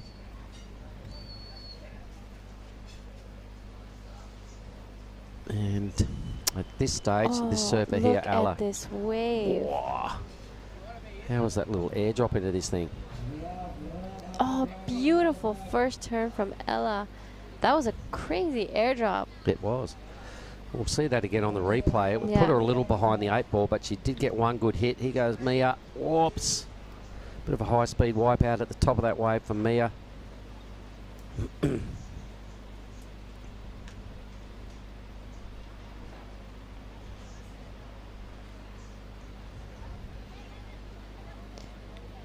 Looking forward to seeing the replay. That was a pretty bossy takeoff for Ella. She wanted that wave, every bit of it. Launched into that thing. You'll probably see all 3 fins as she airdrops into it. Put her a little behind the 8 ball, so she only got that 1 nice hit out of that whole wave. Yeah, Mia still hasn't really found her rhythm in this heat. No. Sitting on a 1.1 and a 4.67. Here goes Mia. Let's see what went wrong. Whoops. Oh. Well, we missed the takeoff of Ella, but that's okay. Mia, to me, looks like she just wasn't really fully into it in that wave. She didn't bend her knees on a bottom turn. She just angled up to the top of the wave and it all went a little bit wrong. I think she forgot to do a proper bottom turn there and hit that lip with any conviction, so she just kind of had a little awkward fall. Yeah. So she's going to have to get a little more into her next ride, chasing an 8.06 or something better than 12.73 2-wave total. Mate of mine listening online, Mort Brits, g'day champion, out of Newcastle. Here we go, so let's see what she can do this time. This is Mia. Whoa. Just too deep, so she quickly jumped off. But I'm saying she might be looking for a barrel again. At this stage, she's lost her rhythm. Can't buy a good wave. I think her first wave was the only number that she could probably hang on at the moment, but needing an 8.06 is not ideal because Ella is a pretty gnarly competitor. She got to just improve on a 6.23 with priority in 7 odd minutes. There's every chance Ella will upgrade the requirement there for Mia, so she's probably going to have to make her next wave a keeper and then work on it with 1 more number from there. Yeah. I think Mia is just struggling to find that first wave to get her back into this heat. She's probably just got to keep the belief that Paige Harrop dug pretty deep in her quarterfinal to get out of trouble. So Mia's just got to go, okay, well, an 8.06 is quite a big number. It's most doable. She did get a 9 yesterday. Oh, this morning. Was that this morning? All these days are all starting to feel like the same to me. You sure that was this morning? Yeah. All right. I'll have to take your word on that. I really do think so. I could be wrong. I think it was this morning. 6 minutes and 50 seconds. Yeah, it was this morning. All right. Well, that seemed like yesterday. Thanks for the for correcting me right there. I was sure it was yesterday, but it wasn't. So Mia is in the groove. She's just got to repeat that, and she will move through to the semi-finals. The waves are perfect out there. There's a little thing grinding through at the moment. That is a long, draining barrel. It's only about a 2-foot wave, but it's right there. That's where the little grommets that surf out here generally sit inside there, and one of them would have got absolutely drained during a free surf. Down to 6 minutes. So coming up next in the quarter one, Soli Bailey and Jagger Bartholomew. What do you know about Jagger? I spoke with him the other day. I think he said he was 20 or 21 years of age. Said he's pretty happy with where he's at in his life. He said he's just starting to get his head around kind of who he is and his direction in life. And we had a chat about a wave I saw him get, which had 3 really big hits on it during one of our free surfing days. And I said, congratulations, that was probably the best surfing I've seen anybody do on rail. And he's like, wow, thanks, man, thanks for the props. And we just had a cool little chat just about things in general, and he seemed like a well-measured young man. So living on the Gold Coast, he's here chasing the points. He wants in on the Challenger Series. He made no secret about that. And he's doing it pretty well because he's already into a hefty swag of points and a big payday. But everybody's got their eyes on surfing in that final this afternoon. Yes, we will be finishing this off today as it is the best day of waves until these next coming days. Well, I'm seeing waves go through out there that have just got tubes written all over them. They're just getting left alone, paid no attention by these 2 surfers. Maybe Mia might need to get on one of them and try and track down this 12.73 total. Or is she just going to hedge her bets and go, nah, I'm going to go big, I'm going to do it on one wave, I'm going to track down the 8. Yeah, Mia just, by the look of things, I think she's going for plan B, what you just said, waiting for that. That one? Yeah. And Ella's been fairly selective at the back half of this. She did the job early, getting a pair of 6s. The last wave did not factor in, so she's biding her time and being fairly selective herself. Some of the waves that are going through right now are absolute gold. Here we go. Can't see who it is. It is Ella. Ella. This is Ella McCaffrey, our American. On her front side, she goes for the second turn. Whoops. Just falls over, but she was looking a little wobbly from the start already on that one, but she has a pretty solid lead above Mia, so she will have some time to get back out there. But Mia's sitting out the back with priority. I can remember Mia's 9 now. It was a tube. I remember it was the first tube on the women's side of the draw for the day. Yeah. All right, so that is starting to refresh my memory. That was in heat 4 of the round of 16. It was our 4th heat this morning. I do remember seeing a lock into that.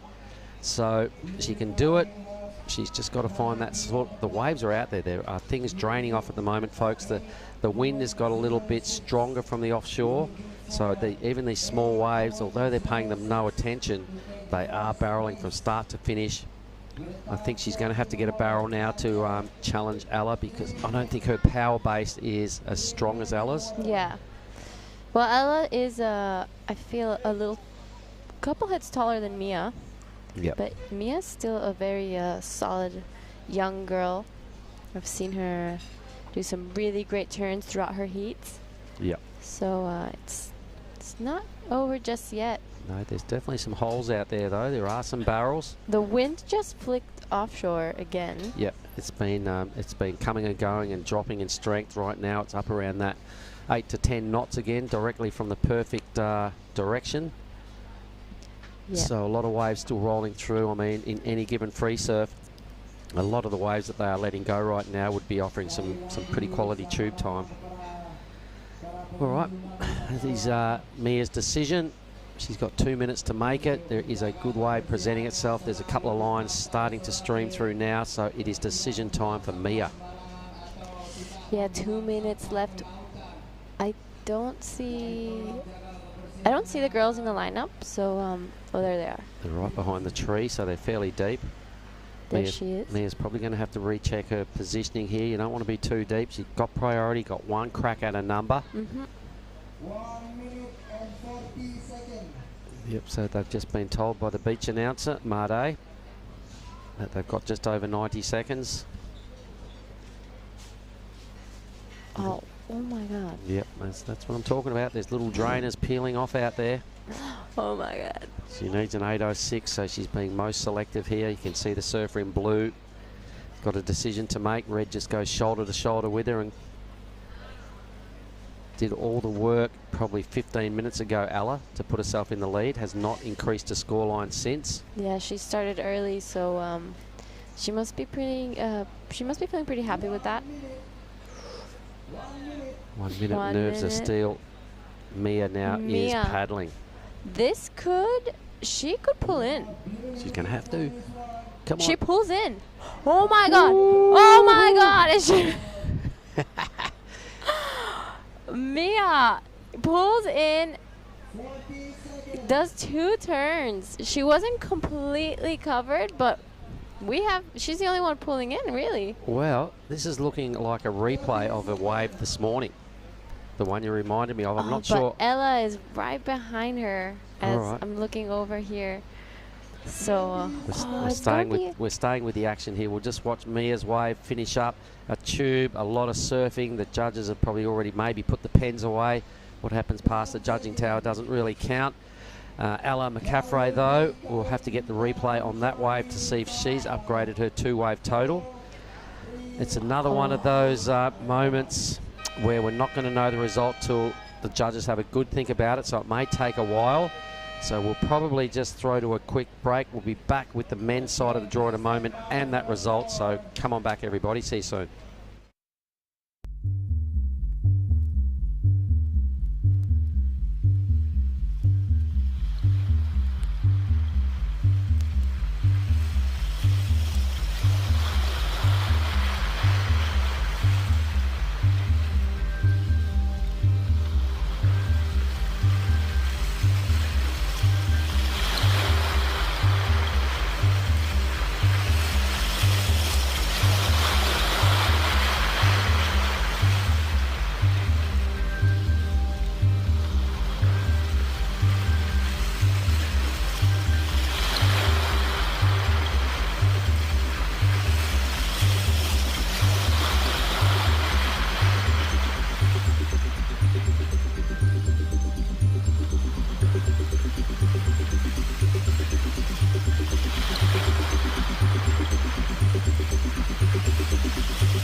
So welcome back, everyone, to the Nias Pro 2022.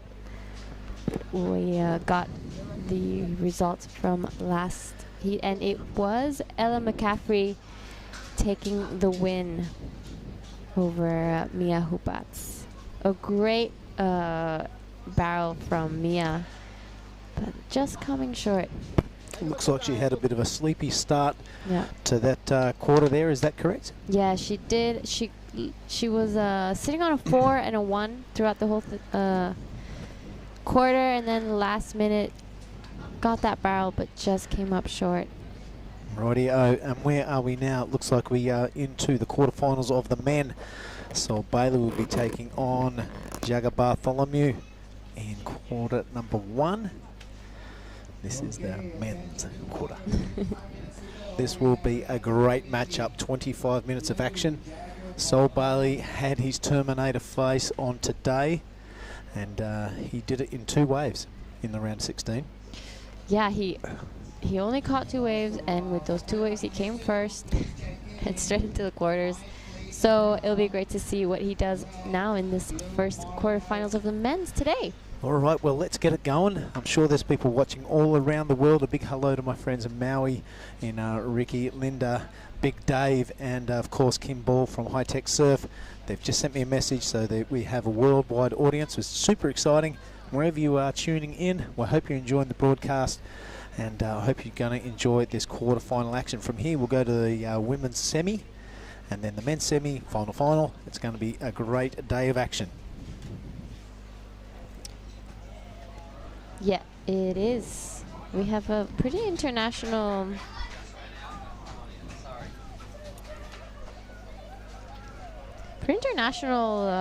semis for the women's. We have Paige, New Zealand, Australia, Japan, and America. Awesome. That is great to see everyone represented. Of course, Ella McCaffrey, she is not in the sanctioned zone, so if she does manage to pull off this title, all those points will just disappear into the ether. Yeah. The rest of the points will be shared between Paige, Kobe, and Anon, as they are in the region of Australia, Australasia, and Asia. This is a co-sanctioned event. I think the first QS in history to do so. So the two regions get to share the cookies at the end of the day, but Ella just here for the experience and the good time. She joins us right now. I'm going to vacate the chair and get you to have a chat to her. Yeah. Excited to have Ella in here with me. I think this could be the first time I actually finally get to talk to Ella. Hang out a few times outside, but first time in the booth.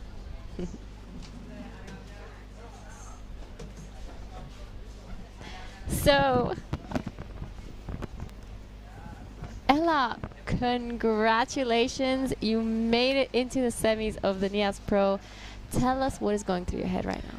Oh, I'm so stoked. The waves are absolutely firing. It's so fun out there. I'm just stoked to surf another heat. You know, you were leading that heat the whole time, and then Mia did get a barrel in her last one. Were you a little worried when you saw her paddle for that?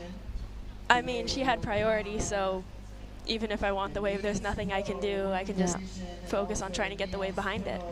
So you've been in Indo for a while. I know you've been hanging out with Oni in Bali as well. So tell us what your experience has been like while you've been here. It's been amazing. Indo's amazing. I can't wait to come back. It's just absolutely amazing. That's all I can say. That is so good. So tell us a little bit about your plans after this. What's in your schedule? I'm probably going to head back to California pretty soon. I've been away for a while. I'm excited to see my family again and just be back in my hometown. So where's your hometown? Encinitas, California, or Cardiff. And have you ever competed in waves like this in Encinitas? No, definitely not. These are definitely the best waves I've ever competed in. Well, I've seen you around Canggu a bit. Tell us, do you have any favorite restaurant at the Gu? BGS is amazing. Just all the coffee shops, so good. I see you drinking matcha. Is there any like trick or is it just because you really like matcha? I really like the taste. I don't really like coffee, so it's sort of like my coffee. Oh, really? You don't like coffee? That's strange. I love coffee. I'm like addicted. But you know, Mia, is there anything you'd like to say to your friends and family back at home? Shout out to my family. Thanks you guys for watching. Thank you to my sponsors for supporting me, and you. Unfortunately, we have run out of Bang Bangs, so that was that. No. But, you know, you did get into the semis, so great job on that. And how about one of those Astro Oh my God, Astor. I'm just going to say it again. Have you tried them? No, I haven't, but I heard you over the mic like talking about them. Astors are the best. I'm going to get you one of those afterwards. I'll get you one personal myself. I'll buy it. Oh my God, they're the best thing ever. I can go on about Astors all day. Honestly, I think I'd be a really good rep. I've sold more Astors during this event than anyone ever, really. You got me interested in them. Oh, yeah, for sure. So I'll get you one of those. Thank you so much, Mia, for joining us. And congratulations, and good luck in your next heat. Awesome. Thank you. That was Mia. So, Ella, sorry. It's been a long morning.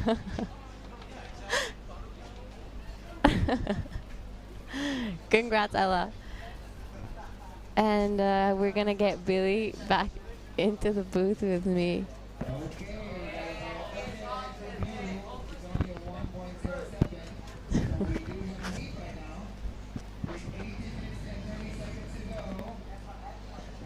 So, Billy, we're back.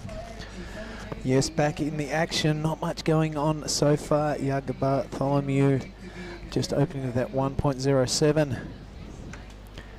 Expecting some action. Sol Bailey super patient in his last outing, and of course doing it in 2 waves in emphatic style. Big, draining right-handers here at Lagundri Bay. Yeah. I think I'm getting a fame of promoting Astor a lot. Promoting? Astor? I don't know what you're talking about. You don't know Astor either? What? How does no one know Astor? They're like waffle chocolates. They're like the best Indonesian chocolate ever. Well, I don't believe that's better than Bang Banger, but let's move on. All right, let's have a look at here. You'll have to shout me one when we get back to Bali. Oh, yeah, for sure. All right, let's have a look at this. Sol Bailey, of course, former CT surfer. Jacob Bartholomew, I've seen that name thrown around in Australia, around the QS circles and the big competitions there. I've never seen him surf in the flesh, so this week has been an educator for me. Super impressed with him. Yeah, I have seen him a few times out in the free surf. He was definitely a standout in those free surfing hours of the day. And I think it's saying a lot as there's like 50 people out there. So great to see him in the quarters of this event. He's a big brute of a lad, and see him getting around the comp site, super confident. And with surfing like that, why wouldn't you be? Yeah, I agree. Really solid unit. He's a solid unit, that's right. I love it when you bring out the Australianisms. As we see MCB checking in for the next heat. Yep, Mike Clayton Brown will take on the fire starter, Marlon Harrison. Marzi and MCB both getting really, really, really good barrels throughout this whole event. So it's great to see them in a matchup. Well, a bit of a sleepy affair here, Giada. One wave has been ridden, so there'll be no restart. That is going to bode well for us, but it's going to build the pressure into the latter part of this quarterfinal number 1. Yeah. Just taking a little bit of a breather, Huey, at the moment, but he has delivered over the last day and a half already, ever since Marzi slipped into that tube on day number 3. But this is Sol Bailey now opening his quarterfinal number 1. Beautiful style, very precise, very powerful, very measured top turn. Love the way he turns around the top third of the wave there. Judges eat that sort of stuff up. Not a foot wrong on his opening wave. Yeah, some great surfing from Sol Bailey.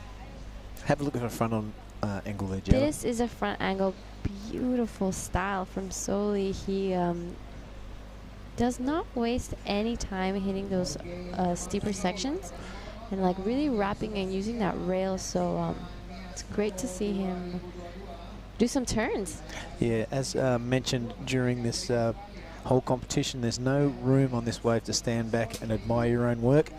What I mean by that is when you do a fully sick first turn, you can't just think that to yourself, wow, that was pretty cool, because the rest of the wave rattles off. As soon as you're halfway through that first turn, you want to be thinking about the attack on your second, and then all of a sudden you're on your way to a massive score. Yeah. There are 2 people in the lineup. It was great. Yes, of course. Well surfed. Bit of a bummer. I'm sure you're disappointed, but you should not be disappointed in yourself. You've had a good campaign. I'm very happy. I haven't had a result in a while, so I haven't passed the heat in a while. So it was great to finally get that ball rolling again. Great waves, especially here at home. So it's great.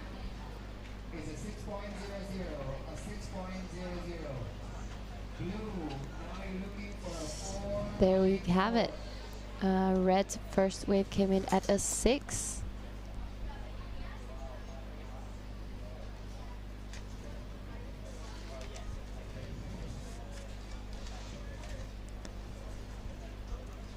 "13 minutes. This heat is much slower than all the other ones, so it must be the tide having some effect on this wave. Yeah, that's right. Sol Bailey did open with that 6. He has slipped under priority to nick one off Jagger Bartholomew. Sticks the full little rotor there.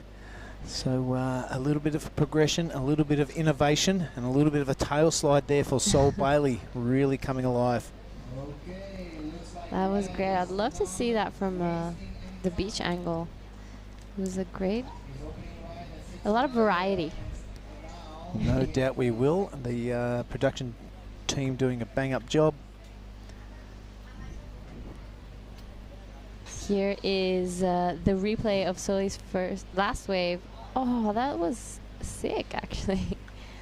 Came all the way around and straight into this second turn. And yeah, lots of variety, keeping it different, spicing things up here in Nias. So it'll be interesting to see how the judges compare that to other waves ridden in the past few heats.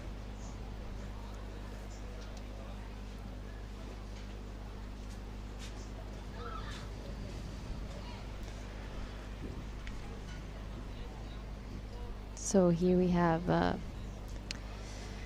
Blue out the back. I think the last wave of Soli Bailey came in at a 7.5. Oh, sorry, 6.5. There we go, a 6.5 and a 6. While already putting Jagger in combo. There's still a lot of time left in this heat, but you know, that must affect his confidence a little bit.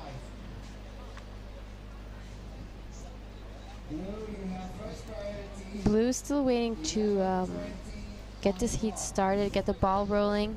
Soli's sitting right on top of him, so he's definitely playing the attack game.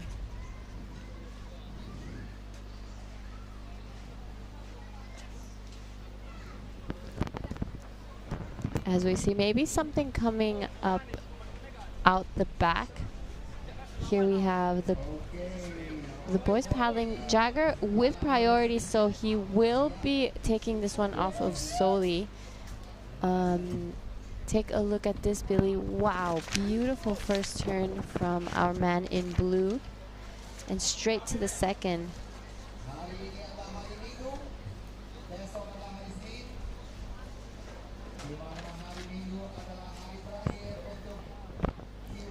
So, all good, Billy?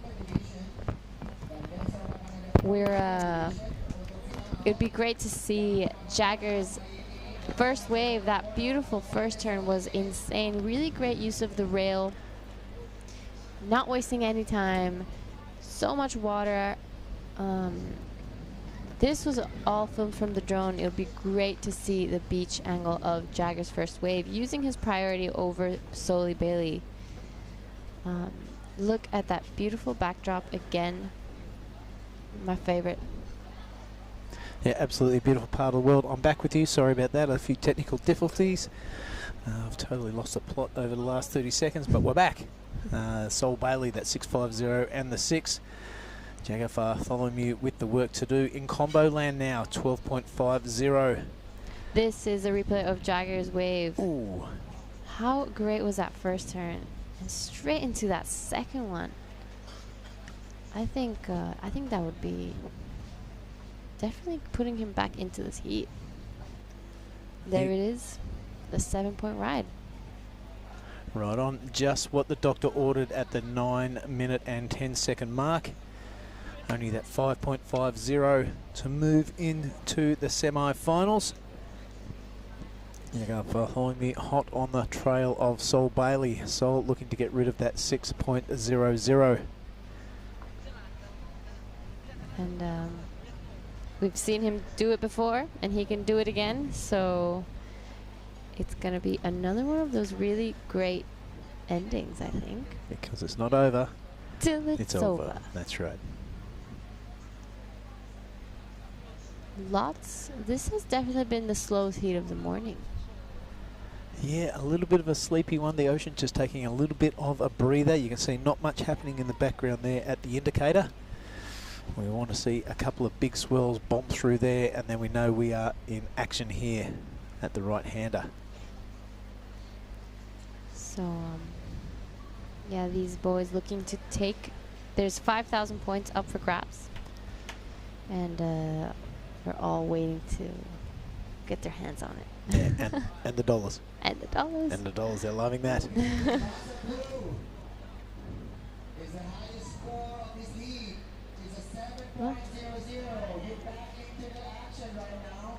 All right, we can hear our beach announcer and organiser and boss on the beach commentary duty. So Tippy Jubrick absolutely extending himself today. Loving his act and also liking the heat strategy of Sol Bailey. He has priority. He's going to pull the trigger on it now. It's a good looking right-hander. He's in the tube, he's travelling. There's not a drop of water out of place. A little bit of a shampoo on the way out, but Sol Bailey looking solid and looking dangerous. Smacks that lip now. A beautiful first turn and bails out. Things are looking good. Yes, that was a really good wave from Soli Bailey. You're right. Here is the replay from the beach. Completely disappears behind that curtain and straight into a beautiful wrap and finishing it off with a bang. Wastes no more time and goes straight out the back. Great description, Jada. Now let's have a look at the answer back from Bartholomew. This is Jagger Bartholomew. He beautiful first turn. He throws so much water and straight to the second. A little bit of a tweak at the end and into the third. So he was looking for a 5-5 before getting Soli's last wave in. So I think we're gonna see an improvement in Soli's heat score. Yeah, and also a really good backup wave for Jagger. Things are getting interesting. Clicking down towards that 5-minute mark. Yep. This is the replay. So Billy, talk us through. Yeah, really vertical attack on that first one and a lovely top third of the wave wrap on the second. Cutty time now. There's really been only 2 or 3 turns on offer this morning. So he's made the most of it. He's out the back. He's going to have second priority under Soli. And it's going to be to and fro, I would say, for the next 5 minutes and 40 seconds. Yeah, it's gonna... We've seen a little bit more movement now after that set. Oh, there's just wave after wave going on. It's one women's and one men's champion. Have a look at that score from Jagger, a 7.90 rather. Jagger Bartholomew straight into the lead. Sol Bailey sitting on that 8 and a 6.50. He needs to better that 6.50 by not too much to take that lead back off Blue. Things have really hotted up here in the 4 minutes and 35 seconds remaining. Yeah, it's great to see how they compared this wave, that barrel. Beautiful. Now it's pretty deep, a little bit of a lip to the face as he came out. He negated it really easily, really strong. This wave though, this first turn, really vertical and really holding that rail for a long time, almost 3/4 of the way down the wave face. So they're really going to recognise that's a strength and technique sort of a thing. And the second one was pretty to look at too. So Jagger Bartholomew really stepping up to the plate now in the last 4 minutes of this quarterfinal number 1. But off to an absolute flyer, folks. Quarter 2, 3, 4, of course, is to follow. Some big names, amongst them Oni Onwa, Oscar Berry, Jordan Marie. They're all going to show their face in the next hour or two. Don't go anywhere. I hope you're really enjoying the broadcast. The waves are absolutely delightful and the surfing has been totally rad. Yeah, as I said this morning, I feel like the waves are like perfect today. Today is perfect. Yesterday was much bigger, but there was lots of movement going around. Today is playful.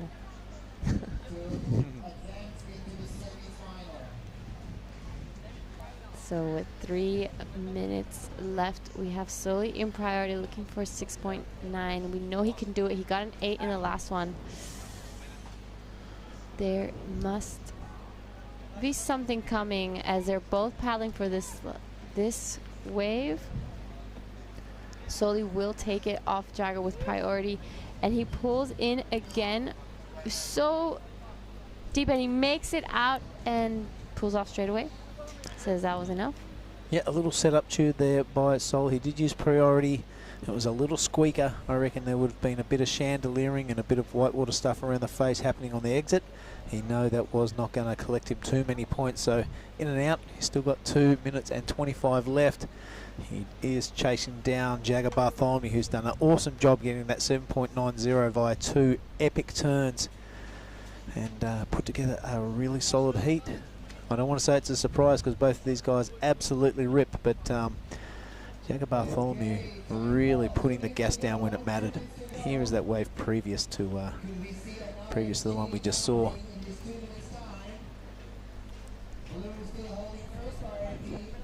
Yeah, I reckon that was Sol's 8 from the beginning of the heat.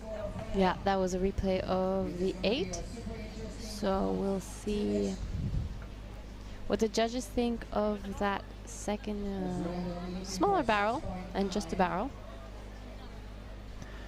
Yeah, I don't think it's going to go anywhere near that 650. He's got pretty much got to score a 7 to get out of trouble here, and there's only 90 seconds remaining. He goes, Jagger now. He is going to increase that requirement if he can. And how was the wrapping turn on that? Holding the rail for maybe a bit too long. Couldn't quite recover out of that one. I'm not sure where Solly is. There he is. He's kind of in the channel, in the takeoffy spot if there's a massive set comes through. There's only a minute remaining, so he will be hoping to high heaven that a set does roll on through and he gets a chance to take that lead off Blue. But Jagger Bartholomew doing a fantastic job. Yeah, with just 50 seconds left. So, looking at his watch, he'll be hoping for anything in the last 35 seconds. He's standing up, looking at the back. I don't know if there's anything coming. Doesn't really look like it.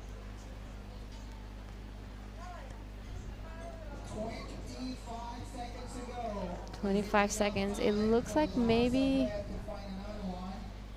he will get one more chance. Yeah, a little bit of emotion in the ocean there, mate, but it looks like a little smaller inside one. 10 seconds.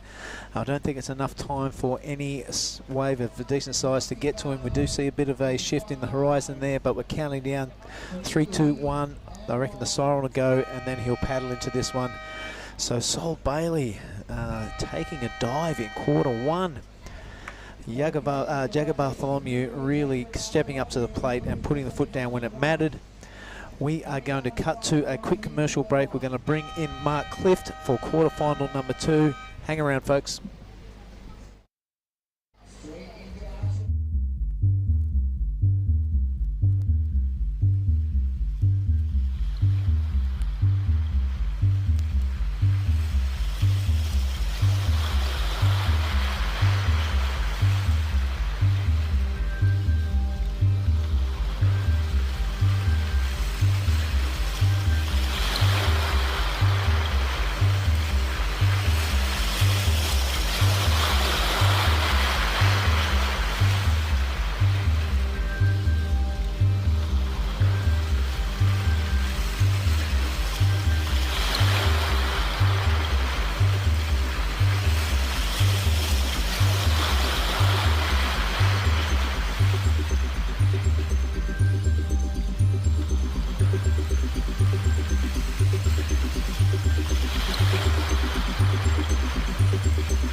Okay, here we are back at Lagundri Bay, everybody. This is quarterfinal number 2. Mike Clayton-Brown in the red, Marlon Harrison in the blue. We would like to just have a quick little interview with some of the members from the Hash Family Surf Camp. There's our matchup.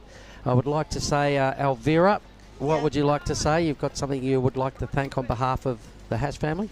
Yeah, I want Hassan family want to thank you to local government and WSL, and all surfer who's come here to make this event happen, to Asian Surf Co, TP Jabrik.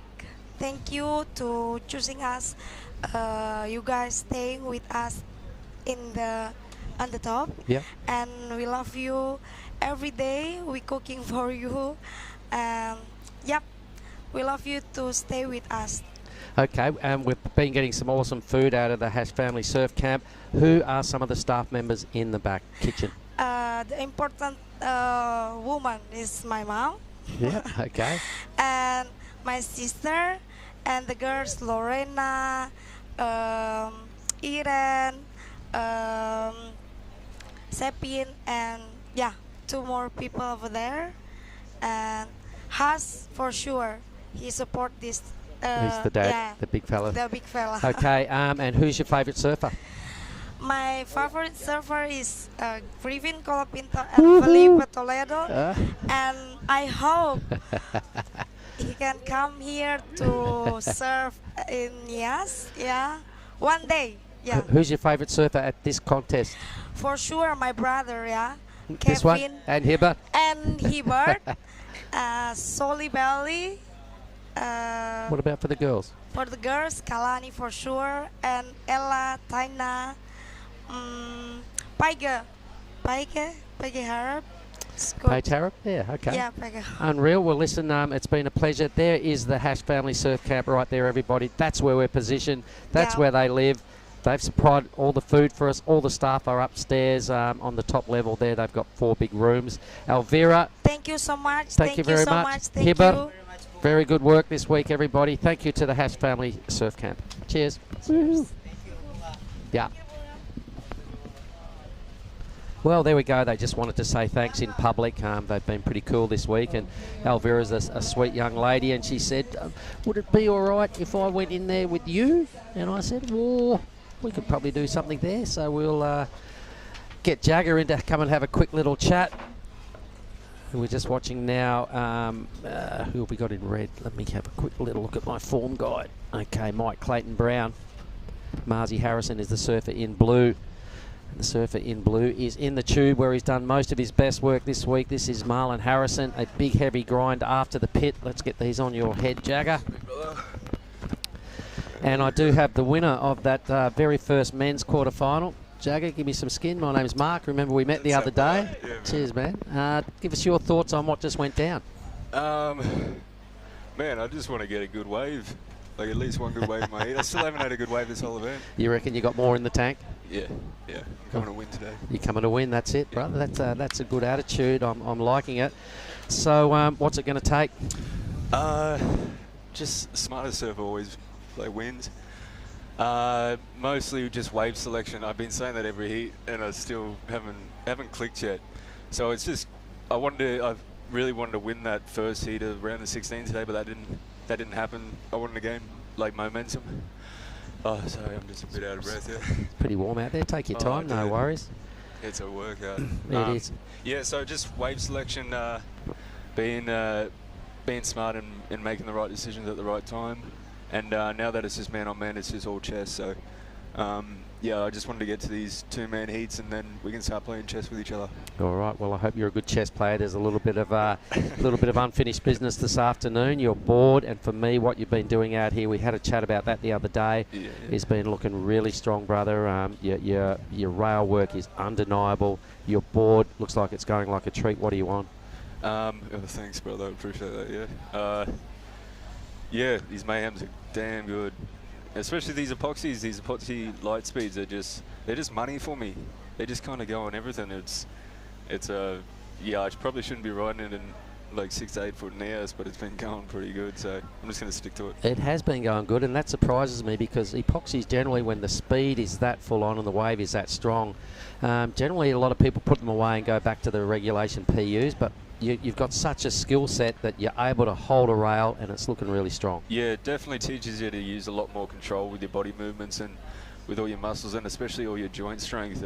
it teaches you to learn about sharpness and control throughout your body. So it's also good in learning that, and yeah, they just feel electric. So happy days. Unreal, so good so far. You got any friends you'd like to give a shout out to on the Goldie? Yeah, love to all my brothers and all my mates back home.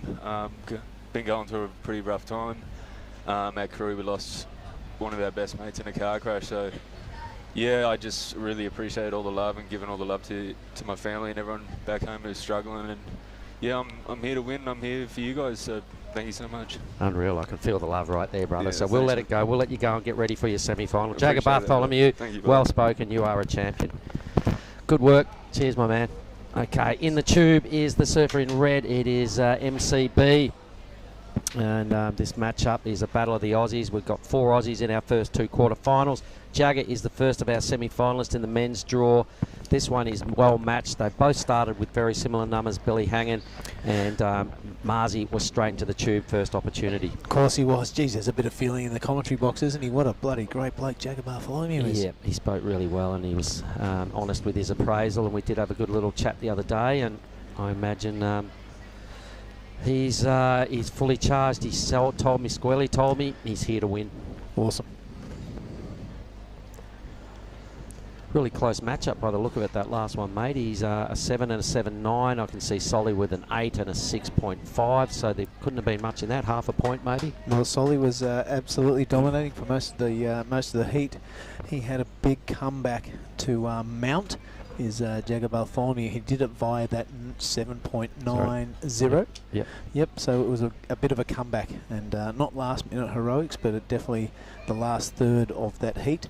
There had to come a time and he had to put the pedal down. He did it, he delivered, and he absolutely smashed it. This is Marzi straight into the tube, not quite. He's going to go to turns and bail out of that one. All right, so it is all set. Look at these waves rolling through. That is one that is not being attended. It's got a full-blown barrel on it. It just rolls through to the keeper. Yep. Oh my gosh. Guys, can I have all the leftover waves that have not been served today, please? And I'll put them in the bank for later. Yeah, we just had to give the crew out of the Hash Family Surf Camp a little bit of PR right then, mate. They've been, very supportive. The young ladies in the kitchen have worked tirelessly to, they don't forget your orders. They're that flat out. It's just, they run off instinct in there, and they're here in the mornings when we get a coffee straight up, and they're here at night right after we finish dinner. So big days for the crew in the kitchen. Talking with Tippy about that this morning, 13-hour days at least. And the only time they're not in attendance is one of their sons is in heat. Yeah. And it's abandoned ship. It certainly is. So it's been a big 5 days. We are really getting down to the pointy end here. We've got 3 more spots to fill in our semi-finals. Billy's going to start to pencil in exactly who they are. Jagger will be awaiting the winner of this one. Oni Anwar and Kian Martin coming up next. Geordie Marie and Oscar Berry, our 4th quarter final. Right on cue, there's my food. Yep. See, they don't forget your orders. I can see Oni walking past now in his red rashies. All smiles again, mate. Check him out. Up against young Kian Martin next up. So a 6-point ride for Mike Clayton Brown and a 4.6. No devastating blows have been dealt. Marzi Harrison a 4.67 and nothing much as a second backup.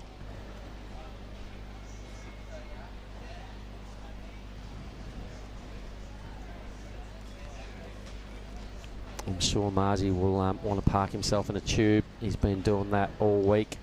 The fire starter, you called him a couple of days ago to kick off the barrel campaign. Well, he did it again today. Went from 4th to 1st in the last handful of minutes of the heat. If you're a supporter or a family member of his, you'd be hitting him up for a bit of relaxing time, because it makes you really, really nervous and anxious when he starts doing that. All right, so there's our scene, everybody. There's a little wrinkle on the surface, but it has not stopped the barrels from folding over. The boys are having a chat. That's rare. All right, so there they go. Having a look at each other and a bit of a powwow. I don't know. You reckon they're talking it up or just having a chat? Remember that $20 you owe me? You still owe me that. Might have been a bit of trash talk. Yeah, bit of smack talk. I just got an 8. No, you didn't. It was a 6. An 8. You idiot. Anyway, if Hedgie was out there in the water, he'd be heckling and carrying on. He loves a bit of catting duties.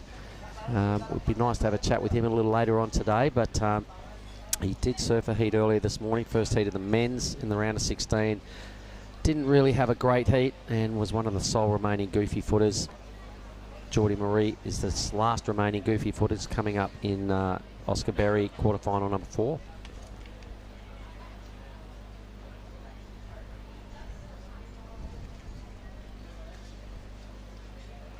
Here we go. Marzi's on the move. Gives it an early pump. Surfs out of the screen. I don't think it was much of a wave. No, he's pulled the ejection cord out there, mate. Yeah, might have taken off a smidge too deep. There's Oni Anwar walking back around with his caddy. Can't make out exactly who the caddy is. It'd have to be Yoja, wouldn't it? Can't see the long locks. That'd be one of the local gangsters. So, see the Earth Island logo on the front there. Team Rider. All right, now these are the official tiles, the walkway out to the keyhole. The drone's going to hang with them. You can see there's double lanes. Sometimes the traffic gets pretty thick, especially this week, so they had to build 2 of them. Oni and Kian Martin to do it next. So the weight of the Indonesian nation right here, mate. There's a lot of Indonesians getting around, being a Sunday down here at the beach. Tippy's done a briefing in Bahasa, Indonesia, that their boy's coming up next. I heard him firing up all the Indonesians, so they're well aware of what's about to go down. Well, he's been in ripping form. He won his heat round of 16 this morning. Won his heat yesterday afternoon.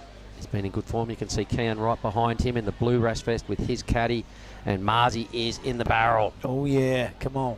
He's not coming out. He's coming out of that thing, Mark Lift. I love this kid. Just when you write him off, he prove you wrong. And I've never been so happy to be proved wrong in my life. That was an epic little tube. Shame. You can't say Marzi's down for the count, mate. And he just waited for you to open your mouth. He went, no, I'm still here. What a little ripper. It was a tight tube, but a good tube. Here we go. Geez, you must have been busy in there because that really started to clamp on the end and then just busted out. He may have even stuck the pie in the oven just to milk that a little bit longer, because it looks like his speed control changed at the end of that ride. He was just when you thought he was either coming out or he's dusted. I reckon he was going, hang on, a little bit more shade. It's pretty hot out there. Handbrake off on. All right, well, that will no doubt put him into first position. By how much, we'll know in a moment. Needed a 5.94. I'm pretty confident he'll get every bit of that.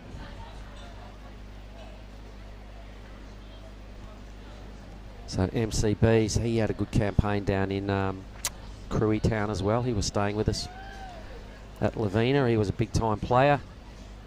Good mate, hanging tight with Jamie Thompson and Bodie Williams. Here he goes right now, Billy. Yeah, MCB. He is deep. I don't want to write him off because it didn't work with Marzi, but he's not coming out of that thing. Oh, no. Just spooking you. Yep, that one got a little tight and clampy. He's a big, tall fella, so he's going to need to pick on bigger waves.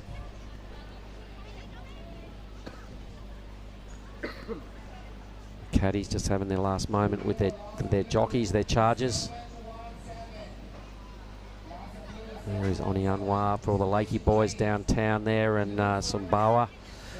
Good afternoon. It is just about 1 o'clock up here. It's almost 2 o'clock down in Sumbawa. There's your boy. There he goes. Let's watch the live action now. So MCB, nice tidy slice to kick things off here. It's a good looking mid-sized wave. He's got in his groove now. A third hit. There it is, a quick little wrap. Out he goes. Does that improve his 4.6? I think it might. The 7.17, a good result there for Marzi Harrison. Yeah, you bet, mate. He is well on his way now. Got the priority up next to his name. He's got to be comfortable with that, as we see Kian Martin picking his way over to the jump off spot. Give us the old peace signs. He's full of confidence. Why wouldn't he be? He's had a great campaign here at Nias. Clicking the neck, getting things going. He's got a lot of supporters too, you know, not just his dad, but there's a little clan there that are loving what Kian's doing. He's such a cool little character that he's got a real strong posse of friends. And they've been down here paying homage. There's Marzi again. He loves that disappearing act, and he kicks out just in front of MCB. It could be on here, mate. Not too much of a gap, I reckon. Marzi's got him in the priority stakes. All right, so didn't see all of that wave. Just saw him reappear out of a little barrel. Did you catch the start of that, or was it? Here it is.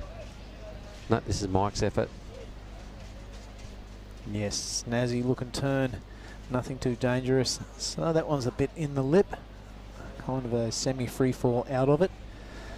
And wrapping thing to turn. You turn around and watch Marzi doing this one, stalling it. Bit of finger painting in the face of the wave. And then pops up meerkat style out of nowhere. All right, so Tubes have been scoring well. He needed to improve on a 4.67. It wasn't a big stand, tall, throaty thing. Picks up priority. Picks up priority. So the judges won't get too carried away with that effort. At 5.03, so a minor increase in the two-wave total. Leaves MCB chasing now a low 6. 7 minutes.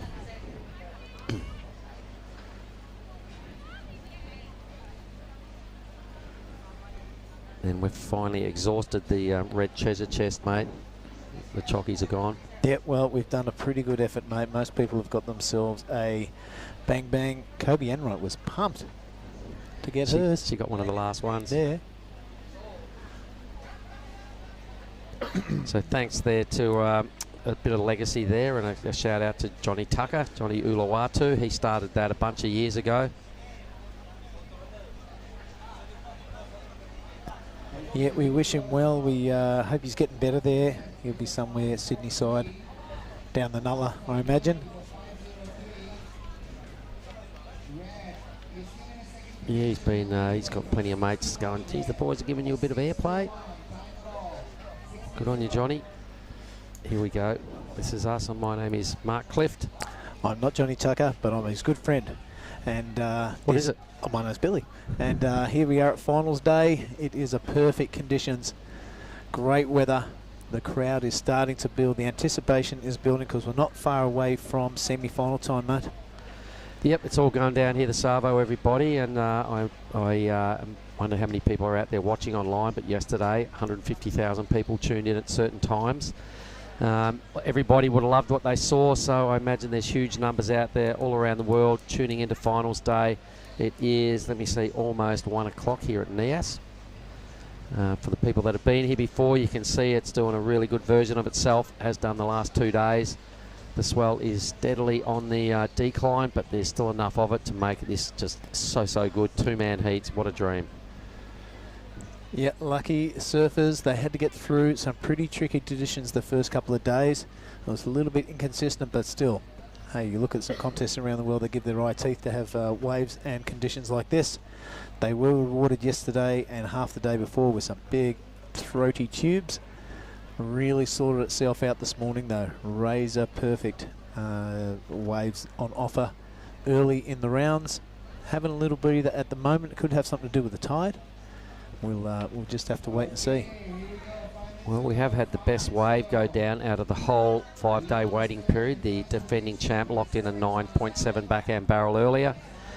So some of the best stuff. Yesterday we had probably 4 or 5 9-point plus rides, all via the tube ride. The 9.7, the absolute standout. And the top 5 waves of this event have all happened between the start of yesterday's swell and this point.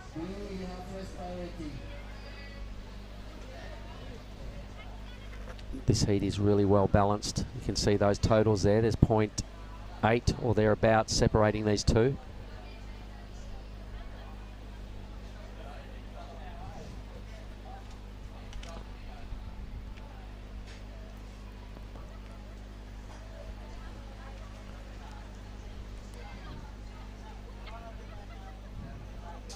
Lunchtime down here at the point, Billy. Big crowds building up outside. It's getting really hot. It's been pretty steaming all day. And Marzi. Yes. Okay, Marzi now winding up. He's going to have to go to turns. Boom. looking to park himself, a little kick stall, a little secondary section out there. This kid is just a tube hound. He's a pig, isn't he? He's a total tube pig. So, MCB down for the count, so advantage Harry. Does he improve on the 503?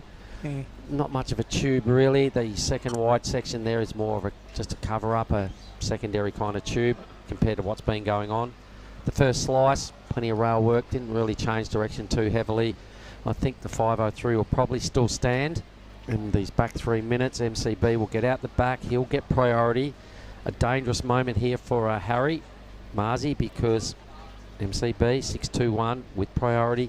2 minutes 40. It hasn't been a set for a while, which means it's probably one around the corner. Yeah, you'd think so.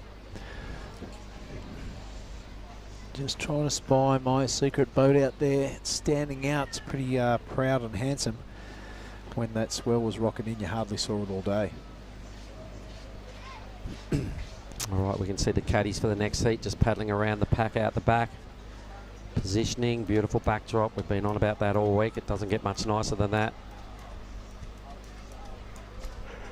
Ooh, hang on. MCB on the move. Yep, there's Mike Clayton Brown. He needs a 6.21 at this stage. That's not much of an ask for a surfer of this calibre. It's a good looking wave. He's straight inside the pit. It's a beautiful drone angle, but he gets swallowed up by that thing. A bit of an aggressive paddle out the back. He will be absolutely spewing as he looks to his left, and there's Marzi absolutely on the hoof. It looks like a couple of freestyle swimmers going at it here. The last person to catch a wave was Red, but oh, look at the motors he's got on the back of him. All right, so you could see as soon as he fell off from that tube and he punched through the back, you could see him straight away try and reel his board in. He realised this was going to happen.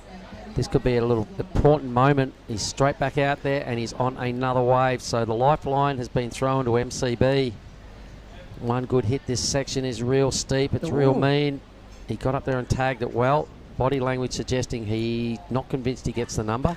6.21 is a bit of an ask, especially when you got the young fella out like that, dragging a hand, absolutely fumbles as well. So it is all going to be down, I'd say, to that last wave of Reds. There's still a minute to go. These guys have got some energy, so you don't know if there will be another wave ridden.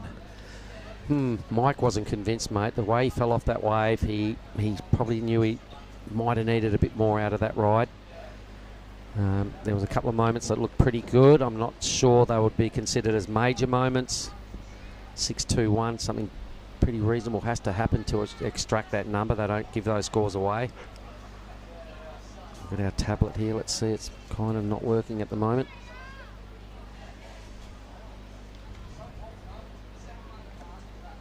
Oh, yep, okay, so a little network error going on.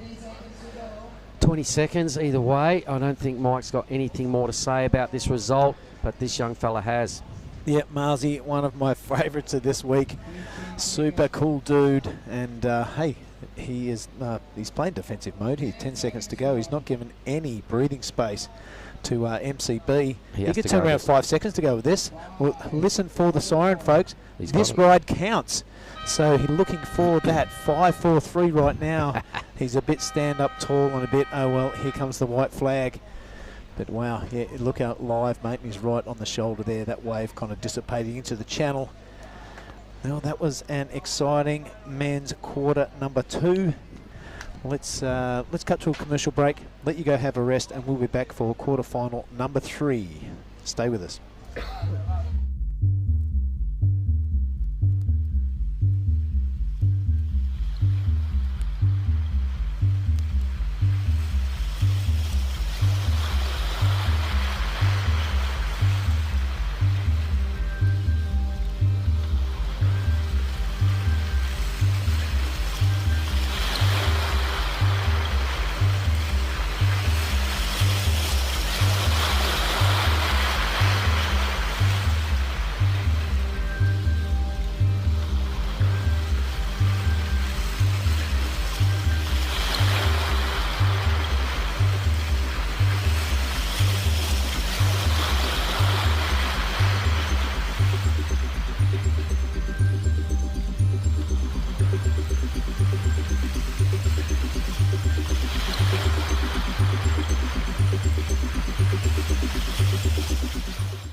All right, here we are. We are back live, everybody. It's quarterfinal number 3. I've just seen a lot of my good mates sitting down there in the Compass restaurant in Sumbawa, Lakey Peak, watching the action because Oni Anwar, the favourite son out of Lakey Town, is out there in red. He's squared up against that funny-looking fella there. Kian Martin has his headshot. So it's a ripper, and g'day to Ewan and Tima and the staff down there, and Timmy Matley at the Compass restaurant. Yee-hoo. Oh, I love the Compass restaurant. Yeah, good food, eh? Yeah. Really good food, really good price. That's my go-to dinner spot when I'm back at home in Lakey. Such a great, great place. Oh, I love Lake Peak. All right, so it's all going on. We'll see a very happy Marzi Harrison. Tube rode his way back into victory. He's been doing it heat after heat. Loves a barrel. Keeping that theme alive. He got a narrow win over MCB just then.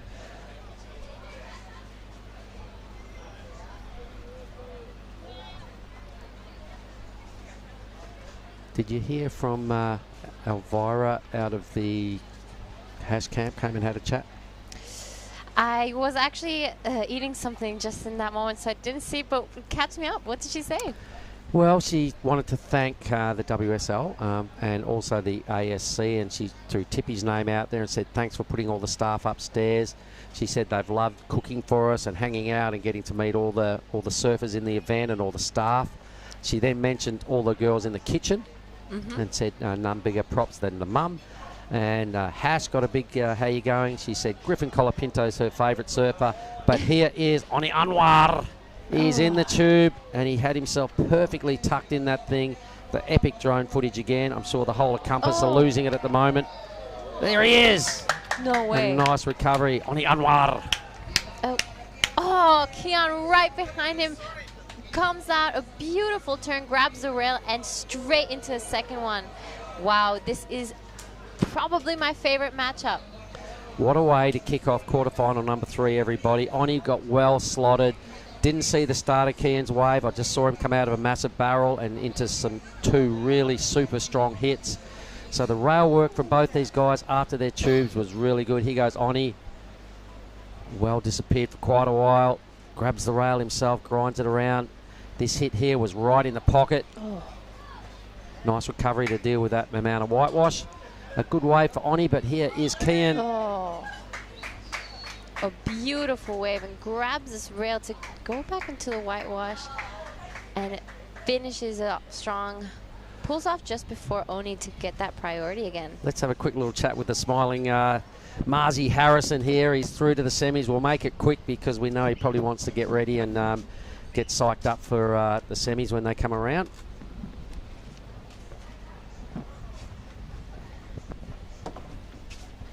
Get that on your dial. Thanks, Mark. All right, winner of the very last quarterfinal. You've got a match up against Jagger Bartholomew. I'm going to shake your hand again. Marzi Harrison, you are a tube pig, my man. Thank you. Hey, you just keep hunting them non-stop, don't We're you? in paradise. It just feels like I'm on a holiday. I was just with, I was surfing against my best mate, so I'm just like, we're just talking and just like, how good's this? We're getting barreled at Nias with 2 people out. You're getting paid to do it right now. There's some pretty good bucks being thrown out from this round on, the quarters on, some pretty big dollars. The points is the main focus? Yeah. All right. And we've had a lot of chats through the week, mate. It's been a long campaign here. It's almost coming to an end. We can all see the finish line. What's been your highlight moments of your time at Nias? I don't know. Every day is just really good, and I'm loving it. I think just surfing perfect waves with only 4 people out. And I think it's honestly, we've been spoiled. We've been just getting barreled every day. So. I know. What a good decision for you to jump on the 5,000 QS. Very lucky, and thanks Mum and Dad for letting me go and miss school. So. And then after a lumpy, bumpy week down in Koori where we had a bit too much surf and some grumpy days out there on the point, it's all different here. Oh, this is just sick. This is as good as it gets. So. It kind of is, mate. It's just rolling on. I've got some bad news for you, though. We're out of Bang Bangs. That's all good. But we've had a good week, and I've really enjoyed watching you, me and Billy and Giada and all the other crew that have been rolling through here. Oni Anwar's out there now. He's been one of our commentators. Have you enjoyed watching what Oni brings to this event? Oni's just a big ball of happiness, and I think every time, like, in and out of the water, it's just like he rips, and then he's coming, hanging with everyone, and just just bringing his positive vibes, and he's a legend, and yeah, he rips, and yeah, the two Indo boys, I think it's definitely going to be a super heat. All right, their scores are very, very close. Kian Martin probably did some stronger rail work coming out of the tube for an 8.5. Yeah. Oni parked himself and did a good job for the 7.83.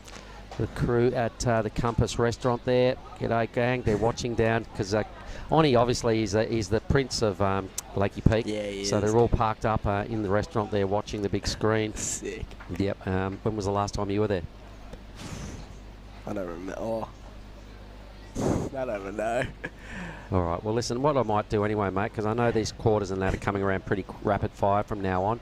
We probably won't interview anybody after the semis. It's too close to finals, so I'm just going to say all the best, bro. We Thank you really so love much. watching you ride barrels. Would you like to sign off with saying anything to your clan out there? Thanks everyone for watching, and yeah, the job's not done. There's still more to come, and yeah, love you guys. Woohoo! Well done. There Thanks, goes Marzi Mark. Harrison. We've been loving your Thank you work, so mate. much. You are a tube monger. Good work. We love your style. Keep up that theory and tube ride your way to victory, buddy. All right, Oni Anwar. He's trying to get over the top of a fired-up Kian Martin. I could sense Kian's tube, and then that first rail grab cutback just had a bit more extra oomph in it than what I've seen him sticking together over the rest of his campaign. So an 8.50, a worthy number for Kian. Really good start. Great camera work to witness Oni's 7.83. We're well set up for this matchup, Giada. Yes, wow, that was such a great wave from Kian. I think it was maybe because the wave was a little bigger.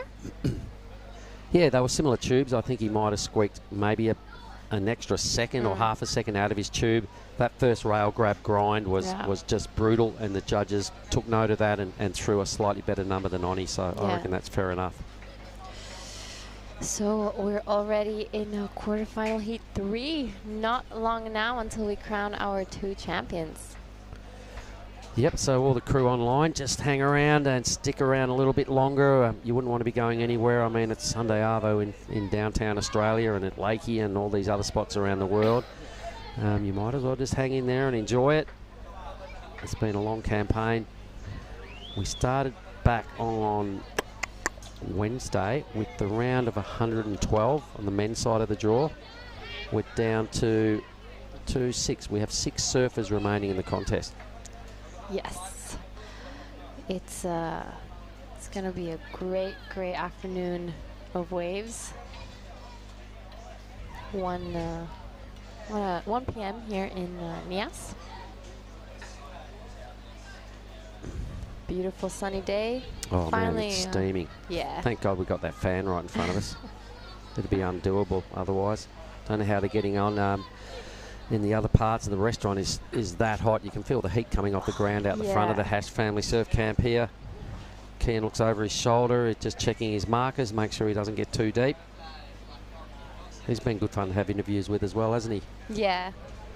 He has his little fan base down there.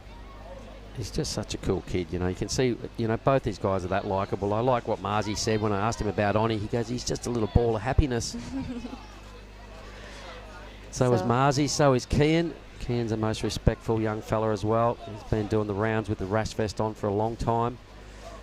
I saw him years ago, probably 10 years ago, Giada, come down to Yellingup and compete in the Tar Small Fries. And that's when I first stood up and took note and went, who's this little Billabong team rider? It was Kian. Oh yeah, I remember him flying over to do those events. As we see Oni taking a look at this wave on the inside, highlines it and goes straight into a great hammering. Oh, just falls over. All right, bit of a pity right there. Down for the count. He goes, Kian winding up. Gets his board above the lip, a little fin drift, setting up this section here. This is a real money turn. Whoa, so a little touch of the fumbles from both the boys. They are going flat out at it. They are paying respect to each other in knowing where they're positioned in the heat and what it's going to take to get over the top of each other here. So going for it big time and drawing a couple of errors. Yeah, just Oni and both Kian falling off on that second turn, but both first turns were great to look at. So we'll This is the replay of Oni. What do you think? All right, let me watch this. Real nice, tidy hit. Really squared it up. He's got that used. Well, I've seen him make that move a lot of times. It used to be his signature move. I haven't seen him go for it this week, so he's trying to step his game up. In finals day, Kian, untimely little fall right there. He kind of had the move made, but if you don't convince the judges, you don't get any credit for that hit. No, that's a good mindset from Oni, because that's a great manoeuvre. You would have seen him do it many times over his career.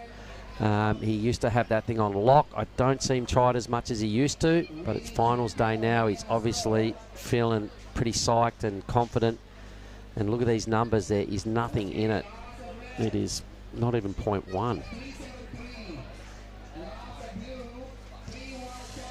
Yeah, there is a very, very small difference in scores. So this is going to be another really, really good heat to watch. 0.11 advantage to Kian. Well, the stage is set, everybody, for a ripping last half of quarterfinal number 3. Tippy's out there. He's whipping the fans into a frenzy, talking to them in Indonesian. The flags are out. How's those two little pups out there on the reef? Got the Indo flag. Because basically, we got 2 Indonesians in the water. One of them has dark skin. One of them has bulle coloured skin, being Kian, representing out of Sweden, but we know where he lives. Yep, representing Sweden. His dad is Brazilian and Indonesian by heart. So a full bit of Nazi Champor right there for Kian. His mum must be Swedish. His dad's Brazilian, lives in Indo, surfs under the Swedish flag. There's the crowd. Look at them there, everybody. It is Sunday down here on the beach. You can see everybody's packed into the available shade because steaming hot out the side. And on such a steaming hot day, suitably, everybody's dressed in jeans and jackets. Hello, mister. Mister, photo. Oh, photo, mister. It's our turn to take a photo now. Photo. That guy in the blue wants one. How are you, mate? Yeah. So the volume will get turned up here this afternoon. I'm not sure whether we do a prezzo today or whether we wait for the juniors to finish tomorrow. That's a decision Tippy is making, whether he can get the government officials down here, or it might be a tomorrow thing once we finish our pro juniors. So our pro junior men's and women's were down to semis on both sides of the draw, so we'll have 6 heats to roll out tomorrow.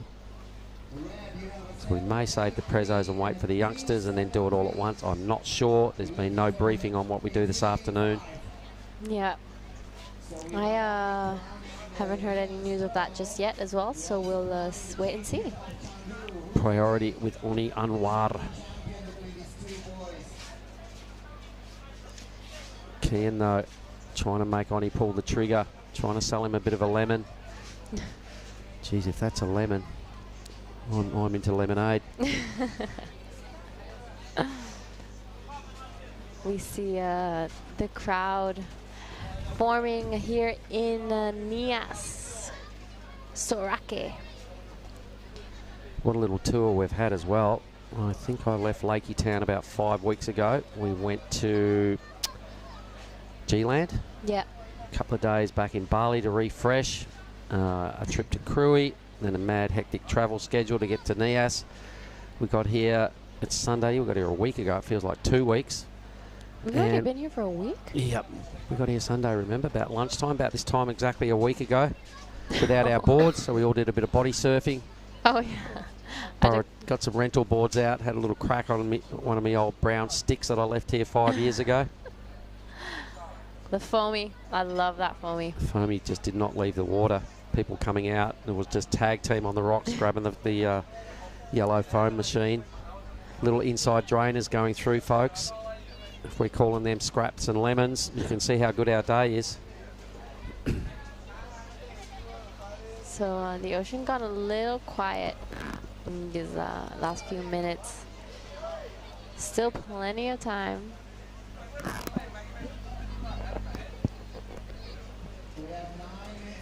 Look at that backdrop. Insane. Whenever you see a photo of somebody in a barrel or doing a big hack and you see that backdrop, you know instantly it is Lagundri Bay. Real picturesque place. Steaming hot down here at the moment. Two surfers really well positioned here, both very similar.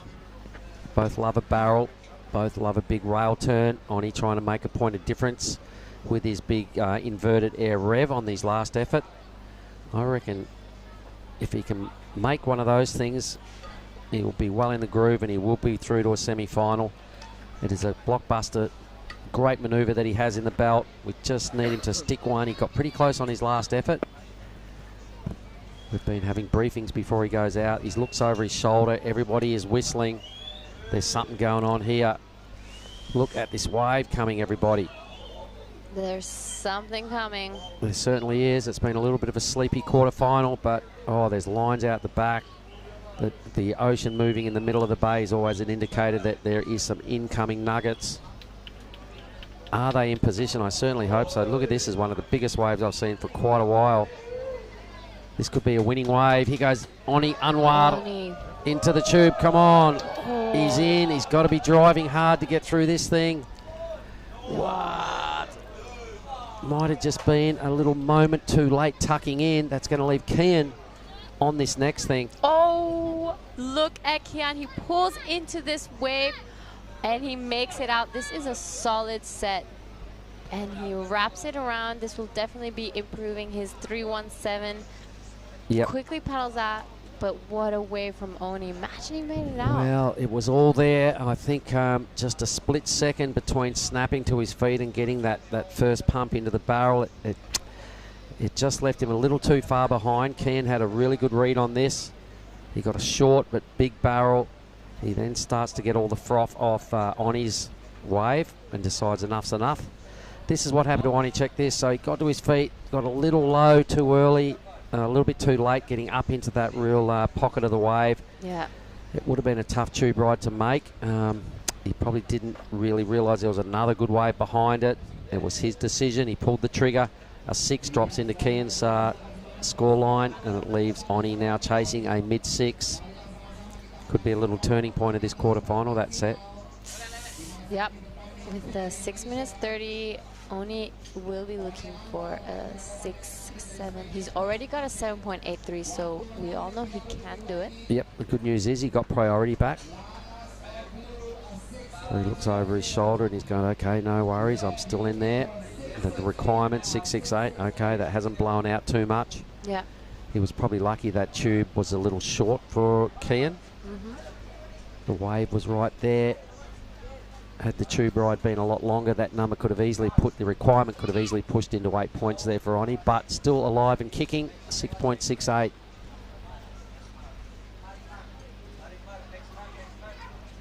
The boys, friends out of the water. Look at them, they're having a bit of a chuckle. Yeah, friends in the water as well. Well, you know, they're such good guys. They can't be gnarly and not say anything and not still acknowledge that they know each other and having a little moment. Oni probably would have said, damn, I thought I had that. You guys, what? You didn't make it? Woo! I guess that's advantage to me. Good on you, Kian. Good to see that bit of sportsmanship. You don't see it at the top level, you know, at the CTs. It's they're all a bit pretty brutal at that level. Yeah. But this is a friendly, different sort of tour, and it's a good one. I've been loving it. Here goes Kian Martin. Whoops, a little bit of a bungee, having to jump off. The door is left open now for Oni. We're exactly 5 minutes. How are you, mate? Waving to the crowd.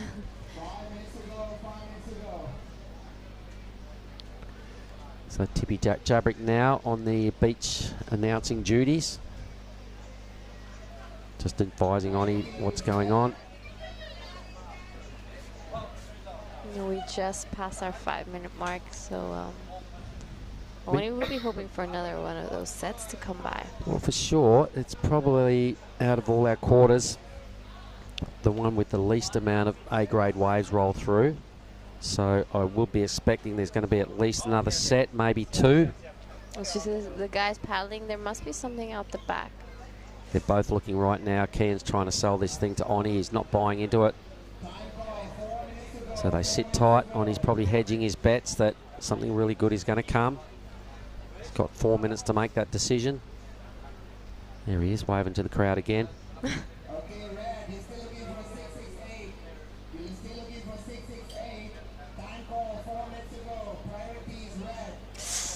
This is, I'm kind of nervous watching this heat. Well, me too. As you know, I'm in Oni's camp here, and I love what Kian does, but, you know, got to support the Lakey Peak boys.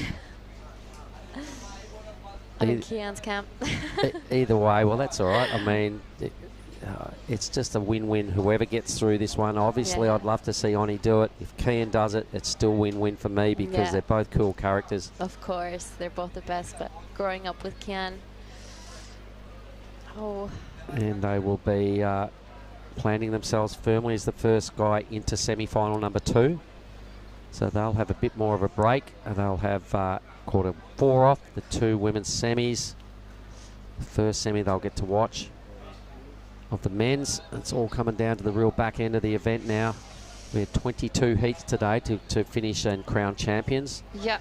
And I think we're down to about, you see, 1, 4, 6, 7 heats to go.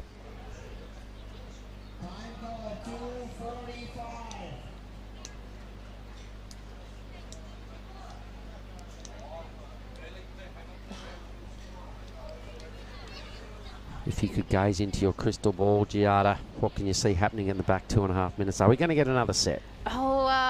Yes. Yes, good, Yes, we confident are. call. Yes, we are.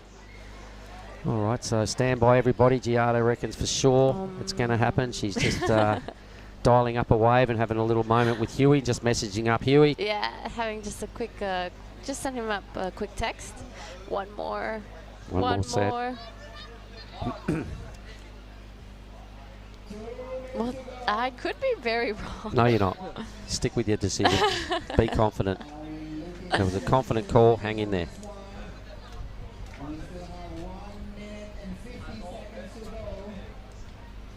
Yeah, 1 minute 50.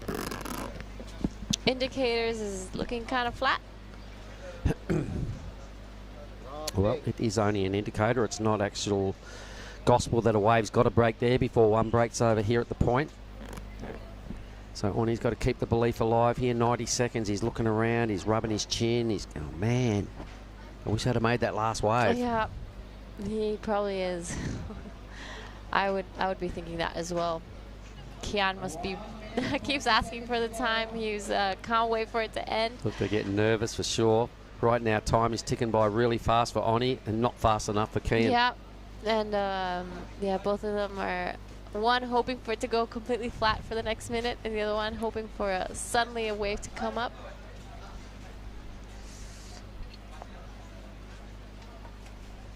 Oh, there's something coming. Well, they're on the move. Maybe Oni's just starting to go, getting a bit nervous. 45 seconds. He's desperate. He's hunting hard on the inside. Have to see if that set comes. Sending him some mojo, sending them both some mojo. You can see the next heat in the lineup ready to rock and roll. It is Oscar Berry in the red, Geordie Marie in the blue. 20-odd seconds now. Oni's paddling hard. He's decided enough's enough. I'm just going to have to take one of these little waves and roll the dice. I reckon stand by for a big inverted air rev effort. He's paddling super hard. He's on his feet with 10 seconds to go. Here it comes. I reckon he's got to throw it down. He takes the rock and roll floater. There it goes, but it's a throwaway manoeuvre. Kian Martin will feature in the second semi-final. For all the crew down there at Lakey and the Compass Restaurant, I love you. I'll see you next week. We're going to go on a quick break and we'll be back with quarterfinal number 4.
semis. Welcome back to the Nias Pro 2022. We just finished Heat 3. This is the last quarter final heat. I'm in here with Billy. Hey Jada, good to be back. That last one could have came down to the wire. That wave that Oni got really wasn't big enough. He fell on his aerial attempt, but entertaining nonetheless. He's had a really good campaign on the Onwa, and as dubbed by Tippy Jubbery just then, the new Prince of Chungu, Kian Martin, coming in over the rocks.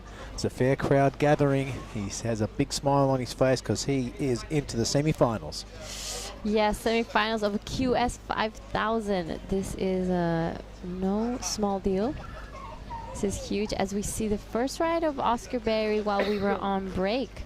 So, that's Oscar's signature opening wrap and straight to a second, but unfortunately comes unstuck. And a ride as well from our man in blue, the reigning champ, Jordy Marie on his backhand. Oh, two beautiful hacks. This is a great heat. As we see a bit of a paddle battle.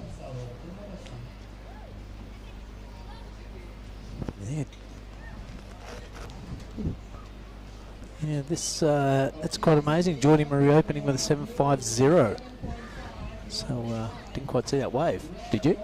Yes, two big backhand turns. It was a really great wave from the man who has won this event before. Great heat. I'd love to see Oni and Kian in a heat together. It would be cool, but this is the defending champ, as mentioned. That's why, with form like that inside the tube, wow, that is good to watch. And that snap is super impressive as it free falls out of the lip. Stands tall, he's confident. He has a 7.50 next to his name. Meanwhile, out the back. Oh, Oscar falling off again. Has two falls. He'll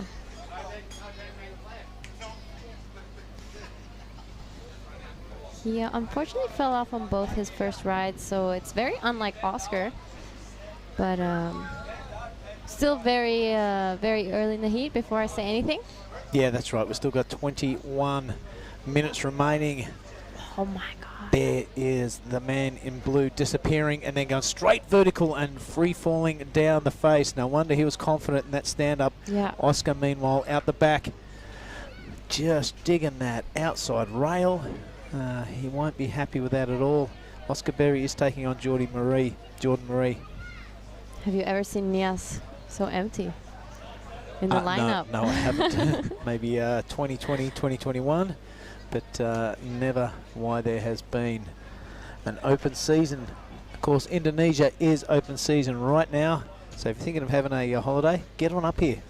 Support some locals. Get some food and some nasi back on the plate. Yeah, this is finals day for the QS. All right, well, I'm looking over there. I've just got to pry Mark Clift away from Kian Martin. Hopefully we can get him here for a chat.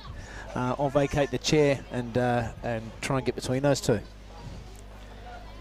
I'm excited for this next interview.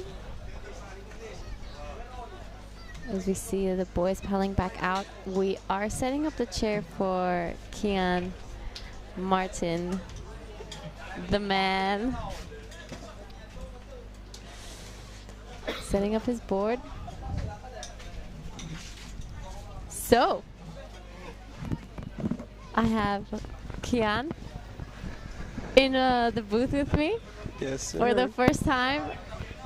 And almost gave me a heart attack there. But tell us how you're feeling right now. Right now, I'm pretty I'm still sinking it in. It was kind of a tough heat. I was going against the best friend of mine, Oni, and he's actually training me a little bit too. So it was kind of I don't know. I just felt good. My board felt good. I felt in the place. The waves kind of came my way. So I never freaked out. I just stayed out there, took my breaths, took my time, and the waves came, and I tried to do the most I could do on the waves, and yeah, it came my way, and I'm so stoked.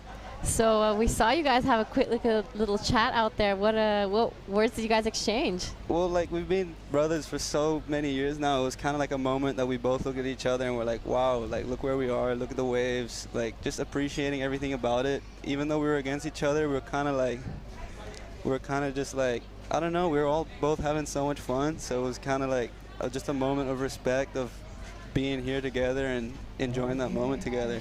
We see that you have a little fan base down at the beach. Tell us a little bit about who's backing you up. Well, it's kind of crazy because the locals have kind of been giving me a real good push. Like, they're all screaming out after I catch my waves and stuff. So that definitely makes you feel good. Like, every time you get a good wave, you come out, you just like, you hear the screams, like, okay, that was a good one. And my dad, all my friends, the Brazilians, and the local, I'm just so glad that I have them on my side and they're keeping me going, and yeah, let's keep going. Oh, yes, keep going. I'm sure everyone back at home in Canggu is cheering you on. All the boys at Surfer Bar as well. Let's go, boys. So tell us what's after this for you. Right now I'm gonna go have a rest, drink some water. Well, I don't have enough time to rest. I go back to the place. I'm just going to keep an eye on the waves, drink some water, and maybe some coconut water, and we're back out there for the semi. So perfect. I'm feeling it. Board feels good. I'm Everything excited feels for good, you. So let's keep it going. Let's go. Let's get it. That's amazing. Thank you so much. We'll let you get your rest, and we'll see your next heat. Just quick shout out, sponsors, friends, families. Thank you all for the support, and let's keep it going. Today's the day, finals day, let's go. Cheers for having me, Dada. No worries. Thank you so much for coming in here with us, Kian, into the semifinals of the QS 5000. As while we were on break, Jordy Marie getting an 8.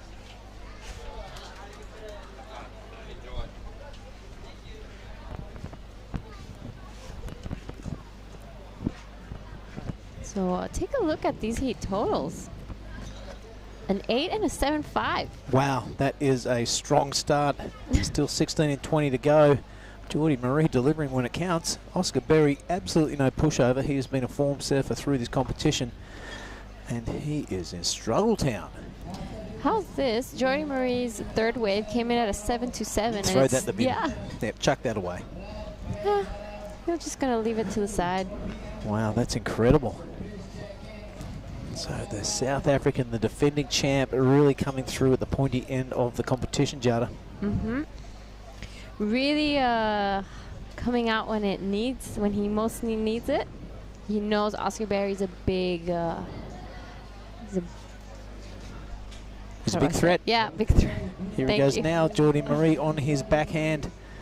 He's going to find the pocket. Watch him smash this to bits. He does really fast board speed through that turn. That allows him to set this one up a little more drawn on that one. And this one finds the pocket again. So 3 super impressive turns. He does a bit of the John Travolta on the end there, asking the judges for a bit of love.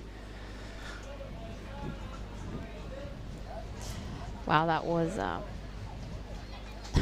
probably... He's on fire. Yeah, what's he going to replace? He's looking to replace that 7.50. Look at this first turn. That's super fast. That like I mentioned, that board speed through there draws that one out a bit more. So there's 2 different turns, and there are 3 different turns. A little bit of spice on each one of them. So I reckon the judges are going to dig that. I think so too. He did drop off a 7.27. So how big, where do you think this is going to reach? Do you think he's going to better the 7.5? You know what? I've given up trying to guess the scores because the judges have made it look like an egg on my face every time. But if I had to put my house on it, I would say it'd end up somewhere between the 7.27 and the 7.50. Let's see how we go. Those watching at home, why don't you play along? Put your own score in there. Oscar Berry in a combination. But there's still plenty of time. Oh, wow. Jordy Marie's last wave came in at an 8.5. Oh, Oscar. And he did that under priority. He did that under priority too. So Oscar must be wondering where that wave came from. Yeah, Oscar sitting at the priority, and Jordy Marie sending a message to the rest of the field that, look out, you leave me alone with a half-decent wave, I'm going to collect an 8.50. So throwing away a 7.50 now and also ditching that 7.27, that's an impressive scoreline. And here he is again. Wow, he is on an absolute heater. Mucking around with this one. It's only a small wave, so might as well get some practice in for the, he's eyeing off the semi-final. He is looking dangerous. Look at the score. He's been throwaways, a 7.5 throwaway, a 7.27 throwaway. Yeah, wow, it's quite incredible. 16.50 heat total. I don't know if I think the next one's going to be a throwaway, but how much you want to bet it's going to be around a 7 something? All right, we are looking at the road to the final. So far, Jacob Bartholomew take on Marlon Harrison. That is going to be an absolute barn burner.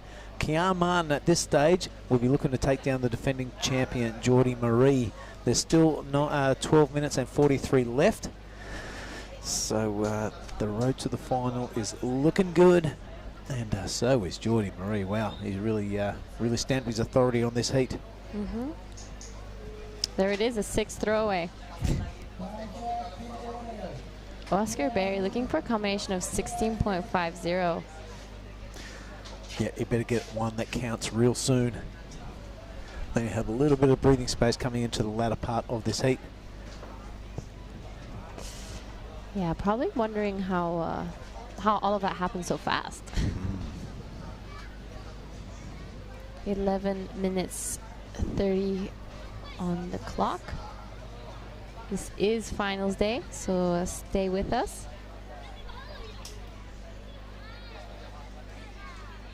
A great day. So we will be moving straight into the semis after this, the women's semifinal.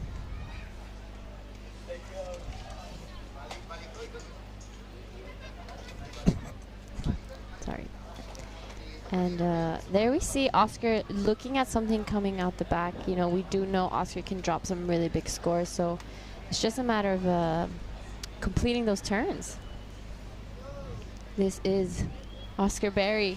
Yeah, the big Australian tucks under the curtain. He's going to work really hard to get out of that messy little tube. It's not going to happen for him. This has been advantage. Jordy Marie, the whole heat, started off strong and has not backed off.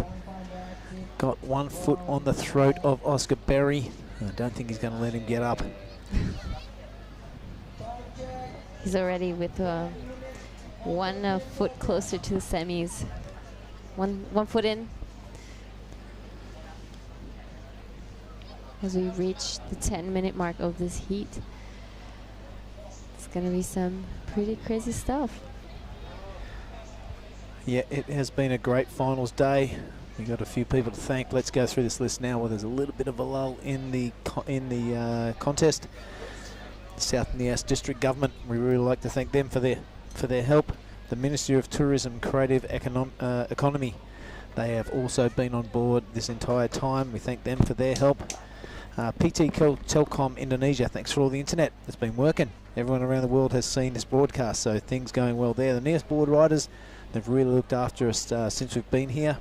The PSOI, who is the governing body for competitive surfing through Indonesia, we thank you for your endless work. The Asian Surfing Cooperative, real industry leaders there.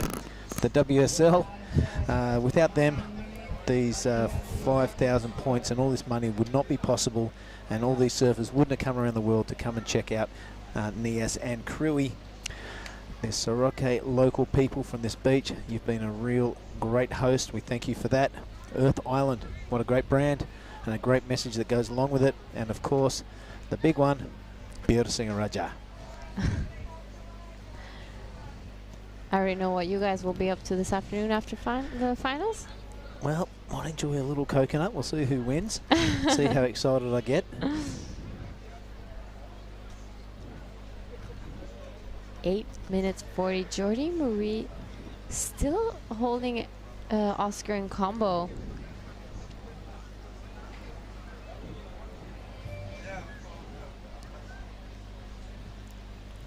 It's so strange seeing Oscar with these lower scores, isn't it? Yeah, this would be the lowest scoring heat for him in this contest by a long, long way. He have his back up against it. Still 8 minutes left to go. We have seen bigger comebacks than this in this contest. And here he goes now, the man in red. He's going to have to get going. He's going to have to go big. He does. That's a beautiful looking kind of check turn off the top. Here's the pocket now. He's big. He chucks it. He completes it. So Oscar Berry well on the way to a fight back. Finds the white water there. So a big, progressive, innovative maneuver on his second turn. Oscar Berry is not giving up. You can count on that. That was pretty insane. And I can't believe he landed that. Look at this. So he goes for a quick check turn, knowing that this wave is gonna go faster here, and look at that. Yeah, almost spins himself out of control, but did super well to hang on to that landing. Oscar Berry, get that foot off my throat, he says. I'm coming for you, Marie. Yeah, it was, oh my, that was a great wave from Oscar. Your combo of 16.50, so we'll see where that lands him. Still 7 minutes and 10 to go. A couple of replays of Jordi's scoring waves there. Still waiting. Judges taking a good look at those replays. You know, quarterfinals. Big moment for both these surfers. We'll see if that last wave of Oscar will take him out of the combination.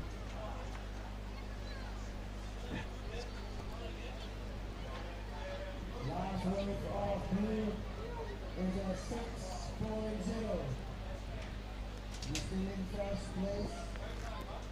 All right, there we go. A 7.43 for Oscar Berry. So he is definitely out of combo land. He needs that massive score of a 9.07. Providing that Jordi does not increase his heat total.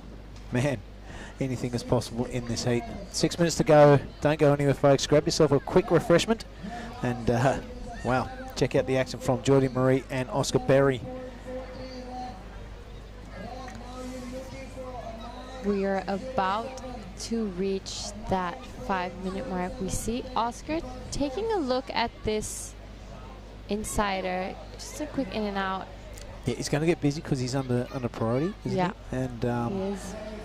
He may as well poke his nose over. There could be a big barrel section just loom up from a quick double up, but you'll never know if you never go. On the other side of the card is Jordi Marie.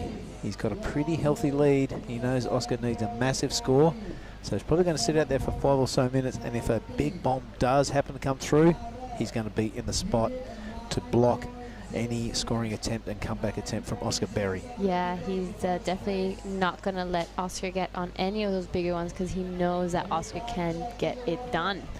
He's won here before, so you'd think he would have taken the froth goggles off just before the heat and played it very smart and real deadly.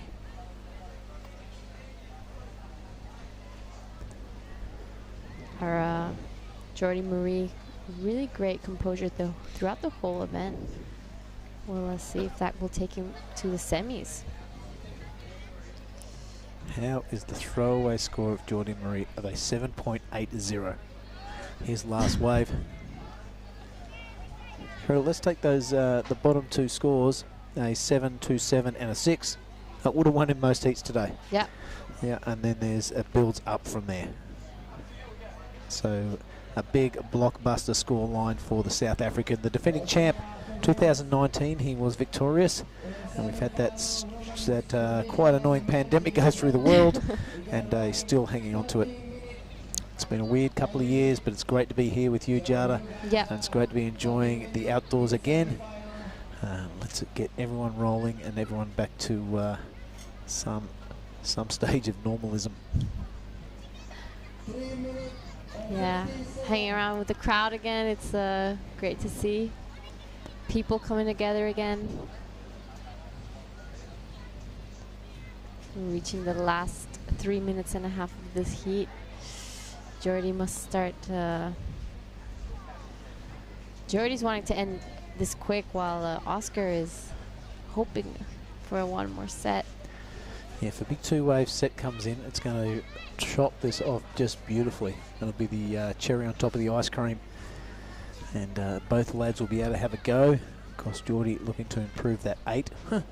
And Oscar Berry, he's got a massive total at the moment. He requires a 9.07. Got 3 minutes to do it in. Looking out to that left-hander in front of the bay. Not much happening out there. That looked about 10 foot the other day when it was absolutely pumping in here.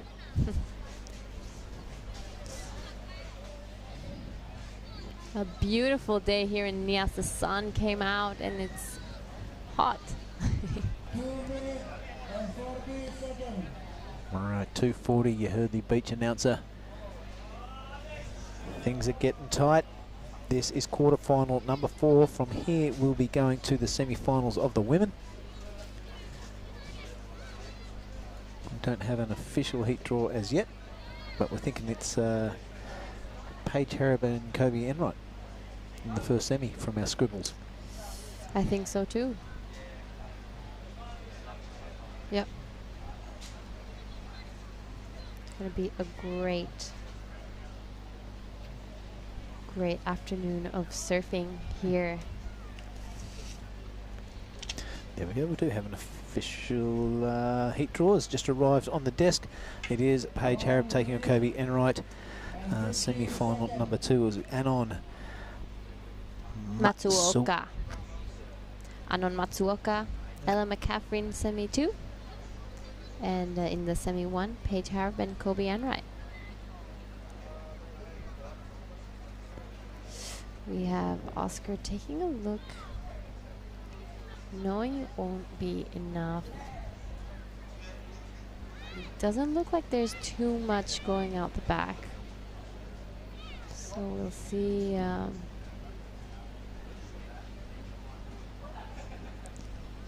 Oscar's selling Jordy on this one. Jordy looking to replace an 8.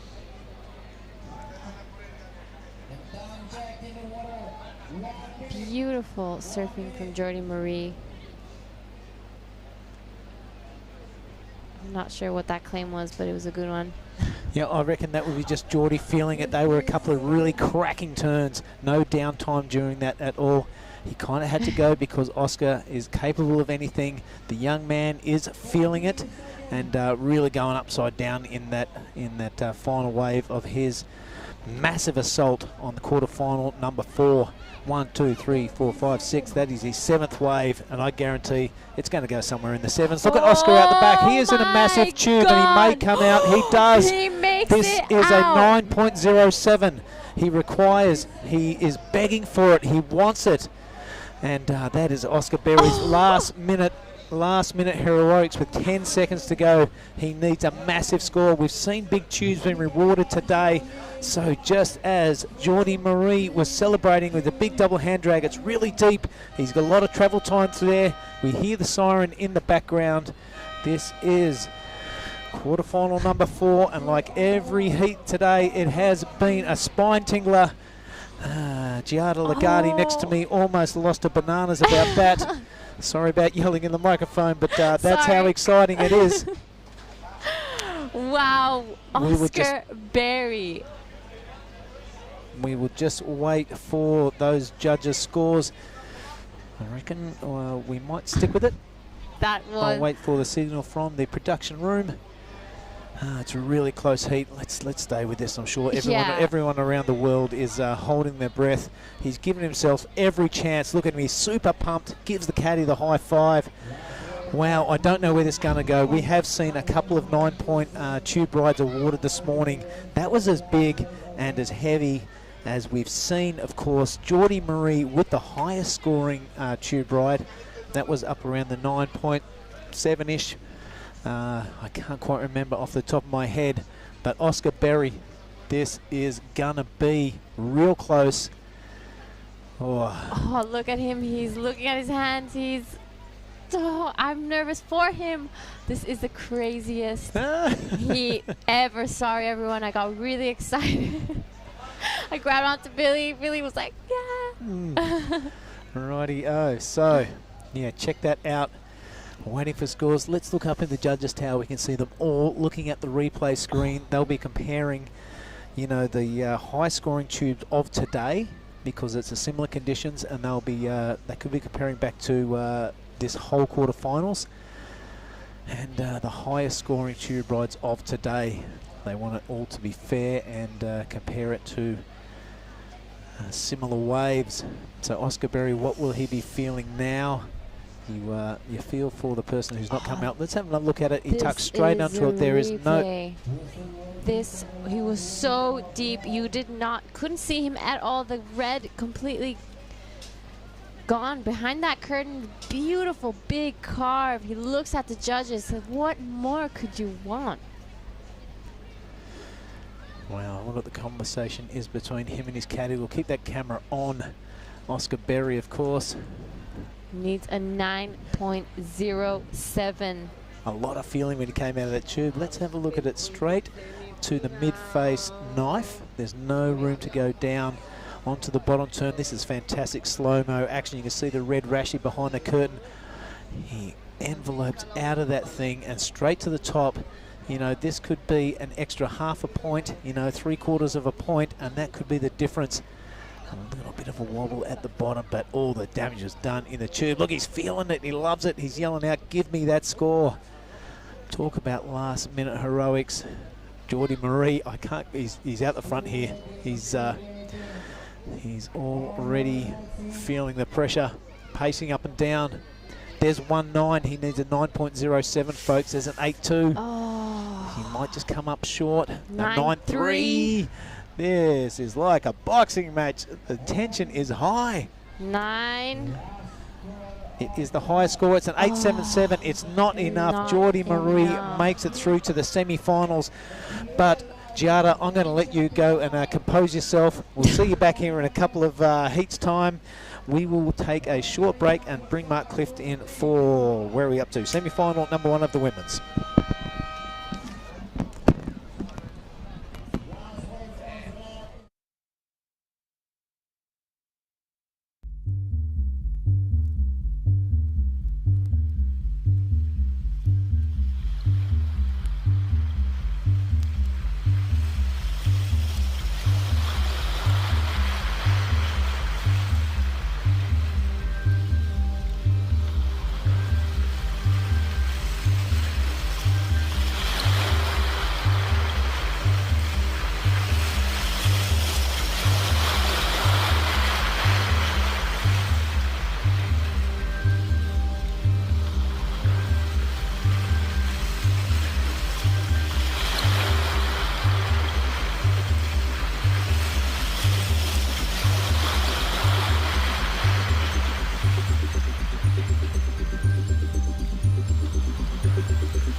All right, everyone, we have caught our breath after quarterfinal number 4 of the men's. We are into the first semi of the women's.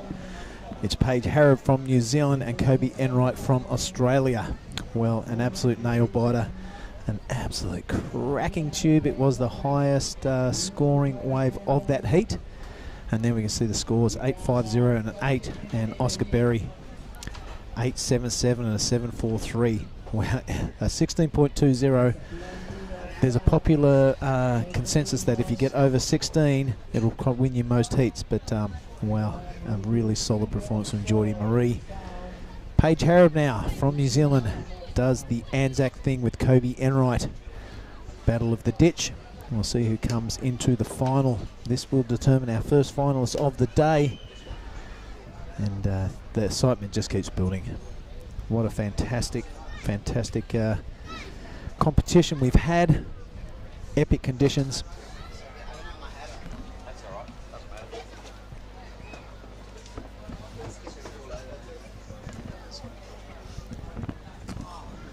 Rightio, so this man has just stood on the beach waiting to hear the score from the beach announcer. It was super close, and Oscar Berry got an 8.77 for that massive keg out the back. Geordie Murray, shake my hand, brother. Thank you. How's the nerves? I mean, at the end of the day, I had to let the judges decide, and that's out of my control.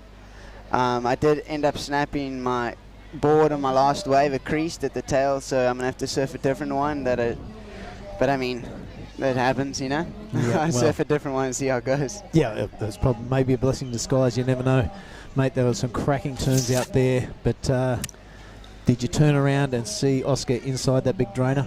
I didn't. I didn't think I didn't have a watch on, so I think I got the time a little bit wrong.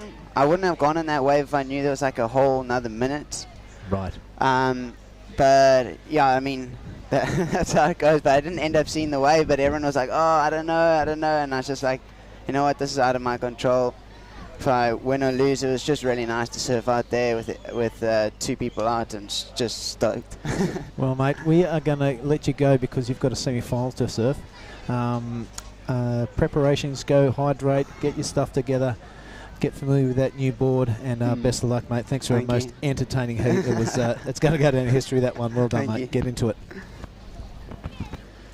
All right, so we're just keeping that very short, so Geordie Murray has time to prepare for his semi. I reckon that is it for the post-heat interviews. Thank you very much, boys, in the production room. We want to let the people after their semis have heaps of time to prepare, and we want the boys to be able to rock and roll and the girls to be able to rock and roll straight into the final. Welcome back to the microphone, Mark Clift. We've got Paige Harrop and Kobe Enright. 0-0 thus far. All right, well, complete opposite sets of the spectrum right there. Paige being a smaller, power-based goofy footer, and we've got a big, tall, natural footer in Kobe Enright. So Paige in the red, Kobe in the blue. They both had ripping quarterfinals, so a great match up here. I think all semi-finals were set for 30 minutes. So a little upgrade, which is good work. No, well, that is good news. Yep, our next one, and on Matsuoka and Ella McCaffrey. Yep, the American taking on the Japanese. Ella McCaffrey being a really formed surfer through Krui and here. Been a popular person around the place. And Anon, just a bit of an assassin, I'd say. Very polite and always delivers, rarely fumbles. So I look forward to that one. First of all, we've got to take care of this. 24 minutes remaining. There's the draw there, Mark. The road to the final. Anon Matsuoka takes on Ella McCaffrey in semi-2. We are now looking at Paige Harrop and Kobe Enright. The first column of that final will be filled in 24 minutes' time. All the surfers in the red rashi won their quarterfinals. Oh, wow. We have one goofy footer remaining in the men's draw. We have two Australians in Jagger and Marlon, and we have Kian representing Sweden, but we know he secretly lives in Bali. Yeah, right on. Well, yep, Geordie, the only goofy footer, and the only one wearing blue to get to the semis. Well, there you go. That's another good point. So the stage is set, everybody. The women surfers just positioning themselves, realising they've got 30 minutes. There is a bit extra emphasis on wave choice. Here we go. This is a really good looking wave now. Oh, look, there was a spicy barrel just goes begging, but this is what has got Kobe into this position. Some big, strong rail turns, mate, and when she spreads those wings and buries the rail, the judges have been eating it up. Yeah, mate, two contrasting styles here. Paige Harrop getting here via those two savage turns under the lip. She described to you in the interview that it was actually breaking on top of her. And Kobe, a very polished surfer and very precise in those turns. So it's going to be interesting to answer back from Harab. And we've got to remember she did come from a dead and buried position in that quarterfinal against Kailani. Yep. I think she needed a 14-5 combo. There was about 5 minutes remaining. She did it, and she did it with ease. 2 points to spare. So she dug deep in those quarters. I asked her that last wave of hers that turned into an 8-3-3. I asked her if that's as good as she could surf, and she looked at me and she went, yeah, I think so. Pretty much. Well, I had a little debrief with Kalani afterwards, and she wasn't too bummed. She wasn't too upset. And I explained to her that it was a real special thing that that Paige did to beat her. She goes, but I think I can surf better. I think I've surfed better in my life. So can't wait to see what that young lady's got to deliver in the coming years. That is a little bit academic now because it's Paige Harab that sits out there with priority and a chance to get in the final of this QS 5000 here at the Nias Pro 2022. It has been a great contest and a great comeback for pro surfing in Indonesia. It certainly has, and what a way to do it. We've never had a 5,000 event in Indonesia. We've just done 2 of them back to back. We're almost finished with the Nias version of the 5,000 QS points. They've been well attended, Billy, across our 4 divisions. Both events have had about 200 competitors. Here is Paige Harab. Yep, the Kiwi now digging that back knee in, and that's a fantastic top turn. She's getting really aggressive now, shows the fins to Kobe, but can't quite ride down the face of that one. So just the one belt from Paige. Well, really good thinking. It's very aggressive surfing. She messed up her first wave of a quarterfinal and still had time to come back and get the job done. So she's probably thought, well, I might as well go big early. If it works, I get a huge number. If it doesn't, there's plenty of time. Yep.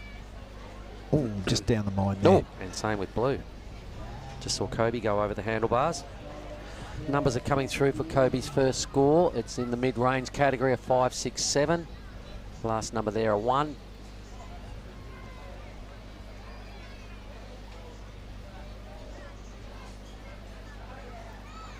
Whoops. Oh, really going for the pocket there, Kobe, and coming off halfway down the face.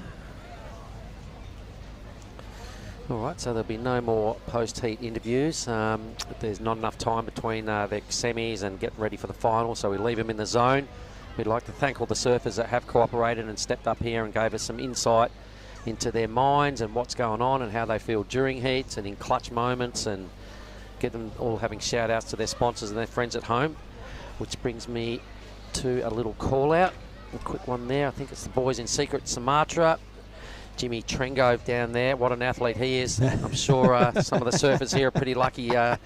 Jimmy decided to go on a surf trick instead of coming here to the Nias Pro, because it would have been a whole different result.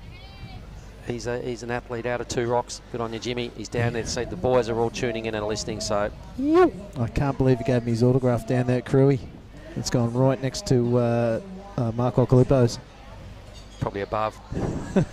Jimmy Trengove out of 2 rocks, mate. Back in the day, he talked it up. He talked the talk. He never quite walked the walk, but he's still talking the talk, and there's a lot more talk left in him. All right. Anywhere you are around the world, stay with us. We are in a semi-final number 1 of the women's. 1, 2, 3, 4, 5, 6 to go. Yep, and this is the first 30-minute job right here. I'm not sure where the finals go, whether they go up to 35, but from here on in, our 4 semi-finals are all packed at 30 minutes. Where did that first number go for Paige? A 3.6. Plenty of people have been watching down, mate. I don't know about your phone, but mine's kind of gone off the Richter on my WhatsApp and my Messenger, and a lot of people tuning in and enjoying, A, the action, B, just the level of what's going on out here, and the waves at Nias. It's a standout itself, this venue when it fires up. The restaurant's going nuts next door, mate. There's Indonesians everywhere down here on Hello Mr. Day. It is Sunday. Kobe Enright now on wave number 3. A big deep bottom turn and a beautiful precise top turn. She's going to go a little bit more aggressive on this one. She does, wraps it around. Surfer in blue, looking confident, looking sharp. Okay, here goes the goofy footer. Into the pocket, please, Paige. Boom. She's still got another opportunity here to impress. Look at this thing standing up. So this is a much better effort than her first ride. She'll realise. Okay, so the judges now have 2 hits from blue, 2 hits from red. They'll be now throwing down some numbers and debating comparisons between these 2 rides. I think Kobe's wave was bigger. They're both pretty brutal hits. All right, so complete different styles here. No doubt we'll see the replay of Kobe. Yeah, it's going to be a real interesting comparison.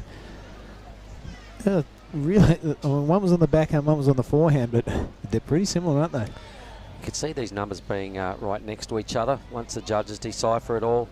They'll obviously have to try and split the scores. It's a big part of being a judge. You've got to evaluate via your first look. You've then got to compare what else has happened, and then you've got to try and separate the numbers. So that is the basis of good judging. That'll be what they're talking about and debating now. I can see all the judges' heads are looking at the screens up there, Billy. Yep, they're on the job. Ty Gonigan, the head judge up there, of course, and he's merry men and women of the WSL judging panel.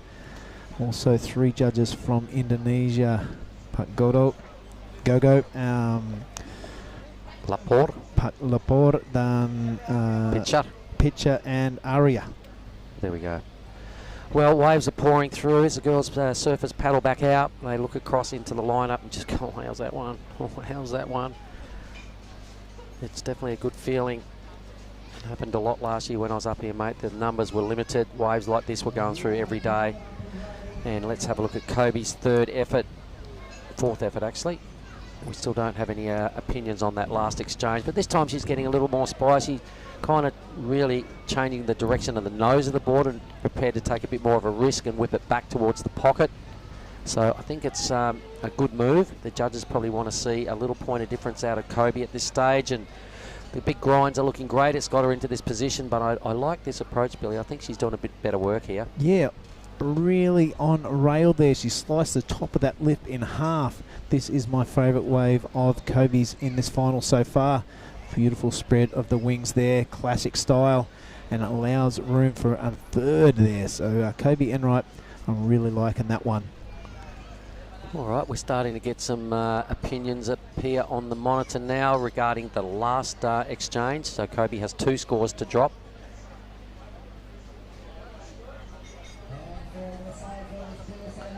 Whoa.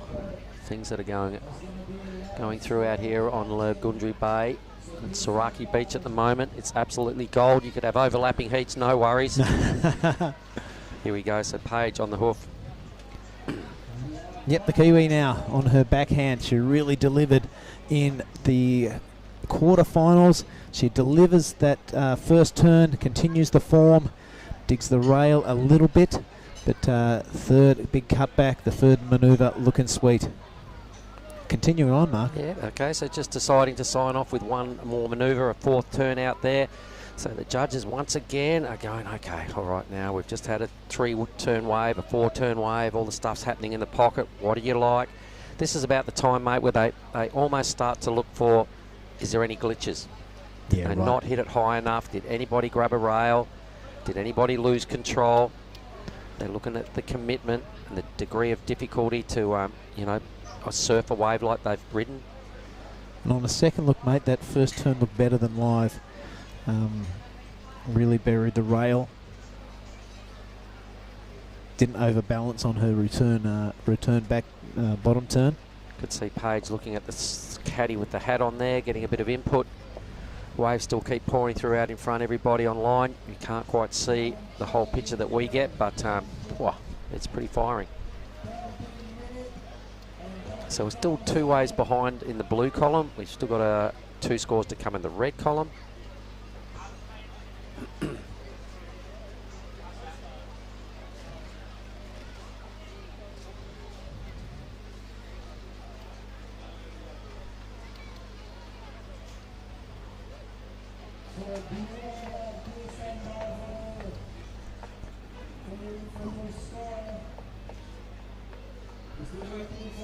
And it looks like there is more waves pouring in. So blue out the back parks herself up. She'll probably be looking for some input as to what just happened. Nobody really knows. I can tell you, everyone, there is a set wave right here. Kobe paddles over the first one. We're still watching Paige paddling out. This wave, that is the wave that Kobe let go, which means there must be something else behind it.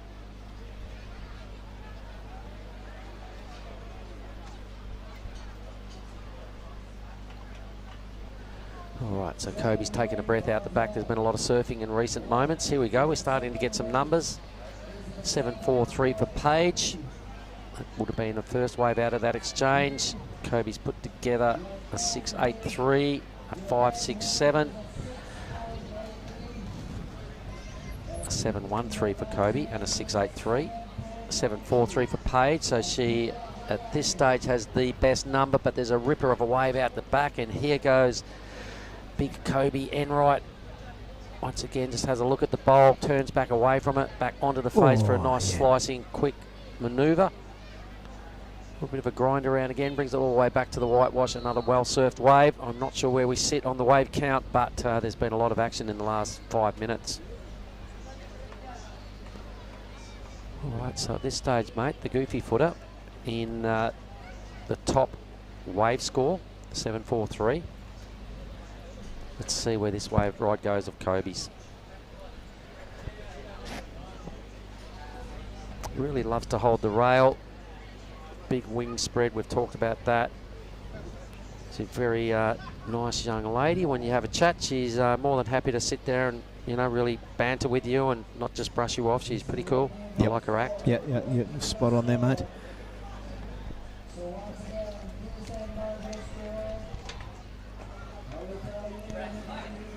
All right, so Paige will have another number to drop as well. I think we're still a couple of scores behind. They're still debating that last exchange of Kobe's last wave. I'm pretty confident Paige has got a decent score to drop. It'll get really close once these numbers do appear.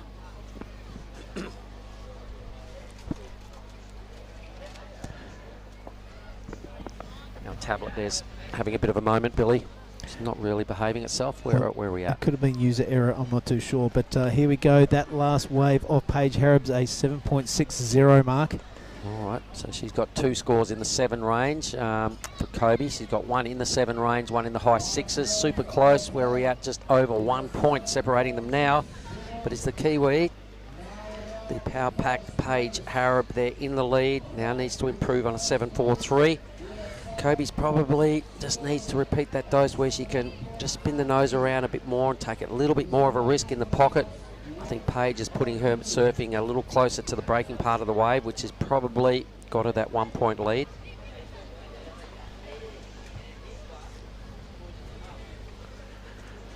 I can see Solly and his dad just jumping into a car. Looks like they're heading to the airport. We'll give them a little send-off, little wave if they can see us.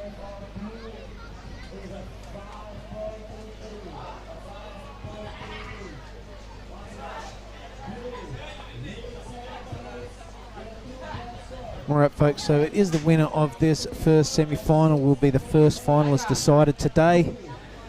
9:20 for the girls to sort it out. This is the women's QS 5000. So I'm pretty sure it's a $10,000 payday. We know there's 5,000 points up for grabs. But for the winner, a big bag of treasure. It's 100 million rupiah. Maybe they'll buy us a bang bang each. Yep, we ran out about an hour ago. We're not happy with that. Thought we had our run planned perfectly, but I guess we just had a few too many taxed offers and maybe we'll sneak in a few ourselves. Anyway, the drone is back out. That's good news. Rhinos will be out there following the action.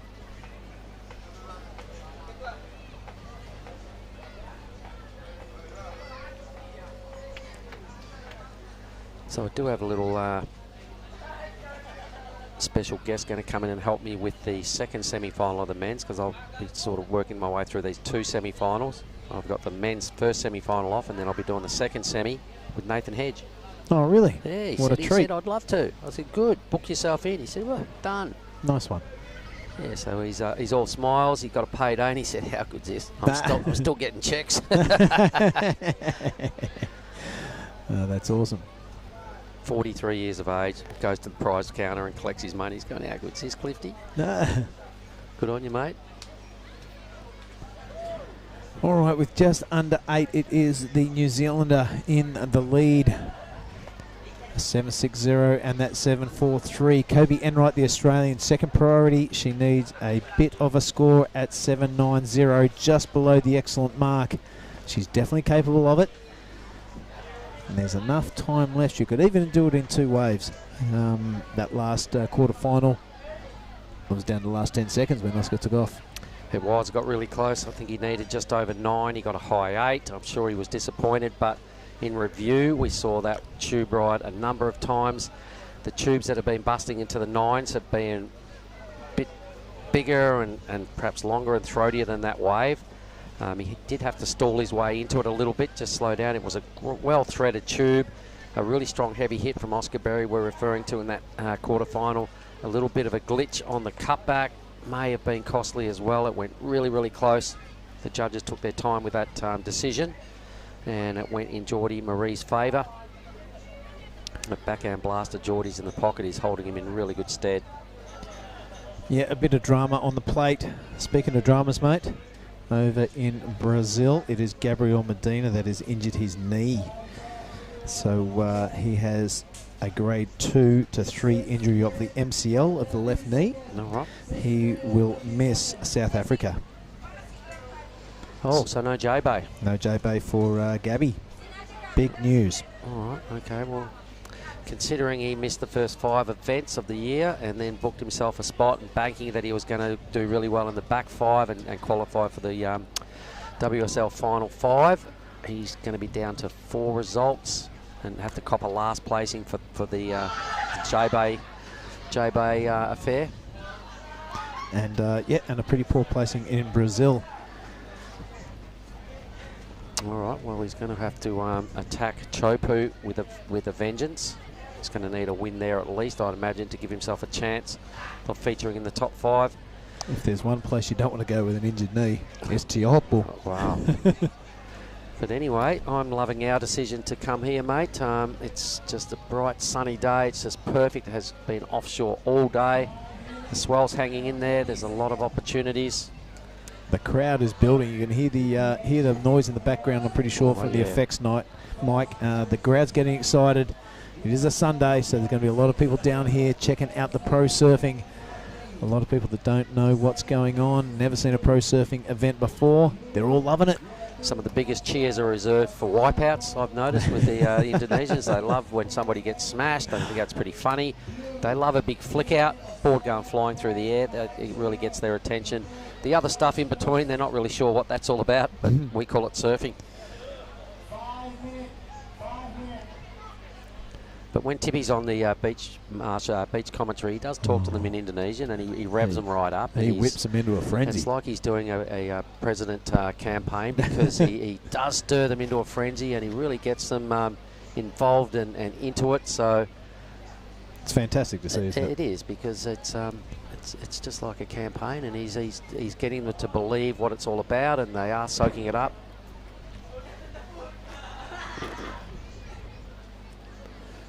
All right, 420, a slender lead to the Kiwi. Battle of the Anzacs here, mate. 1 point, so 7.9 now for Kobe. She's going to have to go big.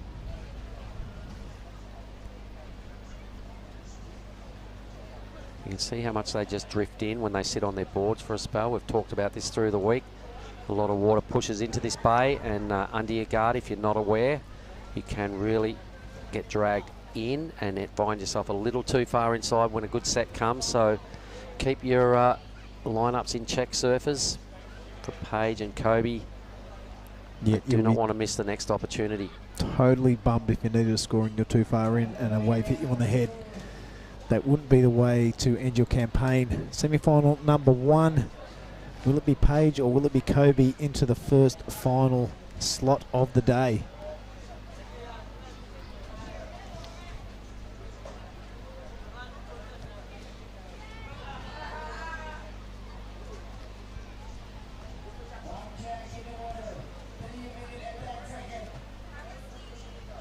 Mardo Joey up there sending the competitors the briefing that we're down to 3 minutes. This might be an opportunity. Small little wave approaching. We've got some paddling going on.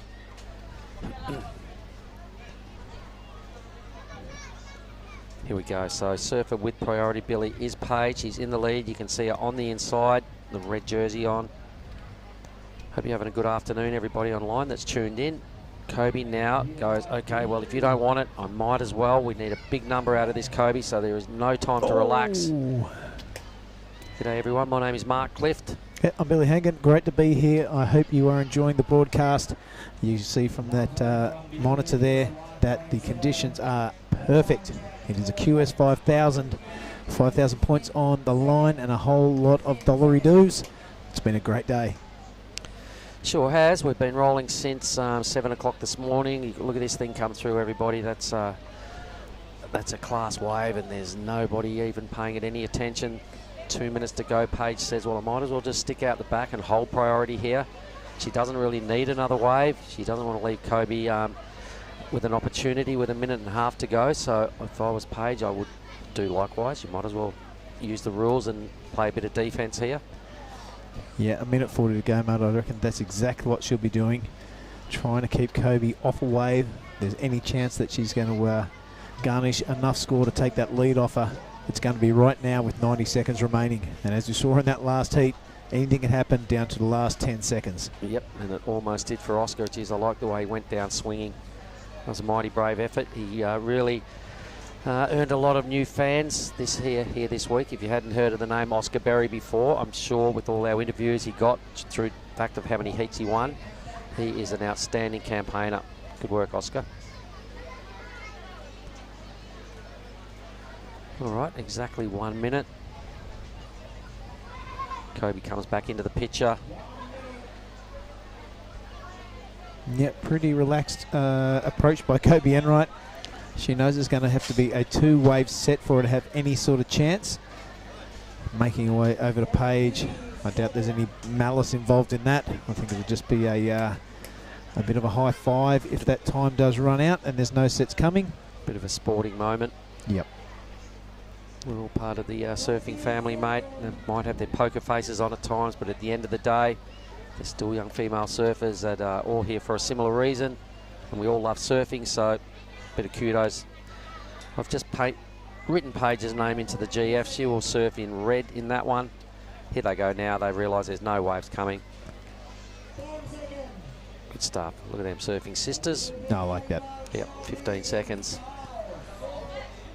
Well, less. It is over, done and dusted. A good result there for Paige Harrop. She's only ridden 3 waves right there, so reserving her energy for the grand final. We'll be back in a minute with semi-final number 2.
Sorry. Alrighto, we are back. We have our second semi-final right now. And on Matsuoka, the Japanese surfer in red, and Alan McCaffrey, the US surfer in blue. There we go. That is all stages set. There's their photos they put up. Good stuff. And I'd like to welcome back Giada Legati. What a moment. Hello, yes, thank you for having me back. Semi-final 2. This is, we've moved up to 30-minute heats. We have. In fact, there are semi-finals. It's a big deal right now. Alan McCaffrey ripping straight in here. Whoops. Well, you've got to go flat out. It doesn't matter if you fall off. We can see out the back red. It's the early part of a final. I remember that spray, the blue and the red. And on Matsuoka, meanwhile, Ella has just dropped into a second bomb. So rapid fire surfing going on in the early parts of this semi-final number 2. Where do you see this one going, Giada? That was a really great wave from Ella McCaffrey. 2 great hits. I would love to see Anon Matsuoka's first wave as well. All right, so if you could look ahead into the next 28 minutes and see the other side of it, can you predict a winner out of this? Who would you like to see? Oh, I can't decide. I'll go for the other. Okay, I'll go for Anon. How about that? Okay, I'll go for Ella. Just because I've had a lot of interviews with her. Oh. She's cool, so is Ella, but got to go somewhere, so I'll go for this one. I'll take Ella then. All right. Here is Ella. Beautiful. That was a really strong hit. Yeah. Both of them. Nice little card to finish this off, a cutback. So we'll see who got the better of that exchange. All right, well, pretty early day, so off to a flying start right here. This is really good. We'll get some numbers out there in a minute. You can see Paige making her way in. The veteran, the spicy, dynamic backhand approach of Paige Harrop has served her really well this week. Here goes Kobe. Look, she's all smiles. Hey, there goes a bit of a team hug down there with her and her boyfriend, I think it is. Boyfriend slash coach, maybe. Tully Wiley, I think it is. Just doing the coaching duties down there.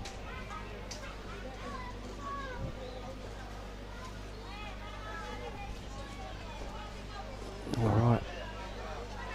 Up next, our men's semi-finals. Jagger Bartholomew up against Marlon Harrison and Kian Martin, Jordan Marie.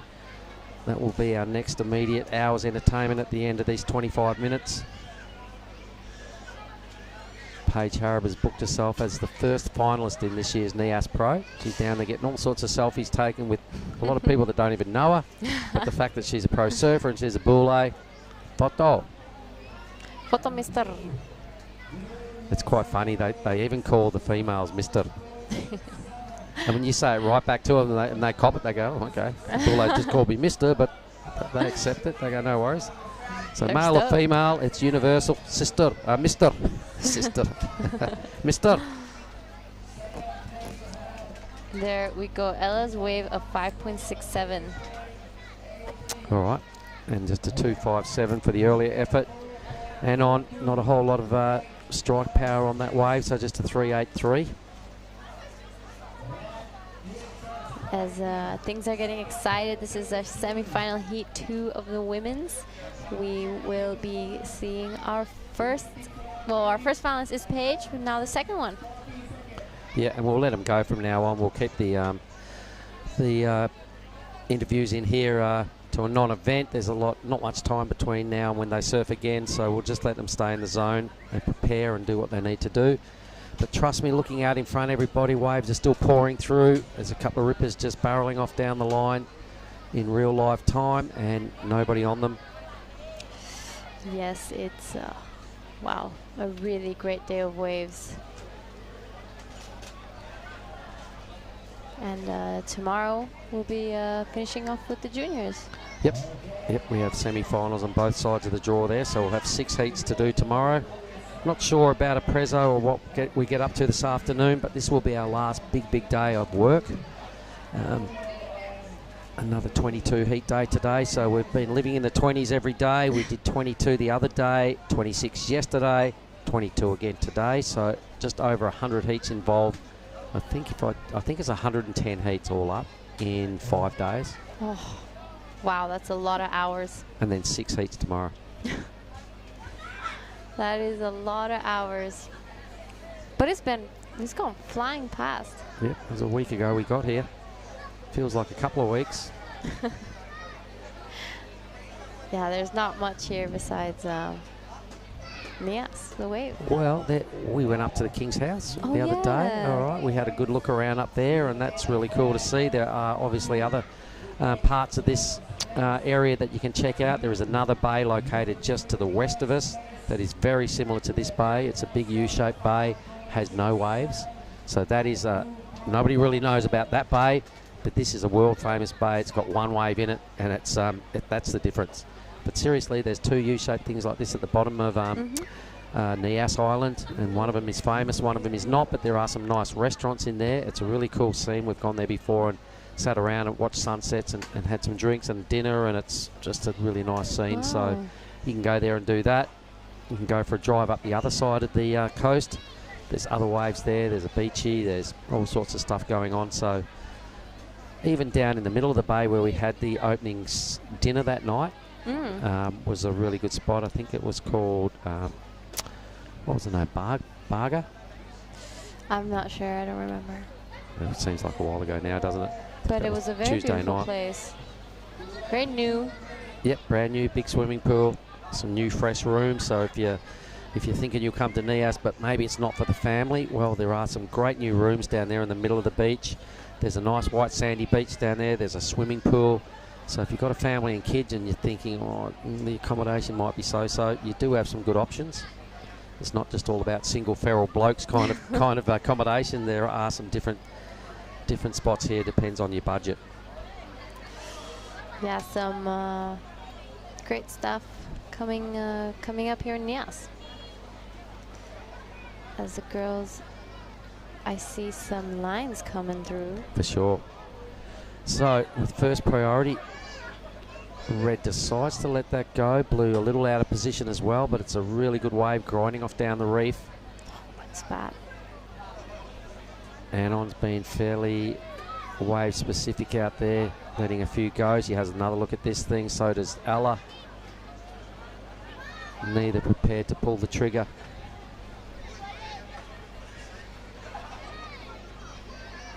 There's a big crowd forming down here for the finals. Yeah, it's getting really noisy out there. I can see all sorts of balloons and blow-up toys and all sorts of stuff going on. A lot of people getting around in their jeans and jackets, and I can't get my head quite around that one. I've been sweating since about 7 o'clock. My shirt's starting to feel like a bit of cling wrap. Oh, it's so hot. It is. Yeah, especially after those big rains. It's really humid. Mm-hmm. But still, I'd rather this over the rain. Oh, yeah, forget about winter at home. That's a non-event for me anymore.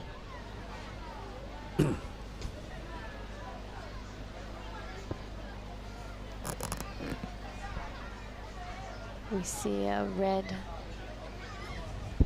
taking a look. How's Marlon Harris? Oh, okay, let's stick with this.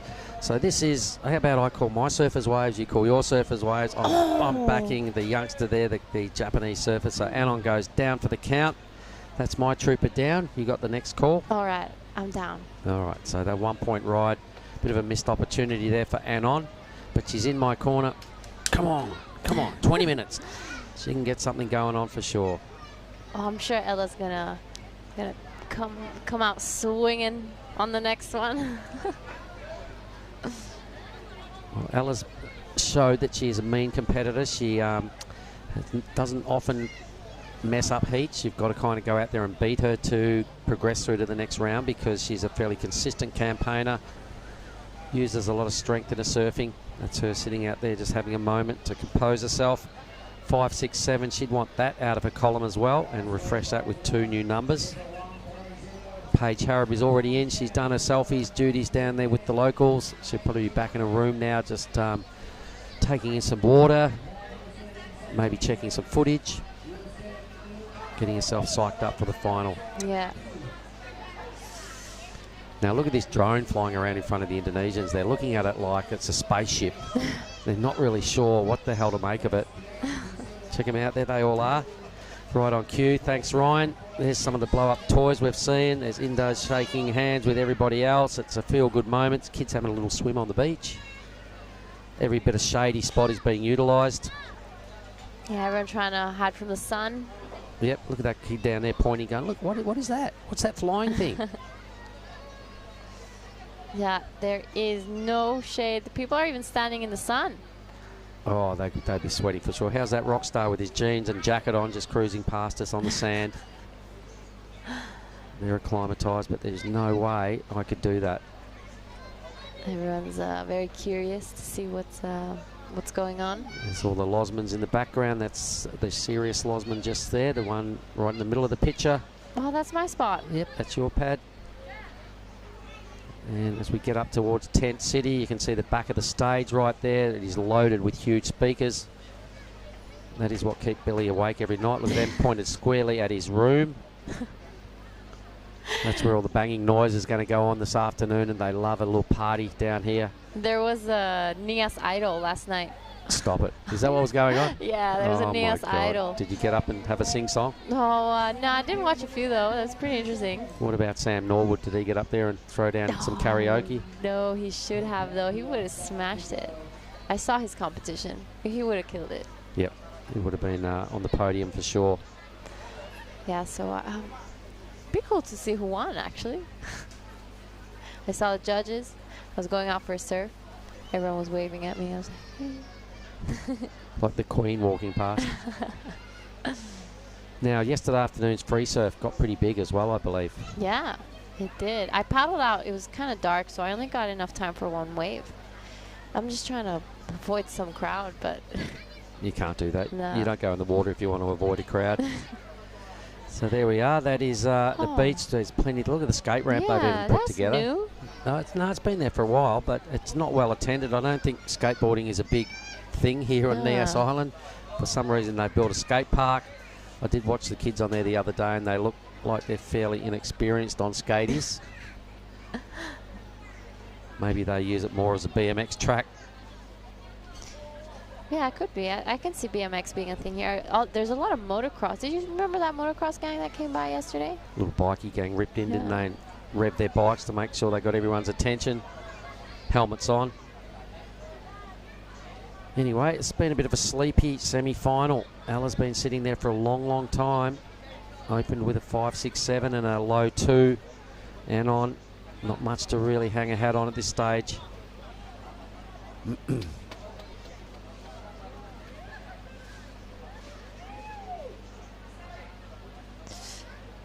Yeah, I feel like it's slowed down. You can see the swell slowly dying.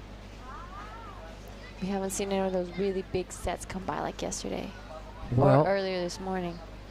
Something we have in our favour is two things. A, it's still offshore, and B, the tide is pushing back in. So in the last couple of days, with this swell on Friday afternoon through yesterday, tide pushing in, we did see some big sets and a little upgraded the frequency of waves once the tide is moving in. So let's hope that theory sticks true, because yesterday afternoon, as you were saying in your free surf, and Weston Hurst told me when he got in, he got a ripper of a wave, a real big one, that some of the biggest waves of the day broke late in the evening due to the fact that tide was pushing in pretty quick. Yeah. So my corner's looking pretty strong in this heat for now. Your corner is, but my corner is going to come up and kick your butt. And on Matsuoka, here comes the butt kicking is about to start. You ready? Yeah, I'm ready. All right, here she goes. Oh, whoops. There Boom. we go. Oh. Take that. And sa. Oh Take my that. God. And you ready? Sa. All right. All right, your turn. Come on, Ella. Where are you at? I can't see her. She let Nice Wave go. She's probably still out the back. Look at the input that Anon is getting now from a caddy in the channel. Yeah. All right, she needed a 4.42. I reckon she goes into first place. That was pretty well surfed wave. Pretty well. I thought that was actually quite amazing. Yeah, so she'll probably have a 2-point advantage once that number drops. Crunch, that was a really good hit. Strong bottom turn, look at that. The chook feathers flying off the top of the wave. Just a nice wrap and rebound just to sign off. All right, so it is absolutely game on. It will be my charger, Anon Matsuoka, into the lead. Your corner, what does she need to do? She, well, we don't know just yet. Oh, there we go. There 7. you go. She needs a 5.17. That is not a big score for Ella. I've seen her do big scores in her heats. So I'm sure she's just waiting for the perfect wave to come by. The butt kicking just started. Giada, advantage to the red corner. I probably should have kept my mouth shut. No, I like the banter. Obviously, we know Ella is on fire. She was in 2 divisions down in Crui. Same here. I'm pretty sure she's still in the Pro Junior semi-finals. There we hear our beach announcer. Yep, I like the sound of that. Thank you. Wow. Anon Matsuoka swinging out, but I'm sure Ella's going to come even stronger. She sat there for a long time without a wave. 30-minute heat. She got her first 2 rides in the first couple of minutes. So There's something out of indicators, though. There is indeed. So I just saw Ella look over there and then directly paddle out a bit further. Probably not a bad move.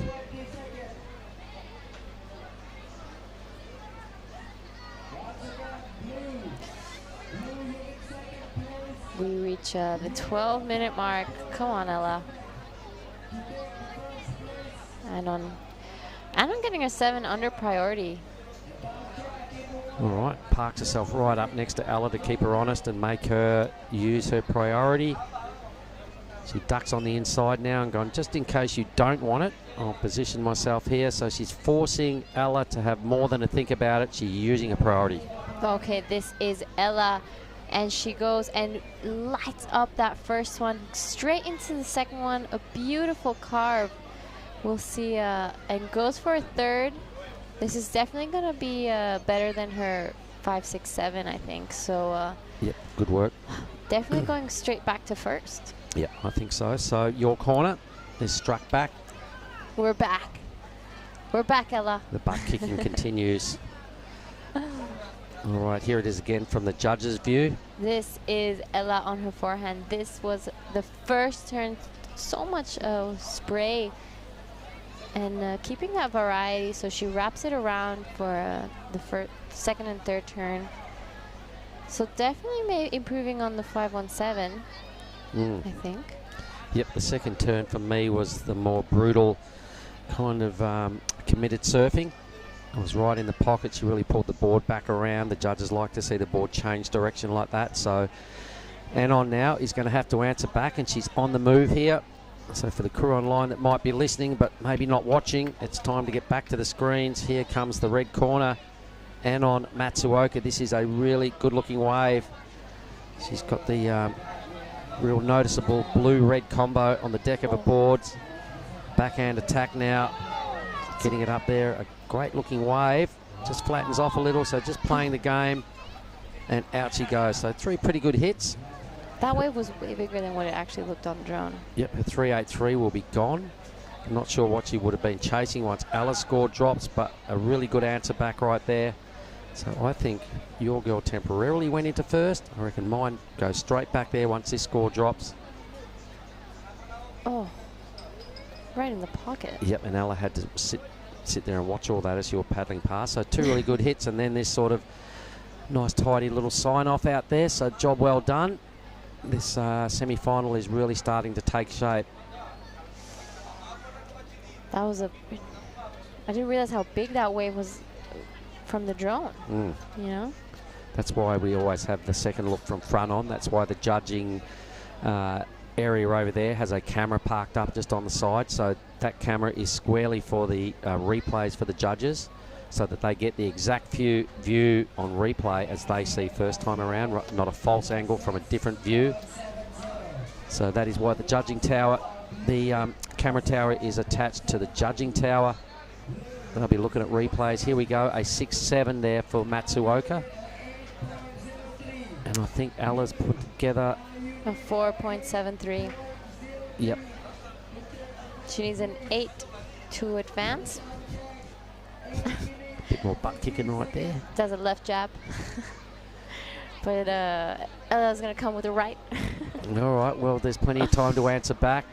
She does have priority. She's probably just going to have to dig a little deeper in the maneuvers and be a bit more brutal, because that backhand attack of Anon's is really serving her well. That Mayhem blade, throwing it up into the pocket, the backhand attack, a bit similar to Paige Harrop, being able to turn and get right up there in the pocket. We've seen Ella pull out an 8 before, so she can do it again. Of course she can. Anon sitting right up next to her. Probably going to be trying to suffocate her a little bit. Maybe even paddle onto the other side, ask for a Yeah. score update. Just tell me what I got again. Did you hear that, Ella? 6-7. What was your other number? Did you hear that, Ella? That's a 7. Heat strategies. Well, just little mind games. Why not?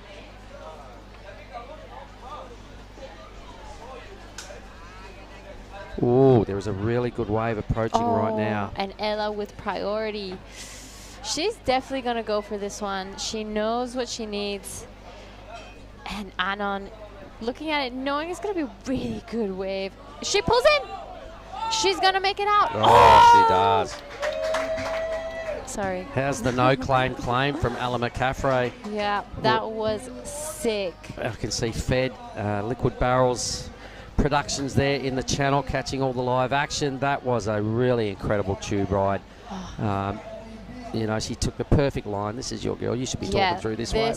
She was so deep, and she made it out of that one. That was a really great wave from Ella. Needing an 8, she disappeared behind that curtain for a long second. A long second. I like it. I'm glad you remembered that.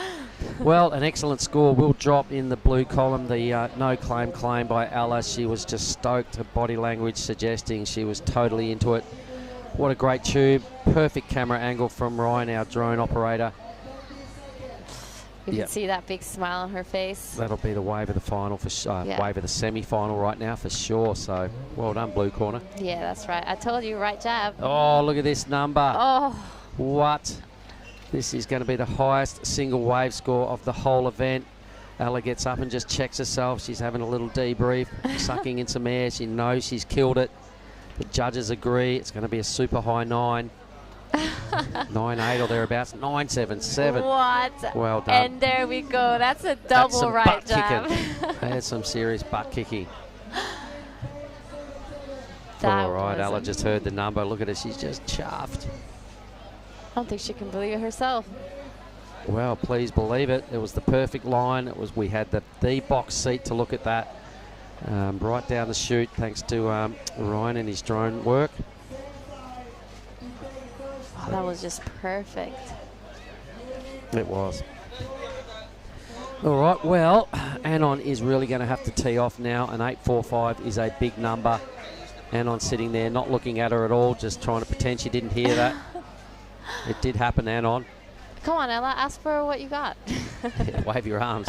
Get that number called out again. It's a big, big requirement now for Ella. Sorry, not Ella, Anon. Looks to be a bit of movement out there in the middle of the bay. Generally means there's a set coming. I think there is.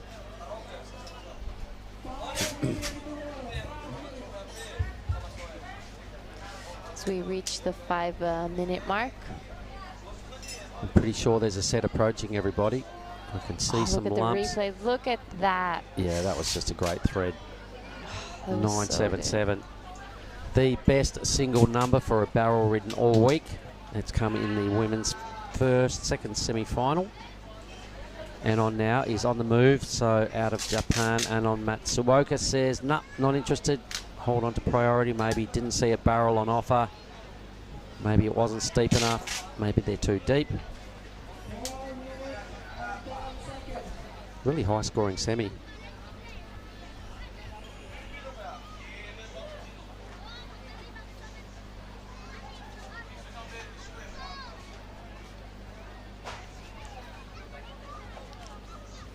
Some DIY. Yeah, running repairs. Good work, Billy. All right, come on. I want to see the Japanese surfer have another opportunity. She's really going to have to do some Paige Harrop turns in the pocket. Got to square it up. Got to brutalise the top of the wave. They both thought there was more coming just then. I don't know. Looking pretty good for my blue corner. Hang on. No, all right. So this could be Ella again. This is the blue corner up again as she destroys that first one and then hits it again Wow, Ella McCaffrey not holding back for the semifinal, showing what she's got, proving that she deserves to be there. This is oh. Yep, Anon right here, up through the lip, hefty maneuver. She had to go for it. The pressure is mounting, and the Japanese surfer in red is feeling every bit of it. A little error. Ella's probably out there in the channel trying to paddle hard to get back out there first. What did you like about this? I love this turn. So much power through that. She really hit that section beautifully.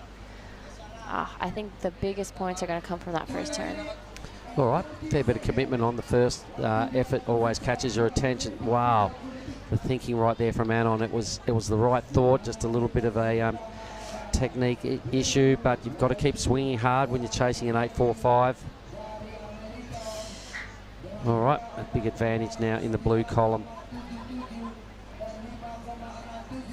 She'll probably replace that 5.67. Yeah. She definitely is. That first turn was so good.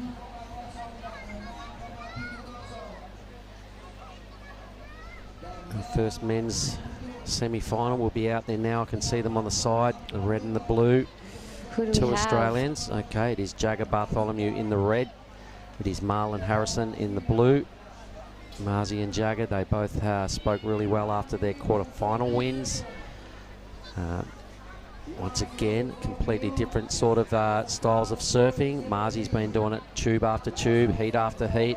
The big fella in Jagger has got a lot of strength attached to his rail work. That's been his kind of go-to theme that's got him into this semi-final.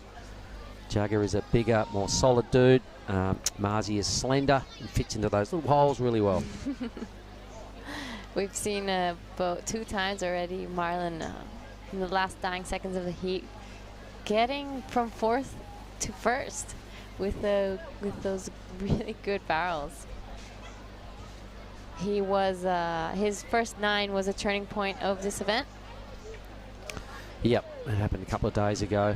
There was some really good footage attached to that. He's been clocking up tube time at random.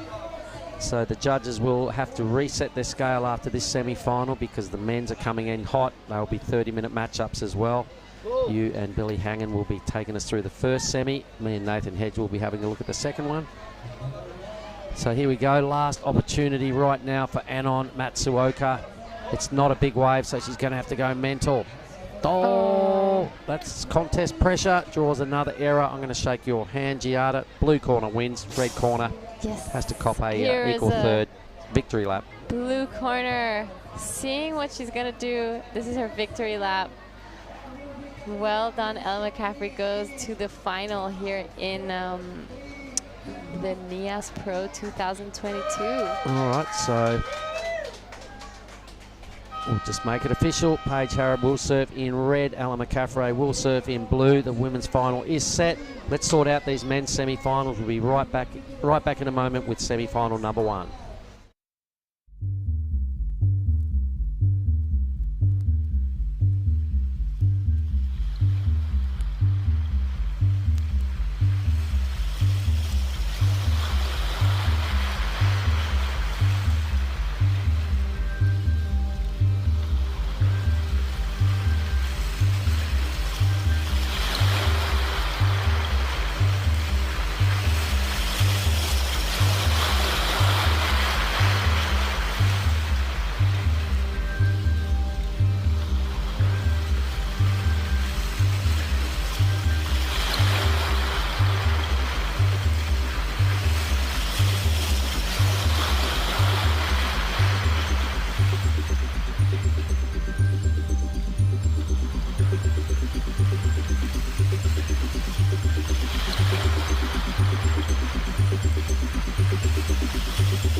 Welcome back to the Nias Pro 2022.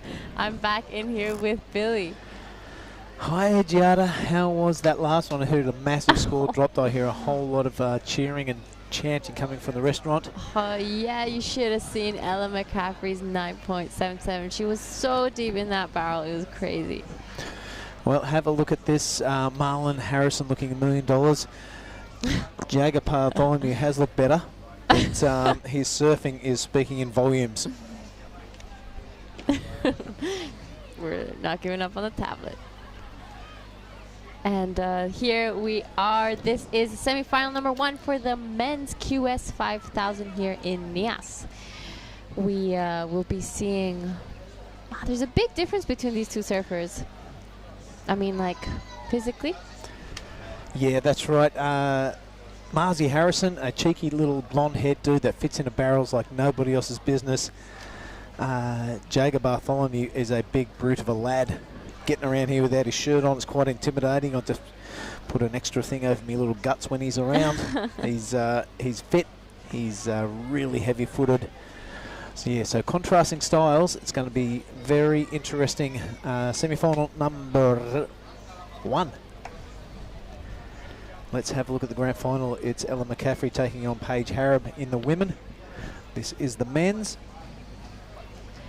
There's going to be a great matchup. It's a goofy versus regular. Oh, wow. Go the goofy. Yeah. Well, even though I was Team Ella last one.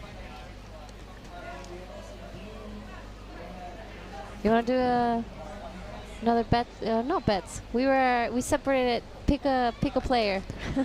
No, gambling's illegal in Indonesia, so we won't go anywhere near that. This is, of course, Jagger Bartholomew and Marlon Harris.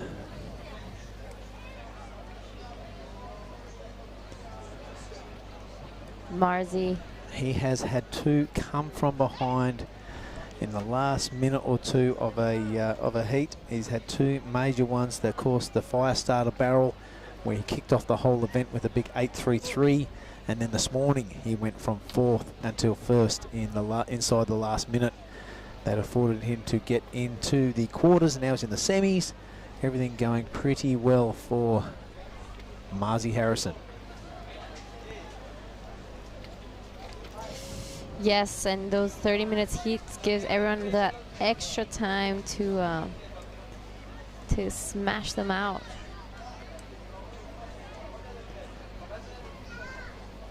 All right, semi-final number 2 features Kian Martin and Geordie Marie, but right now it's live action, and this is Marlon Harrison stuck inside a tube. He has come out of that thing. He's going to wrap it around really high and tight. Goes low on this occasion, finds the pocket. If you want to start off a semi-final in any fashion, that's a good way to do it, Giada.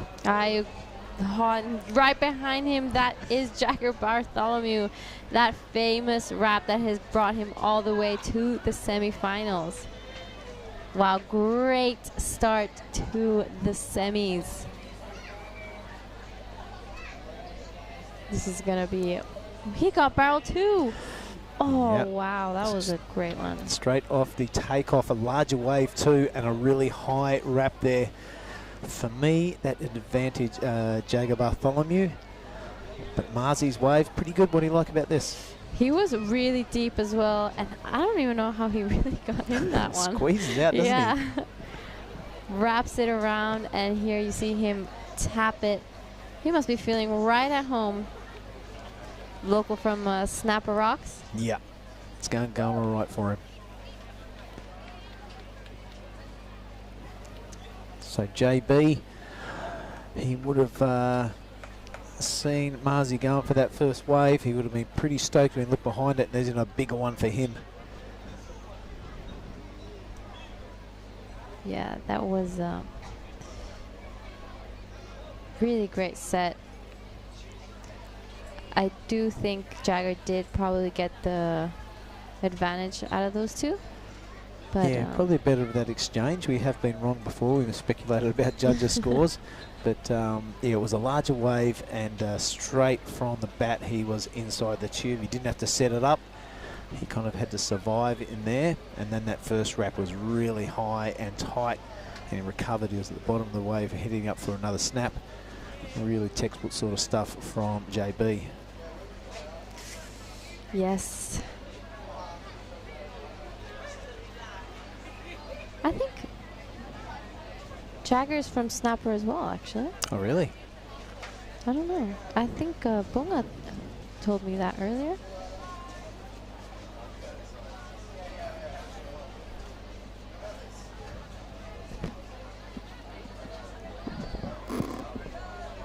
So both surfers, both regular. This is an All-Australian semi-final Heat 1. We are 23 minutes in.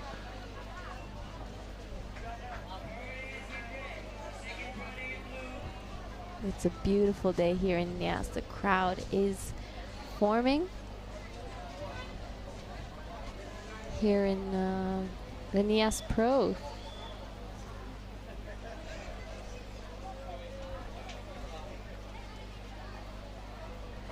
It's been a while that we've seen that rain come by, but it looks like it could come by this afternoon.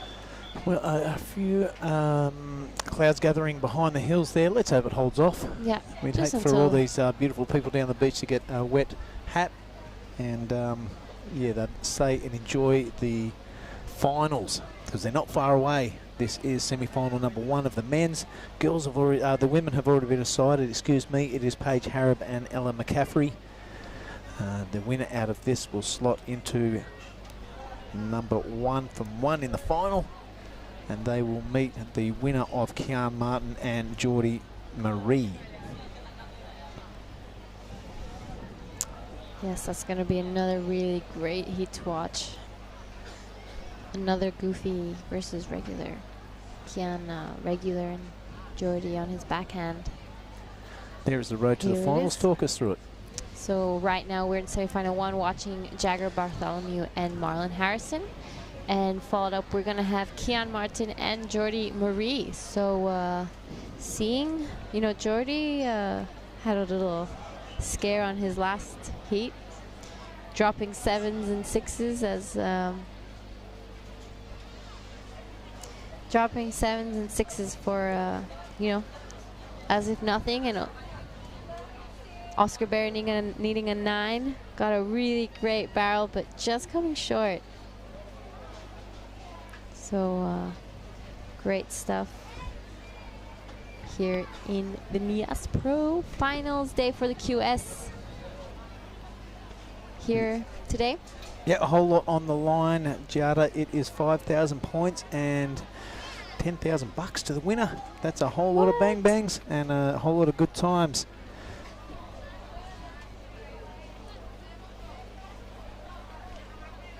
That's a lot of bang bangs.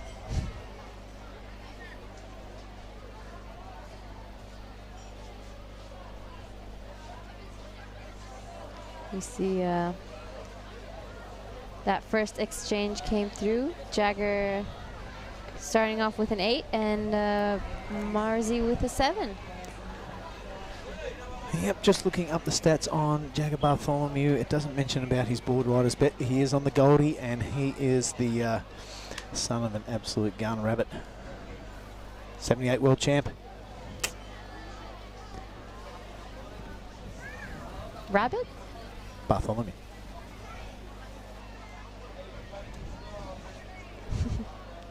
It's actually a pretty cool name.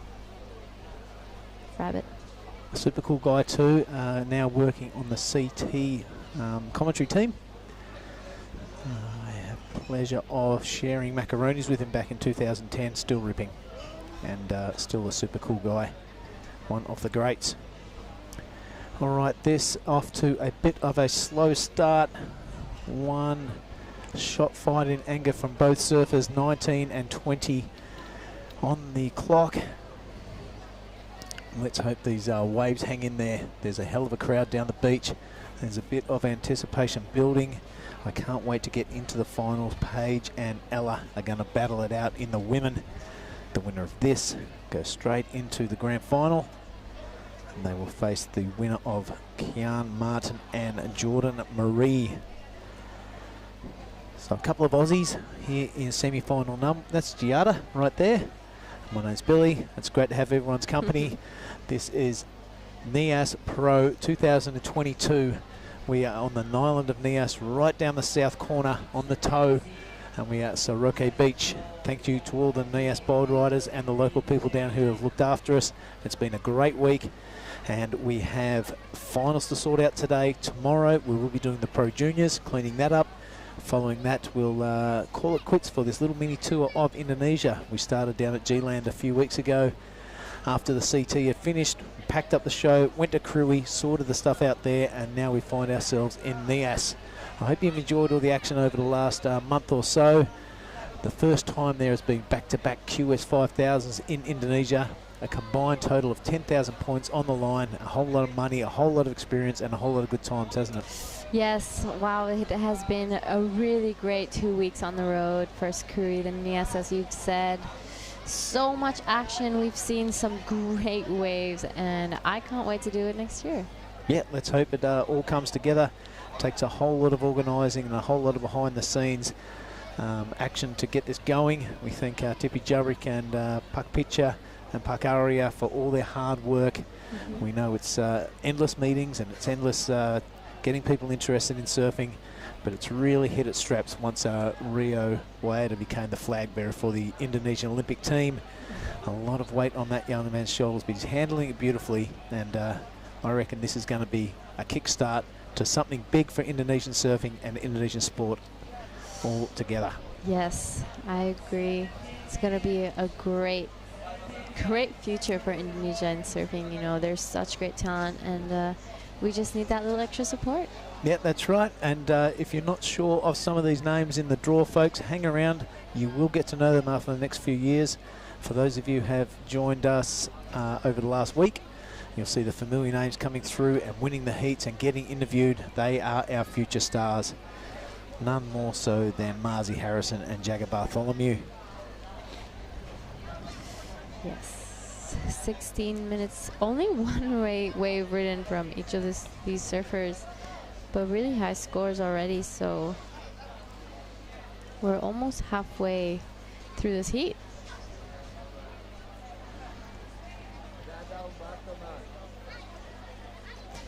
Just going back to something you said earlier, macaronis, what a great wave. Yep, it's not far from here, just to the south of us, in between here and Krui, and yeah, it's one of the world's best waves. A left-hander, which I really love,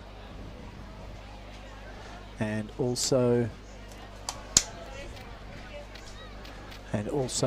part of this archipelago, extended part of this archipelago anyway, a different name of islands, but there's a massive stretch off the coast of Sumatra, where we are right now, and this is Marlon Harrison. It's a smaller looking wave. He's going to have to have something big. He does. He grabs a rail, can't complete that turn. So Marzi will be absolutely off himself as he looks out the back, and it's the big J-man. This is Jagger Bartholomew. Wow, surprisingly made that actually. He likes to belt that, do that lip line extension. He would have projected a long way out onto the flats. He kind of looked down the line, decided there's nothing much on order, so I'm going to get out there and get priority once again, and just play on. So no surfer really capitalising on these opportunities. This is Marzi Harrison. He goes for the big grab rail and just picks that nose. He'll realise halfway through that turn it wasn't going to come out for him. I like this. Not really projecting above the lip line, but a really heavy knee crunching turn. So it's play on.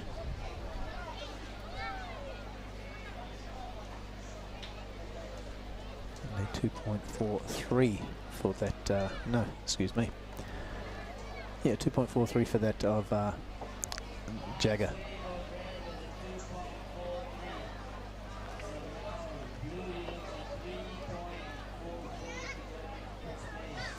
Just a little 1 point for Marlon.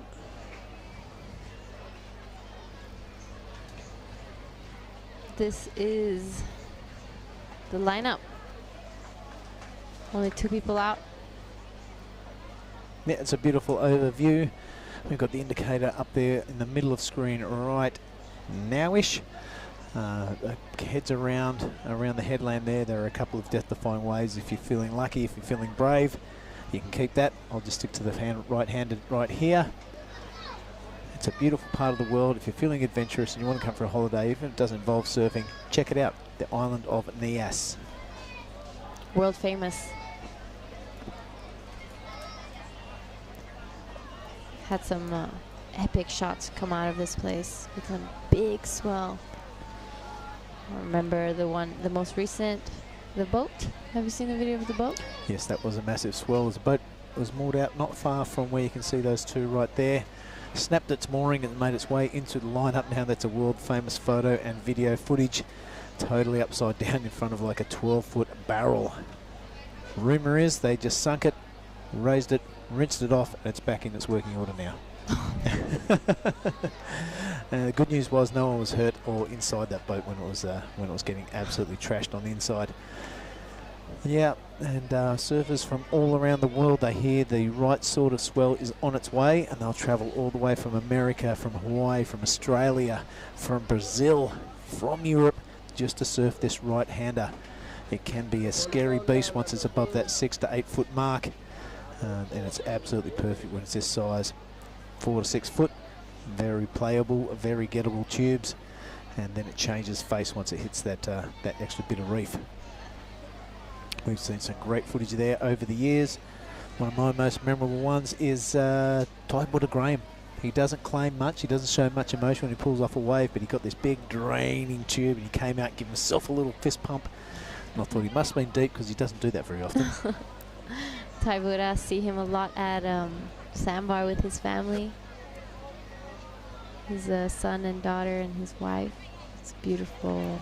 Family always down at Sandbar, always saying hello to everyone. It's great to see them around. Yeah, another contributor to Indonesian pro surfing. He was heading up the water safety over there in G-Land, doing a bang-up job too.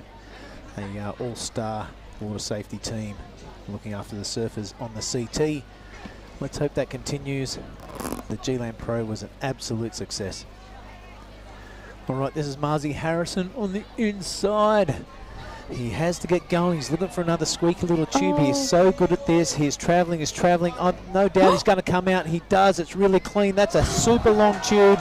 And he is digging that rail. You can hear the people behind us in the restaurant going absolutely ape droppings. And Marzi Harrison, he is so good at manufacturing a score from a small wave and staying inside that tube for an eternity. Yeah, that was a very long second. Yeah, long second. Have a look at just the stall on. He's chucked that pie deep in the oven. He's probably got the handbrake off now and just playing with that thing. It was a smaller, medium to size wave, but he made the most of it, that's for sure. Yeah, he did. That was probably the longest barrel of this event, as we see Jagger now at the back as well. Hits, that's the turn that has gotten him here to the semis. Again, a second one. But the wave was a little flat on him, but that first turn was beautiful. Yeah, Jagger Bartholomew, it would be super, super frustrating to surf against this guy in the heat. Just when you think you've done well and squeaked into that super long tube, you turn around and there he is, absolutely decimating the set behind you. You clock up some points and there he is, ready to shove the next wave right down your throat. This semi-final number one is really hotting up. There's 9:48 to go, and it's a challenge from Marlon and an answer back from Jagger. Can't wait to see what comes out of that one. We hear Tippy Jubrick in the background whipping the crowd into a frenzy. The local crowd getting educated on surfing by the Tippy, excuse me. And here is that first turn from Bartholomew, really wrapping it around and finding the pocket on the follow-up. Super, super slick style. Great surfing from Jagger Bartholomew and Marzi Harrison. 9 minutes. I'm actually really curious to see what they're going to score Marzi's wave. Yeah, it was a smaller one. You know, it wasn't death-defying pit, but he did well. I think the correct word is to manufacture a score out of that small barreling tube. Really hard to do, but you'd have to kind of stretch it to say it was critical. Yeah. Long second. He's got that 7-1 next to his name right now. We are waiting on scores. We can see from the judging tablet. And of course, Jagger with that 8 and 2.43 next to his name. Safe to say that 2.43 can beat it. That is out of there. And that 1, that can also go in the trash can. We'll have an accurate update as soon as it comes into play. Hope you're enjoying the show. It's fantastic watch on the TV, and it's also fantastic to watch in the flesh. As we sit out there, and Marzi has priority. Does Bartholomew get busy under priority? He does not. So 8 minutes remaining.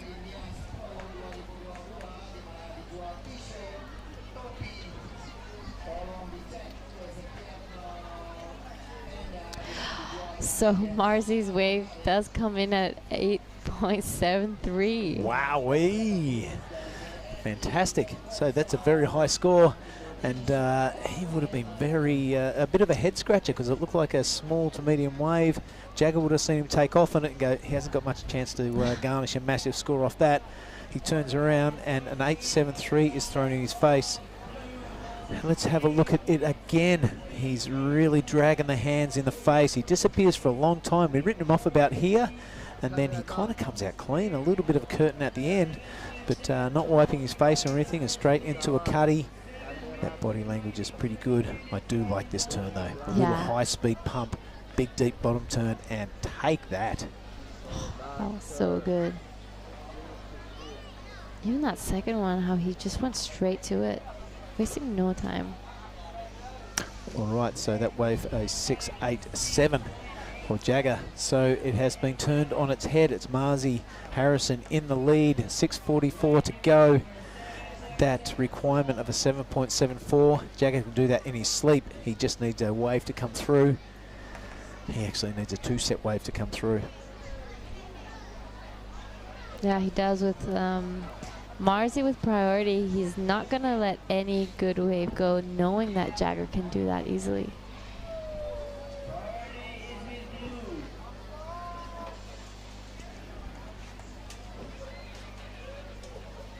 There we go, the all-famous Nias backdrop. It's a beautiful view. And it's pretty easy to sit here on the shore, even when you're not surfing, and just look the day away. Yep. Just relax. It's a very kind of a strange sport, surfing. There's not many around the world. You can look at the court and just relax. This is live action now. He's totally slipped in. He's on the groove. Oh, Marzi Harrison has this place on a string inside the tube. He comes unstuck on the turn, but who cares? I just want to see the little fire starter inside the tube for the rest of this semi-final number 1. Out the back now, Giada. This is Jagger with his big, big turns and pulls off quickly. He saw that wave wasn't going to give him what he was looking for, so he goes out and look for a priority. Wow. Marzi Harrison. He's got the place on the string. Here we have live shots from inside the restaurant. We're just behind that curtain there. That's the hog. He's warming up for his turn in the commentary booth in about 5 minutes time. He's going to join Mark Cliff for semi-final number 2. A really special treat. We appreciate him being here and giving his time. We're going to have a heat off. How good's that going to be? Oh, yes. I'm going to go down the beach and get amongst the people and check it out and see what sort of a vibe is down there. But in the meantime, let's have a look at Marzi. That wave is bigger than we thought. Comes out high, comes out clean, and wraps that thing all the way around. The whitewater just clipping his heels out there. And wow, absolutely fantastic. Well, it is now Jagger sticking it through the roof and landing that thing without any effort at all. Follows up with a second bash at that lip, wraps it around. This guy will not lay down. He will not give up. And look at the stance on that big brute of a lad. He's ready to take him on. The unit. The big unit. Wow, that was great exchange after a bit of a slow heat. So it's going to be very interesting to see what these scores come down. This is a replay. Talk us through Billy. Totally into attack mode and smashes the smithereens out of that lip, and he didn't like the look of that one either, so he bashes that to bits. I love that high line wrap he's got down on tap, and look at the stance on him. How do you like that? So, yeah, Jagger not laying down, that's for sure. That requirement, a 7.74. Not There's far out of the ball bag. We're still still waiting on a score from Marzi as well. Yep. So things holding up, 3:22 to go. I really wish our scoring tablet was playing the game, but it's not, so we're going to stick with the live screen up there. We will know when the scores come through as soon as you do at home.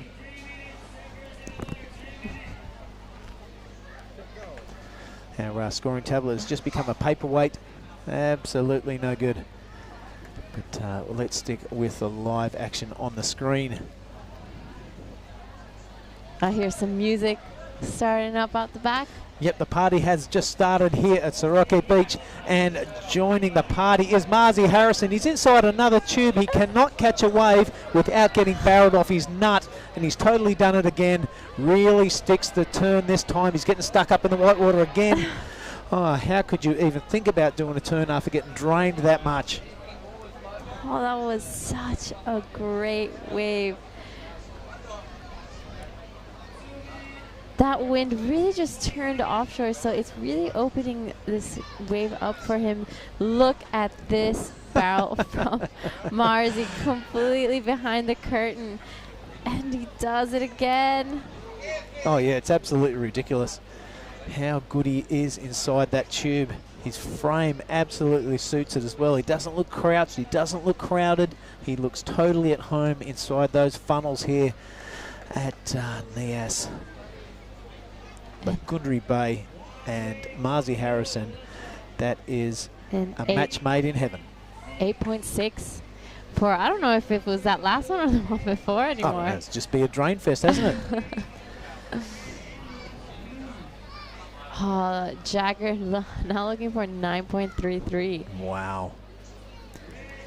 You know, we would, at any other contest, you'd say that is an absolute possibility. But hey, we've seen a myriad of scores go above that today. So let's not write him off. He has priority out there. Anything is possible here as we see a couple of sets threatening to break. Oh, he might pull an Oscar Berry here and get absolutely drained off his head with 10 seconds to go. We've got 1 minute left in this one. All right, Sam Norwood doing his best. We love his work. We are back onto the scoring tablet. Big scores coming in for Jagger. That is an 8.50. So now his requirement goes down to an 8.83. He virtually needs a wave just like he had, a little drainer, and he's going to get it. Good camaraderie. He gives the old thumbs up towards the fire starter. Oh, what a great heat. Another score coming in for Marzi Harrison. Don't know if this will affect the outcome or affect his heat total. We've got one more to drop. There's only 20 seconds left. It could all be a bit academic.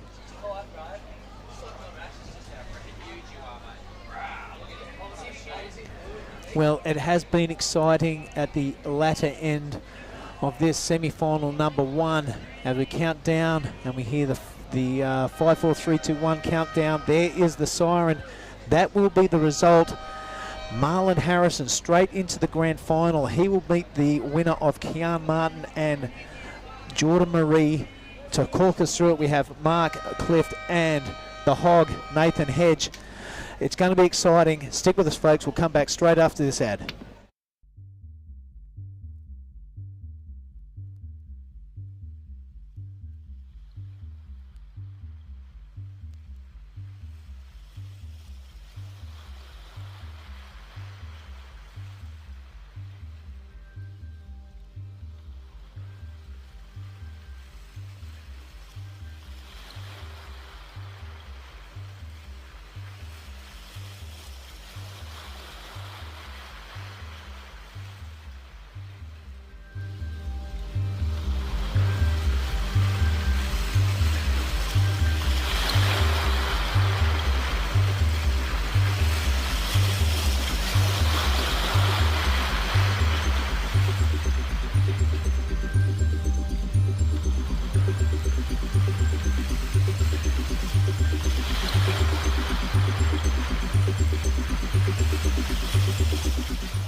Righto, everybody, here we are. We are with the men's semi-final number 2. It is Kian Martin in the red. It is Jordan Marie in the blue.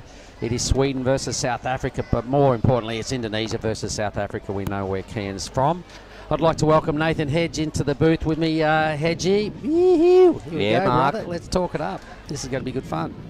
Look at that, our Epic, matching hey, shirts. how good's this? We're team, ride the wave, Nias Pro. Stoked. How's the back of it look? Oh, it's mental. Yeah, love it. My little nephew's going to like this shirt, I reckon. Yeah, cool as. All right, well, I penciled you in. I said, let's get Hedgie in here for a chat. You've agreed to sit in for as much as you want of this semi-final, mate. So, Kian Martin being the natural footer, Jordan Marie being the goofy footer. I'm going to have to stick with the natural footer, so obviously you're going to have to call Jordan's waves. I'll call Kian's waves. Yeah, no, that sounds like the game. I've been really impressed by Geordie's surfing this event. You know, sort of similarities on the backside, and he's really impressed me, to be honest. Yeah. Well, you can see why he won in 2019. Gotcha, yeah, he knows this wave so well.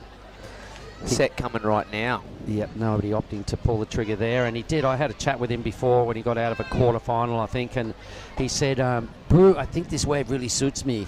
He said, I love it. You reckon? Kind of does. I said, that's why you're the defending champ. Oh, amazing. Good on him, coming on that, the good energy and the good vibes, that winning feeling from 2019. He's bringing that, hey, all the confidence. Well, fully, mate, and, you know, he sat on the throne for 3 years. He's stepping up this year to defend his title. He got a 9.7 tube ride. I'm pretty sure that was this morning. So he's in good form. He's believing. And he's kind of stoked that he reckons he hasn't peaked yet. He hasn't done his absolute best surfing. He's sort of flown under the radar a little, as much as a defending champ can, and he's put himself in a good position. Yep, these are the early numbers. So we've got a little replay going on here of Kian's first opportunity. Yeah, just got a bit hung up and lip there, didn't he? Yeah, but he keeps swinging, mate. This guy, he's only like 20 years old. I first saw him at the Tar Small Fries in Yellingup a while back. Take us through this wave. Jordy Marie, I mean, beautiful up vertical. Just got a bit caught behind there. Sort of overcooked it. Was probably needed more of a speed drive into that next section that went steep. Probably just a choice of manoeuvre. Just brought the nose back around to the wash a little bit much for that section, and the wave ran off. But I mean, I love the commitment. He showed his intent early on, hasn't he? Got to. You know, there's a spot up for grabs in the GF, and Marlon Harrison just did what he's been doing all week, mate. Just pie in the oven, hanging in the tube, hiding from the crowd, and through to the grand final. So he was our first campaigner. Jagger, love his work the whole time, mate. Look at him. He's got his sunnies on, his hat, he's in the groove. We love the power mongering that he's brought to this game. Well, not shabby walking away with third, Jagger. I was really stoked for him. It's a great result. Fantastic result. That's all right, man. We love your work. He's just come in to have a quick chat with us and some high fives. Jagger Bartholomew. Congrats, mate. Yeah. All right, so some big moments are going on here at Lagundri Bay, mate. It's been one of those events people will talk about for a long time. I'm sure you've had a great time since you've been here, and you've had a lot of great moments in your career. What are some of the absolute standout moments of your surfing career? Oh, I think getting the 10 at J-Bay was amazing. My 10 at Tahiti. Anytime you get a 10-point ride, you're going to remember those ones. I remember you psyching up for your heat at Chopu. I think Matty Granger was there.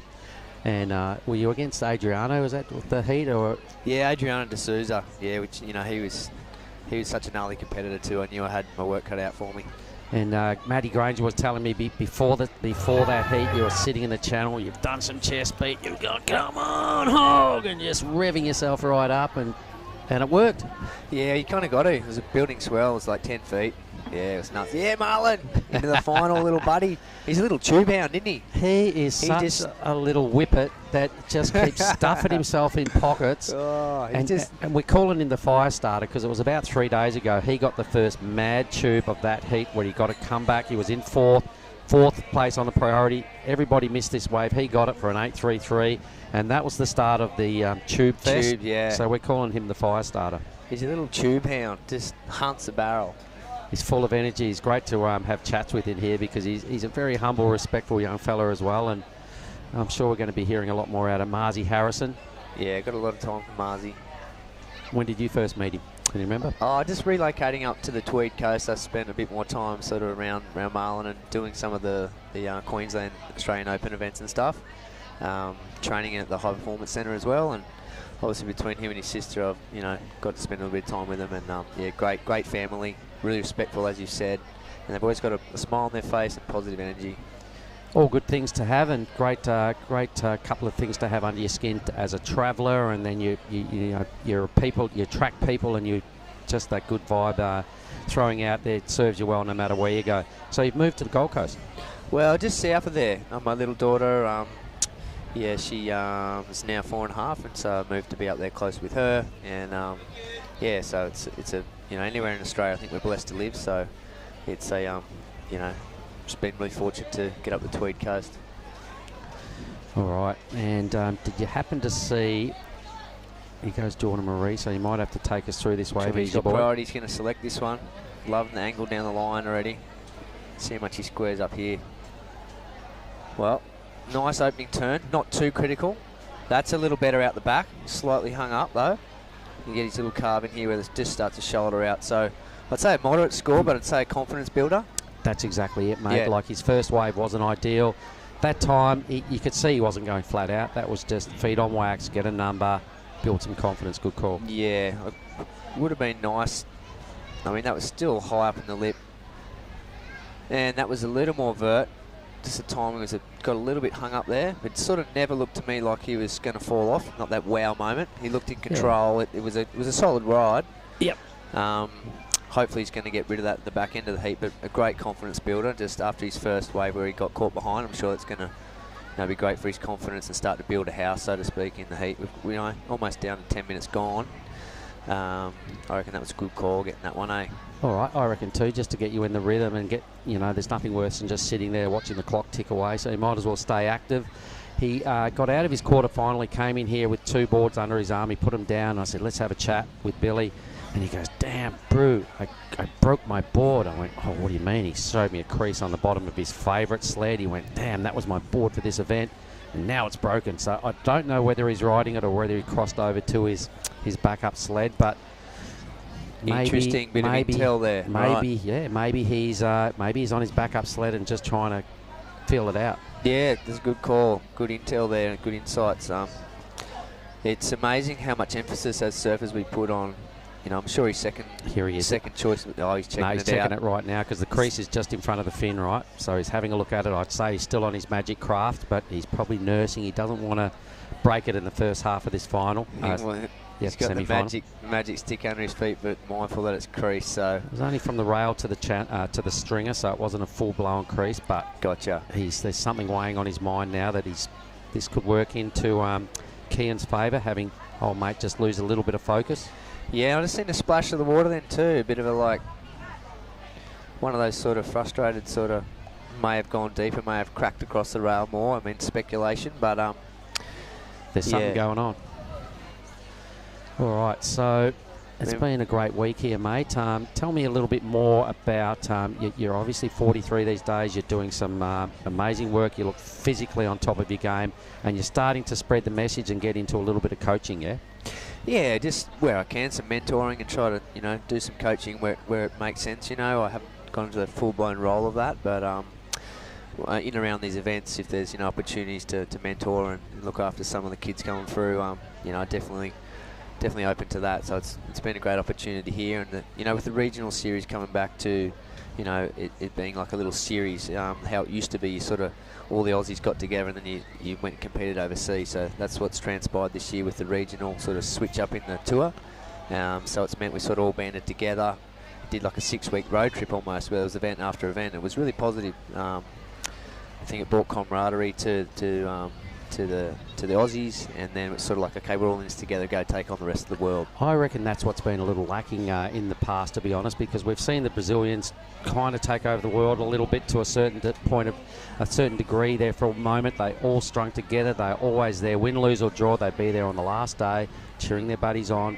I was sensing a little bit of that kind of got lost out of the Aussie corner. Hence, we're sort of playing, not catch up, but we're kind of got a serious threat knocking on the door to the dominance that, through your era and what was going on with the Australians. They'd win pretty much everything, and half the tour was full of Aussies. Times have changed, and I think it's time to get back to that mateship and bonding and, hunting packs. Yeah, I think that's the way to go. It's sort of, you all band together and then you're in it for, the collective. Back in the day we used to all stay together and travel together, and there was legs, so you're on the road together and you're learning, doing life together, and you're down there, win, lose or draw, and right there till the end. So I think it's been a positive thing. We've probably had a little bit of a lag of that, just the way the tour went, and it was sort of one-off, and people got coaches and it got really kind of serious and one-off, and I'm loving seeing it come back to, the camaraderie and, the groups together and sort of, inspiring each other and pushing each other. Is that healthy rivalries, everyone's staying together and pushing each other, and you definitely want to beat each other. There's no questioning that, but it's a real positive thing. Yeah, you can thrive off each other's positiveness and some input before heats, after heats, all that sort of stuff. So it's slowly coming around. We do have a little posse of Aussies on the big tour now that are starting to really get some media attention, worldwide attention, climbing the rankings.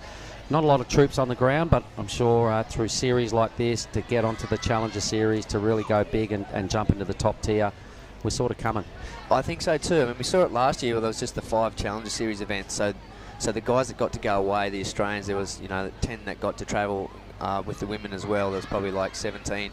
They all banded together because they're on the road together for 3 months. They got a 3-month effort, off to Europe and then finish in Hawaii. So we really saw it, win, lose or draw. And there was some really good highlights too, where all the Aussies got together and they were chanting and carrying up the beach and just there for each other right to the end of the event. And I saw it coming back. That's how it used to be. I reckon they should put you back on tour as the guy that take the group around, mate, and get your hedgy moments going on and just to bring it, because there's not too many more people I've ever met that have more Aussie-isms than you. And the role modelling and just the positiveness you've been bringing at this event, mate. I reckon you should be a full-time coach. You're telling me you've just been to Fiji, doing some surf guiding with a family, and tell us about that little role that you're into. Mate, it came about. Had an opportunity when I retired, so it sort of fell in my lap that way. Just blessed to still live a life supported by the ocean, and I'm really fortunate to be able to go surfing every day and be time rich to be a father to my daughter when I'm at home. So it's a blessing. Surfing's given me so much, and continues to today. I mean, look where we are, look what we're doing. What a week! It's been unreal. It's fantastic. So we can see right here at the moment, nobody's really struck a solid blow. Kian's just got one wave, the 483. Geordie's got a couple of scores in about that range as well. He's having a little sniff now too, isn't he? All right, so this is your boy. This is the blue corner, so you have a good look at this for me. No scores yet for his. There we go. There it is.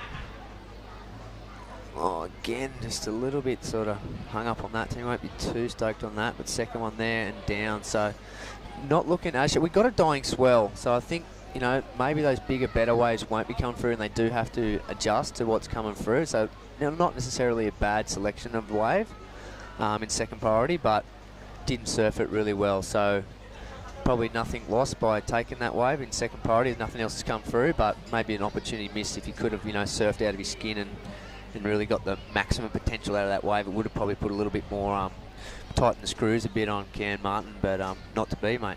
Kian's been around for long enough, although he's only 20. I was saying before, I saw him at the TAR Small Prize a long time ago, the first time I noticed him as a Billabong team rider, being a Billabong event back then. He got invited to it, they brought him over, they dragged him down out of Bali, and I went, oh, who's this young kid? He's got a lot to like. He had some really strong performances, really caught our attention. He's been around for a long time. When he surfs waves, he doesn't rush. He's got this inner calm. He's a really cool young guy. He's only about 20 years of age.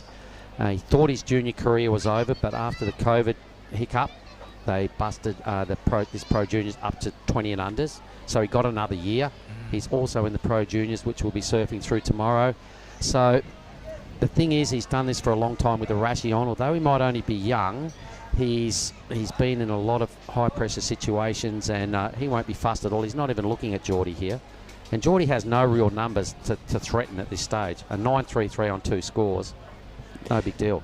Yeah, it's still absolutely wide open this heat. I mean, Geordie's, that's going to be a keeper, that's 6-3-3. But yeah, it's still wide open. Priority. It's going to come down to this next exchange. Geordie's going to back up his second ride here. He's on again. Go for it, mate. Yeah, that was nice, little tail blow at the back, but again, just sort of sensing more of a mid-face bottom turn and speed drive, and then really load up and sort of square up for the second section. This is highly unusual because he's really been solid and really sort of competing really well throughout this event, and rarely have I seen him make 3 errors in a row, pretty much. So Kian's probably listening to the beach announcer and going, okay, there's nothing to fuss about. Geordie will know he's swung a number of times and hasn't produced a real big hit yet for Kian to worry about. I did watch Geordie on his very first heat a number of days ago, mate. He rode about 8 or 9 waves, was struggling to string 2 good turns together, just got through his very opening heat. So he knows that you can swing and miss and still come through with the goods. Yeah, absolutely.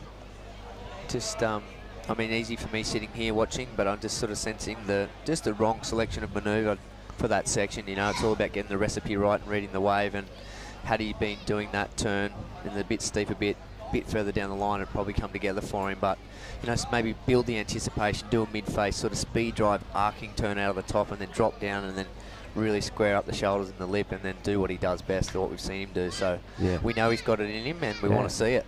Well, we saw him get a 9.7 barrel ride this morning. Did you happen to see that tube he got? I didn't see that one, no. Saw a lot go down, but not Geordie's one. All right, so it was the best tube ride we've seen in the last 2 days, and there's been a lot. It locked in at a 9.7, and there's been a few 9.67s and a couple of 9.5s and all that sort of stuff that went on yesterday. The best tube ride of the whole event went on this morning out of that fella in the blue. Really good wave. It was just a perfect wave, and he said, yeah, bro, he go, mate, I just wanted to go the second wave of each set. He paddled over the first wave of the set, saw that thing and just knew it was a drainer. Perfect angle, perfect line.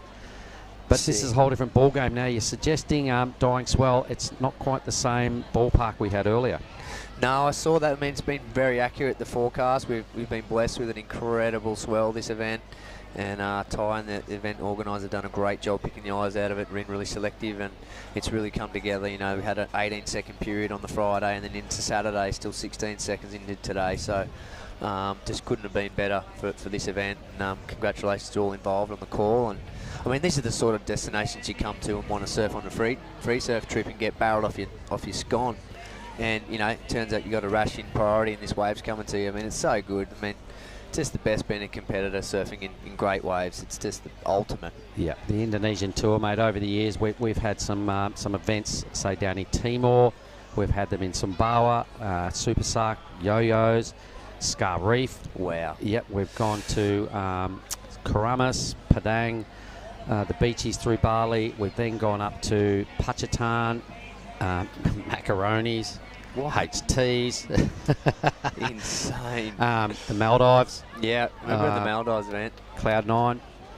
They've taken this tour to some amazing venues, so it kind of is the dream tour, really. And when you watch the Indonesians, the top Indonesians on some of the events I've been to and part of, man, they look like they are the best surfers in the world. I think it's just a matter of time till we get one full-time on the championship tour. Yeah, I think you're onto something there, mate. Obviously with Rio coming through and just, you know, putting the belief into the whole country. You know, seeing him compete at the Olympics was an amazing achievement, and I think it's flowed on from that too. He took out the Manly Event Challenger Series, and he's leading by example. Here we go, Geordie. Let's put it together this time. Boom. Bang, that's better. Much this better. one's squaring up too again. All right, way better. There. His best wave. Oh well, probably equal with his best wave. It's right up there. It was 2 really strong hits.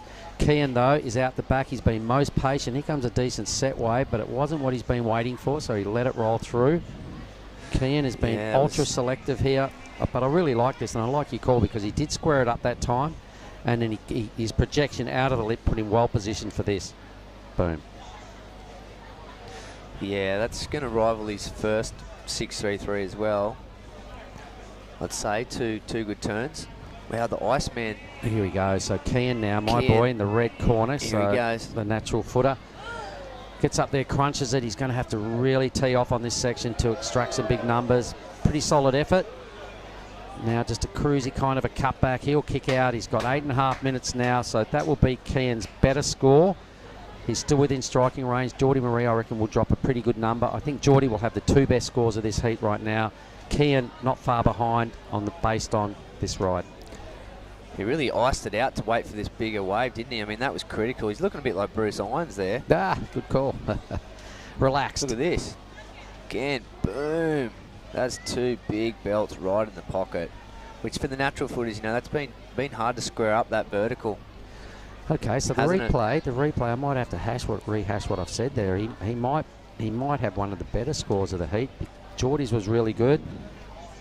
A great use of priority there and time management. Here we go, Geordie's in the tube. Geordie's looking for the pit.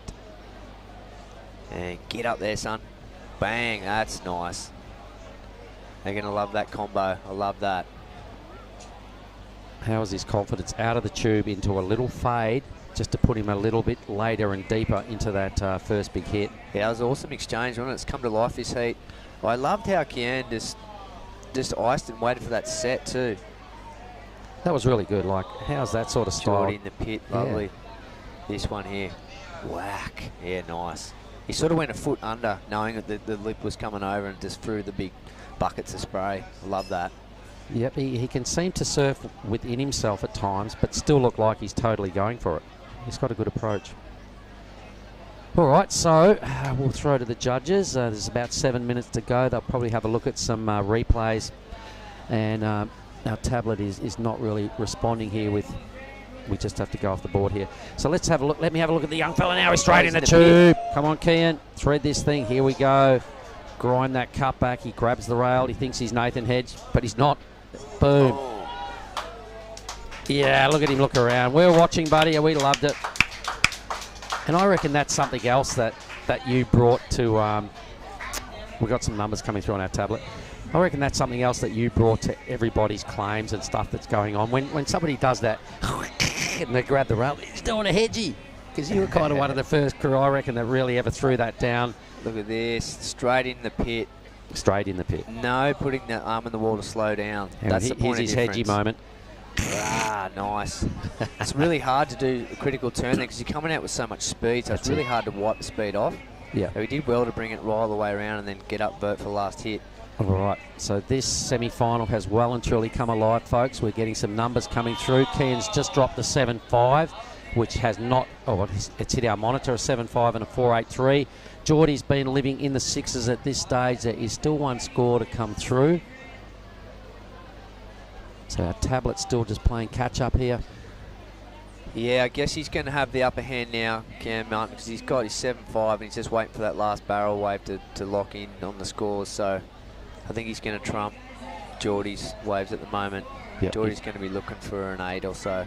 Yeah, so we've still got a score to come for Kian for that last barrel. The 7.5 was off his couple of turns before. Come to life, hasn't it? It sure has, mate. It's good now the heats are 30 minutes. This is exactly what we wanted to see, you know, because it was pretty lazy at first. Kian was just resting on his laurels, sitting around, biding his time. He's just gone bang, bang with 2 rippers. Geordie's just starting to get his head around his best surfing now and starting to believe that big backhand hit is totally what he needs to be at. He did get a tube ride, though, so this monitor, we'll forget about that. It's not really helping us out. So here we go, some numbers.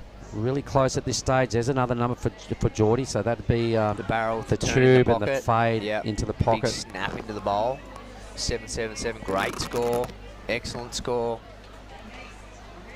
But we've got another score coming in for red.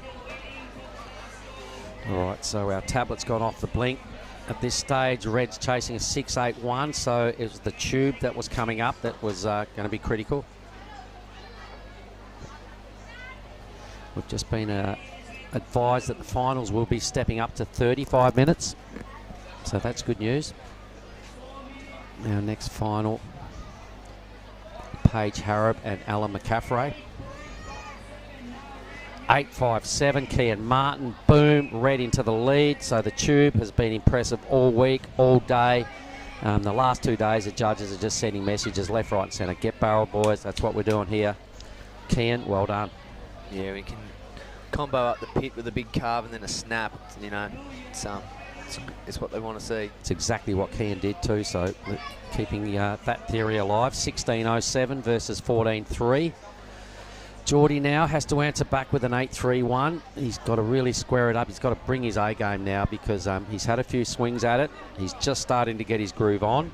3 minutes, 20 seconds to go. The dangerous part of this equation is he's got priority. Oh, he can do it. His surfing is there. Look at this thing coming. Yep, the bay is moving. Everybody's squealing and can sense that there's something right behind this one. Here we go. I reckon your boy's on. Clutch too. He knows what to do, Geordie. Here he goes. This is his opportunity. Is he going to go for the barrel? He is. He's coming through this. Yep. He's coming out. Come on, snap it too. Oh. All right, so he was pretty keen to throw down a big claim right there. I would have liked to have seen him just put some icing on the cake, but that's just me. That was a great tube, and geez, yeah. The way he got into that, he dropped low and he waited till the last minute and pulled it up, and then pulled it up a bit more just to drive into this thing. You watch this. Oh, Boom. that's deep. Really deep. That's really deep. Out with a spit. Yep. Yep, I agree, Geordie. Okay. Yep, he's going number one. The drone angle was epic, but the front-on angle was deep. His 6.53's gone. That'll be well 8.31. That'll be be totally between the 8s and the 9s, I reckon. That was so good. And we went no hands at the start too and pumped into that one. Oh, here we go. Look at this, 9.77. Oh my goodness, thank you very much. He's already got a 9.7 this morning. He now owns a 9.77, ladies and gentlemen.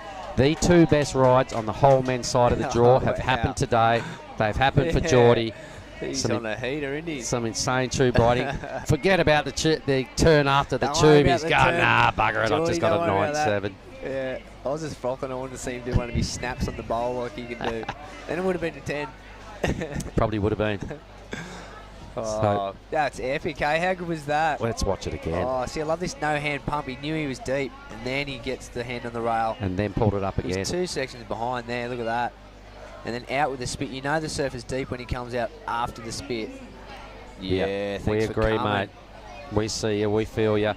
So the defending champ, for me, is going to be into the final. He's going to be up against Marzi Harrison. Well, there's a minute 10 to go. Ooh, okay. I can't 8.9 ride off only. Keane. Okay, I won't ride off me boy too quick, but Keane can do it. An 8.98. He had a great heat yesterday afternoon, buddy. If another two-wave set comes, they'll get opportunity. Minute to go. Nervous times. Tense. Keane's pretty cool. He will know what sort of wave he needs. He would have heard that requirement. He needs basically a 9. So he's going to have to get tubed here. I think it's the only option. You've got to get well drained to produce a 9. And it's only a 0.5 better than his other wave, so he knows he's got it with his wheelhouse. If a wave comes, it's going to be super exciting. Goes over this one, so they're leaving that for an obvious reason. There must be something better behind because that was a pretty good wave. You wouldn't have passed that up in a free surf. 18 seconds. Oh, my goodness. Oh, was that a... Hang on. Is there one more lump? Keane's now going to have to paddle in. He's got 10 seconds. I don't think this next wave is going to get here on time. Hang on. 5, 4, 3, 2, 1. Oh, he's not up for the hooter. After the hooter. He's going to pull in. Great surfing nonetheless. Yeah, that drone footage is just epic. So Geordie got his groove on right at the end, saved his best for last, Nathan Hedge. So the goofy footer into the final. There goes another little practice barrel just before the final. Bounce down a little later on. Really good stuff, mate. I totally enjoyed having that conversation with you and sitting here and getting your thoughts. Yeah, it was awesome to catch up, Mark. Really stoked for this event, for Nias. Thank you for all the locals for having us here, and hope it continues from year to year because this has been something really special. I'm going to shake your hand, and we'll be back shortly with a 35-minute women's final. Thank you, Nathan Hedge. Woohoo!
All right, we are back, everybody, and welcome to our very first final of the QS Women's 5,000. We have Paige Harrop, the New Zealand surfer, out there in red, and Ella McCaffrey we can see on screen in the blue. So Ella's surrounded by white frothy stuff, so obviously didn't make her first ride. There's our finals matchup. It is the New Zealand surfer Paige up against the American in Ella. I imagine there's a whole lot of boat supporters out there watching. I'm not sure what time it is in your neck of the woods, everybody, but stay tuned. 35-minute finals. This is it. There is 5,000 big, valuable WQS qualifying points up for grabs, and 10,000 Aussie dollars for the win. Half that for second. Huge crowds getting down here at Sorake Beach. I will be joined by Giada Lagardi in a moment. She's just doing a quick little media stint, and then we'll bring her in. Billy Hangen will help me with the men's finals. That will feature Geordie Marie and Marlon Harrison. Whoa, what a big day, what a great day. You guys can't believe, and you can't probably see, but we'd like to get maybe some drone footage of how the beach looks now, because it is about 5 deep from the shoreline back. There are Indonesian locals everywhere cruising around here, Sorake Beach. A super busy afternoon here, Sunday afternoon. The biggest event that's ever come to Sorake Beach, Lagundri Bay. It is a 5,000 event. We've just had one in Krui Town down there in South Sumatra. And we brought our act up here. So the two biggest events we've ever run, apart from World Championship Tour events in Indonesia, they both rolled out in the last 3 weeks. And this is the back end now of all that hard work. You can see Ella just taking a deep breath. Probably just recovering from a wipeout. We didn't see that wave. Paige has got a mini score on the board. Ella got a real great tube ride in her semi-final to feature in this position. All right, so this is what went wrong.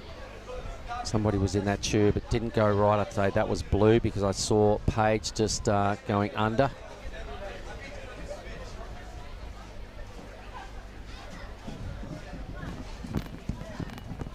Righto, Giada, let's get your headphones on. Hello. Hello, hello. All right, well, where do we go with this? I can see there's a goofy footer and a natural footer in this. You're a goofy footer, I'm a natural footer. So what about we stick with our clan? I agree. All right, let's do it. So you are in the red corner. You'll be calling Paige's ways. I'll call Ella's rides, and let's see how this pans out. Yeah, well, we're 1-0 from last time. All right. You can remind me. I don't mind. I can suck it in and absorb the fact that you got that last call right. So we'll see. Go red.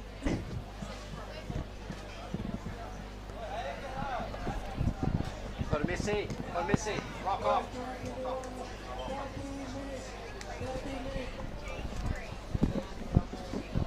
Well, standing room only down here on the point. I just had to remind somebody that filtered into our area was about to light up a big bunger that it's like, come on, guys, outside with the rock ox. So we did it. Look how many thousands of people are down here right now. I can't believe what's just happened. It's like there's been busload after busload of locals just pull up down here. I've never seen crowds like this at Sorake Beach. Me neither. It's a bit overwhelming. Well, it is a Sunday afternoon. There is a big event going on, so I don't see why not. And most of them probably they're not even really watching. They're just sort of milling around, looking and walking and taking selfies with the Boule professional surfers that are here, because they do know there's an event going on. It is a surfing competition. About 80% of them. Look, here we go. Look at there's the shoreline, everybody. Have a good look at that. It looked nothing like that about an hour ago. Nothing like that at lunchtime. It looks like an ant farm down there. Look at it. This crowd is way bigger than Krui as well. Whoa. It is a full house down here at Sorake Beach, everybody. For anybody that's been here before, you know how this generally looks. And it doesn't look anything like that on your regular moments. So the promotion has worked. The government are right behind this event. They promoted the hell out of it, and every Indonesian from Teluk Dalam to Gunung Sitoli, looks like they've kind of heard about it, and they've all made their way down here to see what the fuss is about. Yes. We only need the bikies gang to roll up, and literally everyone's here. Imagine how full on the karaoke is going to be this evening with this many people here. I'm glad I'm living down this end of the beach. That end of the beach is going to be a no sleep zone. All right, so pretty early in this final. It's a 35-minute matchup. We have just a throwaway score there from Ella and Paige. So this may be the last time we hear from you today for the women's side of the draw and the men's QS. We do finish up tomorrow with some pro junior stuff. For you, what's been the best part of these 5 days? The best part, surfing-wise? Everything. The best part about the 5 days. The waves, for sure. Yeah, I'm glad you said that. That would have been my pick as well. The waves. That's a no-brainer. It's been so good. You did really well also. You made it through to a quarterfinal. What? Yeah. Yep. This is Paige. She pulls in. Oh. Will she make it out? No. Would have been a little bit more of a disadvantage being on your backhand. Yeah. Paige has had a couple of goes at it today. It didn't really pay off. She did that in her, I think it was quarterfinal, tried to get tubed. Didn't work, took a little while to recover, but did come back from a hideous combination situation to be semi-finalist, now finalist. So she's probably going to have to go back to plan A, which is obviously her strength of her backhand hits. Here goes Ella now. So Ella got a really strong tube right in her semi-final. Good use of the rails, hacking it right in Paige's face on the first turn. Yep. Out here on the face, she's picked a pretty stock standard but strong Nias wave right there. Helped herself to 3 good hits. That's going to be the better wave of this final so far. Here it is from the judges' view. Yeah, this is your regular surfer. This is team regular. She had some really great hits on that first part of the wave. That's going to be a great start to this final. Yeah, a good start. I like that. You said that because I imagine she'd want to keep improving throughout the final. It was a measured sort of approach. So I'm sure she'll be hoping to lock in 2 scores bigger than wherever this one goes. Take a bit more of a risk, really, really go for it. You might as well, because you get it right, you win. Yeah. If you fall off and you don't get it right, well, runner up. But you might as well dig deep here and just throw everything out there. Yeah, she's definitely going to be looking for that barrel like her last semi-final. That was insane. Well, she's got a 7.5 total, so that must have been a high 6. Maybe a low 6. I think she had 1.8 or something before. We'll get to those numbers in a minute. Pretty hard. Our tablet's not operating, so sorry for the crew online. We're kind of speculating here. A 7.5 2-wave total. It's probably about a 6.5, I think. Here she is. Right. There we go. So it was a high 5. A 5, 6, 7. The 1.83 she had previously. So, as we were suggesting and you suggesting, a starter. I'm sure she'd be hoping to burn that off in the next 25 minutes. Yeah. But definitely since we did see in the quarterfinals, Paige does not back down. She got herself out of a combination situation with the last 9 minutes of the heat. She did. So she is a very strong competitor. She has that experience behind her. So it's exciting to see what Paige pulls out. All right, I had a really good conversation just a moment ago with Nathan Hedge. I don't know whether you caught any of that, but he's such a classic Australian campaigner.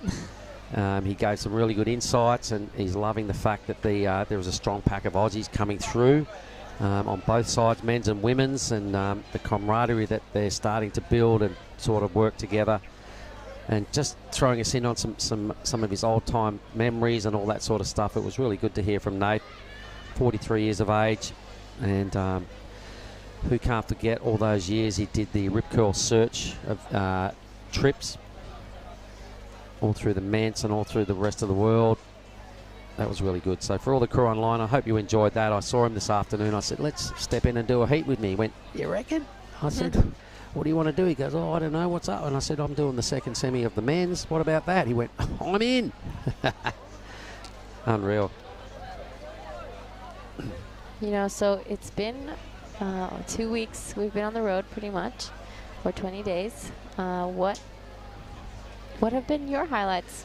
The Tube Fest yesterday, realistically, there was, you know, the ocean was lighting up. There was so many good waves. It was a feel-good day for me, Giada. But every time someone was busting into the nines with the big heavy tube rides, you kind of got chicken skin because you know what this wave is like, and to get a pit like that, like Rio, like Yoja, like Alistair Redonato, like Geordie Marie's done a couple of times on his backhand. I don't know that feeling out here. I'm a regular footer. But it was, for me, yesterday was just insane. Watching Marlon Harrison's tube riding efforts to get where he is, for somebody I'd never heard of before, you know, been a couple of years off without many events, chipping away. He snuck up under my guard and he's got here, and same with Billy. We've been sitting here interviewing and talking to kids and we're like, who are you? Where are you from? And we get them again. We're like, my God, that wasn't a fluke. These guys are red hot. So some of those moments, catching up on, same on the women's side of the draw, a lot of new faces that I'm seeing here. It's been really refreshing. Yeah, a lot of new faces, a lot of new names. As well, I've met a lot of great people on these in these two events. And there's been obviously a lot of people doing a lot of surfing because the level has gone, you know, pretty crazy good, and there's a lot of depth. So I'm really digging what these two QS events through Indonesia, 5,000s, the depth and the new talent that they're starting to identify and give the opportunities to get some runs on the board, to hopefully become a Challenger Series surfer, which will then hopefully put them on the big tour. Yeah. He goes a nice wave. This is Paige Harrod. On her backhand, a great first hack and straight into the second one. That is definitely a great score in the making. Yep, I really liked it. I'm sure we'll see a replay in a minute, so I'd like you to tell me the things you liked about that. She paddles back out. They're queuing up the replay. Here we go. The replay. I love this first turn straight in the pocket and not completely overlip, but again, I like how in the pocket she's getting those turns and all the water that she manages to spray out. So that is a great surfer. Really good read on that wave, because part of the criteria is combination of major manoeuvres. That was just ticked all those boxes. The speed and the power, totally evident. So I'm sure the judges are going to have a quick little powwow on that, and I think we're about to see the score of the final so far. That was definitely a quality over quantity situation. As we see a big set coming through. No one on it. Yeah, I'm not sure what happened to Ella there, but for me that looked like a really good wave. Maybe she was too far in. It was a bigger wave. It definitely was spinning and carrying on after the first bit of the wave folded over. There's our shoreline. Bit of madness going on Sorake Beach. There comes the score, a 7.50 for Paige. Combination of major manoeuvres. 2 big hits. Really well done. Yep. Wow, I don't know how many thousands of people are there, but it's probably up around 10,000 or so now. It's lined up all the way down past Snarley's place, well past the judges' tent. I was saying before it was about 5 deep. I'm going to have to rehash that. It's about 10 deep. There goes Ella McCaffrey in the tube. In the blue rashi, the natural footer. Leans toe side again, flicks out. Tubes have been looking good all day. We'll get a replay on that. I kind of missed a little bit of the start, so before we kind of speculate, we'll really see how deep she was for how long. Nose of the board's there the whole time, so not a major tube, but a tube's a tube, and we haven't seen too much of that on the women's side of the draw. Her last effort, last heat, was much better. Still pretty eye-catching. For sure, that could rival her better number. She needed a 3-4-4. She's going to get that, so she'll go to first.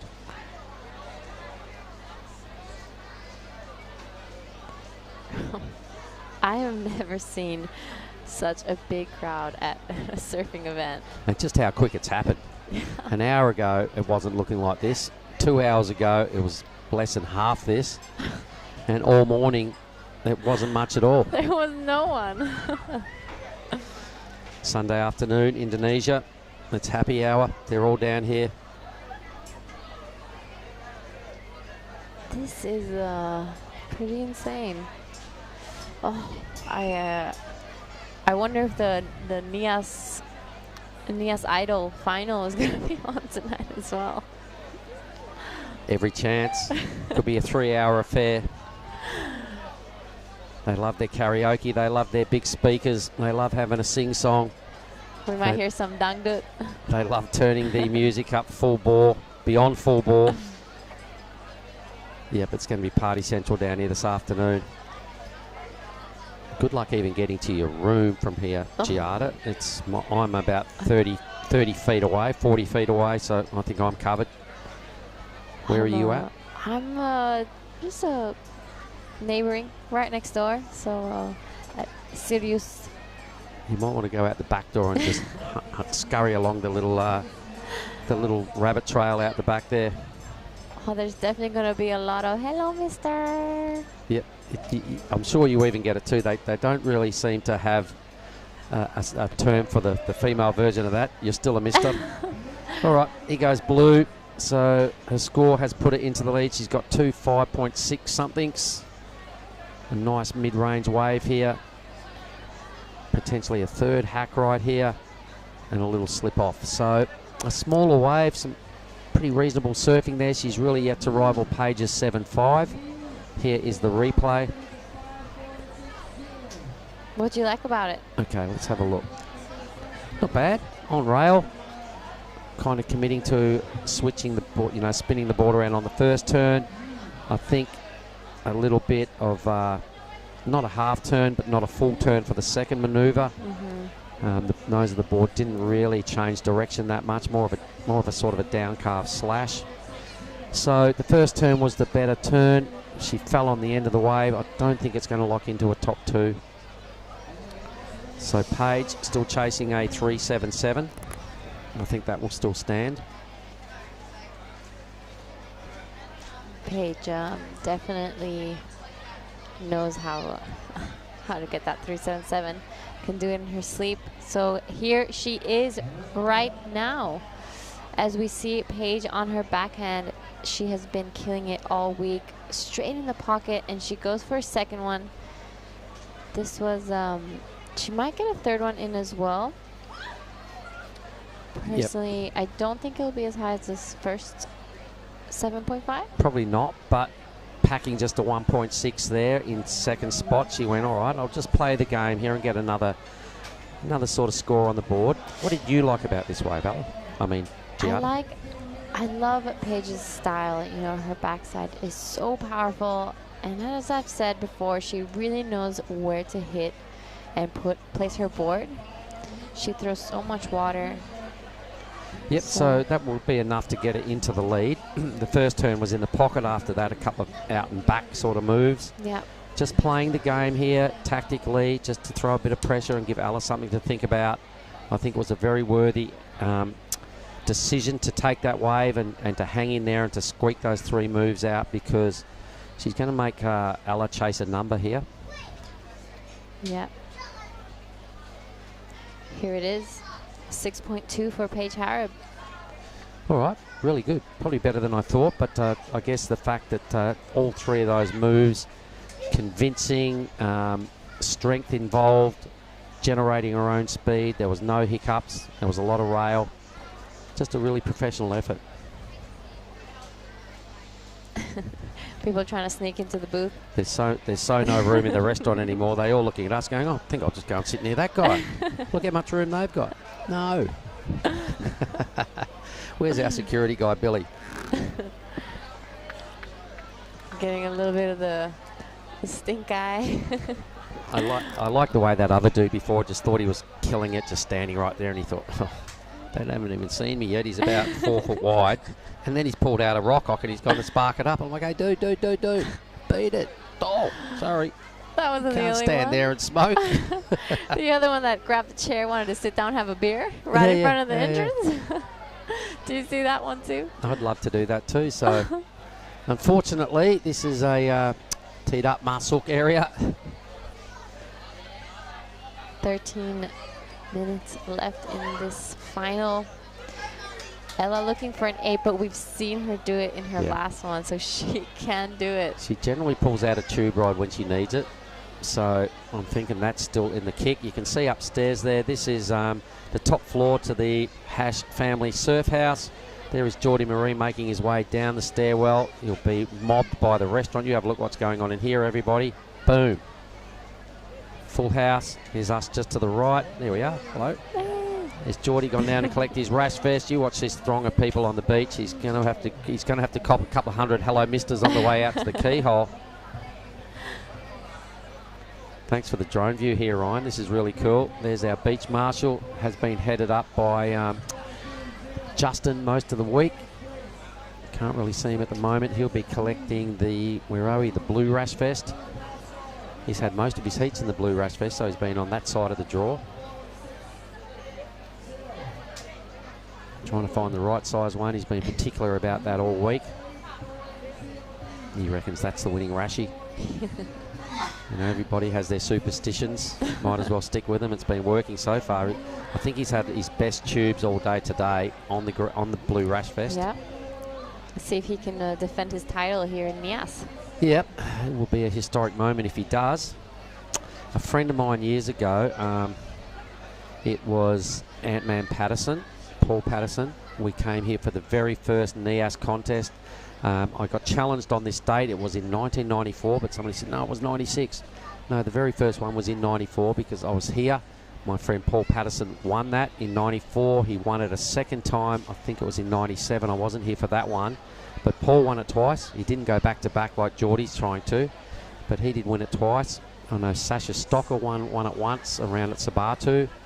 I think Brendan Margerson might have won it one time. I wasn't here for any of those ones either, but I was definitely here when Ant-Man, my good buddy, props to you, Ant, took it out in 94. It was a tube riding fest. It was old school Nias where it had to be 5 foot to start barreling, and it was well more than that. I still remember the results. It was Ant first, Justin Cook, a Manly surfer, second. Jake Patterson got third, and another West Aussie in Josh Parmentier, who I was caddying for at the time, he got fourth. So we had a big West Aussie moment. It was great. There you go. I digress, but as you're saying about Geordie trying to defend a title, it just reminded me of my little buddy, Ant-Man Patterson, that won this event twice. It's a great story. I love when you pull out those stories. It was good fun to be here. It was a long time ago, and yes, I'm an old guy, so I have those stories, but I'll never forget that. Ant got paid in Australian dollars. They were the big white and grey notes back then, and I remember him just sitting there fanning himself in the evening while we were having beers next door at Sirius. We were staying at the Sirius Losman. Oh, that's my home spot. Yep. It didn't look like it did now. It was the old style. It's been well renovated. Peter Hayes was here with us as well. Good on you, Purple. And we had, geez, we had a fun time. Was it it was looking a little more like Desert Point now, maybe? Back then? As in? The buildings? Oh, look, everything was different. It looked nothing like this. This looks like Hollywood in comparison, you know, with the colours, and it was all grey, bamboo-y stuff. It was, you know, the mod cons were absolute minimal. There were rats as big as cats. Oh, my God. Serious. I moved out of my accommodation because the rats were about the size of my toiletry bag. Oh, no. We're moving. Things are different now, folks. You don't have to put up with rats the size of cats when you come here these days. There has been major upgrades all over the place, but that was a long time ago, so that was almost 30 years. Jeez. Wow. You wouldn't have even been alive, Giada. I was not. I was born 2000, so... You were -6 when all that went down. Wasn't even in anyone's thoughts yet. So, the little goofy footer, it's got the two best numbers, 7.5 and a 6.2. Alan McCaffrey, an 8.03, we can all see that. They're just waiting for an opportunity to upgrade these totals. Alan needs to really dig deep here and go, how much do I want to win the Nias Pro, and really throw down her absolute best surfing. She's definitely waiting for a barrel. I can sense it. That's what's kind of got her here the last couple of heats.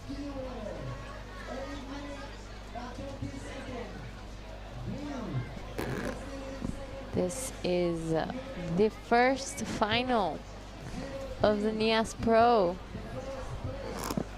It's been a long few days. There's our security. Things are getting busy out there in the restaurant. Big Billy Hangins keeping it real. Billy will be in here with me next, taking us through the men's final.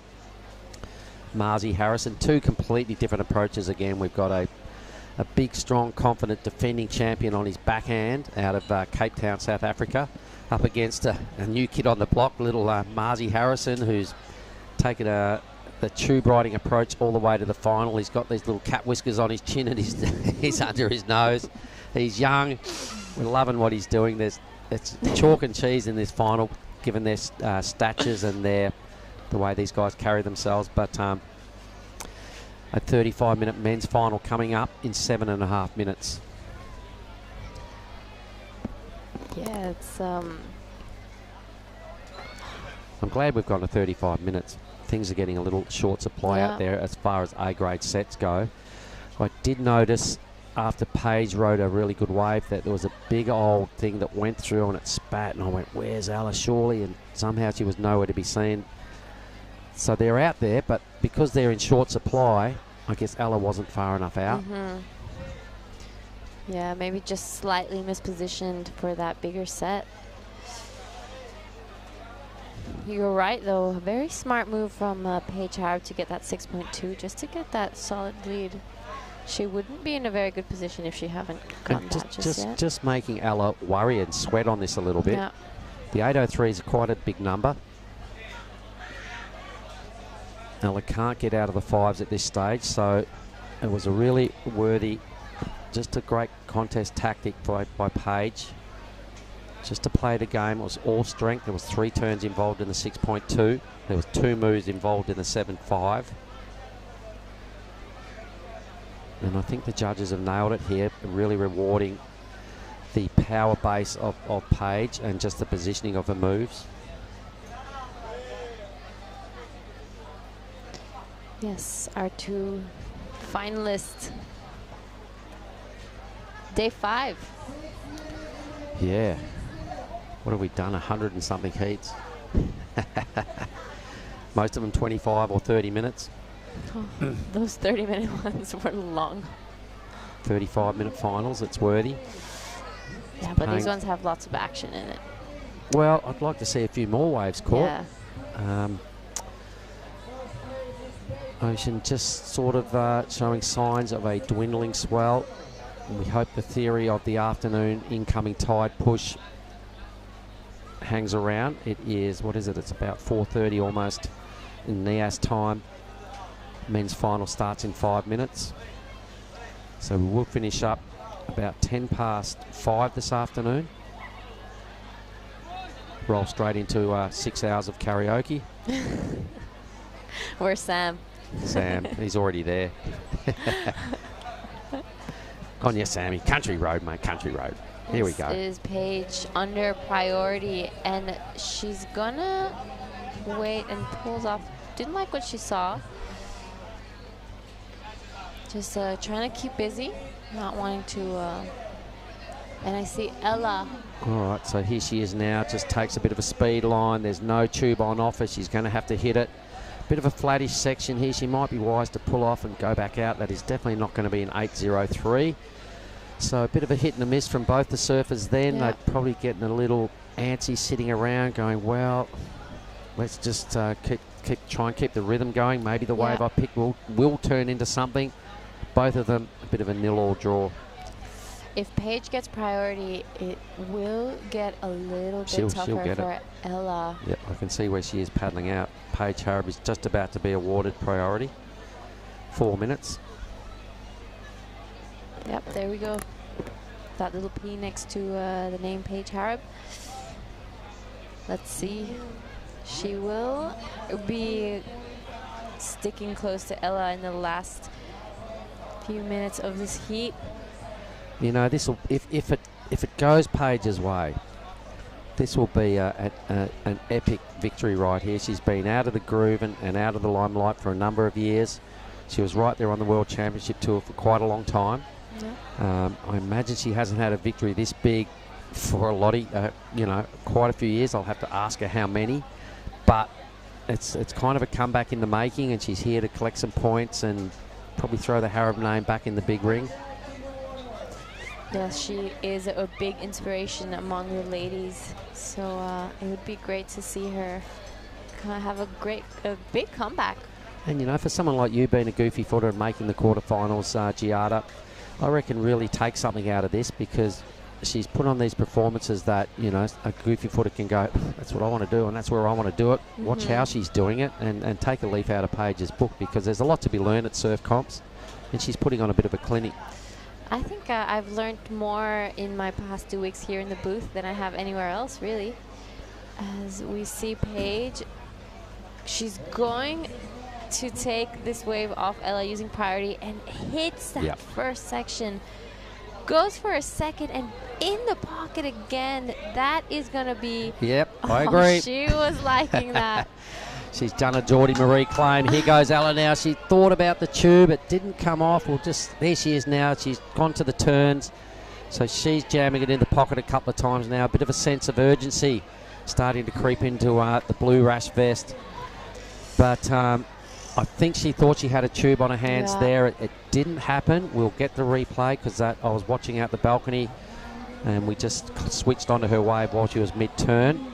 Here are the action replays. So there was no tube there. That was probably one of her better hits this final. Backed it up with another pretty good hit. But the judges will have just been mightily entertained by Paige's 2 big brutal hits in the pocket. This is Paige Harab's last wave, everyone. Straight in the pocket, throws buckets of water and into the second one, wastes no time in between. Yep. Points I agree, it to the Paige. judges. I agree. The digit went up. Well, I think that, look at that, a 9 for Paige. So she definitely did her best surfing on that wave. I reckon Ella's done her best surfing on that last wave. So it's really spiced up. There's only 1 minute to go. Look at Paige. She's just heard a score. She was smiling like a Cheshire cat just then. A famous victory in the making here for all you Kiwis watching down at home or in Bali or wherever you are. Paige Harab is on the march and she's flying the Kiwi flag really, really well. This is just epic stuff. There goes Ella's number as well. So she's got out of the 5s, almost into the 7s. Yeah. Still looking at 9.57. We'll see. I don't see Ella paddling back out into the lineup just yet. It's all over. She needs a 9.57. She's nowhere to be seen. Paige has priority. That is the ball game, ladies and gentlemen. Paige Harab, done. An epic victory. From day one, I said, everybody, watch out for this one. I know what Paige can do. Being the veteran on tour, she's rubbing her eyes. I imagine she's about to have a moment here with Ella. That's cool. That's a really strong, good victory. She's just kissed her sleeve. I've just about got a tear in my eye. That was beautiful. Unreal. Epic moment here at the Nias Pro, everybody. Paige Harab, after a 35-minute final, just destroyed her last wave for 9 point and shut down Ella McCaffrey, who did hear her best surfing at the end of that final. I'm stoked, Giada. We're going to throw to a break and we'll get Billy hanging in here for the men's final. Thank you.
Okay, we are back, and that is Paige Harab. She is the 2002 Nias Pro champion. The veteran getting it over the American Ella McCaffrey. What an epic late half of that final it was. Super Saturday here. It is Super Sunday, rather. It's finals day, and it is delivering. There's a hell of a crowd on board. It hasn't died down yet. And it's Marlon Harrison taking on Geordie Marie in the men's final. I'm joined by Mark Clift. Mate, we are underway. Welcome back. Here's a message for you. I can't wait. And I can't repeat it. 35-minute final, mate. That's a Paige Harab moment, mate. I feel really good about that result. Bit of a comeback queen. She's here chasing some points. And looking back 5 days ago when she first stepped foot in the ring with the rashi on, I had a chat with her and I said, I haven't seen you for ages. She goes, no, I sort of thought I'd come and have a go and see what happens. Mate, she's an absolute gem of a person, and it makes you feel good inside when you see someone cool like that. Absolutely smash it to bits, really, didn't she? Man, that 9 at the end there, the brutalness of those first 2 hits was just insane. Let's have a little look at this. So this is the goofy footer. He's got to be your guy. Yep, the opening manoeuvre is savage, and it's upside down, and it's from Geordie Marie. He does it again. This kid is on fire. He's upstairs preparing, super focused, didn't want to speak to anyone. And there's our hero right there in the channel. I'm not sure he's caddying for anyone. Is that Kelly? Yeah, that's not Kelly. That is. They always call him Kelly. The Hedge. Nathan Hedge. He is there just cheering on his good mates. So wherever you're watching around the world, Salamat Siang dan Salamat Datang di Nias Pro 2022. This is the men's final. It's going to be a cracker. All right, and we just did this with me and Giada. You're a goofy footer. You call the blue wave. I'll call the natural footers waves in the red. Oh, deal. This is the judge's view. Yeah, the front on view is good. He always stabs it high. He's got a lot of intent in his turns. Look at that, his head way down below his feet when he went for that backhand turn. Really digging how vertical those goofy footers can get. When was the last time you got that vertical on your backhand? Well, have you been right in recent years? No, I've got to stand up first to go right, so we'll see how we go. All right, so that is Marlon Harrison out the back. Marzi, he's done a lot of surfing in the Red Rash Fest. He's an absolute ripper. Mate, I've got to tell you, I was down there amongst that crowd during the Kian, Martin and Geordie semi-final. It's packed all the way up and down the beach. I reckon it's rivaling the crowd at Cruy. It's rivaling crowds I've seen around the world at a surfing event. Bigger crowd than Cruy, surely. Oh, surely. Because it's probably 15 deep along the point. Looks like I am going to stay busy, mate. Yep, go again. Geordie Marie again. That backhand attack is super impressive, and it gets higher and higher as the heat rolls on. A nice deep gouge there. Geordie Marie, super impressive surfer. Well, a good theory. He's just staying real busy early, mate, surfing his way into form. Not prepared to sit there and watch the clock go down. He knows his best weapon is a very good weapon, a big backhand blast. So he's gone, okay, I'll just keep doing that a few times, and then I'll pick the pace up on some bigger waves and just dialing up his solid act. This is what won him the event in 2019. Yeah, mate. He's what are we? We are just almost over 5 minutes into this heat, and he's also banked a couple of solid scores. Well, he has. Marzi won't be too fussed with that. I mean, an 11-17 two-wave total is a couple of 5 and a 6. Well, he's going to get about 6 and then wait till the last 20 seconds and come from there. Marzi, he's on the hunt. I can see movement out there in the middle of the bay, Billy. Yep, the horizon has just disappeared for young Marzi Harrison. Oh, he's absolutely on the scratch. Geordie Marie already has a 6.67 and a 4.50. Marlon Harrison, let's hope he can get into this. He's got a duck dive. He's out of position. For the people online that are listening, get to a tablet, get to a TV right now. There is a set rolling through that has got to be the biggest set I've seen for a while. Marzi's in position. All right, he's a natural footer. Go for it, Mark. Here goes the Queenslander straight into the tube, please. Give it a pump. Look at that. Goes past Geordie. He's still there. He's still there. He's coming out. Woohoo! Oh, yeah, ladies and gentlemen, forget about the cutback. That was nonsense. It's all about the tube. That guy's just thrown down probably his best tube of this week, and that is a big call because he's had about 20 rippers. Oh, wow, you got to love this kid. Oh, my God, what a way to sort of answer back in your final. Geordie's got a 6 and a 4. Oh, mate's got something close to a 10. Young mate with the cat whiskers. Oh, wow, he's always got a big smile on his face. Have a look at this, ladies and gentlemen. He's right behind the curtain. He's disappeared. Another close envelope comes over, nice and high. Throw the number. Wow. Yeah, who cares about this cutback fall off? That was nonsense. He should have flicked off. There it is, a 10. Yeah! Thank you. Woo-hoo. Everybody's looking at us like we're idiots. Oh. Yes, that was a 10. Oh, fantastic. Oh, we've waited far the out. entire contest to see that, mate. And High five. Bring it on. Well, from a Paige Harrod feel-good moment they've just found out. to a Marzi Harrison perfect 10. Geordie's just holding his head going, Jesus. 5 of them. Yeah, Thank you very much, bring it judges. on. That was outrageously good. And that is Ryan's best camera work all week from the drone footage. We've got to see that again, boys. We've got to bring up the drone footage, please. Marzi Harrison. Wow, and excellent camera work all round. The people in the restaurant have just found out. They've gone absolutely ape droppings. It's a great final. Mate, we're not even 10 minutes into it. Got to see it again. No. I'm sure the production boys are in the room going, yeah, right, well, we'll queue it up and get the drone footage again. What a thread. You could see had the perfect read on that. So that's the angle the judges are looking from. He passes Geordie mid-tube. Oh, look how deep he is. Held the perfect high line. Should have flicked off and just claimed it on the way out, but for some reason thought he'd wrap it in the cutback. The drone footage, I'd love to see that again as well, so hopefully we will.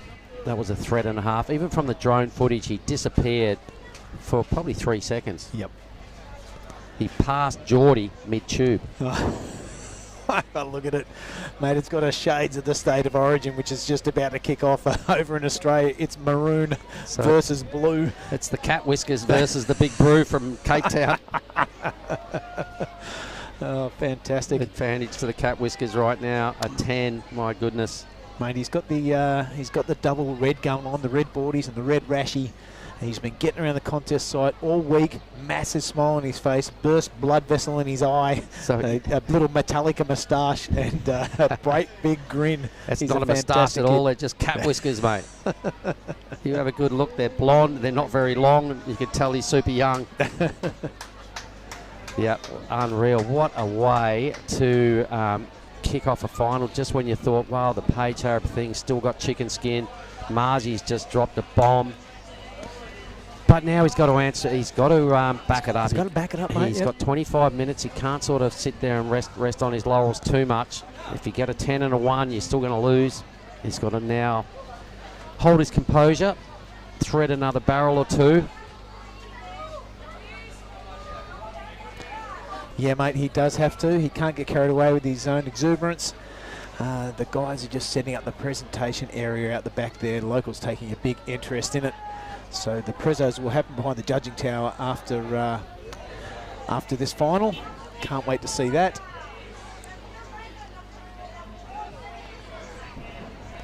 Might have to get some security guards down there, mate. There's so many people zoning in on the area.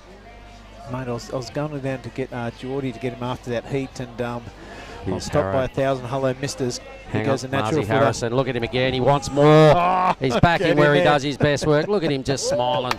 Hey, he is a tube pig. We've said that to him before, and he loves it. He's such just a small little pup, a young guy. He's living large. He's definitely fighting out of his weight division. Yeah. All right, there's the backup number. It'll be a decent one at that.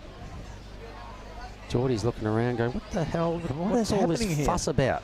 Well, there it is. The board disappears for a good couple of seconds. There's a bit of handy rail work just to top it off and add a bit of spice to that, and a hit, so sort of a 3-turn combo. Whew. Geordie's got a bit of work for him now. The work cut out. That'll probably be a 5 or a 6, maybe a little higher.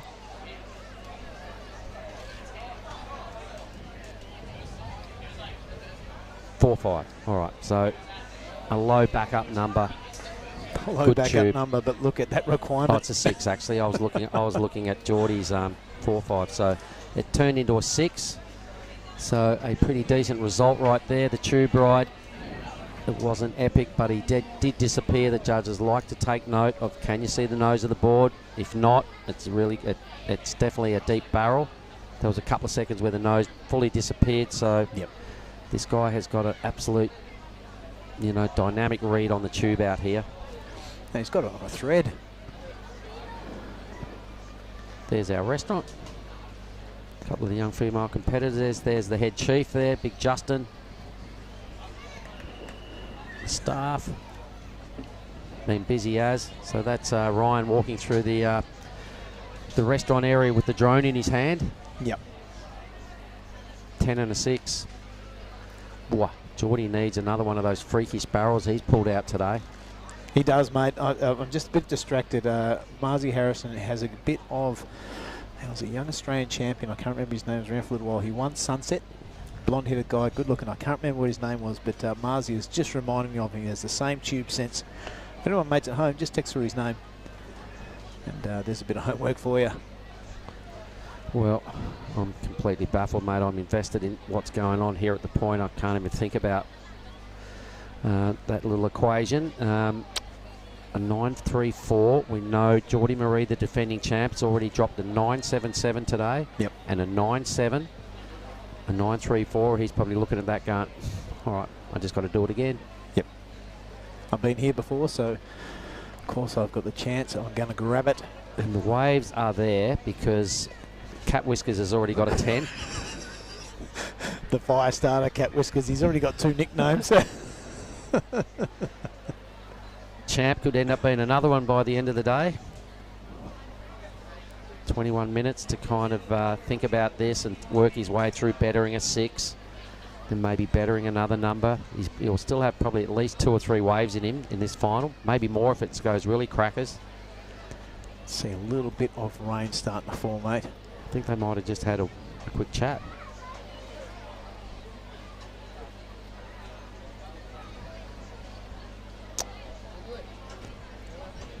So what a start to this men's final, the QS 5000 right here at Nias. It's been a massive effort to get the whole show here. Of course, we came from Krui, we came up the coast, we flew in the coast, we came out to the coast again, we drove down the coast, and here we are. Brought all the cameras, all the circus, and it's really paying off for you on finals day. Super Sunday. Yep, 2 QS 5000s back to back on the back of a CT in G-Land. It's been a pretty epic 5 weeks. A big 5 weeks from us and Tippy and the WSL staff. Yep. So at the end of this one, it's the end of the Triple Crown, effectively. So we all get to go our separate ways, I think, on Wednesday. What a highlight here, watching this final go down and final day and watching Paige Harab just do a thing. There's thousands of Indonesian locals down here as well paying the event big homage. What do you got for us, mate? Yeah, mate, let's do this once more before we see a bit more action. There's a lot of people to thank, and the South Nias District Government is at the top of the list. The Ministry of Tourism and Creative Economy, we thank them for their support. PT Telkom Indonesia, thanks for all the internet and stuff that you've been providing for the last month or two. The Nias Board Riders, thanks for looking after us while we've been up here. The PSOI, they is the governing body for competitive surfing throughout Indonesia. The Asian Surfing Cooperative, that has been an awesome invention. The WSL, thanks for coming along. We wouldn't be able to reach everybody on this broadcast without them. The Sorake Local People, Earth Island, a fantastic new company out of Bali, and the big one, Mark Clift, Beer Singaraja. All right, well, I'm sure we'll be busting into our free supply up there this afternoon. Who doesn't love a beer sponsor at a surf comp? It's got to be done. Hand in hand. All right, I've just got Paige's attention, mate. I'm going to try and bring her in here just for a quick couple of minutes. I'm sure we will get her again at the end of the day. She was just walking this way. Gogo's gone to just pick her up and bring her in. No, she doesn't want to. Okay, they're going to do that at the Prezzo. All right. Yep. All right. All right, well, that'll be a moment to stick around, and everybody online, just hang in there. We'll get some words and some thoughts from Paige at the official Prezzo that's going to go on at the end of the men's final. Is that right, Billy? Yep, that's right. They're setting up behind the judges' tower now. Can't wait. And of course, we've got a closing ceremony on Tuesday, I'm pretty sure, where the big trophies will be handed out, and we thank everybody. And at the completion of tomorrow's Pro Junior division, we'll also have a little Prezzo behind the judges' tower. Then we'll get to relax for a day or two, and then it is the closing ceremony. I hope you got your batik shirt, your long strides, and your shoes. I should have gone and bought some socks while there was the the big sock stall at the back of your place, mate. I can't believe they sold out of those 800 pairs. Yeah, well, they're popular items. 17 and 20 to go. It's Marlon Harrison. I tell you what, if you would have said you're going to get a 10 in the final of this QS 5000 at Nias, Lagundri Bay, he would have said you're tripping. Mate, he could hardly speak after quarterfinals, getting 8s and getting a 9 here and there. He was so tripping on that, he could hardly speak. Imagine trying to get words out of the young fella after the 10 and potentially Mong King becoming the champion. He's that excitable. He just about busts out of his skin when you ask him questions. Yeah, he's an excitable young lad, very likeable as well. All the Aussies get around him when he has a heat win. A 9.34 is the requirement for Geordie Marie. He is the owner of a 9.7 for that tube ride, so he's got it in him. And a 9.77 in the same day, today. All right, so Marzi's probably just going to have to stay staunch here and go, okay, it's only a 6, it's only a 6. Get rid of that, better that, put old mate into combo land. Geordie's thinking, all right, I can do it, I can do it. It's only a 9.34. He's got a very strong mindset. I think Jagger Bartholomew has just walked into the house. That's the big cheer you hear. Very popular lad around the place. An absolute son of a gun. Big hello to Rabbit. Have you been watching? Yep, so there we go. Jagger is Rabbit's son.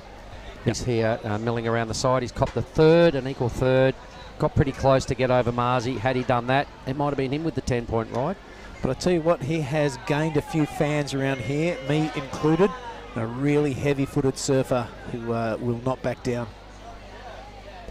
All right, so Marzi's on the hunt again, ladies and gentlemen. He might as well stick to the tube side of life. He does. It's a high little thing, though. It doesn't really pitch out that time. But he might as well stick with the A game, getting barreled. Yep, it was under priority. Might as well do it. Just meerkatting out the back of the wave on that occasion. But he's going to get out there and sit right next to Geordie on banking.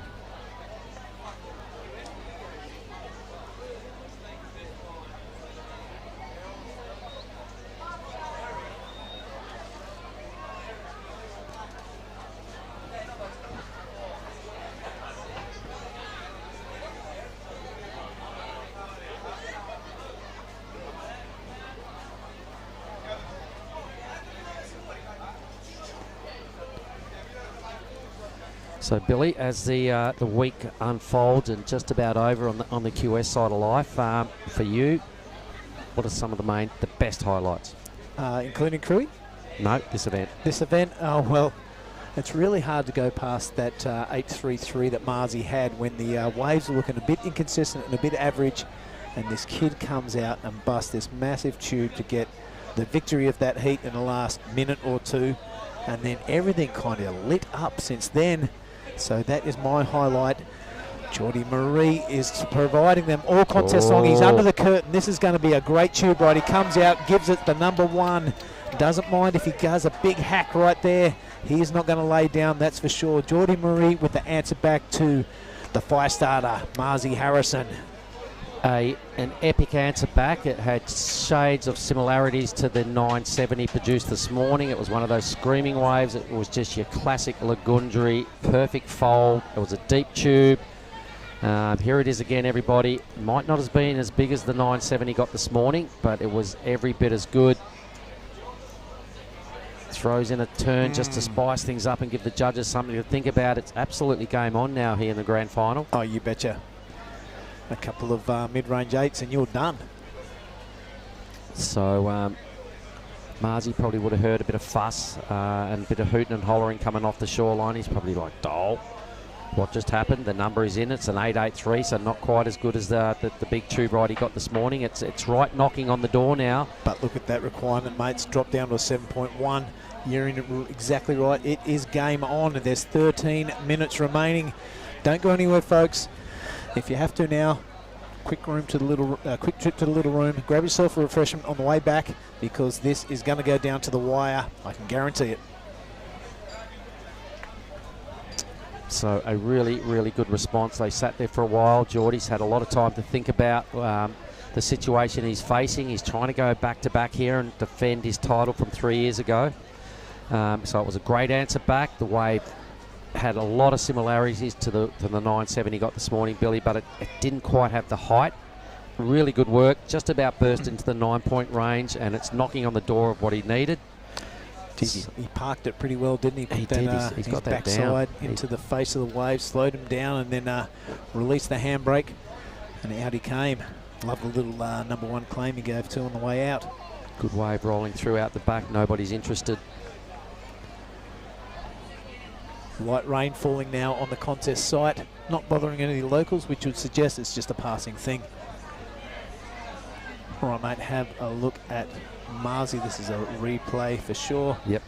That's the first wave we saw. We got carried away. We'll jump around the commentary booth. Why not? But what a way to start your final. All right, so that's what's put him in this position, everybody around the world. I'm sure you're all stoked that you've tuned in to be part of today and yesterday. It's a lot of hype put on this swell, and it's certainly delivered. The surfers have really stepped it up too, Billy. I would say, you know, that's one of my highlights of this week is just watching how many guys rip these days, the level of surfing, the depth of the field. There's a lot to like about where surfing's going, and just the level of the push. There's a lot of people trying to get into a small circle of people to qualify for the Challenger Series, but the depth is there. You've got to be a super talent these days just to get into the Challenger Series, let alone onto the Championship Tour. Yeah, and that mid-season cut has made the Challenger Series so much interesting. So you get a bonus bunch of contests to look at throughout the year. I'm looking at the ratings now, and it looks like there's a few Aussies at the front of the charge of that qualifying series. Ryan Callanan, who was ousted at Margaret River, climbed 67 places at Manly, mate. So he's right up there. That's a good example of someone who can drop off tour, do really well on some challenges, and re-qualify by December and go at it again in Hawaii. He doesn't have to wait an entire year to re-qualify for the following year. All right, so it's a good system that is in place. Everybody's just starting to get their head around it. The Challenger Series last year only had 5 events. There's a whole lot more than that this year. It's going to be interesting to see who does qualify for the big tour. And it started in earnest. The Challenger Series is alive and well. Bolito is the next one, and that starts in a few days. Yeah, a big hello to all the crew who travelled from Krui to Bolito. Hope you got there in one piece. Hope you got all your boards and you're ready to rock and roll. Pretty sure Geordie said that he's on a plane as soon as he can to get there as well, so he's decided there is enough time to do both. I guess the theory there is defending champ kind of had to. So he's on his way there and back competing on home soil in a couple of days. G'day everybody, my name is Mark Clift. Yeah, I'm Billy Hengan. It's great to be here on finals day. It is Super Sunday. There's a massive crowd out in front of us, and the waves are piping the entire morning. This is the men's final. It's Marlon Harrison out to an early lead. He's absolutely thrown down the gauntlet with a 10 and a 6, but Jordan Marie will not lie down. He has that 8.83, and the requirement now is a 7.18. It's game on with 9 minutes to go, Mark. All right, little wave rolling through. Nobody looking at it. Even those little waves right now are really quality. So it's hopefully they've got enough time in this and a bit more of the ocean motion in the ocean to give them at least another wave or two. I'd like to see them surf this one out and not get the clock beat them. I want to see Marzi respond and see how cool he is under that skin right now, because he's probably thinking it's been right there for the majority of this final, but he's got a serious ask now from Geordie Marie to get rid of that 6 and up Geordie's requirement, because he knows Geordie can do it.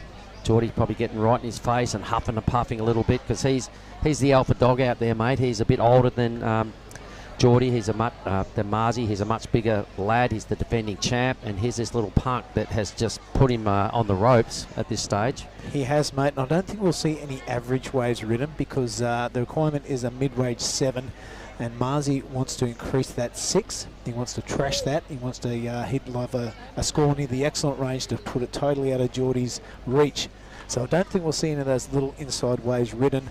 These guys are confident enough to wait for the good waves and totally deliver.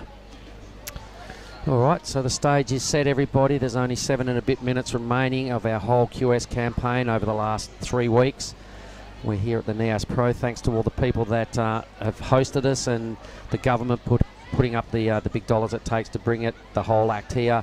All the competitors have just been loving the act and bringing such an event here, giving them the opportunity to compete in this sort of venue, and most of the surfers we've interviewed, mate, have all said they've never competed in waves as good as this. Best waves ever in a contest. That's what a lot of them are saying. A lot of them are pretty young, so they might exceed that expectation at some point, but for young careers coming through, mate, to get to strut their stuff out here at Lagundri Bay, pretty cool. It is super cool.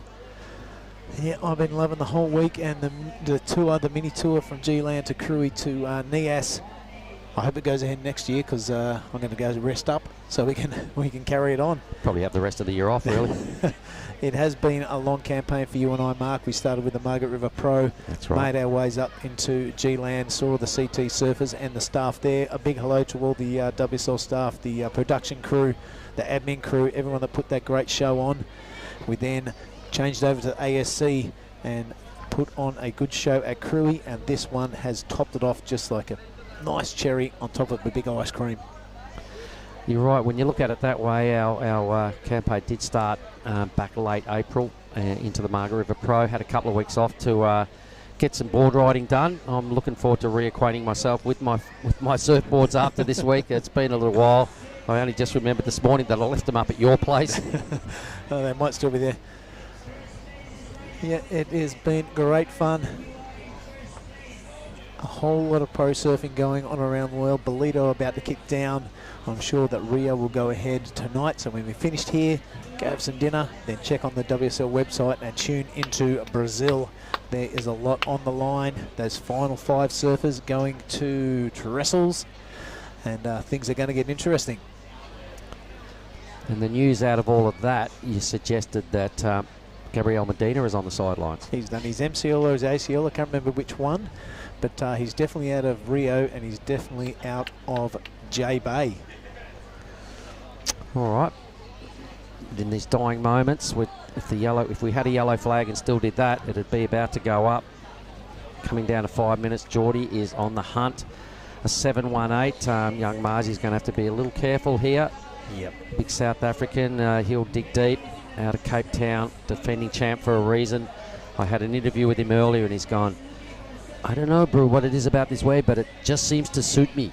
Yeah, well, I'm sure he's done a lot of surfing at J-Bay. It's not quite as long as that place. It's a bit throatier, but you do get the same speed. It hurtles you down the line when you get going. Looking to go back to back. I don't think anyone's done that. I think that Paul Patterson has won it twice, but not in consecutive contests. No, of course, winning it in 2019, but there's been no action since then. No. But Ant-Man did do it, 94, 97. I think they were the 2 numbers. Probably took him that long to get over the party. But anyway, Geordie Marie on a smaller wave. He's looking for that 7.18. He's definitely got the skills. He's definitely got the turns. And with destruction like that, this is going to be close, Mark Cliff.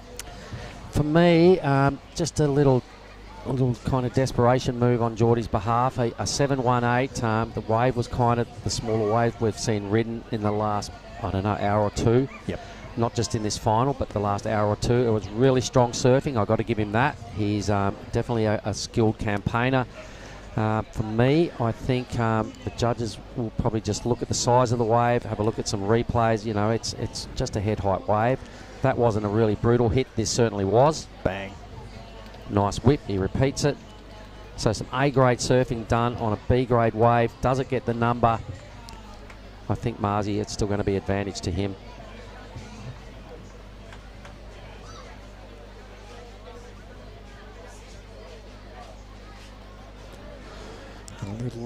wave breaker and left-hander behind that snuggle rock out there. 3 minutes. Maybe that's well we'll reach in here. I think that number's in. I think that's it. 6.67. Pretty sure, because those numbers weren't as close as they are now. 15.5 to 16. I think that's the score. So he went close. Fell with just in half a point. 7.18 at this stage. Still the requirement. Down to 2 minutes 40 seconds. So the big South African Brew steps back into the plate. Shaking his head. He kind of knew he didn't get the score. I reckon Marzi will be going, oh, I'm so stoked, this is sick. And how'd you go then, buddy? Did you get it? Geordie's like, don't talk to me, bro. I've got my face on. But 2 minutes and 25 to go. It is Harrison out the back. He has priority and he has the lead and he has that big snake and a donut in the form of a 10. What a great day he's having. Well, he can't relax just yet. He's got to improve on that 6. I'm sure he'll be desperate to do it. Whether he goes to some turns just to add a 7 or something, he's going to have to try something here in the dying moments, because Geordie is paddling again. He's got another small inside wave. We'll get to that in a minute. Here it is. So this is Geordie going upside down on another small wave, but undeniably good surfing. Again, I'm going to say great surfing done on probably the wrong wave to get the number. He is not prepared to just sit there though and let it time rattle off. Okay, Marzi's just left a pretty good wave go out the back. That was probably the wave that maybe Jordan needed. Right. So maybe there is a set coming, or he just wants to hold on to priority. He's looking over his shoulder with 90 seconds to go, and he's got, where is the South African Brew? I've got to stay close. Yeah, I'll stick with Marlon there and see Geordie paddling out. There is a little bit of movement in the ocean. There is 1 minute and 15 seconds remaining. Marzi playing it super cool, keeping an eye on the very dangerous Geordie Marie. 1 minute and 5 to go now. His little heart will be beaten out of his chest. Oh, it's getting tense. We'll see if the man in blue can get out there in time and get another crack at the whip. The vultures are circling like they do every afternoon out the back, mate. Yeah, it's the walking dead, the paddling dead of Zombieland. There's a free surfing session about to go down. There's still quite a lot of waves coming through, even though it doesn't appear that way on the monitor. Marzi's on the hunt now with 35 seconds. He's still trying to improve a 6, or just stick close to Geordie and not let him have any opportunity with 30 seconds to go. Yeah, it's got to be a defensive move from here, I reckon, Mark. There's not a big bombing set. He's making sure that he just can't get that score. Look at the vultures in the background, mate. They're almost on top of the boys here. Maybe it's a bunch of his mates that are ready to get over there and just give him a hug. All right, 10 seconds down, mate. It looks like Geordie Marie making a move on this tiny wave on the inside. You've got to give it to him. He never gives up. You can hear the beach announcer counting it down in the background. That's a hell of a whip. He does need a 718. Let's stick with that. The crew in the restaurant think that Marzi's got it. Marzi definitely thinks he's got it. How excited is that young man banging his board? Everyone coming up to congratulate him. Oh, yes, Marlon Harrison, take a bow, son. He is the 2002 Nias Pro champion. Cat whiskers. What a Look at him. fantastic achievement and a deserved champion. The fire starter, Marlon Harrison. There's Hedgie straight on the job. Straight onto him, pass the torch, son. Oh, it's fantastic. He's going to make his way in. And, man, I'm a bit excited, Mark. I'll have to pull my head in. Me too.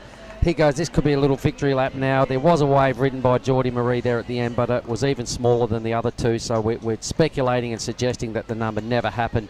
Marzi, though, when you get a 10, everyone plays his caddy. Everyone wants a bit of him. It's all very cool. We'll just stay with the live action here for a moment and stick with cat whiskers. Let's see what Marlon Harrison, what antics he's got to ride his way to the beach.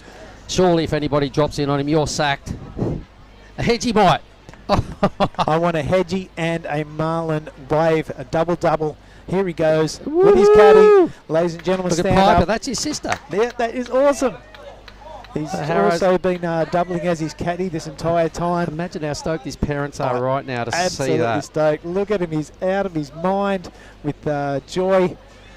Rides all the way through to the inside where the crowd is waiting. We can see him there in the white water. Oh, I've got chicken skin again, mate. Not only did Paige Harrod put together a famous victory, he's right in front of us now. He's surfing directly towards us. Arms tall. The siren just blasts a few times to acknowledge the arrival of the king. I'm loving it.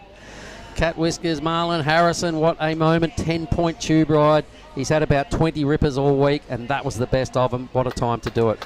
Mate, we are going to throw to a commercial. We'll come back once Marzi makes his way over that short reef, a short piece of reef. He's beside himself. We're almost beside ourselves. We'll cut to a commercial and be back in a couple of minutes.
Billy Hangen, I'm going to shake your hand, my brother. Woo-hoo-hoo. What a moment. Young Queenslander wins with a 10-point ride. Paige Harrod taking out the women's side of the draw. Could that be an omen for the state of origin this evening, mate? Because Well, let's hope not. come on. Well, you know I always go for the Queenslanders. But anyway, Marlon Harrison, what a moment, buddy.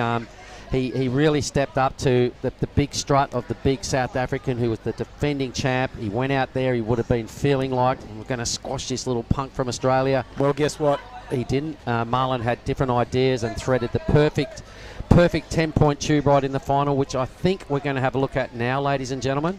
Yeah, this was right at the beginning too, Mark. He's absolutely threaded this thing, not a drop of water out of place. Thought he's going to get shampooed on the way out, but look at it. He totally disappeared, and it was a front-on view. Let's look at it from the front-on view as well. Surely we've got to see this again. Well, there he is. He's down there at the moment, and I think, Billy, we're all set down there in a moment for the Prezos. A brief presentation of the finalists here this afternoon.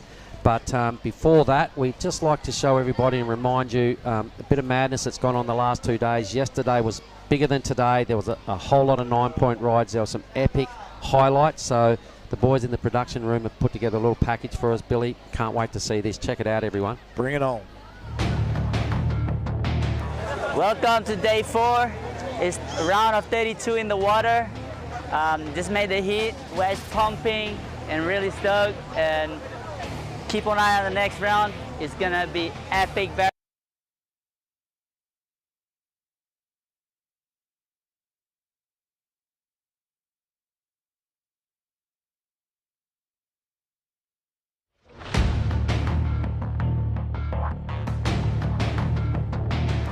Welcome to day 4. It's a round of 32 in the water. Just made the heat, waves pumping, and really stoked. And keep an eye on the next round. It's gonna be epic barrels, some good action.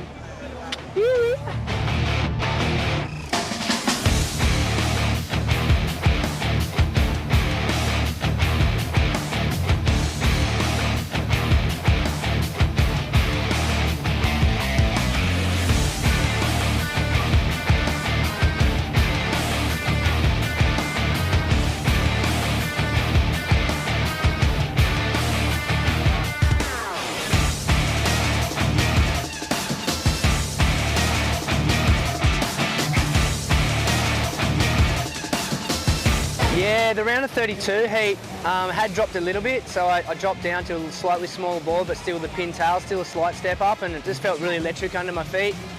I hadn't ridden that board before, so it took me a couple waves to kind of really find the sweet spot on it. But yeah, my game plan was find the medium steep ones and do some of my best surfing, get a little more critical, and I had a few opportunities, so it was awesome.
Was lucky enough to find one at the start which was clean and had a big double up to it, and just stayed open the whole way and was able to come out and get one of the best waves I've had all year in a heat, and stoked to get one and get through.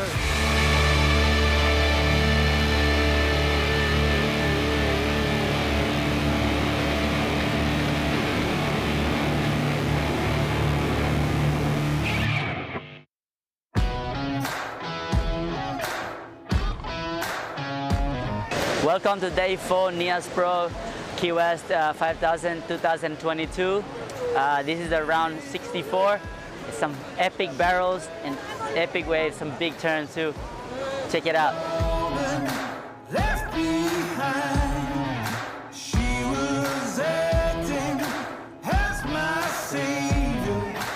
Picked my bones and left me blind.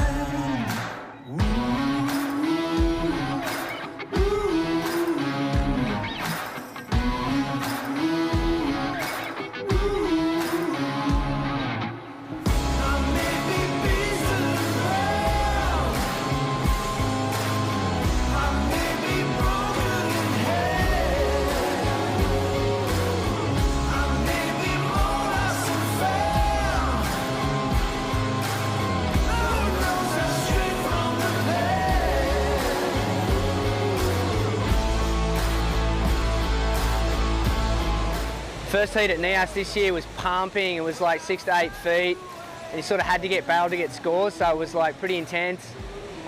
It's just good to ride a bigger board, like a step up, and feel the power of Nias. It was sick to have in a contest, just amazing.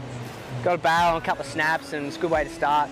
Sun was out, and it was just a really good vibe around the place. Lots of energy, a little bit of like, it's come up. You could see the big whitewashes at night where we're staying. The big whitewashes just like screaming down the point. So I was a little restless in the sleep last night, but stoked to get this day today. Took my soul.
Righto, everybody, welcome down to a brief presentation right here at the back of the judging tower.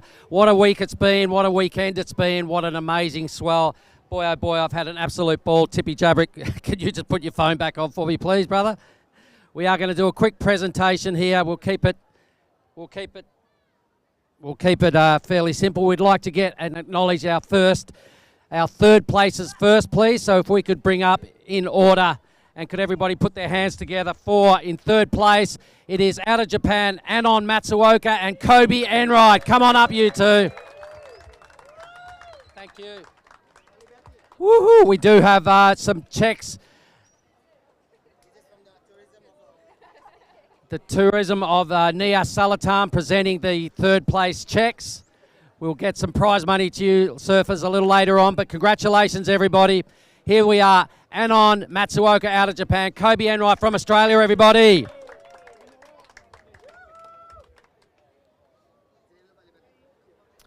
Okay, and our runner-up here today out of America, she's had a great campaign through 2 events, Krui and Nias. Everybody, please put your hands together for Ella McCaffrey. Well done, Ella. Here is...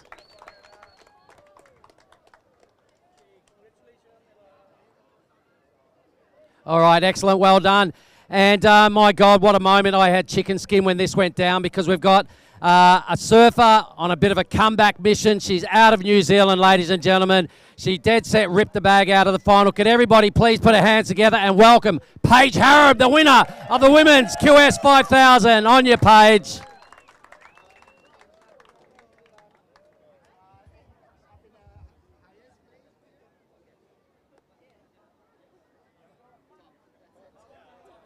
All right, let's make it official and hand over the first place trophy. Everybody, Paige Harrop and Ella McCaffrey, our finalists of the Women's QS 5000. I'm going to hop up here really quick and let's have a quick speech. Paige Harrop, can you just stand here for me, please? So we're the same height or thereabouts. Everybody, Paige, your take on this week. What a moment. Did you come here ever thinking, I'm going to be standing here as the Nias Pro champion?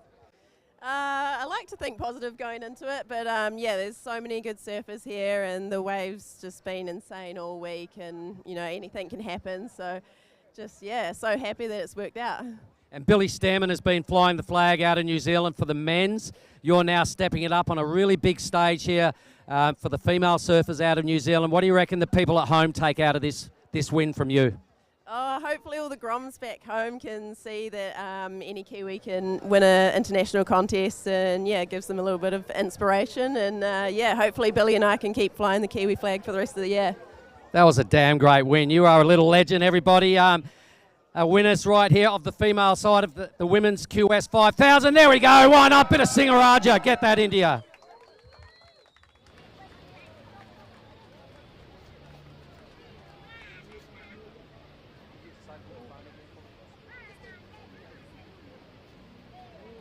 All right, little opportunity there to get a few media shots. Excellent, unreal.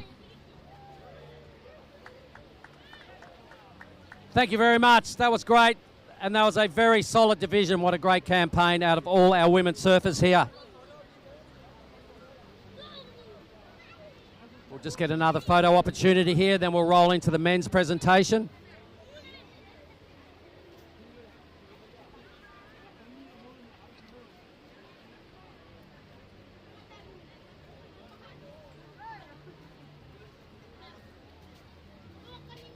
Excellent. Thank you very much. All right. We are going to call up our men's in this order, everybody, and what a great division this has been. They were started off last Wednesday with the round of 112 surfers. We got all the way down today to 2 surfers. It's pretty late in the afternoon. It's 5:30. Presentation by Twilight. But let's welcome up our third placings, everybody. Please make a whole lot of noise for Kian Martin and Jagger Bartholomew. Come on up, you guys.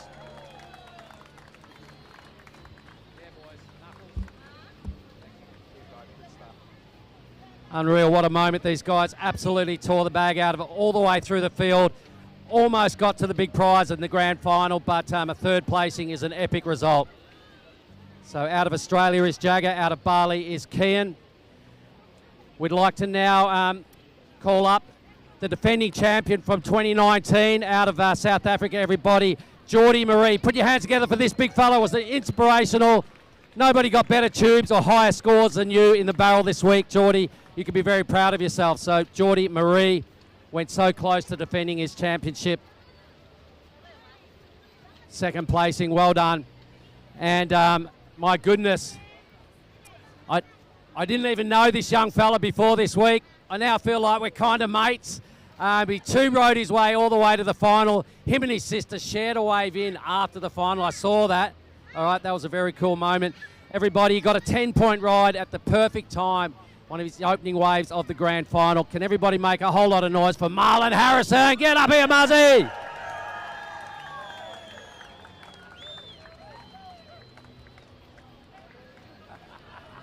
He doesn't know what to do. Let's give him let's make it official. There is the first place.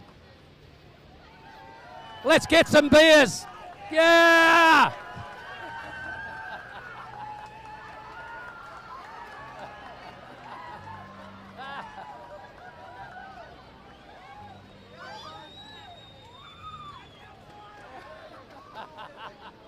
I don't know whether I dare stand up here. Let's see if we can get a word from Marlon.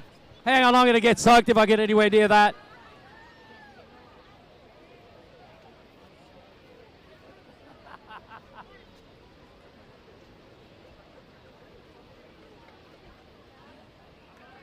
Let's see if we can get a word, Marlon.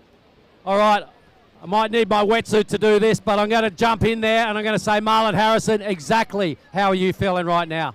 Speechless. Holy gooly. Bit soaked right now, though, and bintang, but it smells good. Singaraja. Frothing, I don't know. How good was that moment riding your victory wave in your sisters there as well, mate? What a cool, cool moment indeed. I'm honestly speechless right now. Thank you so much, Piper, for being the best ball caddy. And, yeah, shout out to Mum and Dad. You deserve that beer tonight. And, yeah, thanks to everyone around for it. Thanks, Nias. We love you. And, yeah. And Nias loves you, everybody. Marlon Harrison, thank you, ladies and gentlemen. What an epic event we've had down here at Sorake Beach. I think it's time to party and celebrate. Bust out the Singarajas, everybody. Over and out from the presentation here at Nias. I'm loving it. Thank you very much.